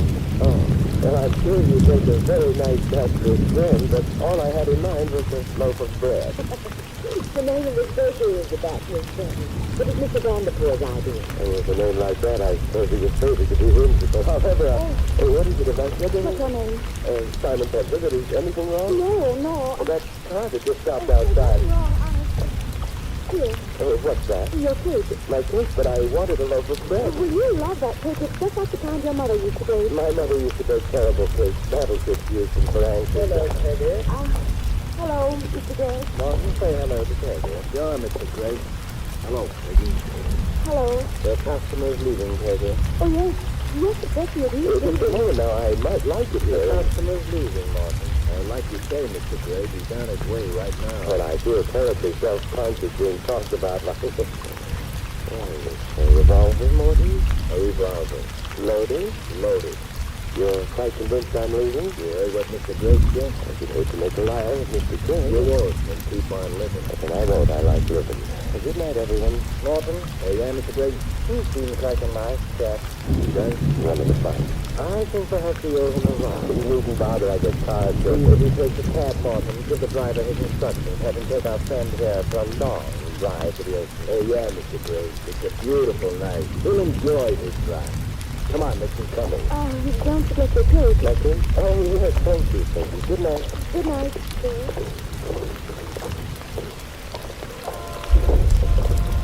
Mister, yes? I wouldn't toy with no Boy Scout ideas about doing a good deed if I was you. You make the lovers of America with my outfit. Just forget all about that blonde back in the store. Well, I'll try, but I can't promise you it's so... you know what I mean, Morton. Yeah. And then you're a cad. Hey, thank you. I can do it.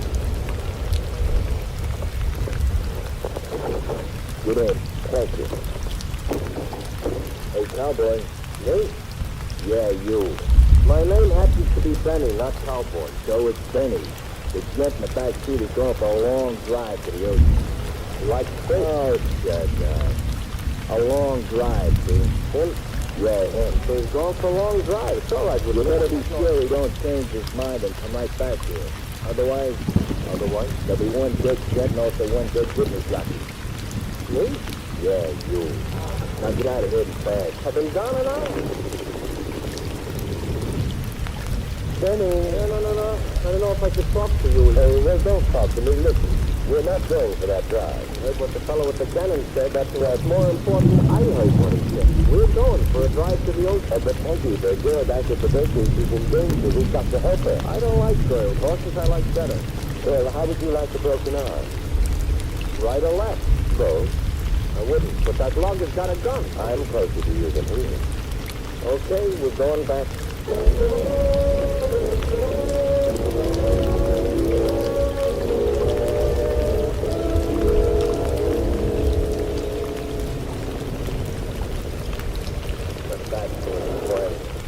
And me a married man.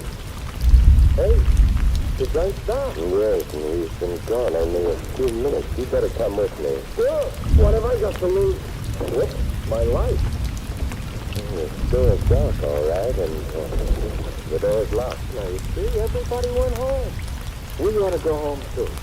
You're home. My wife don't like you. There's something wrong. I can't be totally in fact. That was Peggy. Got a nice voice, but I think she was off the street. There may be another extra. That's all backfiring. The bread is backfiring. The people inside. We've got to get in. I think a nice long drive to the ocean would be nice. Hey, what are you dragging a handkerchief out for? You gonna sneeze? No, I'm gonna wrap it around my fist and mask the glass in the head. What's the alarm next time? And I just repealed it now. So reach in and... Yep. Here, it's dark here. The back room, perhaps.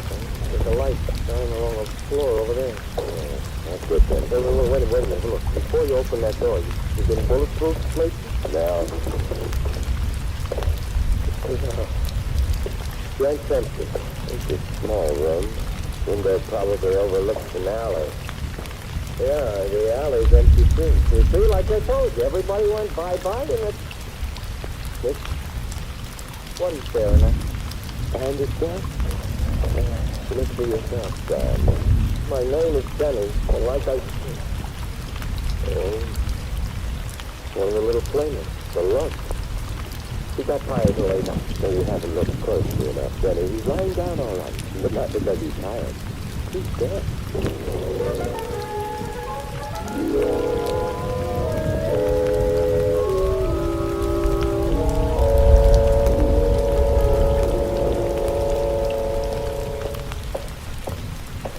So I phoned the cops like you said. They were very glad to drop in right away. Good. Find out anything? Morton's dead. The others must have rushed out the back window.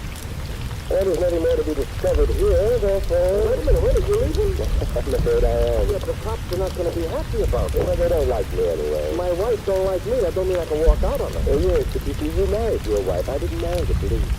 You've got something there. Good night. Give the police my line. Good night. Sure, I'll give it. Wait a minute, left from home.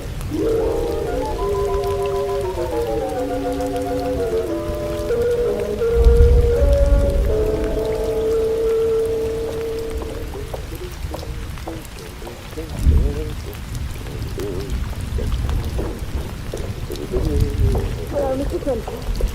Yeah. Think it may be an optical illusion. Hello, Simon. All optics. That's the reason that I tell you. I'm here. That's all I noticed. Could you be here in my apartment? Why not? Your explanation would lead to trouble. The very one's January, isn't it? Mm-hmm. Very one's for January. What brings you here? It's a very nice apartment. No, that's business, guy. Okay. That's you. Oh, Peggy, how did you get in here? The janitor let me in. Did you inquire? I told him I was his sister. I've already told him I'm an only child.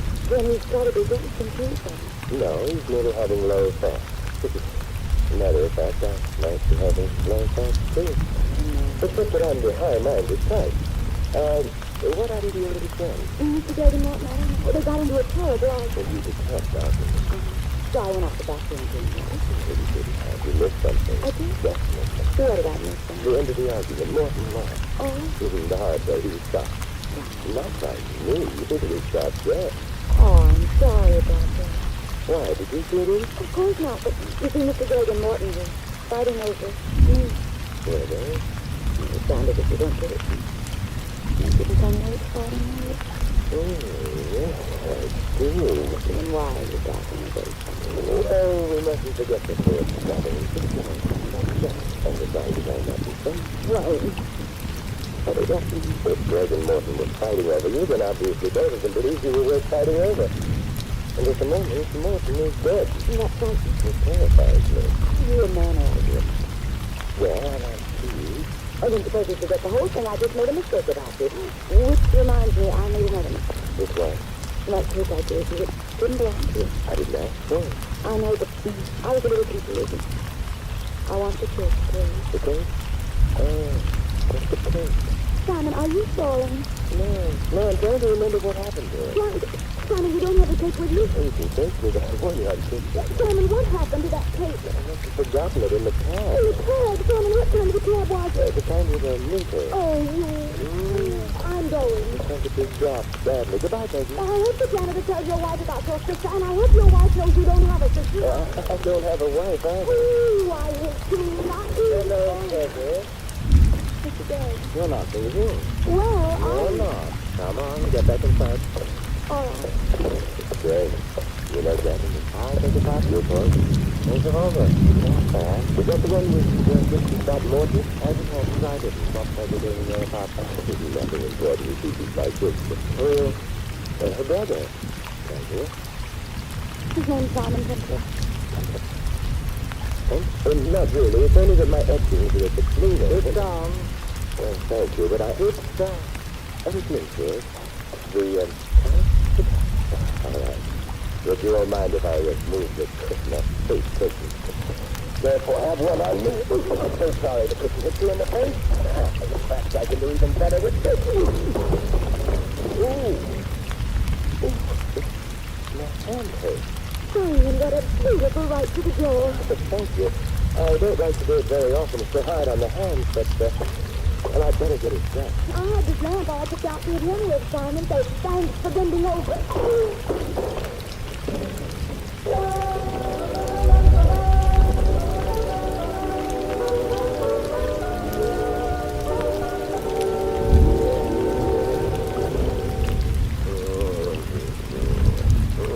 I'm dead. All right. Diamond, you see, had it so. They said you and Big John Hudson. Favorite swinging, the favorite swinging, the favorite Stop it. Already got a ringing in my head, both my head. So it's ringing because favorite I know, ringing. Nobody was answering, since nobody was answering. Neither of my heads were answering, that's true, but why did you come here in the first place? And the other, but I wondered how long it would be before you identified yourself. Mr. Kemper, you know me. Not in my presence. You're the one who's telling me how you're an only child. Well, you started wondering about my sister. Yeah. I beg your pardon? Yeah. Well, I suppose that's true, too, but she's gone. Who's my sister? Never mind. Thank you. Sister. Oh. It's too bad. It's not so bad. No? Maybe perhaps you'd better run along and the next time she shows up, I'll introduce But it's not very early coming to you. Pardon my digression. But why are you coming here? Why do you make me bang bang from this to that? Bang, you mean Like people are speaking. Surely, lots of people waiting, lots of other people on the joint, on the head, and so on. But you are holding in your hand Oh, yes, I just got around to noticing it. A revolver. a revolver and it's bang bang. Well, perhaps we better get into the living room and... that's a 20-carat heavyweight gun. But I am smelling something else. Yeah, gunpowder. Meaning someone's recently fired a gun here. Oh, good Lord. No. Yeah? There's on the road. It's right in here, bang bang. Two bullets in each chest. It's dead. You're shooting? Oh, thanks for the question mark at the end of that. No, I didn't. I was knocked out. Greg was shot, and then the revolver was put in my hand.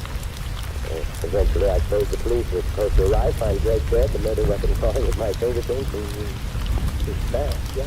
Isn't that good, y'all? It's good. What you do now? I don't know. But, of course. Greg wanted to know who the cab driver was. What cab? The one who took the cake. Mr. Templar, I don't... the police. I had better not bother them. What you going to do? They'll find a murderer for them before they decide they found one in me.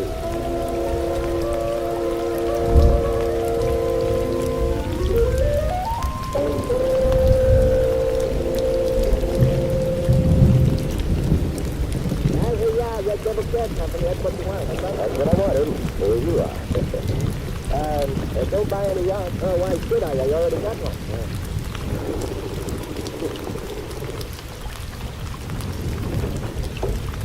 Yeah, what can I do for you? Are you in charge here? Garage and cab, please? Oh, you could say that. Is that what you're looking for? Well, actually, I'm looking for Benny, one of your cab drivers. Benny what? Just Benny. Get over here, mister. Oh, I'm not joking. The license plate number of the cab he was driving was X4376. No gas? No gas. Hold on a second. Oh, thank you. Yeah, Benny's car. Is he in the garage now? No, he's over the car. Is he viewing soon? Yeah, sure he's over. Then he's over here. Oh, you can't say that. You mean we got to stay out to the suburbs or something? Someplace. Would you mind if I waited for him? What's he done? It's not what he's done that's important. It's what may be done to him. I've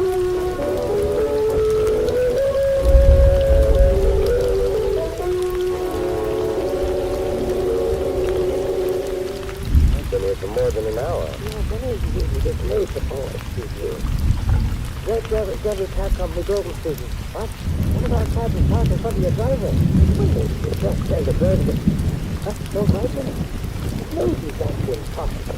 All right, so you live in Ocean Drive, Avenue. I know it's a very nice neighborhood. So maybe number 526 is unusual nice, but maybe our drivers don't leave their cabs in front of the driveway, but the company rules. Good night. What do you like that? Hey, maybe... Benny, yeah, I've already thought of that. 536 Ocean Drive Avenue. I'll go right out there, but... Hey, Grogan, could you tell me where I might be able to get a cab?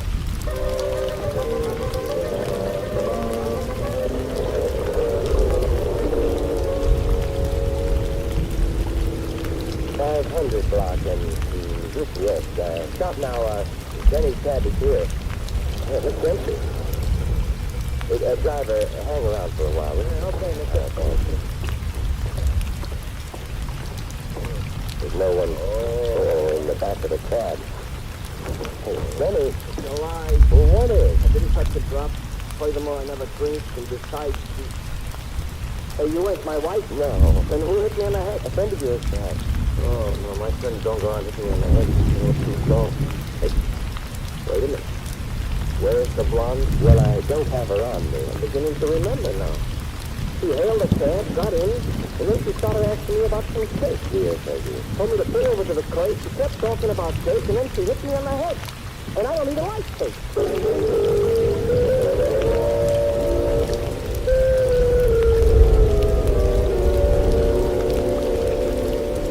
Mr. Templar, I don't get it. No, but Peggy did. Huh? I meant the cake. What's with the cake? Me, I'm strictly the right red type. And Peggy, remembering her figure, Oh, let us remember this for a while, is huh? strictly a right six type. Therefore, You're home. she didn't want the cake to eat. Why not? Because you can't have your cake and eat it. Is that supposed to mean something? Not to you. Here, Denny. And don't buy it. Thanks, I already got a yacht. How did you know what I was going to... I listen to the radio, too.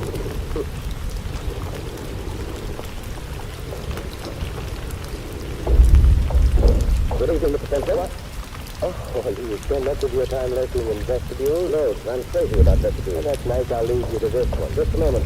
That's not my elbow in your wrist. Now, don't tell me. Let me guess. It's your tribute match for me? It's a revolver. It makes a loud noise and it fires bullets. Oh? You wouldn't be happy if I shot you. Neither would I. Well, why not take the gun out of my lips and make us both delirious with joy? I shall, as soon as I have my cake. Your cake? I am Hector Vanderpool. The owner of the Bachelor's Friend Bakery. How cunning of you to remember. Well, I don't have your gun. It might be fitting. I never think it's not. Neither is murder. But I shall murder you unless it's in your apartment if you please. Of course. There's the foyer and the living room. Two. There's no one here. Where are they? Two. We're being very naive, aren't we? The diamonds, my friend. You're star. The lovely white diamonds your cousin gave you. Peggy must have forgotten. Oh, no. He gave you the cake, Yes, she did. The diamonds? Oh, I'm pretending we don't know. They're in that cake. But why? Do diamonds make a cake taste better? Where are they? You're rapidly losing your whimsy, you know. Why are you so interested? I arranged their theft, my good man, at great inconvenience to myself and with considerable effort. I don't intend to give them up. Well, how did they get into that? Peggy, it would appear she decided to double cross me. Therefore, she hid the diamonds in the cake and slipped the cake to you right under Greg's and Morton's nose. You better know she did that. I find I'm tiring of wit. I'm beginning not to be amused. No amusing. Therefore, you'll either hand over the diamonds at once or else die. But I... Get over to the side and turn the other window. Well, I've already seen Get it. over. Well, you insist. That gets you out of the way. Now then, You're heading for my bedroom. no, only the door. Dear Peggy, won't you please join us? Well, I was only... She was only being assistant to me. Sorry, I came up to put it in. I'm afraid I can't. We're here because you're obviously losing your temper. But that's nice work if I can get it. But Greg and Morton are both dead. I shall miss them, Peggy. Well, I had nothing to do I with shall it. miss them, but I won't miss you. Where are the diamonds? I don't know. You have perhaps a few seconds left of life. All right, I'll give them to you. They're here in my bag. Put your hand out of that bag. Put the diamonds in here. opportunity lost. Not a problem. But what? Yes, Peggy? Stop me, Simon. If you don't think it. Everyone's cluttered with bodies. Say Peggy's nicer, but... Oh, bless him. I think everybody's going to live for a while. You're coming to Vanderpool? That was the revolver, yes. You've got a helping hand, and you're on your feet again. Yes, I probably am, and I certainly did. However, I had the gun. Tell me why should I? Because then you and Peggy take the plan. You forget the costumes, don't you, Mr. Gregg and Morton? The police are going to want to murder us for that. Well, the Peggy killed them, but You forget I'm being a brother to Peggy. look, will you please get it over with? Now, don't rush me. You, Gregg, and Morton were jewel thieves. The bakery says in the front. The diamonds in the case were supposed to be Gregg and Morton's share, right? Yes, but the Gregg and Morton are both dead. If you had the jewels, they'd all be yours now, wouldn't they? yes, if I had the jewels, Peggy wasn't supposed to know anything about them. That's why you baked them into that cake. we both know all that. No, up until this moment, I didn't know that the jewels had been baked in a cake. Therefore, I cannot kill you. But this is the police are going to take care of that.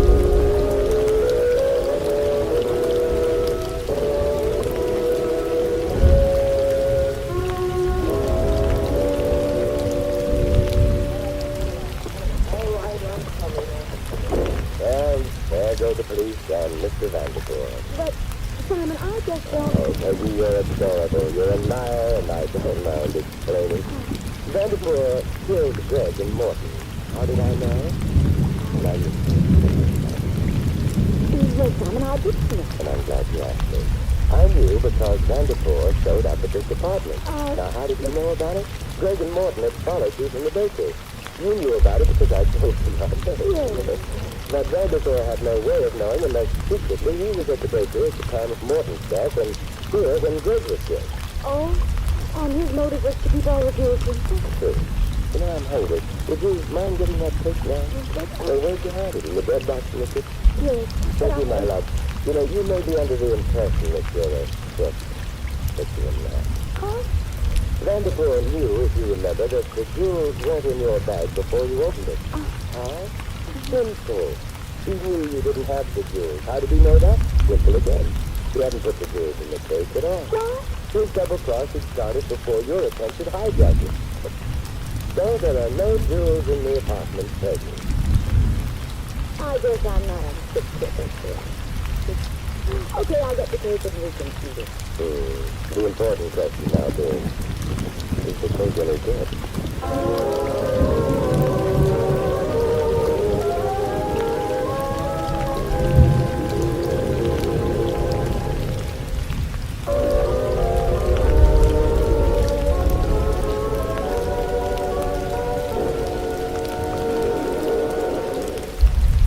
Our star, Vincent Price. Ladies and gentlemen, our friend Peggy might have done better had she chosen her friends more carefully. As a matter of fact, she might have chosen her cake more carefully, too, had she heeded the words of Margaret E. Sangster, who said, "Oh, cakes and friends you should choose with care. Not always the finest cake that there is the best to eat, and the plainest friend is sometimes the finest one in the end." This is Vincent Price inviting you to join us again next week at the same time for another exciting adventure of the Saints. Good night.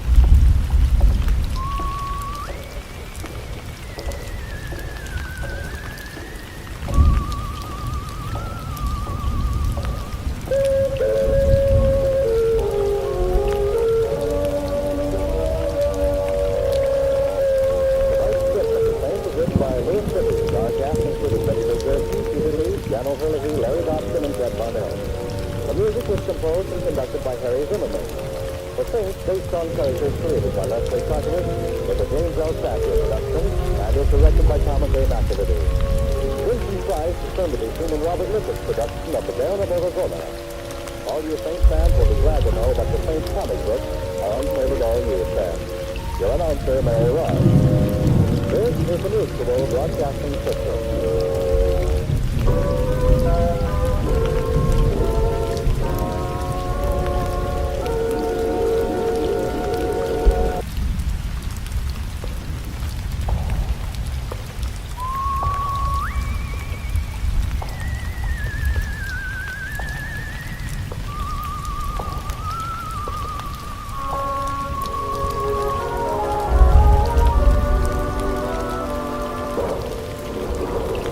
Adventures of the Saints, starring Vincent Price.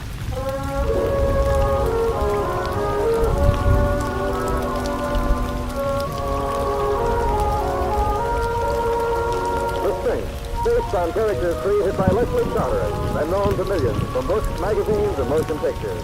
The Robin Hood of modern crime now comes transcribed to radio, starring Hollywood's brilliant and talented actor Vincent Price as the Saints.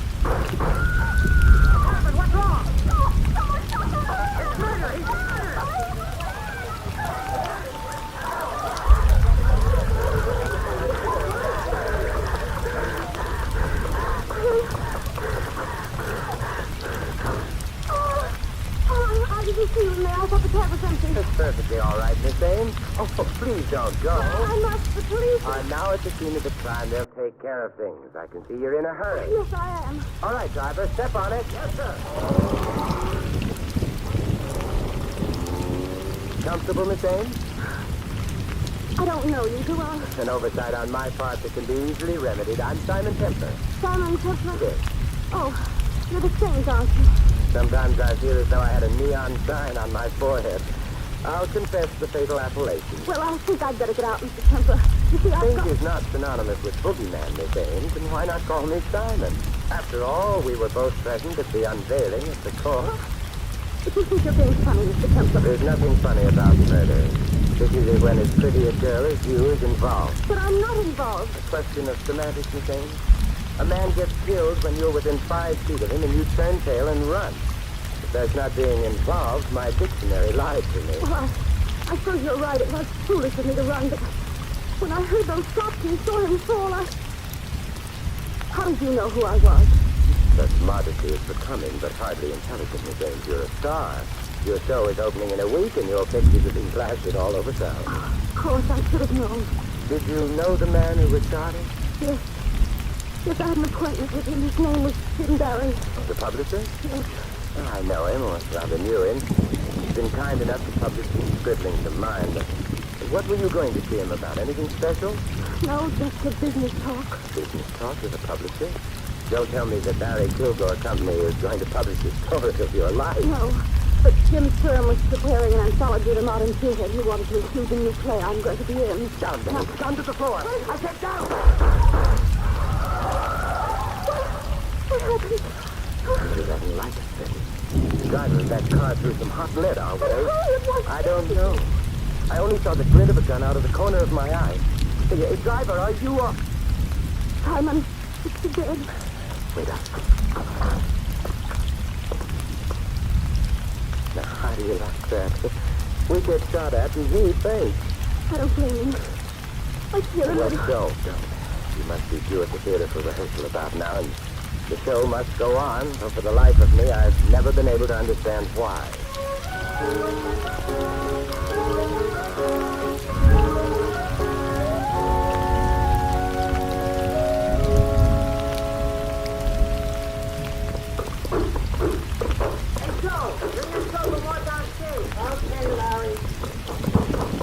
Here's my dressing room, Simon. You go and wait for me. I had you watch the rehearsal from the wings, but Larry Speed, our stage manager, is suspicious about it. Okay, Betty, but your sanctified watchdog will be panting on your threshold when you get back. After what's happened, Simon, I'll be glad to know you're close by. See you later. Oh, well, might as well wait inside. But really, there, I don't know what you mean. I think you do, Helen. Just remember what I told you about Jim Barry, and you'll be... Simon Templar, what in the world are you doing here? Well, now that's what I call a quick switch. Vera Penguin, lady novelist, gets stage struck. Or are you merely getting material for a novel about that stage? Oh, no. No better novels for me, Simon. Oh, let me introduce Helen Pratt. Helen, this is Simon Templar. How do you do, Mr. Templar? Well, it might be. That's it under the circumstances, Miss Pratt. Not too accustomed to entering one lovely lady's dressing room and finding 2 others awaiting. Well, as a matter of fact, Helen and I were waiting for Jim Barry. We thought he was coming here with Betty. Jim Barry? Oh, he's your publisher, isn't he, Vera? Yes, and Helen, too. Helen's his really latest discovery. She has a new novel coming out. Well, I'm afraid you're going to be disappointed, ladies.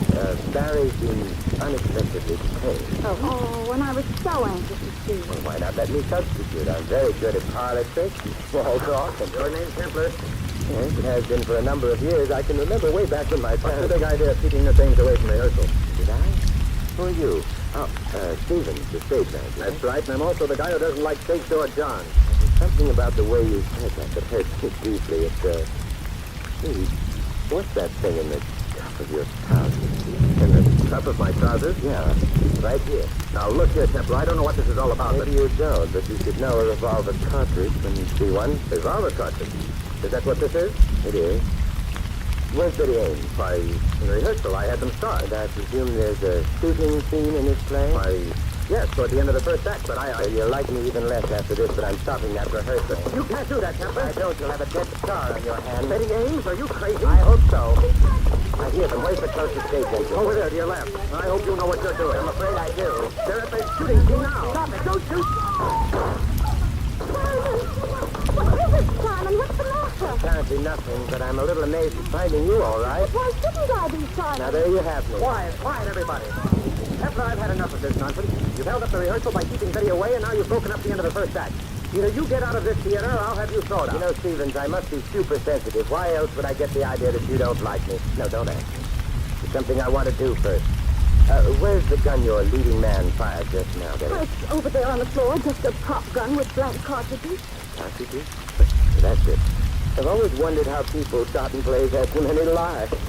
You mind if I take a look? What's all the commotion about? Oh, hold on, Mr. Jojo. We've been having a little trouble with a fellow named Templar, but everything's under control. Well, it better be. I've got quite an investment in the show, and the way it looks now, it'll flop before they get to the second Now, there's act. nothing for you to get excited about, Mr. Jojo. I assure you that that's all in the way one looks at it, Stevens. And I suggest that you look at this gun. I see a Templar, so what? So this. Break it open. Son, those aren't blank cartridges, they're real. Real? But that's impossible. Perhaps you better take a second look. Why would anyone in this theater substitute real bullets for the blank? Now, that is a puzzling question, Stevens. Of course, it couldn't possibly be that someone was interested in killing Betty Ames. Now, could it?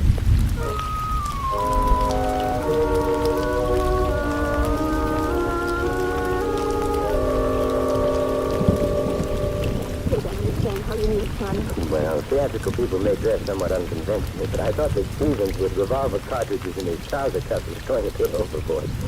Fortunately, your leading man is a sensitive fellow. He jumped a piece of foot when I shouted at him as he fired. Oh, if you hadn't startled him. Yeah, then I doubt that we'd be sitting here in your dressing room. Why would anyone want to kill me? Well, the usual motives are money, jealousy, and fear of discovery. But I'm not rich, and there's no reason for anyone being jealous of me, and I don't know a thing about anyone. Are you certain of that, Betty? Of course I am. You were pretty much in evidence when Jim Barry was killed. So are a dozen other people. Yeah, but perhaps they didn't see what you saw. I didn't see anything. The killing, perhaps. But what about, well, a familiar face in the crowd, for example? Familiar face? No. Oh, wait a minute here. Yes, I did see someone. Yeah, I kind of saw the killer. Who was it? That's just that I don't know. Let me remind you that a familiar face belongs to someone you know or have seen before. I know that, Simon, but I just caught a flash of the face, and I was thinking it looked familiar, and was starting to identify it in my mind, and then the shots were fired, and Jim Barry was killed, and then it was gone. I don't suppose you got a similar flash among those people in the theater? No. Might have been any one of them or none of them. Hardly what I'd call an elucidating statement. Let's put this together. Barry was the publisher for Vera Penguin and Helen Trask, and both of them were in the theater. Kilgore, who put up the money for the show, was Barry's partner in the publishing business, and she was in the theater. Stevens, the stage manager. Had that cartridge in his cup. Yes, he did, didn't he? So where does that get us, Simon? Exactly nowhere. Well, as my old grandmother used to say, if at first you don't succeed, try picking up on the corpse. Come on, Betty. Let's go to the morgue.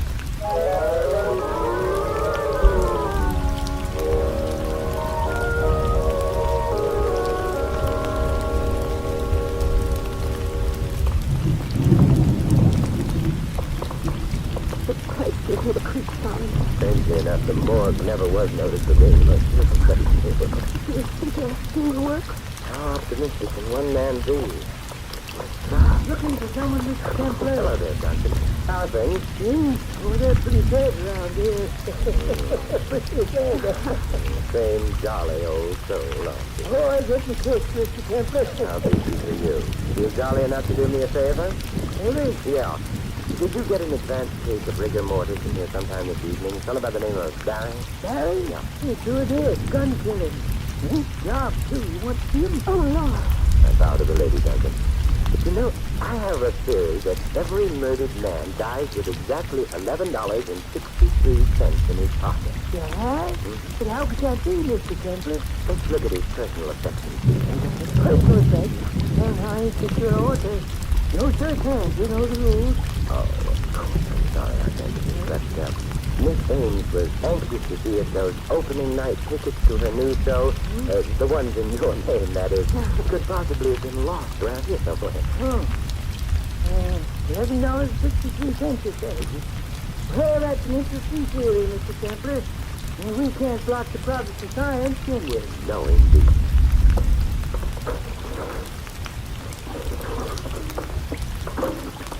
There you are. Take a look. Wallet, jewelry, a couple of key rings. There's a couple of $100 in the wallet. passes up theory all the time, don't it? Is that all there was on it? See for yourself. I told you that. Hey, look out. What a thing. Oh, It's okay, miss. Okay, I got you. Thank you. I don't know what happened. Suddenly everything turned black. all right, Betty, don't talk. I'll get you outside. Even an old fool like Duncan gets queasy in here sometimes. Now, I don't need it. Sure you're okay, miss? Yes, thank you. I'm all right now. Thank you very much, Mr. Duncan. Well, you're welcome. And, them opening night tickets in my name, you lost? Oh, you'll find them at the box office in your name, Mr. Duncan. Well, I'm glad you folks stopped here.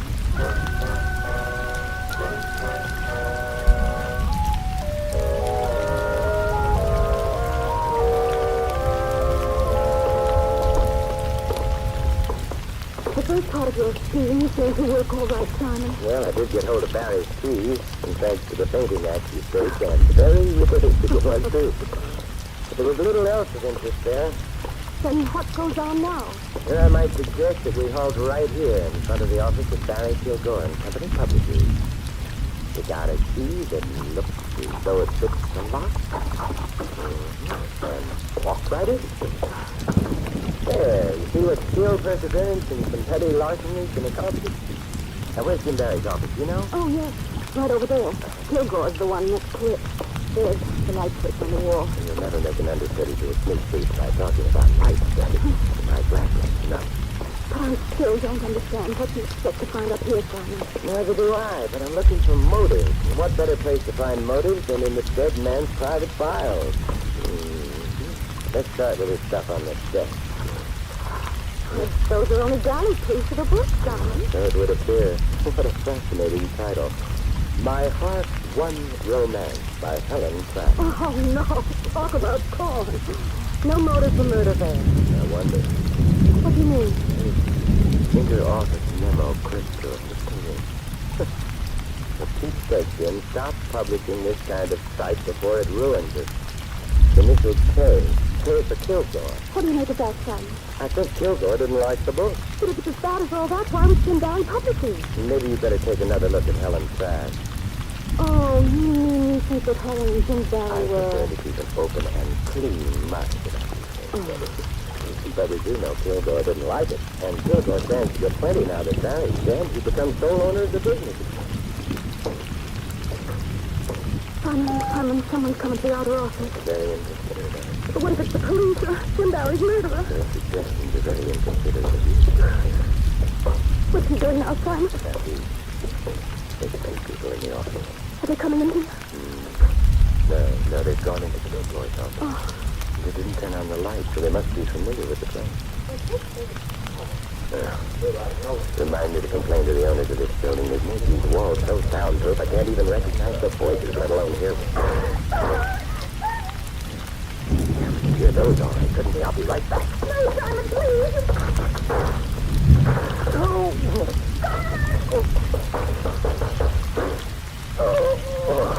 Whoever it was got away. Simon, are you all right? I'll get a doctor. Better make it a carpenter instead, Betty. Carpenter? Yeah, the shots missed, but I certainly smashed up that desk I ran into. Find the light. How much damage was done. That does it now. Simon! Damage was quite extensive for Mr. Kilgore. Our chief suspect has been crossed off the list by a bullet between his eyes.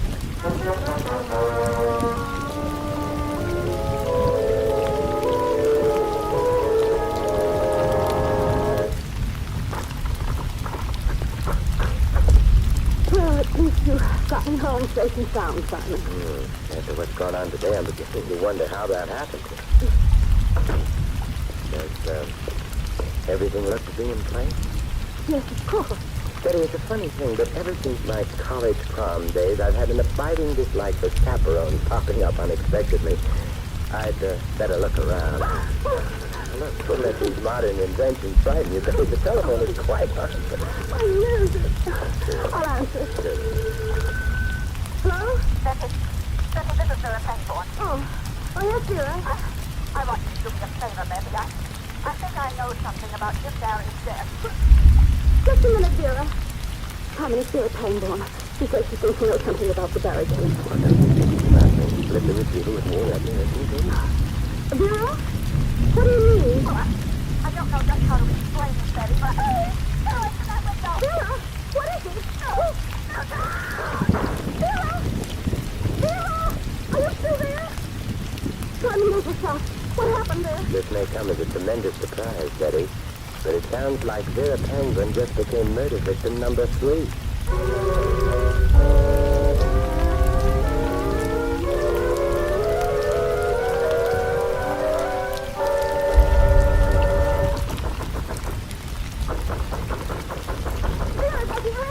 Well, if I must use brawn instead of brain.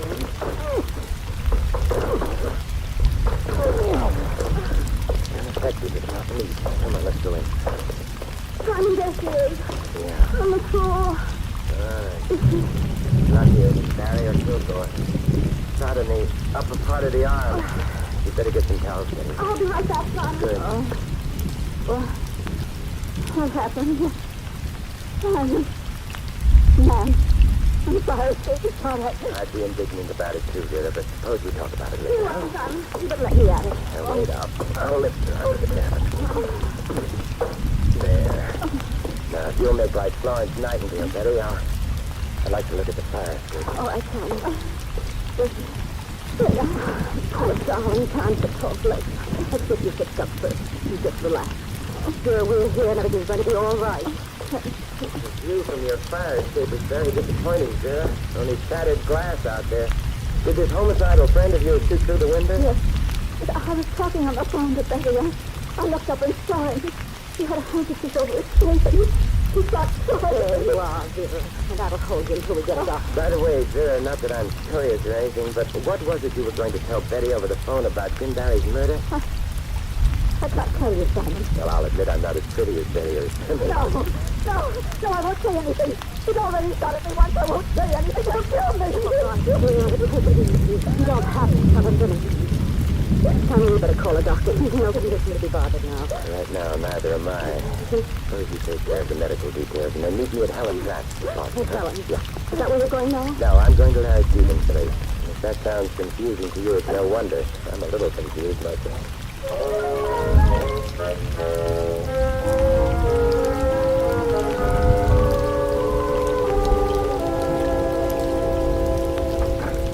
Yes? Hello, Stephen. Mind if I step inside? Templar, what in blazes are you doing here? Yes, you do mind. Oh, well. I have an invitation for you, Stephen, to come calling on Helen Trask with me. Helen Trask? Why should I go to her place? Well, I thought it would be sweet if we all chewed over a few explanations together. You'll get no explanations from me. Now get out, Templar.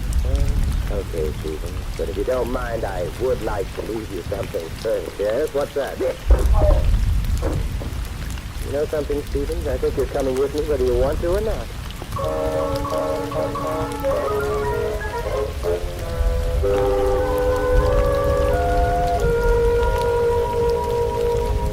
All right, now that Betty is here, we have a quorum. But I don't understand, Mr. Temple.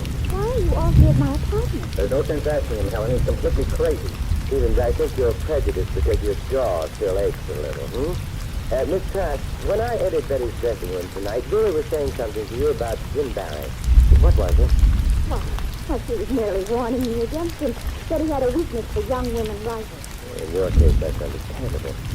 Would you say his weakness could account for a rather poor manuscript being accepted? If you're insinuating anything, Mr. Temple... Oh, Helen, of course not. You didn't listen to Vera, did you? No. Mr. Barry always acted like a perfect gentleman. What are you driving at anyway, Temper? They say I'm a perfectionist, Stevens. I don't like ragged details hanging over, and that snatch of conversation intrigued me. Something else intrigues me, too, that cartridge in the trouser top episode. You really are determined to play Sherlock Holmes, aren't you? Well, if it'll relieve your mind any, on my way to Betty's dressing room, I bumped into a top table. Box of what I thought were blank cartridges spilled against me and onto the floor. Did you think that there might have been some loaded cartridges among the blanks, and that one of them lodged in your cup? That's it exactly. A very simple explanation. Oh, it's almost too simple. Did you try to test this theory of yours? Well, I tried to, but when I get back to the table, the box was gone. Which, of course, makes it even simpler. Do you mind if I use your phone, Hal? Oh? Why, no, not at all. Okay. You calling the police, Simon? No, is there a tango? There are times. That's right. Hello? Oh, yes, Doctor. How's Miss Simon? Oh, that's fine.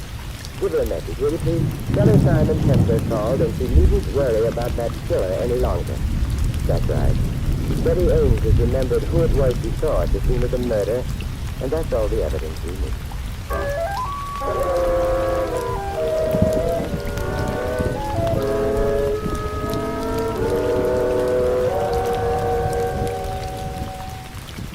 Simon, what is this all about?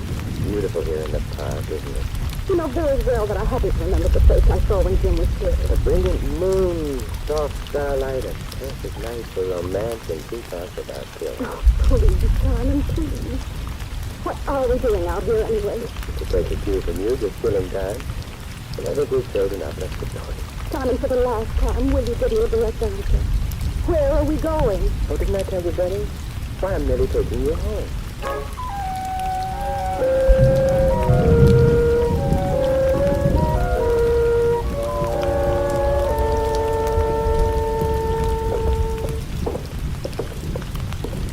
Here's my door, Simon.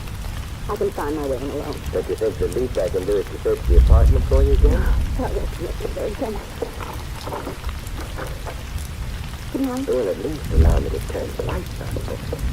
There, you're satisfied. Now you can see for yourself with those... Yes, I can see quite well. Hello, Vera. Up that door, Simon, quickly. I never argue with the lady, Vera, particularly when she's got a gun in her hand. That's better. I thought that phone call of yours might have been a trap, Simon, but I had to make sure. And now that you apparently have made sure, Vera, You and Betty are going to join the others. Simon! tell me why you killed Jim Barry, Vera. Was he your husband? Very smart, aren't you, Simon? That's right. Jim was my husband. Yes, I thought so. Jealousy was the only motive I could figure for you. Every young woman who came along thought she could write turned his head. That Helen Trask. A high school girl could write a better book than she did. But Jim Barry was going to divorce you and marry her, wasn't he? Yes. And now Jim's dead. And Kilgore's dead because he suspected me. And you're going to die too. Right now. No, you don't. Simon, you're going to No, she Are you?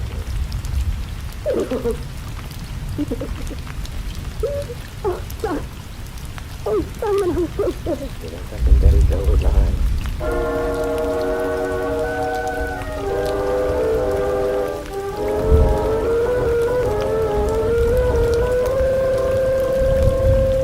Please don't understand, Simon. That gave me the bird being shot. Now, how did you know that she faked that? You know, Betty, that's one thing I always dislike about solving a murder. I have to explain things. And if you won't let well enough alone. No, Simon, I won't. All right. It was the glass in the fire. Now can we get back to that look? Simon, what about the glass? Oh, it came from the shattered window. And there was no glass within the room, therefore the shot was fired from within, shattering the glass outward. And who was inside the apartment at the time? Vera. We have accused of meeting with the master. Now, if we can carry that a bit further, while there's something else lovely simmering. But I heard 2 shots fired over the phone. Did she use the second one to give herself that flesh wound? If you were afraid someone was closing in, you'd make a last desperate attempt to throw suspicion elsewhere, wouldn't you? And she was the one who put the red bullet in the gun in the face. And fired at me in the cab. But Simon, why me? Well, I hate to get repetitious, but remember those motives for murder I listed? Money, jealousy, and serious discovery. Yeah, let's latch on to the last one. She was afraid you'd remember that it was her familiar face you saw in the car just before Jim Barry was killed. Satisfied? Well, almost. There's just one more little thing. Look, Betty, if it doesn't concern the moon, I'm not interested. All right, Simon. Good interested.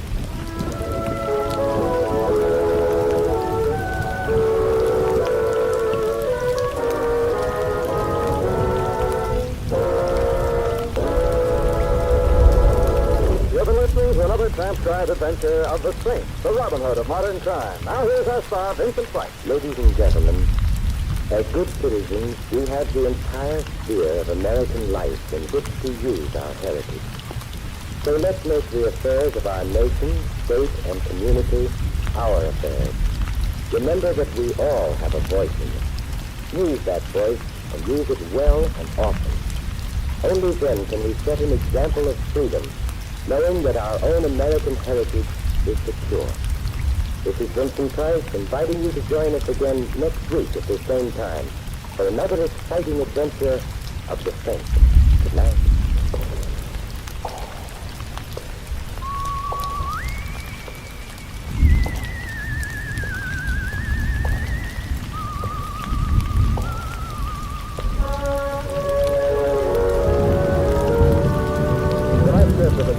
By Sidney Marshall. Our cast included Francis Cheney, Barbara Arler, Eleanor Audley, Frank Driscoll, Stanley Perron, Arthur C. Bryan. Music was composed and conducted by Von Dexter. The Saint, based on characters created by Leslie Charters, is a James L. Safier production and is directed by Helen Mack. Vincent Price is soon to be seen co-starring in RKO's production of His Kind of Woman.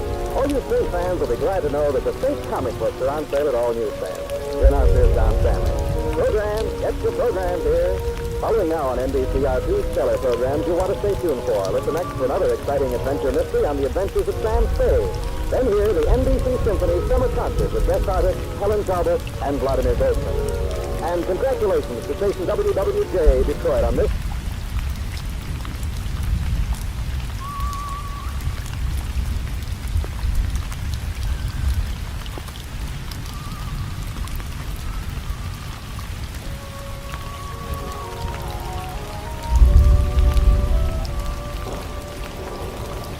The Adventures of the Saint, starring Vincent Price.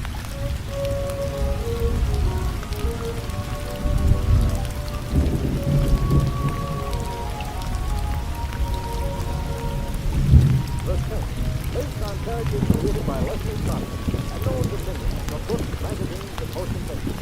The Robin Hood of modern crime, out on the stars of radio, starring Hollywood's brilliant and talented actor Vincent Price as the Saint. Hello? Yes? Joe, sure I do. How are you, Seb? It's been a long time. Yeah, no.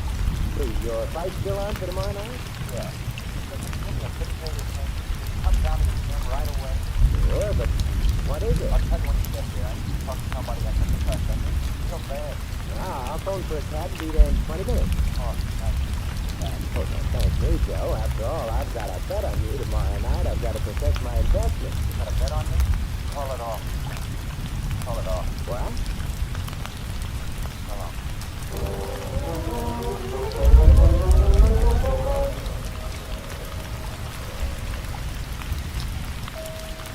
Yes? Louis, Mr. Temple, your dad is here. Come on, man. I'll be in a minute. Maybe you better open the door right away.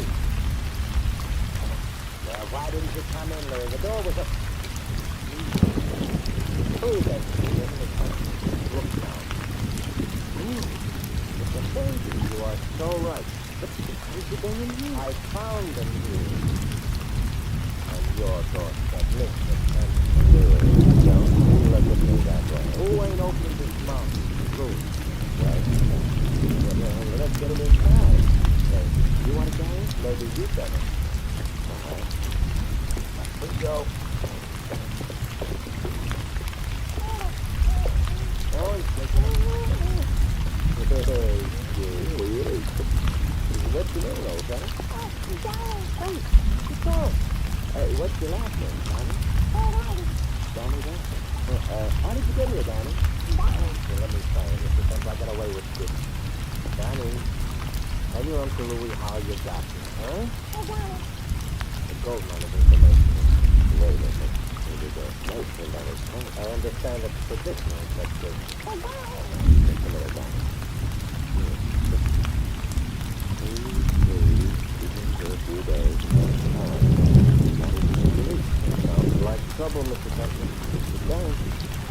Well, I guess you won't be into my cab now, huh? Hey, how are you today? You lit? Oh, no. Wait a minute, Mr. Temple. I'm a cab driver. You can't drive while you're sick. My locals got rules. Okay, I'll be back in an hour later. Just to make it a good drop by your car. Hey, what are you... It's kind of funny on your back.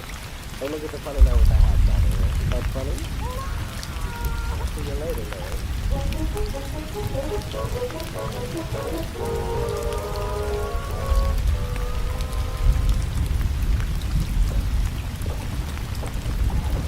Come on, it's you. squeeze a little more left there. Get your shoulder over it. That's what I found, Joe Collins. Hold it a minute there, kid, hold it. The chair? Yeah. Right there, my friend, on the table. We get the rub there. We? Yeah, Sedgwick. It ain't Sam Sedgwick. I'm the chair first. Oh, I'm trying to tempt it. Joe said he wanted to see you. Oh, we did, eh? Well, I don't remember us doing that. Well, let's go in first. Go in. Take a blow, kid. I'll be right back. How's Joe feeling? I want to win a string of our lives. That's great. That's it, Julian's going to kill us tomorrow night. Don't belong in the same ring with us. Do it against one hard to be there. Oh, yeah. Well, here we are, Mr. Sedgwick. Hey, Chris, you know this thing? Sure. Oh, yeah. I'm good, Joe. How you doing? We're not saying you got one of those rose-colored things. I'm all right. That's no good. Hey, you want to talk now, Joe? Not here, Talk? What about? We're going to talk to Mr. Pepper about this. Thank you. The fact is, well, I'm sorry I called you. It was a mistake. It sounded pretty serious, yeah? Well, I guess I worked up to the fight tomorrow, not just to tell you. You get, well, jumpy with the sun up there. Yeah, sure, that's what we're on edge. You know, this is not some things. We always get this way right before a fight. What else is this thing? Sorry about it, Mr. Pepper. Sorry. You're sure you don't need me? Is that it? Yeah, sure. Look, you want to make yourself some easy money, Mr. Kepler? Stock it on a chance to win tomorrow night. We won't even draw a deep breath. I've already got my money down, Mr. Kepler. I'm good. Ah, that's good. That's the greatest 670th pay. Shut up, Sam. Hold up, Kepler. No. I think you're a pretty good man, yeah. In the ring and out.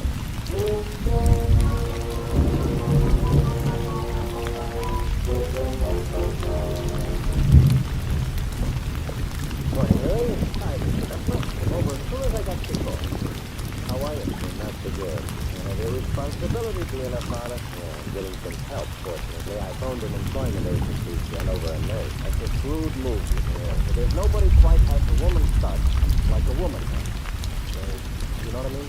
Well, it's deep, but I'll figure it out. Come on in and see that. Will you? Okay.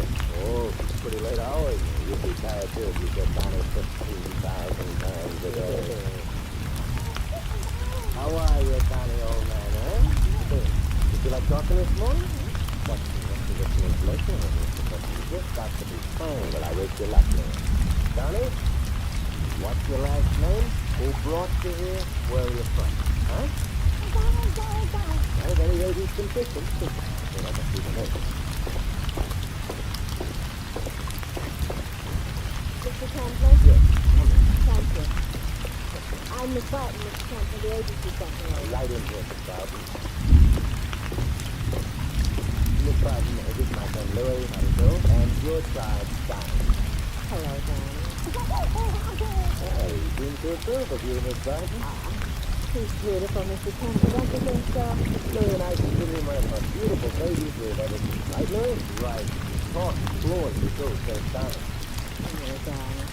I'm going to have to go out for a while, Miss Barton. Miss Barton. What? Oh, excuse me, Mr. Campbell. I said I'm going to speak for a short while, and I'll be back. We can discuss it later. All right? Anything will be all right, Mr. Campbell. Anything at all. Well, I'll call if I'm more than an hour. Goodbye. Bye-bye.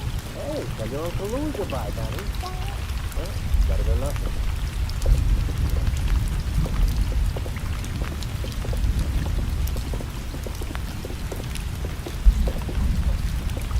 Where to, Mr. Templar? I want to go see Switch Fitzgerald, or a guy that's fighting Collins. Yeah. I wasn't at all satisfied yesterday that Joe Collins didn't have something to tell me. Something going on there. Mr. Templar, you got Donnie. How many mysteries can you handle at one time? Sometimes 1 and 1 can be added together to get 1. What does that mean? Mr. Hunt? Oh, I thought they come out with a new multiplication table. I ain't even learned the old one yet. Well, shall we be off, Mr. Temple? There is an obvious answer to that, Larry, which I just spare you. Let us, by all means, be off.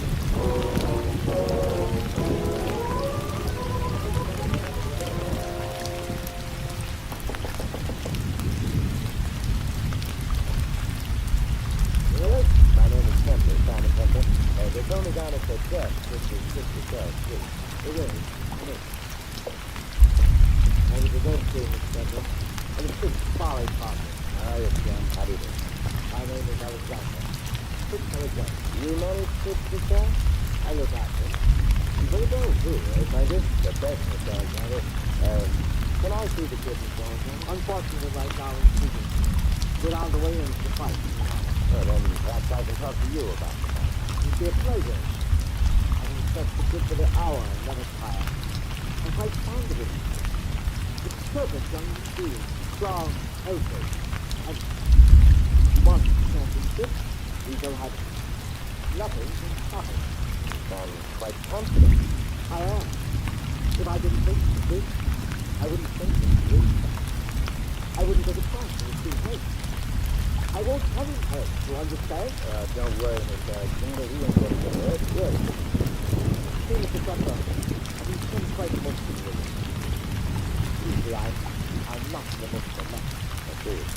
And does Joe Collins know that the kid is not to be hurt? He knows.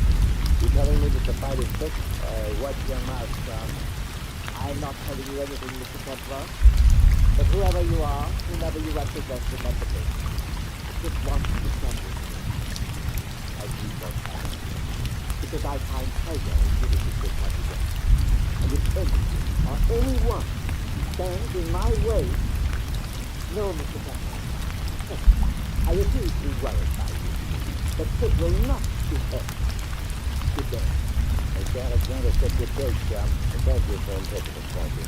And Mr. Alexander, my money's still right on Joe Collins. In that case, Mr. Butler, I hope this is fun. You go. Go on. Yeah.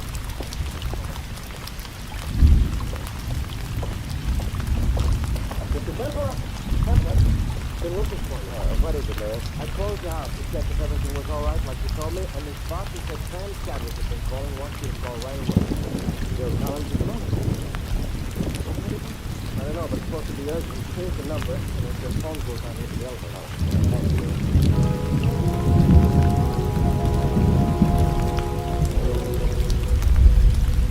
Hello, Mr. Chadwick?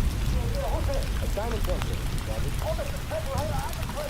Everybody can tell those fake dancers, sir. Han, gone where? I don't know. They took the guys who were ready to box up and put a fight for them to walk down. Let's go there. You mean we can't do this? Have you got any idea where Joe went to?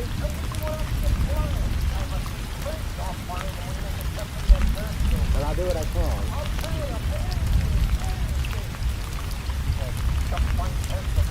Well, I'll do what I can. This is one fight I wouldn't like to miss.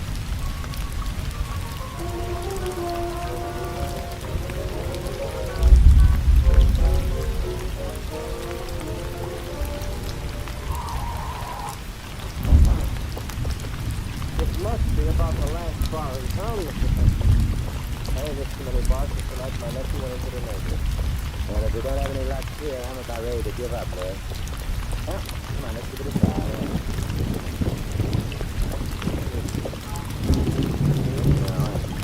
Yeah, I do. Down at the end of the bar. You look sober? I don't know. You live here, man. Hello, Joe. Hello, Joe. Things you here looking for you, son. Just dining in trouble? No. Started to, but no. What they got now with camping and Indian camp? There's a triad that played with it. What they got now had that crack. Care to tell me what's wrong, Joe? I'll tell you. Sure. Maybe I should have told you yesterday, but things got very bad after I found you. How about it? I can't win this fight now.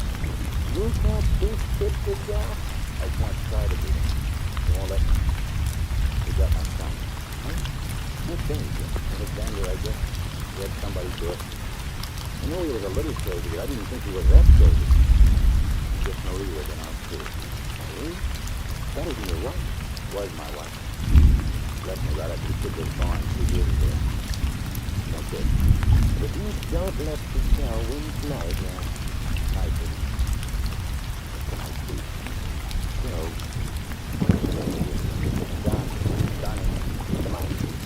what for? I'll explain in the cab, Joe. We've got to get to my place right away.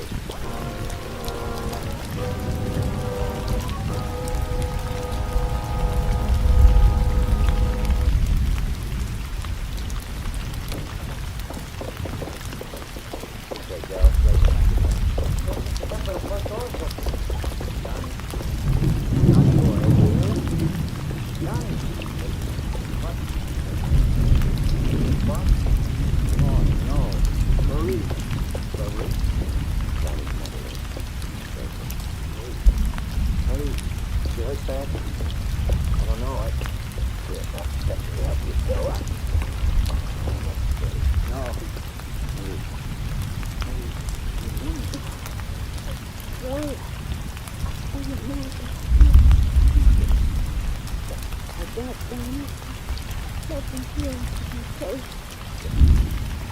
Please, but then, here's a man. So sorry.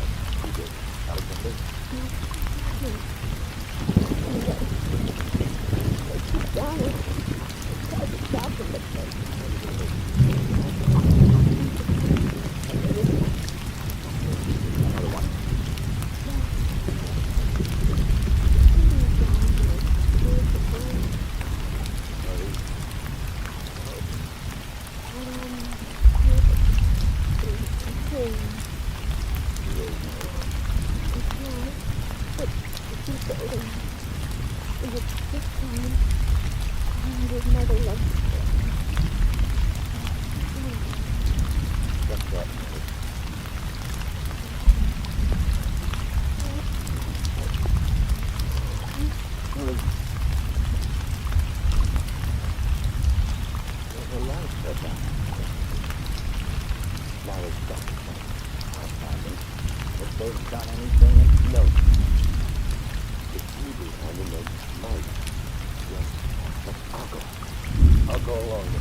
Loud noise. I never heard it from down here. Yes? Good, Lord. The voice of the mob, howling for blood. Same voice that howled in the pantry in the room. For whose blood the cancer to kill? Mob doesn't kill, Lord. Blood, yeah. Yes. What makes people go to these things? If they ever stop them, they know because this is an allegory of their own lives. They'll stop in their lives. When will that be? Hey, I was mad enough to hear that there's a caterpillar on the ceiling. Mind you, it wasn't like is it wrong, the roots of the country? We're all part of the crowd, Louis, one way or another. Yeah. Oh, something like that, man. Up there, don't yell like that for nothing. Come on, Joey, do it. You can do it, Joey. Down here, you can fight now, Joey. Careful of that tire iron, Louis. The straight left. Come on, the straight left in your face, going fuck to the right. I'm not talking about it, Benny, you see him. Come on, Joey. You do look at that. Yeah, me too, Larry. Something happened, Mr. President. I was just short for a round. It was a knockout. Cool. Keep everything crossed at the fingers, toes, eyes, everything. Maybe you didn't get our message there. The temper don't say that. See, now it sounds like people coming down the hall outside. Joey couldn't know one. Like people taking out of him. He couldn't have come back. Hey, Joe! Bring everybody out of here, will you? Yeah, you hurry up. Come on, give us a chance to get off track, will you?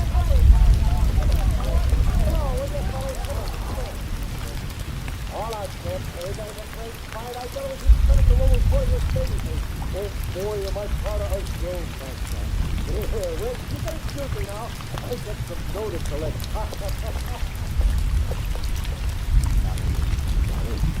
Wake up and say hello to your daddy. Now, I let him sleep. Not very pretty right now. You should keep it up. You get Providence, that's good. He's a very surprised young man. Yeah. How about Alexander? I don't know. I didn't see him after the drove. I was tucked right down here. And I'm going to get some sleep on his tail. I won't be able to get away if I don't tell them. Alexander. No. You think you could get away with it? And Joe? Did you think I'd stand by and see you? That gun must be heavy, Mr. Alexander. You better put it down. No. The police won't like your negative attitude. After what he did to the kids, you think I care any more about it? It will be all right. Knocked out, yeah. That beautiful, physical machine, bloody savage. Let's out in the face. You think you never feel the same again? Do you think I can ever feel about him as I did? He has to, what? Had it. The boss house, double cross. That's one way of looking at it. Why did you south? That's right. Why? Put the gun away, Alexander. You haven't a Maybe I haven't. But neither have you, Colin. I warned you not to hurt the kid, but you wouldn't listen. You're a sick man. Perhaps I am. That's the word. Thinking I'm well, but I know what I'm going to do. You first, Colin. You know how the kid felt. Alexander, I'm afraid you have to take care of me first. Stop where you are, Templar. Don't come any closer. I warn you once more, Templar, and then I'm going to... Look, you have such a tire on it. You know, I think you would see. There's no doubt about it. Very good man, Alexander. Johnny's away. After the old man died. Oh, he knows a new word. How about that, sir? We get some kids. Another camp, yeah? Oh, it'll be a camp in something. Not in this racket, but something good. Something you can take a real pride in. You'll be proud of you, sir.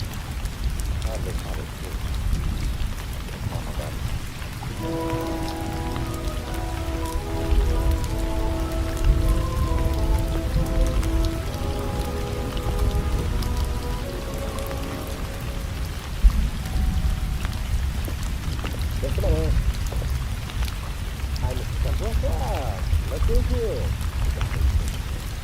me take him out for a walk. Hey, you know what, Mr. Temple? I've been teaching him all sorts of words. Honestly, Larry? As far as good there is. What's your name? What? Johnny? What's my name? How about that? That's good. That's not all. Now, what's this? Johnny? What's Mr. Temple's name? Something go wrong? No, wait. Johnny. Mr. Temple's name. All right, something else. Johnny, where do you live? Johnny, what's your daddy's name? No. Goodbye. Goodbye, Louie.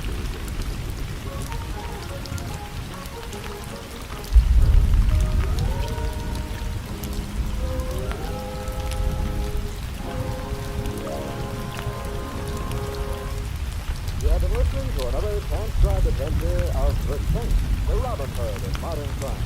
Now here's our star, Mr. Clark. Ladies and gentlemen, there are certain things in our daily life that we take for granted. Only when we are deprived of them do we realize what precious commodities they really are. Air may become the most vital thing in the world to the suffocating man, and water to the thirsty.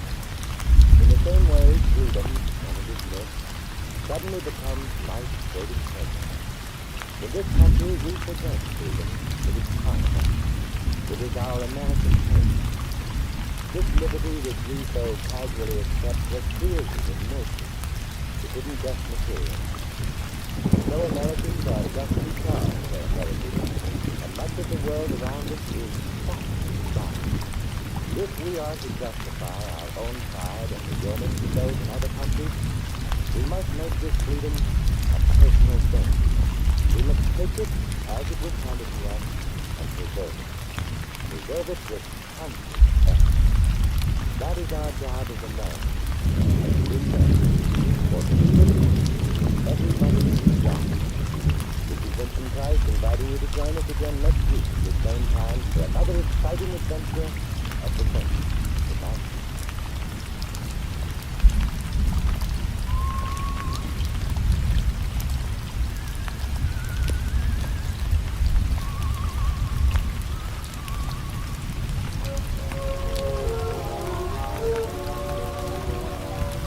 Adventure of the Saint was written by Dick Paul. In our cast, we played Larry Dobson as Louie, and Mary Shipp as Marie. Sheldon Leonard played Sam, and Bonnie Phillips Joe. Donnie was Jerry Hausner, and Mr. Rogers, Alexander. Frank Driscoll was Frank. The Saint, based on Serenity, created by Leslie Sutter, is a James L. Safier production, and is directed by Helen Mack. Vincent Price is soon to be seen co-starring with Errol Flynn and Michael Swell in William Marshall's production of Bloodline.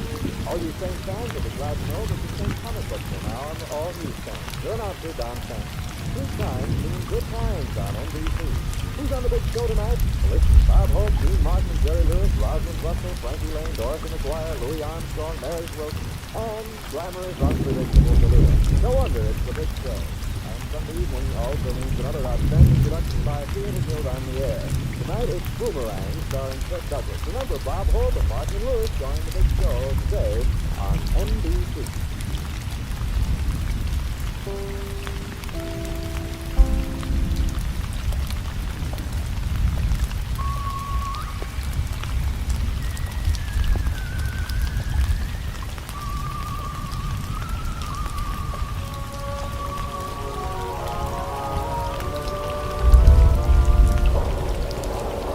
Adventures of the Saint, starring Vincent Price.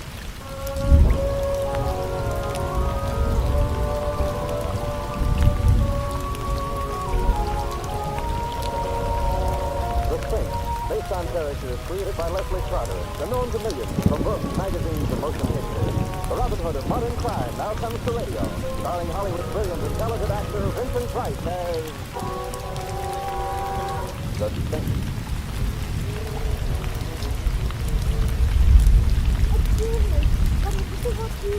Oh, I don't think so. Of course, it really belongs to the bus company. Would you mind if I sat here? Does anybody mind when Santa Claus comes for Christmas? What? I look you very pretty. Please sit down. Oh, thanks. But I sneeze. That's all I have. See? Yeah, you're a girl of your word. I always sneeze, especially on buses. Why? I don't know. I've been to hundreds of doctors. I don't know either. I I want you to mentally psychoanalyze it. Sounds as if it might have been a good idea. It wasn't. Why not? After a while, he began to sneeze too. Give me a time. Thank you. Yes, you. I rarely sneeze, Val. That's all right. It's all. I sneeze enough for two. The question is, can two sneezes cheaply as one? I've been worrying about that. You can stop right now. I know, because my boyfriend doesn't sneeze much either. Well, perhaps if he's practicing. His name is Breckenridge. That's not silly. Especially since he doesn't sneeze. My name is Peggy. Not at all. And your name is? Simon.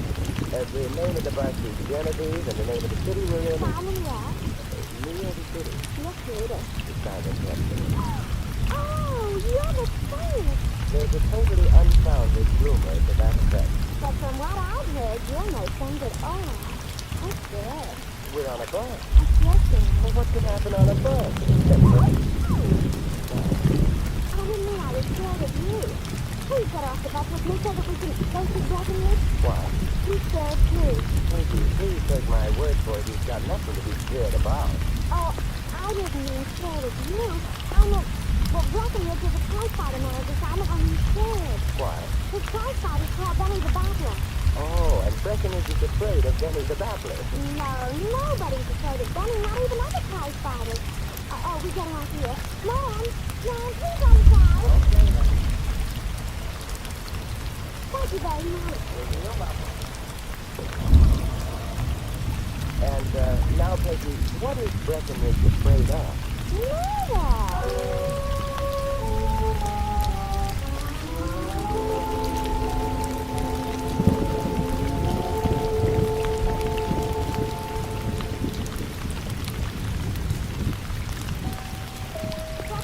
Very nice building, don't you think? Did you notice all the palms in the lobby? Yes, Breckenridge must love me. Oh, he does. Mr. Breckenridge has just left town for the upper Amazon. Breckenridge, what are you saying? Oh, I thought maybe it was a bill collector. Wait a minute. Who's he? But you should stop, Breckenridge. I don't need one. Goodbye. Breckenridge, we're coming in. Breckenridge has a very fine sense of humor, Simon. I noticed that. You want to make something out of it? Breckenridge, behave yourself. Simon's going to help us. Yeah. Yeah. Now, if you want help, speak real polite to him. Well, I don't mind telling you, mister, I'm on a spot. Why don't you stop that? Hey, anyway, Frank, I got a boy, Benny the Battler, I see. Benny the Battler. One of the lousiest middleweights that ever fouled up a prize ring. Yeah, just I may have seen him cyclist in Lewis. If I remember correctly, he lost. That was Benny. Is he the spot here? In a kind of a way. If you'll see my boy in the ring, then you'll know why I'm disturbed. You're worrying about his health. No, he's healthier than a horse. But there's something else. Think all the big gamblers in town are putting all their dough on Benny for tonight's fight at the stadium. And that's because he's going to win. This is for laughs. Not even a moron would think that. Oh, I don't know. I think Benny might win. So you ain't even a moron. Think, my boy is hanging with soldiers going. A very fine pocket fighter. It would be an act of condescension on a soldier's part even to let Benny tie his gloves from, let alone fight him. So why is all the heavy dough riding on Benny? It does seem odd. Matter of fact, I'm betting on a soldier myself. That has to be practical. Otherwise, me and Benny wouldn't eat. They are two fellows who like to eat. Why, you're crazy. Anyways, that worries me. These gamblers all betting on my boy. Also, the guy who was the boss of this gambling outfit I have mainly got in mind is a guy named Mr. Sweeney. Mr. Sweeney. Mr. Sweeney is a nice, quiet guy who don't look like he'd harm a fly.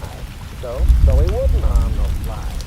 But when it comes to guys who he was under the impression he had handed him a bad deal, and he was murdered. Now, supposing Benny the Battler don't win tonight, as soon as he hardly blame you if Benny lost the fight legitimately. Mr. Sweeney is the type guy who is interested in what is legitimate. He likes to win bets. So I am on the spot. I can see that.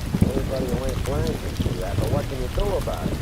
Well, This was my idea, Breckenridge. I mean, asking Simon to come here. Because if Simon's starting to be kind of interested in your health, Breckenridge, then maybe Mr. Sweeney would be afraid to do anything to you, even if Benny loses tonight. You see, Simon?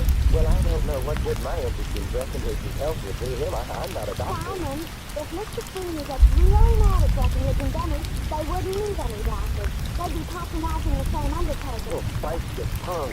But you think that Sweeney might hesitate about doing anything drastic merely because I knew about it? I don't know, but it's possible. And what have we got to lose? My life. Don't be so selfish. Think of Benny, too. All right. Mine and Benny's life. Well, I'll do what I can. Remember what? Definitely. Give Simon some tickets to the fight. Okay. Here. No, thank you, but I'm not sure I'll be any good. Don't worry about that. Sure, I'll do the worrying. I know it won't do any good, but even if it doesn't, I want you to know that even if Breckenridge does get murdered, Don't say things like that. we'll still appreciate it, Simon, for his dying good.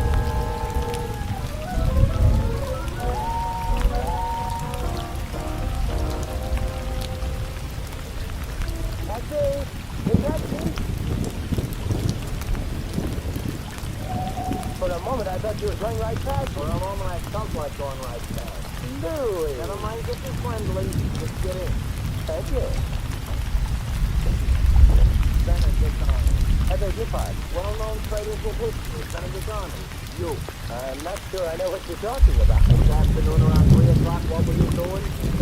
Why, I was riding on a... don't stop there. You was riding on a what? A bus. What's the matter? Somebody suddenly dropped that like you're stuck in a bus company? No. Then what's the idea of riding a bus instead of having a cab, huh? Well, if I'd taken a cab, I wouldn't have met Peggy. A fine reason. She was following me, Louie. I made it easier for her by getting on a bus. They're so much roomier than cabs. All right, I forgive you. Thank you, Louie. Perfectly all right. Where do you want to go? The stadium.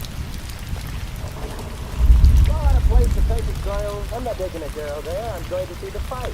Hey, which reminds me, Louie, I've got an extra ticket. Would you like to join me? Who's fight? Well, the main event is Soldier Jones versus Benny the Battler. That's you call a fight. Benny's going to get fighted. Not Benny, Breckenridge. Huh? Might be fun, Louie. Come on with me. Oh, listen, a fight like that you could smell from New Jersey. But all right. Thanks, Louie. Don't mention it. And in the future, stay off the bus. Yes, Mother.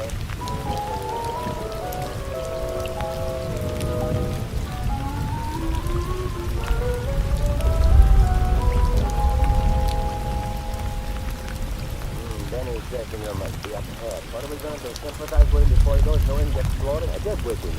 Mr. Templer, he'll need it. That's Peggy. Huh?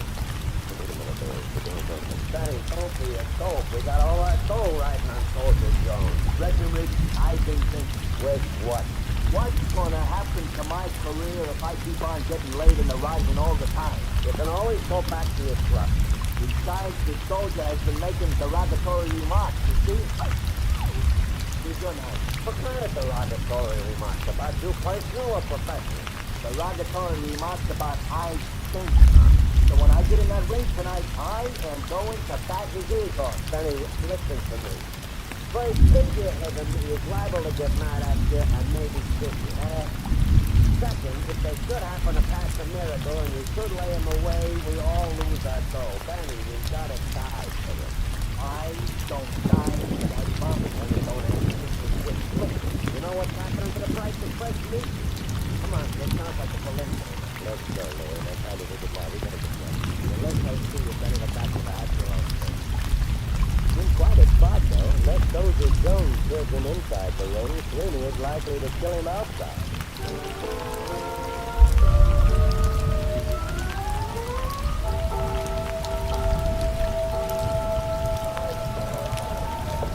Well, here it goes. That was that nice thing. Yeah. Anybody bleeds in the ring, we're gonna try cleaning. Hey, you're thinking of a horse race. Look at the sign in the back. How long am I? He runs nice. Yes, he does seem to have gone on a bicycle. Yeah, but how long can he stay on a bicycle without falling off on his ears?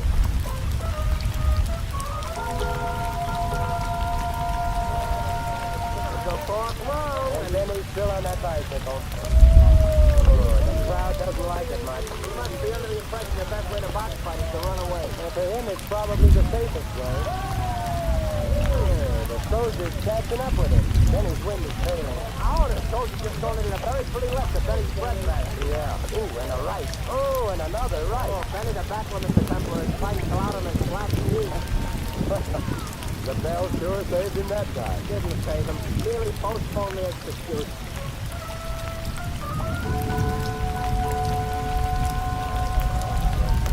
Fifth round, and I got an idea Benny ain't going to be around for six. Yeah, Benny seems to be looking for the nearest policeman. He's sort of wandering around. The soldier is looking. Hey! I'm going to Then he just threw a bunch of the soldiers. Hit him, go! Yeah, but the soldiers kept slowing down. Oh, they're almost dead. That punch, Benny Landis couldn't have tried to be effective eggshell.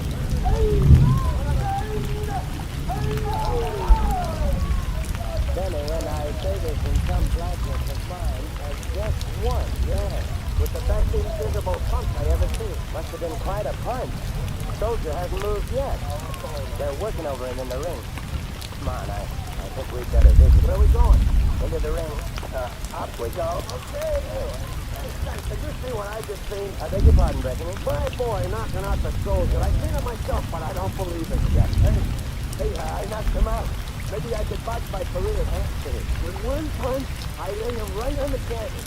He ain't even got up yet. I think I want to take a look at it. His handler's still working over him. Very horizontal. Yes, Louis.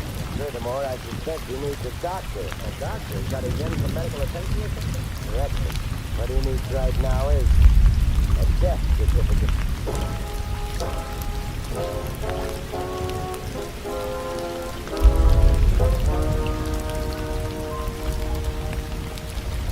Very pretty mob scene back there in that ring. Soldier Jones dead, a doctor working on him, cops all around. Yeah.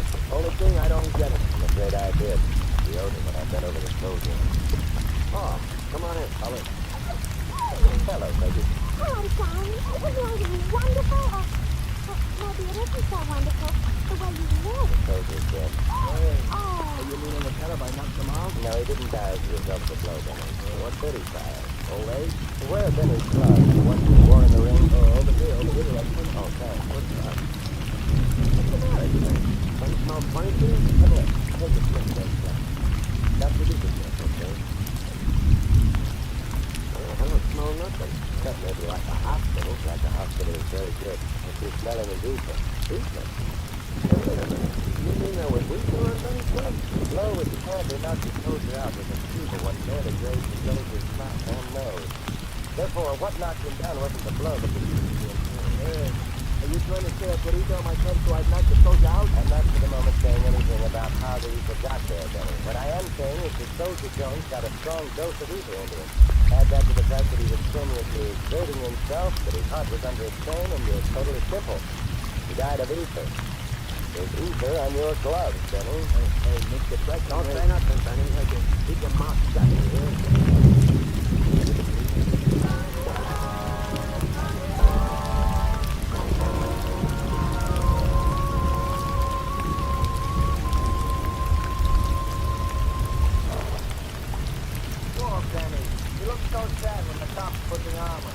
They can make their face thick and look sadder still. Breckenridge didn't look so hot to me. It's not hard to understand, one way or another. And that same Texas was sneezing like a locomotive with an infant. It saves us from answering questions. Yeah, all of which doesn't add up to the strange fact that you can stuff the clean drive into the happy hours next month. It happens to belong to a man named Mr. Sweeney, Louis, the head of the gambling syndicate which bet on Benny in tonight's fight. Oh, Sweeney ought to be a very happy man. We're not going to watch him rejoice. What are we going to watch him do? Pay off, perhaps?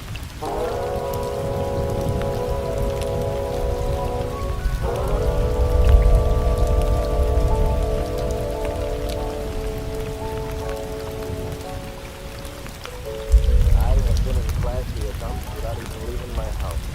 The plug is a transfer cleaning deal business, I imagine. Let's see, the man at the door told us his office was behind the bandstand. Come on. No Breckenridge? Oh, hi, Frank. Well, Breckenridge. Counting money in large and luscious quantities and in Sweeney's office. Well, there, you mean it? It's nothing. It's a lot of nothing.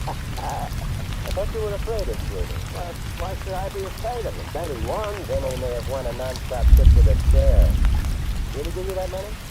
That is a private affair, sir, and the police have no respect for privacy on occasion. Breckenridge, if you had bet on Soldier Jones as you claimed you did, you'd have lost. You wouldn't have applied any money, or suspicion of murder. Hey, don't try that. Suppose you didn't really bet on Jones to win. That would make you quite a likely candidate for the wild stare. Are you insinuating? Not at all. I'm saying it as bluntly as I can. You could have smeared that ether over Benny's gloves. If Benny stayed out? No, it's possible he didn't realize it either. I ain't a Whoever killer. put the eagle on Benny's gloves wasn't necessarily intending to kill him. Eagle isn't always fatal. Circumstances made it so. It's a little too much evil, for one thing. For another, somebody fails to allow for the effect of strenuous action on the soldier's heart. Look, St. George, you're just raising the breeze. I'm in a clear here. Would you like to try saying that again and making it sound convincing? I don't have to take anything from you, You understand? don't have to shout either. You're trying to hide. Guilt, fear, I'm getting out. Hello, Mr. Swain. We've already had a temper. Oh, I'm Louis.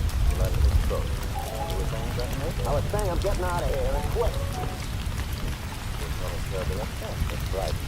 Whatever else, I wouldn't know. You were out at the fight tonight. So I was. You were one of the soldiers' handlers, too. I spotted you using that in that press from time to time. Did you get any laughs tonight? No, very fast. Poor soldier. Also, it's lucky you didn't bet on it, isn't it? But of course I didn't. Maybe the bird. Little birds are so jealous. They really give you more time. I'll be sure to tell them that the next time we meet. How does it happen that you bet on Benny? Let's call it Wednesday, shall we? Benny didn't belong in the same room with you, man. That may be odd. You'd also put Breckenridge on the spot if Benny had lost. Benny didn't lose.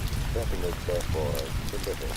Let us say, off the record, mind you, that Breckenridge is delivered. Yeah. So long, man. Must you rush away? I don't care for the atmosphere around it. Amy, what's the matter with it? Like the ether on Benny's glove, Mr. Amy, is so overpowering.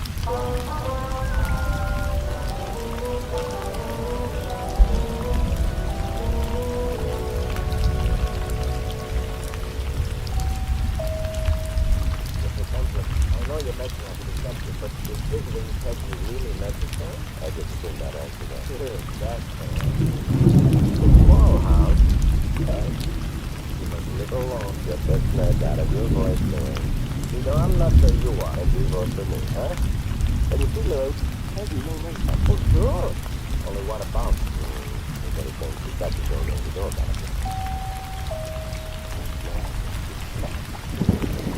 I don't know. We may say something.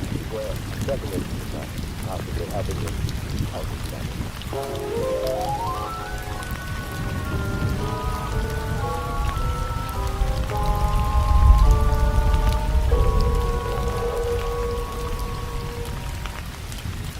Breckenridge went on to the doorbell tonight, either. Oh, come now, Larry. Give the lad a chance to hide the money. Yeah.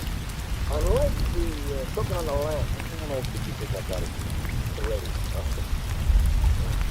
We'll try another apartment. Get into the building anyway. Thank you, Benny. Try with the guy in the corner. I hate finding things like important conversation. I've been shot. Get inside the apartment. Come on.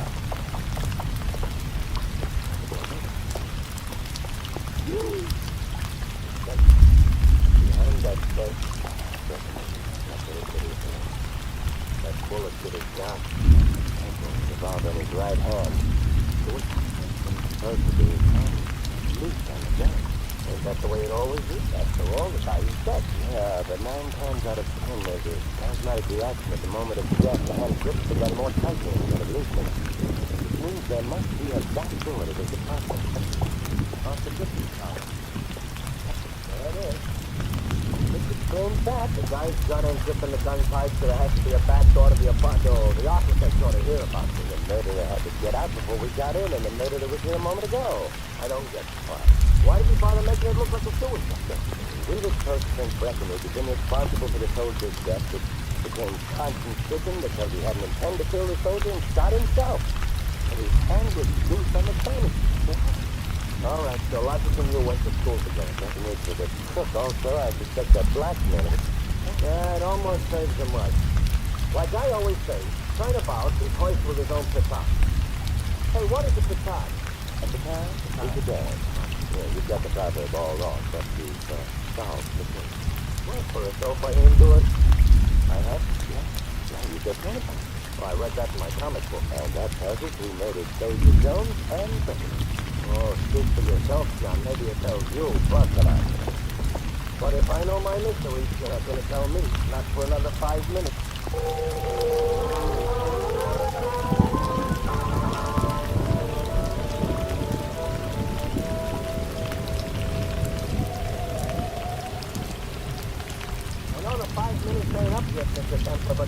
you could sneak in a little explanation now, maybe save some time later? Well, Louis, the problem all along has been who put the ether on Benny's glove.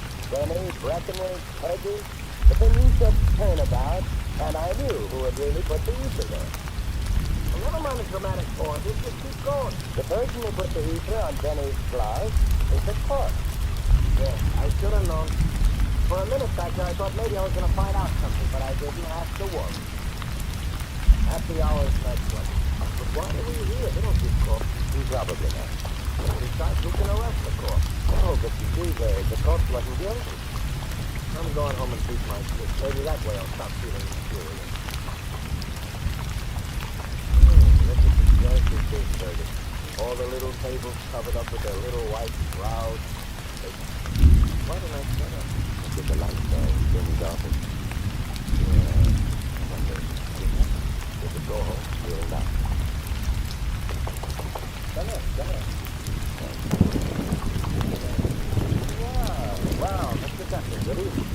Just been having a Thunderstorms party with my alibi. I'm Frank. I'd like to see you alone, Mr. Sweeney. Very well. Very much a Duncan for me anyway. Boys, get going. You've been playing cards all evening with him? Hey, perhaps you consider it a waste of time. No. They testify to your having been here all evening, huh? It's called upon, there could be nothing less, but why should they be called upon? Defend you with an alibi. For what? Breckenridge's murder? Nonsense. He committed suicide? Not a few minutes. A little bird told me. The same one who told you about my betting on death, I'm afraid now. Breckenridge was the little bird who told me about that. He forgot to tell me about the murder. Breckenridge committed suicide. I'm not talking about Breckenridge's death. I'm talking about Soldier Jones. Oh, Mr. Kessler, I will readily admit I am considerably stunned by his unfortunate demise, but the ether was on Benny's glove, if you remember. And I was never near those Benny's. True. Nevertheless, you were going to die with Benny's death. However, you just admitted I shouldn't have tampered with Benny's glove. I have, but may I mention one word? The more interesting because it led me to realize something. Soldier Jones died because there was ether smeared all over his mouth and nose. We've all been assuming that the ether got there from Benny's glove. I'm sure. Remember the word turnabout, Mr. Sweeney? Suppose the ether got onto Benny's glove from Soldier Jones's face. I think the honor is very late for you because the ether was on the soldier's face first. When Benny hit the soldier, he got the ether on his glove. But it was the soldier's face that smeared ether on Benny's glove, not vice versa. But how would the soldier get ether on his face? From a towel used by his handler on him and either his handler. Just as he started into the ring, he wiped his face and deposited the ether on his nose. His momentum carried him into the center of the ring. Then he took a poke at him and that was that. First, yes. Breckenridge realized what you'd done. That's why you paid him off after the fight. But you knew that he'd blackmailed you for the rest of your unpleasant life, huh? You murdered him. That's your guess. You can't prove I got Soldier Jones. I got the power. You're lying. I burned it to you. That's a nice witness. Let's go back to policemen about all this, huh? No. Disappointing. This isn't polite. What it's done with isn't fair. Yeah. Very little belief. I'm not the game. I'm telling both of us. Now, wait a minute. Let's talk this over like civilized gents. I'm sorry. I can't apply. Therefore, what? Totally a pleasure. I better take a look at the closet. Peggy, some sneeze in time goes through anyway. What were you doing in that time?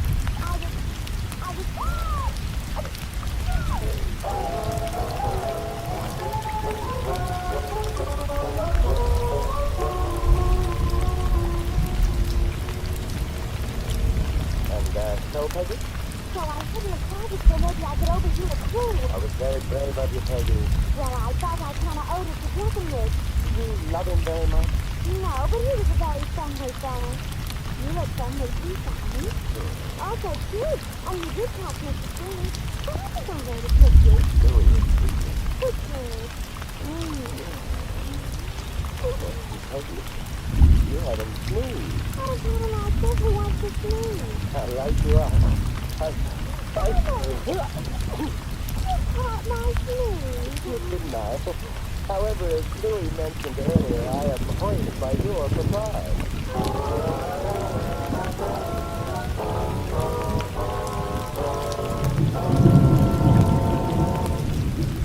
have been listening to another adventure of the Saint, the Robin Hood of modern crime.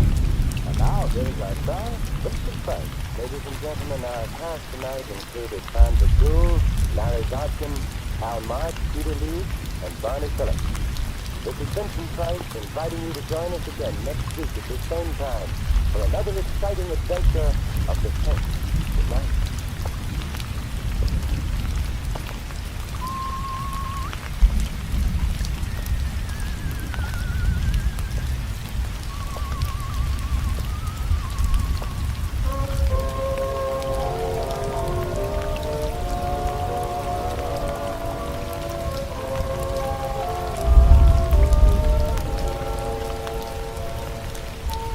Tonight's script of The Saint was written by Louis Zimmer. The music was composed and conducted by Mon Dexter. The Saint, based on characters created by Leslie Carteret, is a James L. Safier production and is directed by Helen Mack. Vincent Price is soon to be seen in the Universal International picture Curtain Call at Cactus Creek. All you Saint fans will be glad to know the Saint comic books are on sale at all newsstands. Your announcer, Doug Gourlay.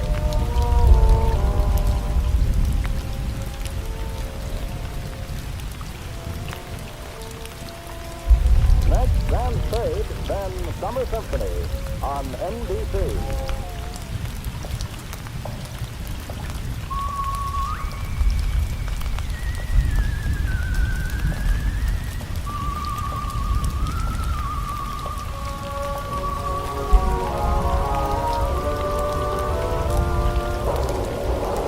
The Adventures of the Saint, starring Vincent Price.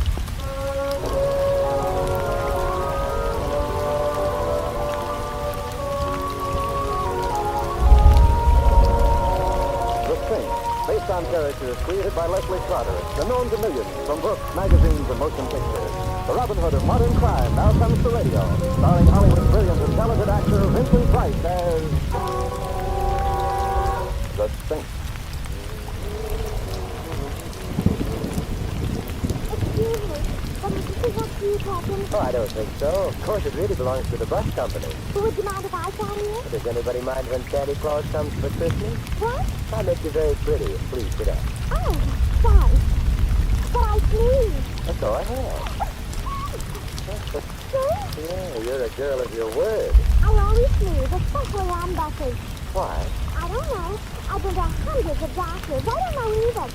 I once even went to a psychoanalyst. That sounds as if it might have been a good idea. It wasn't. But why not? After a while, he began to sneeze too. Good time. Thank you. Yes, please. I rarely sneeze, though. That's all right. But thanks. I sneeze enough for two. But the question is, can two sneeze as cheaply as one? I've been worrying about that. Well, you can stop right now, can't you? I know, because my boyfriend doesn't sneeze much either. Well, perhaps if he practices, His name is Breckenridge. He's not silly. especially since he doesn't sneeze. My name is Peggy. Not at all, sir. And your name is? Simon.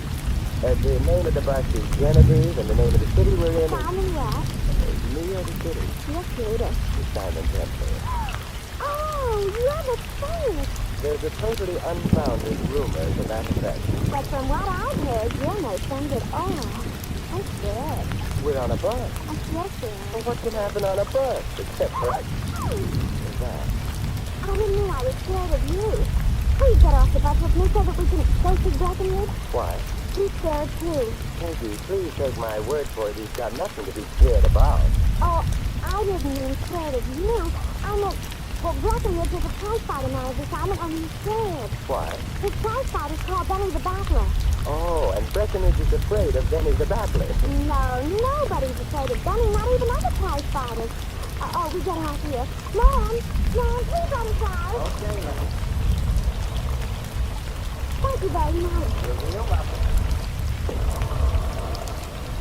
And now, Peggy, what is Breckenridge afraid of?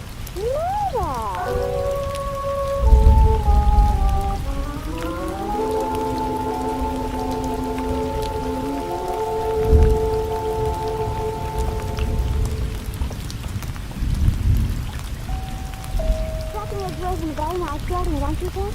Did you notice all the poems and melodies? Yes, Breckenridge must love nature. Oh, he does. Mr. Breckenridge has just left town for the upper Amazon. Breckenridge, what are you saying? Oh, I thought maybe he was a bill collector. Wait a minute. Who's he? This is the state, Breckenridge. I don't need one today. Goodbye. Breckenridge, we're coming in. Breckenridge has a very fine sense of humor, Simon. I noticed that. You want to make something out of it? Breckenridge, behave yourself. Simon's going to help us. Yeah. Yeah. Now, if you want help, speak real polite to him. Well, I don't mind telling you, mister, I'm on a spot. Why don't you stop that? I can't help it. Hey, say that. Anyway, Frank, I got a boy, Benny the Battler. I do. Benny the Battler. One of the lousiest middleweights that ever fouled up a prize ring. Yeah, I think I may have seen him fight once in Newark. If I remember correctly, he lost. That was Benny. Is he the spot you're on? In a kind of a way. If you ever see my boy in the ring, then you'll know why I'm disturbed. You're worrying about his health. No, he's healthier than a horse. But there's something else. Think all the big gamblers in town are putting all their dough on Benny for tonight's fight at the stadium. Perhaps they think he's going to win. This is the lad. Not even a moron would think that. Oh, I don't know. I think Benny might win. So you ain't even a moron. Think, my boy is banging with Soldier Jones, a very fine box fighter. It would be an act of condescension on a soldier's part even to let Benny tie his gloves for him, let alone fight him. So why is all the heavy dough riding on Benny? It does seem odd. Matter of fact, I'm betting on the soldier myself. Is that ethical? It's practical. Otherwise, me and Benny wouldn't eat. They are two fellows who like to eat. Why, it's baby.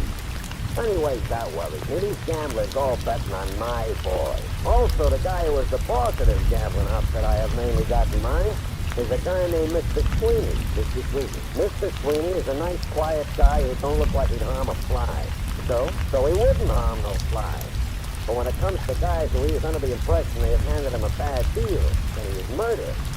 Now, supposing Benny the Battler don't win tonight. Well, Sweeney could hardly blame you if Benny lost the fight legitimately. Mr. Sweeney is the type guy who is interested in what is legitimate. He likes to win bets. So I am on the spot. I can see that. Anybody who ain't blind can see that, but what can you do about it? Well, This was my idea, Breckenridge. I mean, asking Simon to come here. Because if Simon said he was kind of interested in your health, Breckenridge, then maybe Mr. Sweeney would be afraid to do anything to you, even if Benny loses tonight. You see, Simon? well, I don't know what good my interest in Breckenridge's health would do him. I'm not a doctor. Simon, if Mr. Sweeney gets really mad at Breckenridge and Benny, they wouldn't need any doctors. They'd be patronizing the same undertaker. Well, fights get tongued. But you think that Sweeney might hesitate about doing anything drastic merely because I knew about it? I don't know, but it's possible. And what have you got to lose? My life. Don't be so selfish. Think of Benny, too. All right. Mine and Benny's life. Well, I'll do what I can, which amounts to what? Breckenridge, give Simon some tickets to the fight tonight. Okay. Yeah. Oh, thank you, but I'm not sure I'll be any good. Don't worry about that. Sure, I'll do the worrying. And maybe it won't do any good. But even if it doesn't, I want you to know that even if Breckenridge does get murdered, Don't say things like that. you'll still appreciate it, Simon, to his dying breath.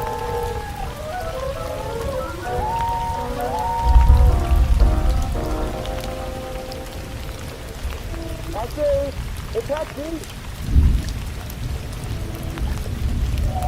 For a moment, I thought you were going right past For me. a moment, I felt like going right past. Louis! Never mind getting friendly. Just get in. Thank you. Benedict Arnold. I beg your pardon. Well-known traders of history. Benedict Arnold. You. I'm not sure I know what you're talking about. This afternoon around 3 o'clock, what were you doing? 3? Why, I was riding on a... Yeah, don't stop there. You was riding on a what? a bus. Yeah. What's the matter? Somebody suddenly dropped dead left you stock in a bus company? No. Then what's the idea of riding a bus instead of hailing a cab, huh? Well, if I'd taken a cab, I wouldn't have met Peggy. A fine reason. She was following me, Louis. I made it easier for her by getting on a bus. They're so much roomier than cabs. All right, I tricked you. Thank you, Louis. Perfectly all right. Where do you want to go? The stadium. Go at a place to take a girl. I'm not taking a girl there. I'm going to see the fight. Hey, which reminds me, Louis, I've got an extra ticket. Would you like to join me? Who's fighting? Well, the main event is Soldier Jones versus Benny the Battler. That you call a fight? Benny's gonna get murdered. Not Benny, Breckenridge. Huh? Might be fun, Louis. Come on with me. Oh, listen, a fight like that you could smell from New Jersey. but all right. Ah, thanks, Louis. Don't mention it. And in the future, stay off the buses. Yes, Mother.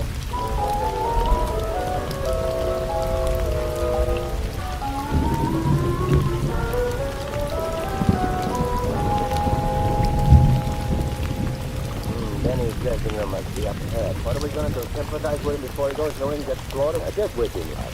Mr. Templar, he'll need it. That's Peggy. Huh? Wait a minute, Louis. The door's open. Benny, don't be a dope. We got all our soul riding on Soldier Jones. Breckenridge, I've been thinking. With what? What's going to happen to my career if I keep on getting laid in the rosin all the time? You can always go back to your truck. Besides, the soldier has been making derogatory remarks, you see?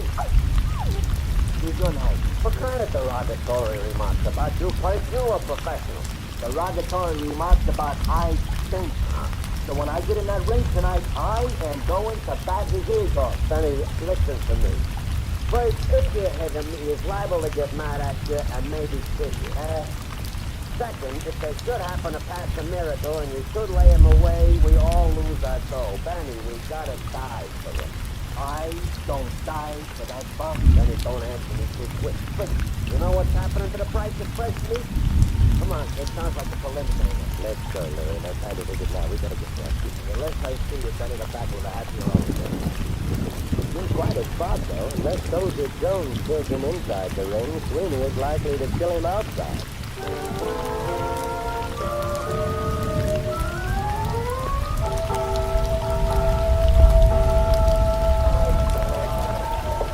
Well, here it goes. Yeah, we got nice feet. Yeah. Anybody bleeds in the ring, we got dry clean.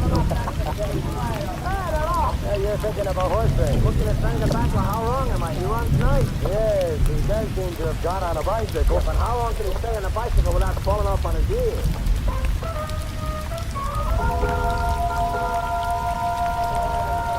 It's a fourth round. And then he's still on that bicycle. Oh, the crowd doesn't like it much. He must be under the impression the best way to box fight is to run away. Well, to him, it's probably the safest way. Yeah, the soldier's catching up with him. Benny's wind is failing. Oh, the soldier just going in a very pretty left to Benny's breath back. Yeah. Ooh, and a right. Oh, and another right. Oh, Benny the back one, Mr. Templar, is fighting till out on his flat knee. The bell sure saved him that time. Didn't save him. Merely postponed the execution.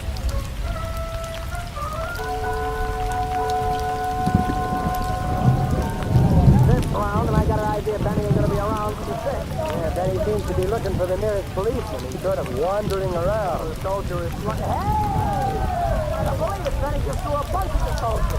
Hit him, too! Yeah, but the soldier is just falling down. Oh, this is fucking aroma, Mr. Templar. That punch Benny landed couldn't have cracked the defective eggshell.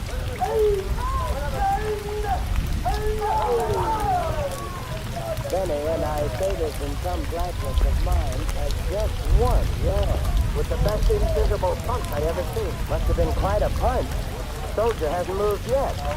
They're working over him in the ring. Come on, I think we'd better visit. Where are we going? Into the ring. Up we go. Okay. Did you see what I just seen? I beg your pardon, Breckenridge. My boy knocking out the soldier. I seen it myself, but I don't believe it yet. Hey, I knocked him out.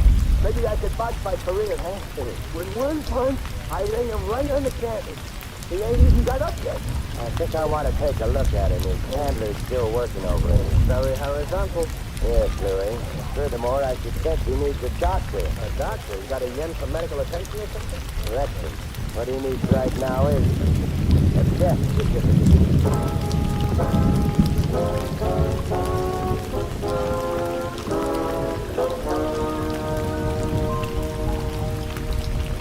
Very pretty mock scene back there in that ring. Soldier Jones dead, a doctor working on him, cops all around. Yeah. Only thing, I don't get it. I'm afraid I did. The odor when I bent over the soldier. Oh, come on in, fellas. Hello, Peggy. Hello, Simon. Isn't it wonderful? Or maybe it isn't so wonderful the way you live. The soldier's dead. Oh. You mean in the kettle I knocked him out? No, he didn't die as a result of a blow, Benny. What did he fire? Old age? Where are Benny's gloves? The ones he wore in the ring? Oh, over here. That's Oh, thanks. What's up? What's the matter, Sam? Something smells funny to you? Come here. Take a sniff of those gloves. Not too big a sniff, okay? Well, I don't smell nothing. That may be like a hospital. Like a hospital is very good. What you're smelling is ether. Ether? Hey, wait a minute. You mean there was ether on Benny's glove? The blow which apparently knocked the soldier out was a feeble one, barely grazed the soldier's mouth and nose. Therefore, what knocked him down wasn't the blow, but the ether. Are you trying to say that's what ether on my glove so I knocked the soldier out? I'm not for the moment saying anything about how the ether got there, Denny. What I am saying is that Soldier Jones got a strong dose of ether into him. Add that to the fact that he was strenuously exerting himself, that his heart was under a strain, and you're totally simple. He died of ether. There's ether on your gloves, Denny. Hey, Mr. Breck, don't say nothing, Benny. Keep your mouth shut, you hear? You can to the police?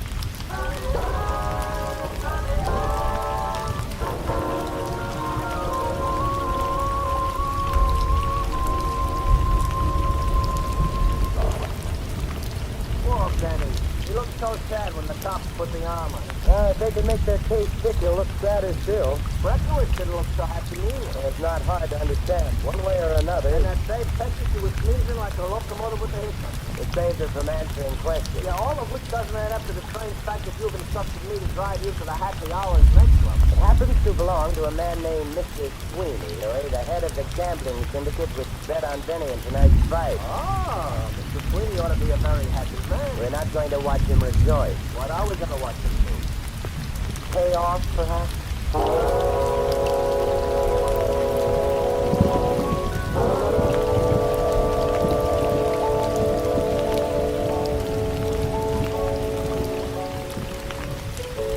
I have been in class to your dumps without even leaving my house. The club here is a front for Sweeney's real business, I imagine. Let's see, the man at the door told us his office was behind the bandstand. Oh, Breckenridge? Oh, hi, Frank. Well, Breckenridge, counting money in large and luscious quantities and in Sweeney's office. Well, this here, you mean it's nothing. It's a lot of nothing. I thought you were afraid of Sweeney. Well, why should I be afraid of him? Benny won. Benny may have won a non-stop trip to the chair. Did he give you that money? That is a private affair, and the police have no respect for privacy on occasion. Breckenridge, if you had bet on Soldier Jones as you claimed you did, you'd have lost. You wouldn't have applied any money or suspicion of murder. Hey, don't try that. Suppose you didn't really bet on Jones to win. That would make you quite a likely candidate for the wild stare. Are you insinuating? Not at all. I'm saying it as bluntly as I can. You could have smeared that ether over Benny's gloves. Did Benny say that? No, it's possible he didn't realize it either. I ain't a Whoever killer. put the ether on Benny's gloves wasn't necessarily intending to kill him. Ether isn't always fatal. Circumstances made it so. There's a little too much ether for one thing. For another, somebody fails to allow for the effect of strenuous action on the soldier's heart. Look, thank God. You're just raising a breeze. I'm in the clear, yeah? Would you like to try saying that again and making it sound convincing? I don't have to take anything from you, You understand? don't have to shout either. You're trying to hide guilt, fear. I'm getting out. Use any help? Hello, Mr. Sweeney. We've already met. A temper. Oh, I'm Louis. Delighted to meet you both. You were saying, Breckenridge? I was saying I'm getting out of here and quick. You're sort of terribly upset or frightened. Whatever else, I wouldn't know. You were out at the fight tonight. So I was. You were one of the soldiers' handlers. True. I find it amusing to act on that capacity from time to time. Did you get any laughs tonight? I'm straight now. Poor soldier. Also, it's lucky you didn't bet on him, isn't it? What makes you think I didn't? A little bird told me. Little birds are so delicate. They really could be more careful. I'll be sure to tell them that the next time we meet. How does it happen that you bet on Benny? Let's call it Wednesday, shall we? Benny didn't belong in the same ring with your man. That may be odd.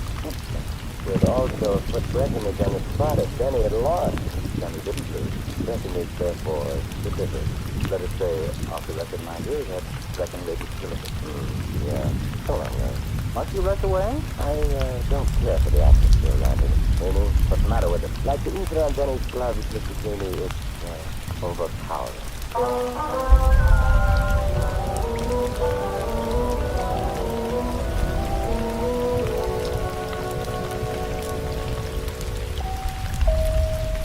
I know you're making out the detective, but this isn't taking you really necessary. I just assumed that answer then.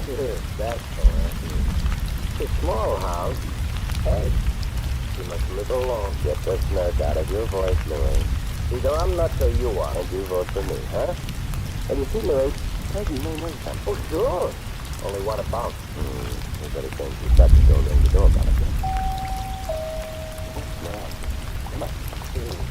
Disappointed? Oh, I don't know. We may still find it. Where? Breckenridge's department. Possibly helping you count his money.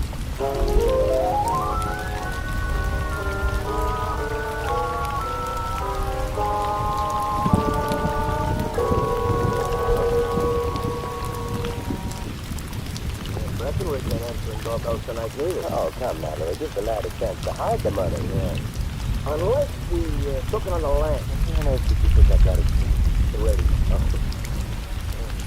We'll try another apartment. Get into the building anyway. Thank you, somebody. The apartment is down the corridor. Yeah, that's convenient. I hate climbing stairs, making forced conversation. I've been shot. I've been shot. Get inside the apartment. Come on.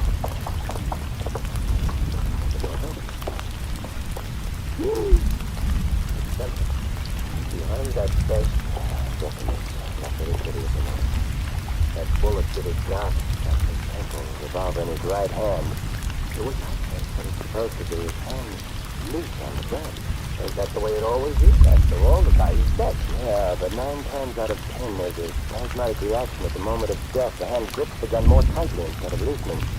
It means there must be a back door to this apartment. Off the kitchen, Colin. There it is. Which explains that. The guy's gun ain't gripping the gun tight, so there has to be a back door to the apartment. Oh, the architect ought to hear about it. The murderer had to get out before we got in, and the murderer was here a moment ago. I don't get it. Why did he bother making it look like a suicide? We were supposed to think Breckenridge had been responsible for the soldier's death. It became conscience-stricken because he hadn't intended to kill the soldier and shot himself. But his hand was loose on the gun. All right, so Logic and you went to school together. Breckenridge was a crook also. I suspect a blackmailer. Yeah, it almost serves him right. Like I always say, turnabout is hoist with his own petard. Hey, what is a petard? At the time, he's a dad. Yeah, you've got the proverb all wrong, but you've solved the case. Well, for a dope I didn't do it. I have? Yeah, you get turnabout. Oh, I read that in my comic book. And that tells us who murdered Soldier Jones and Breckenridge. Oh, speak for yourself, John. Maybe it tells you, but Come on. But if I know my mysteries, you're not going to tell me. Not for another 5 minutes.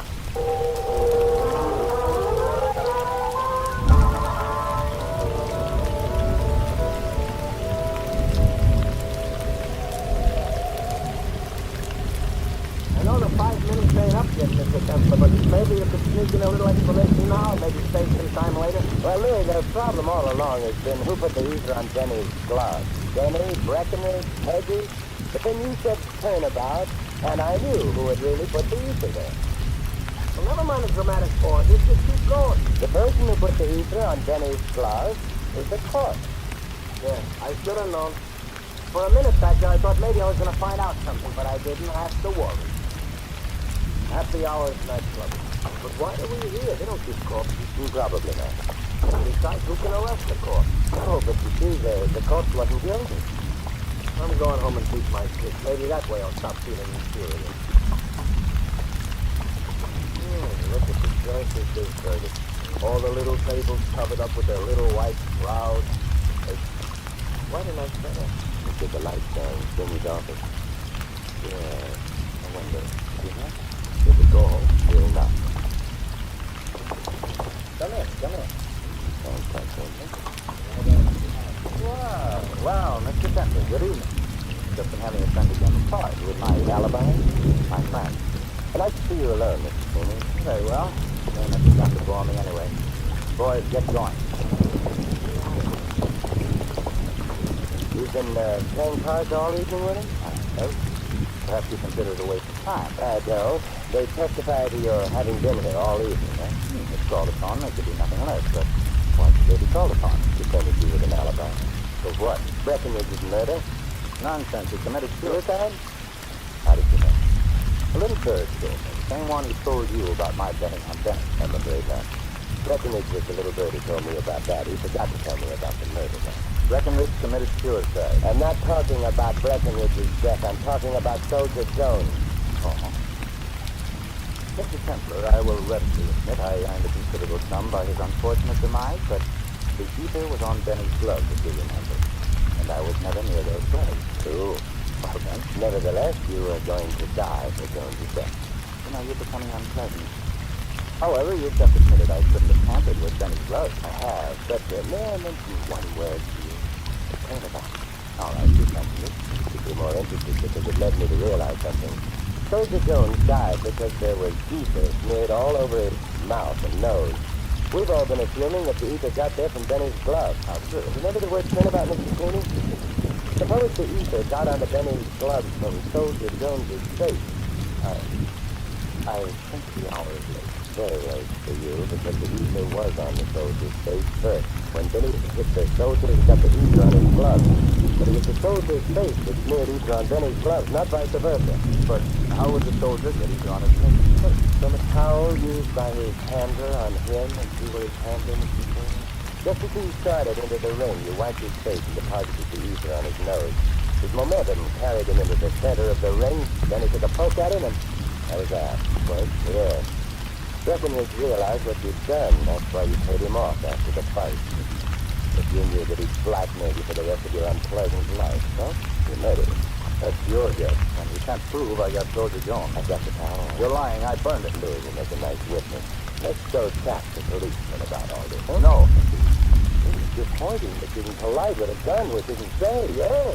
Very little to lose. A lot to gain by killing both of them. Now, wait a minute. Let's talk this over like civilized gents. I'm sorry, I can't oblige. Therefore, What is in the pressure? Personally a pleasure. I better take a look at the Peggy, who sneezed in time says too, anyway. What were you doing in that pocket?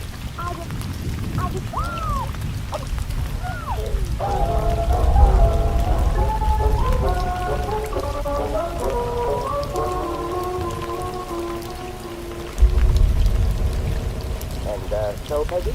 So I hid in the closet so maybe I could overhear a clue. I was very brave of you, Peggy. Well, I thought I kind of owed it to Breckenridge. Did you love him very much? No, but he was a very friendly fellow. You look friendly too, Simon. Also cute. And you did catch Mr. Sweeney. So I think I'm going to pictures. Louis is secret. Pictures.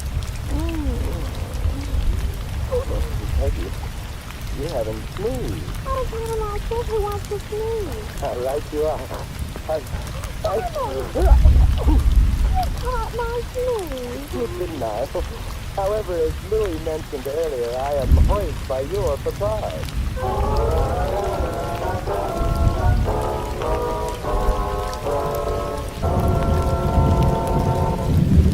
You have been listening to another adventure of the Saint, the Robin Hood of modern crime. And now, here's our star, Vincent Price. Ladies and gentlemen, our cast tonight included Sandra Gould, Larry Dodson, Al March, Peter Lee, and Barney Phillips. This is Vincent Price inviting you to join us again next week at the same time for another exciting adventure of the Saint. Good night.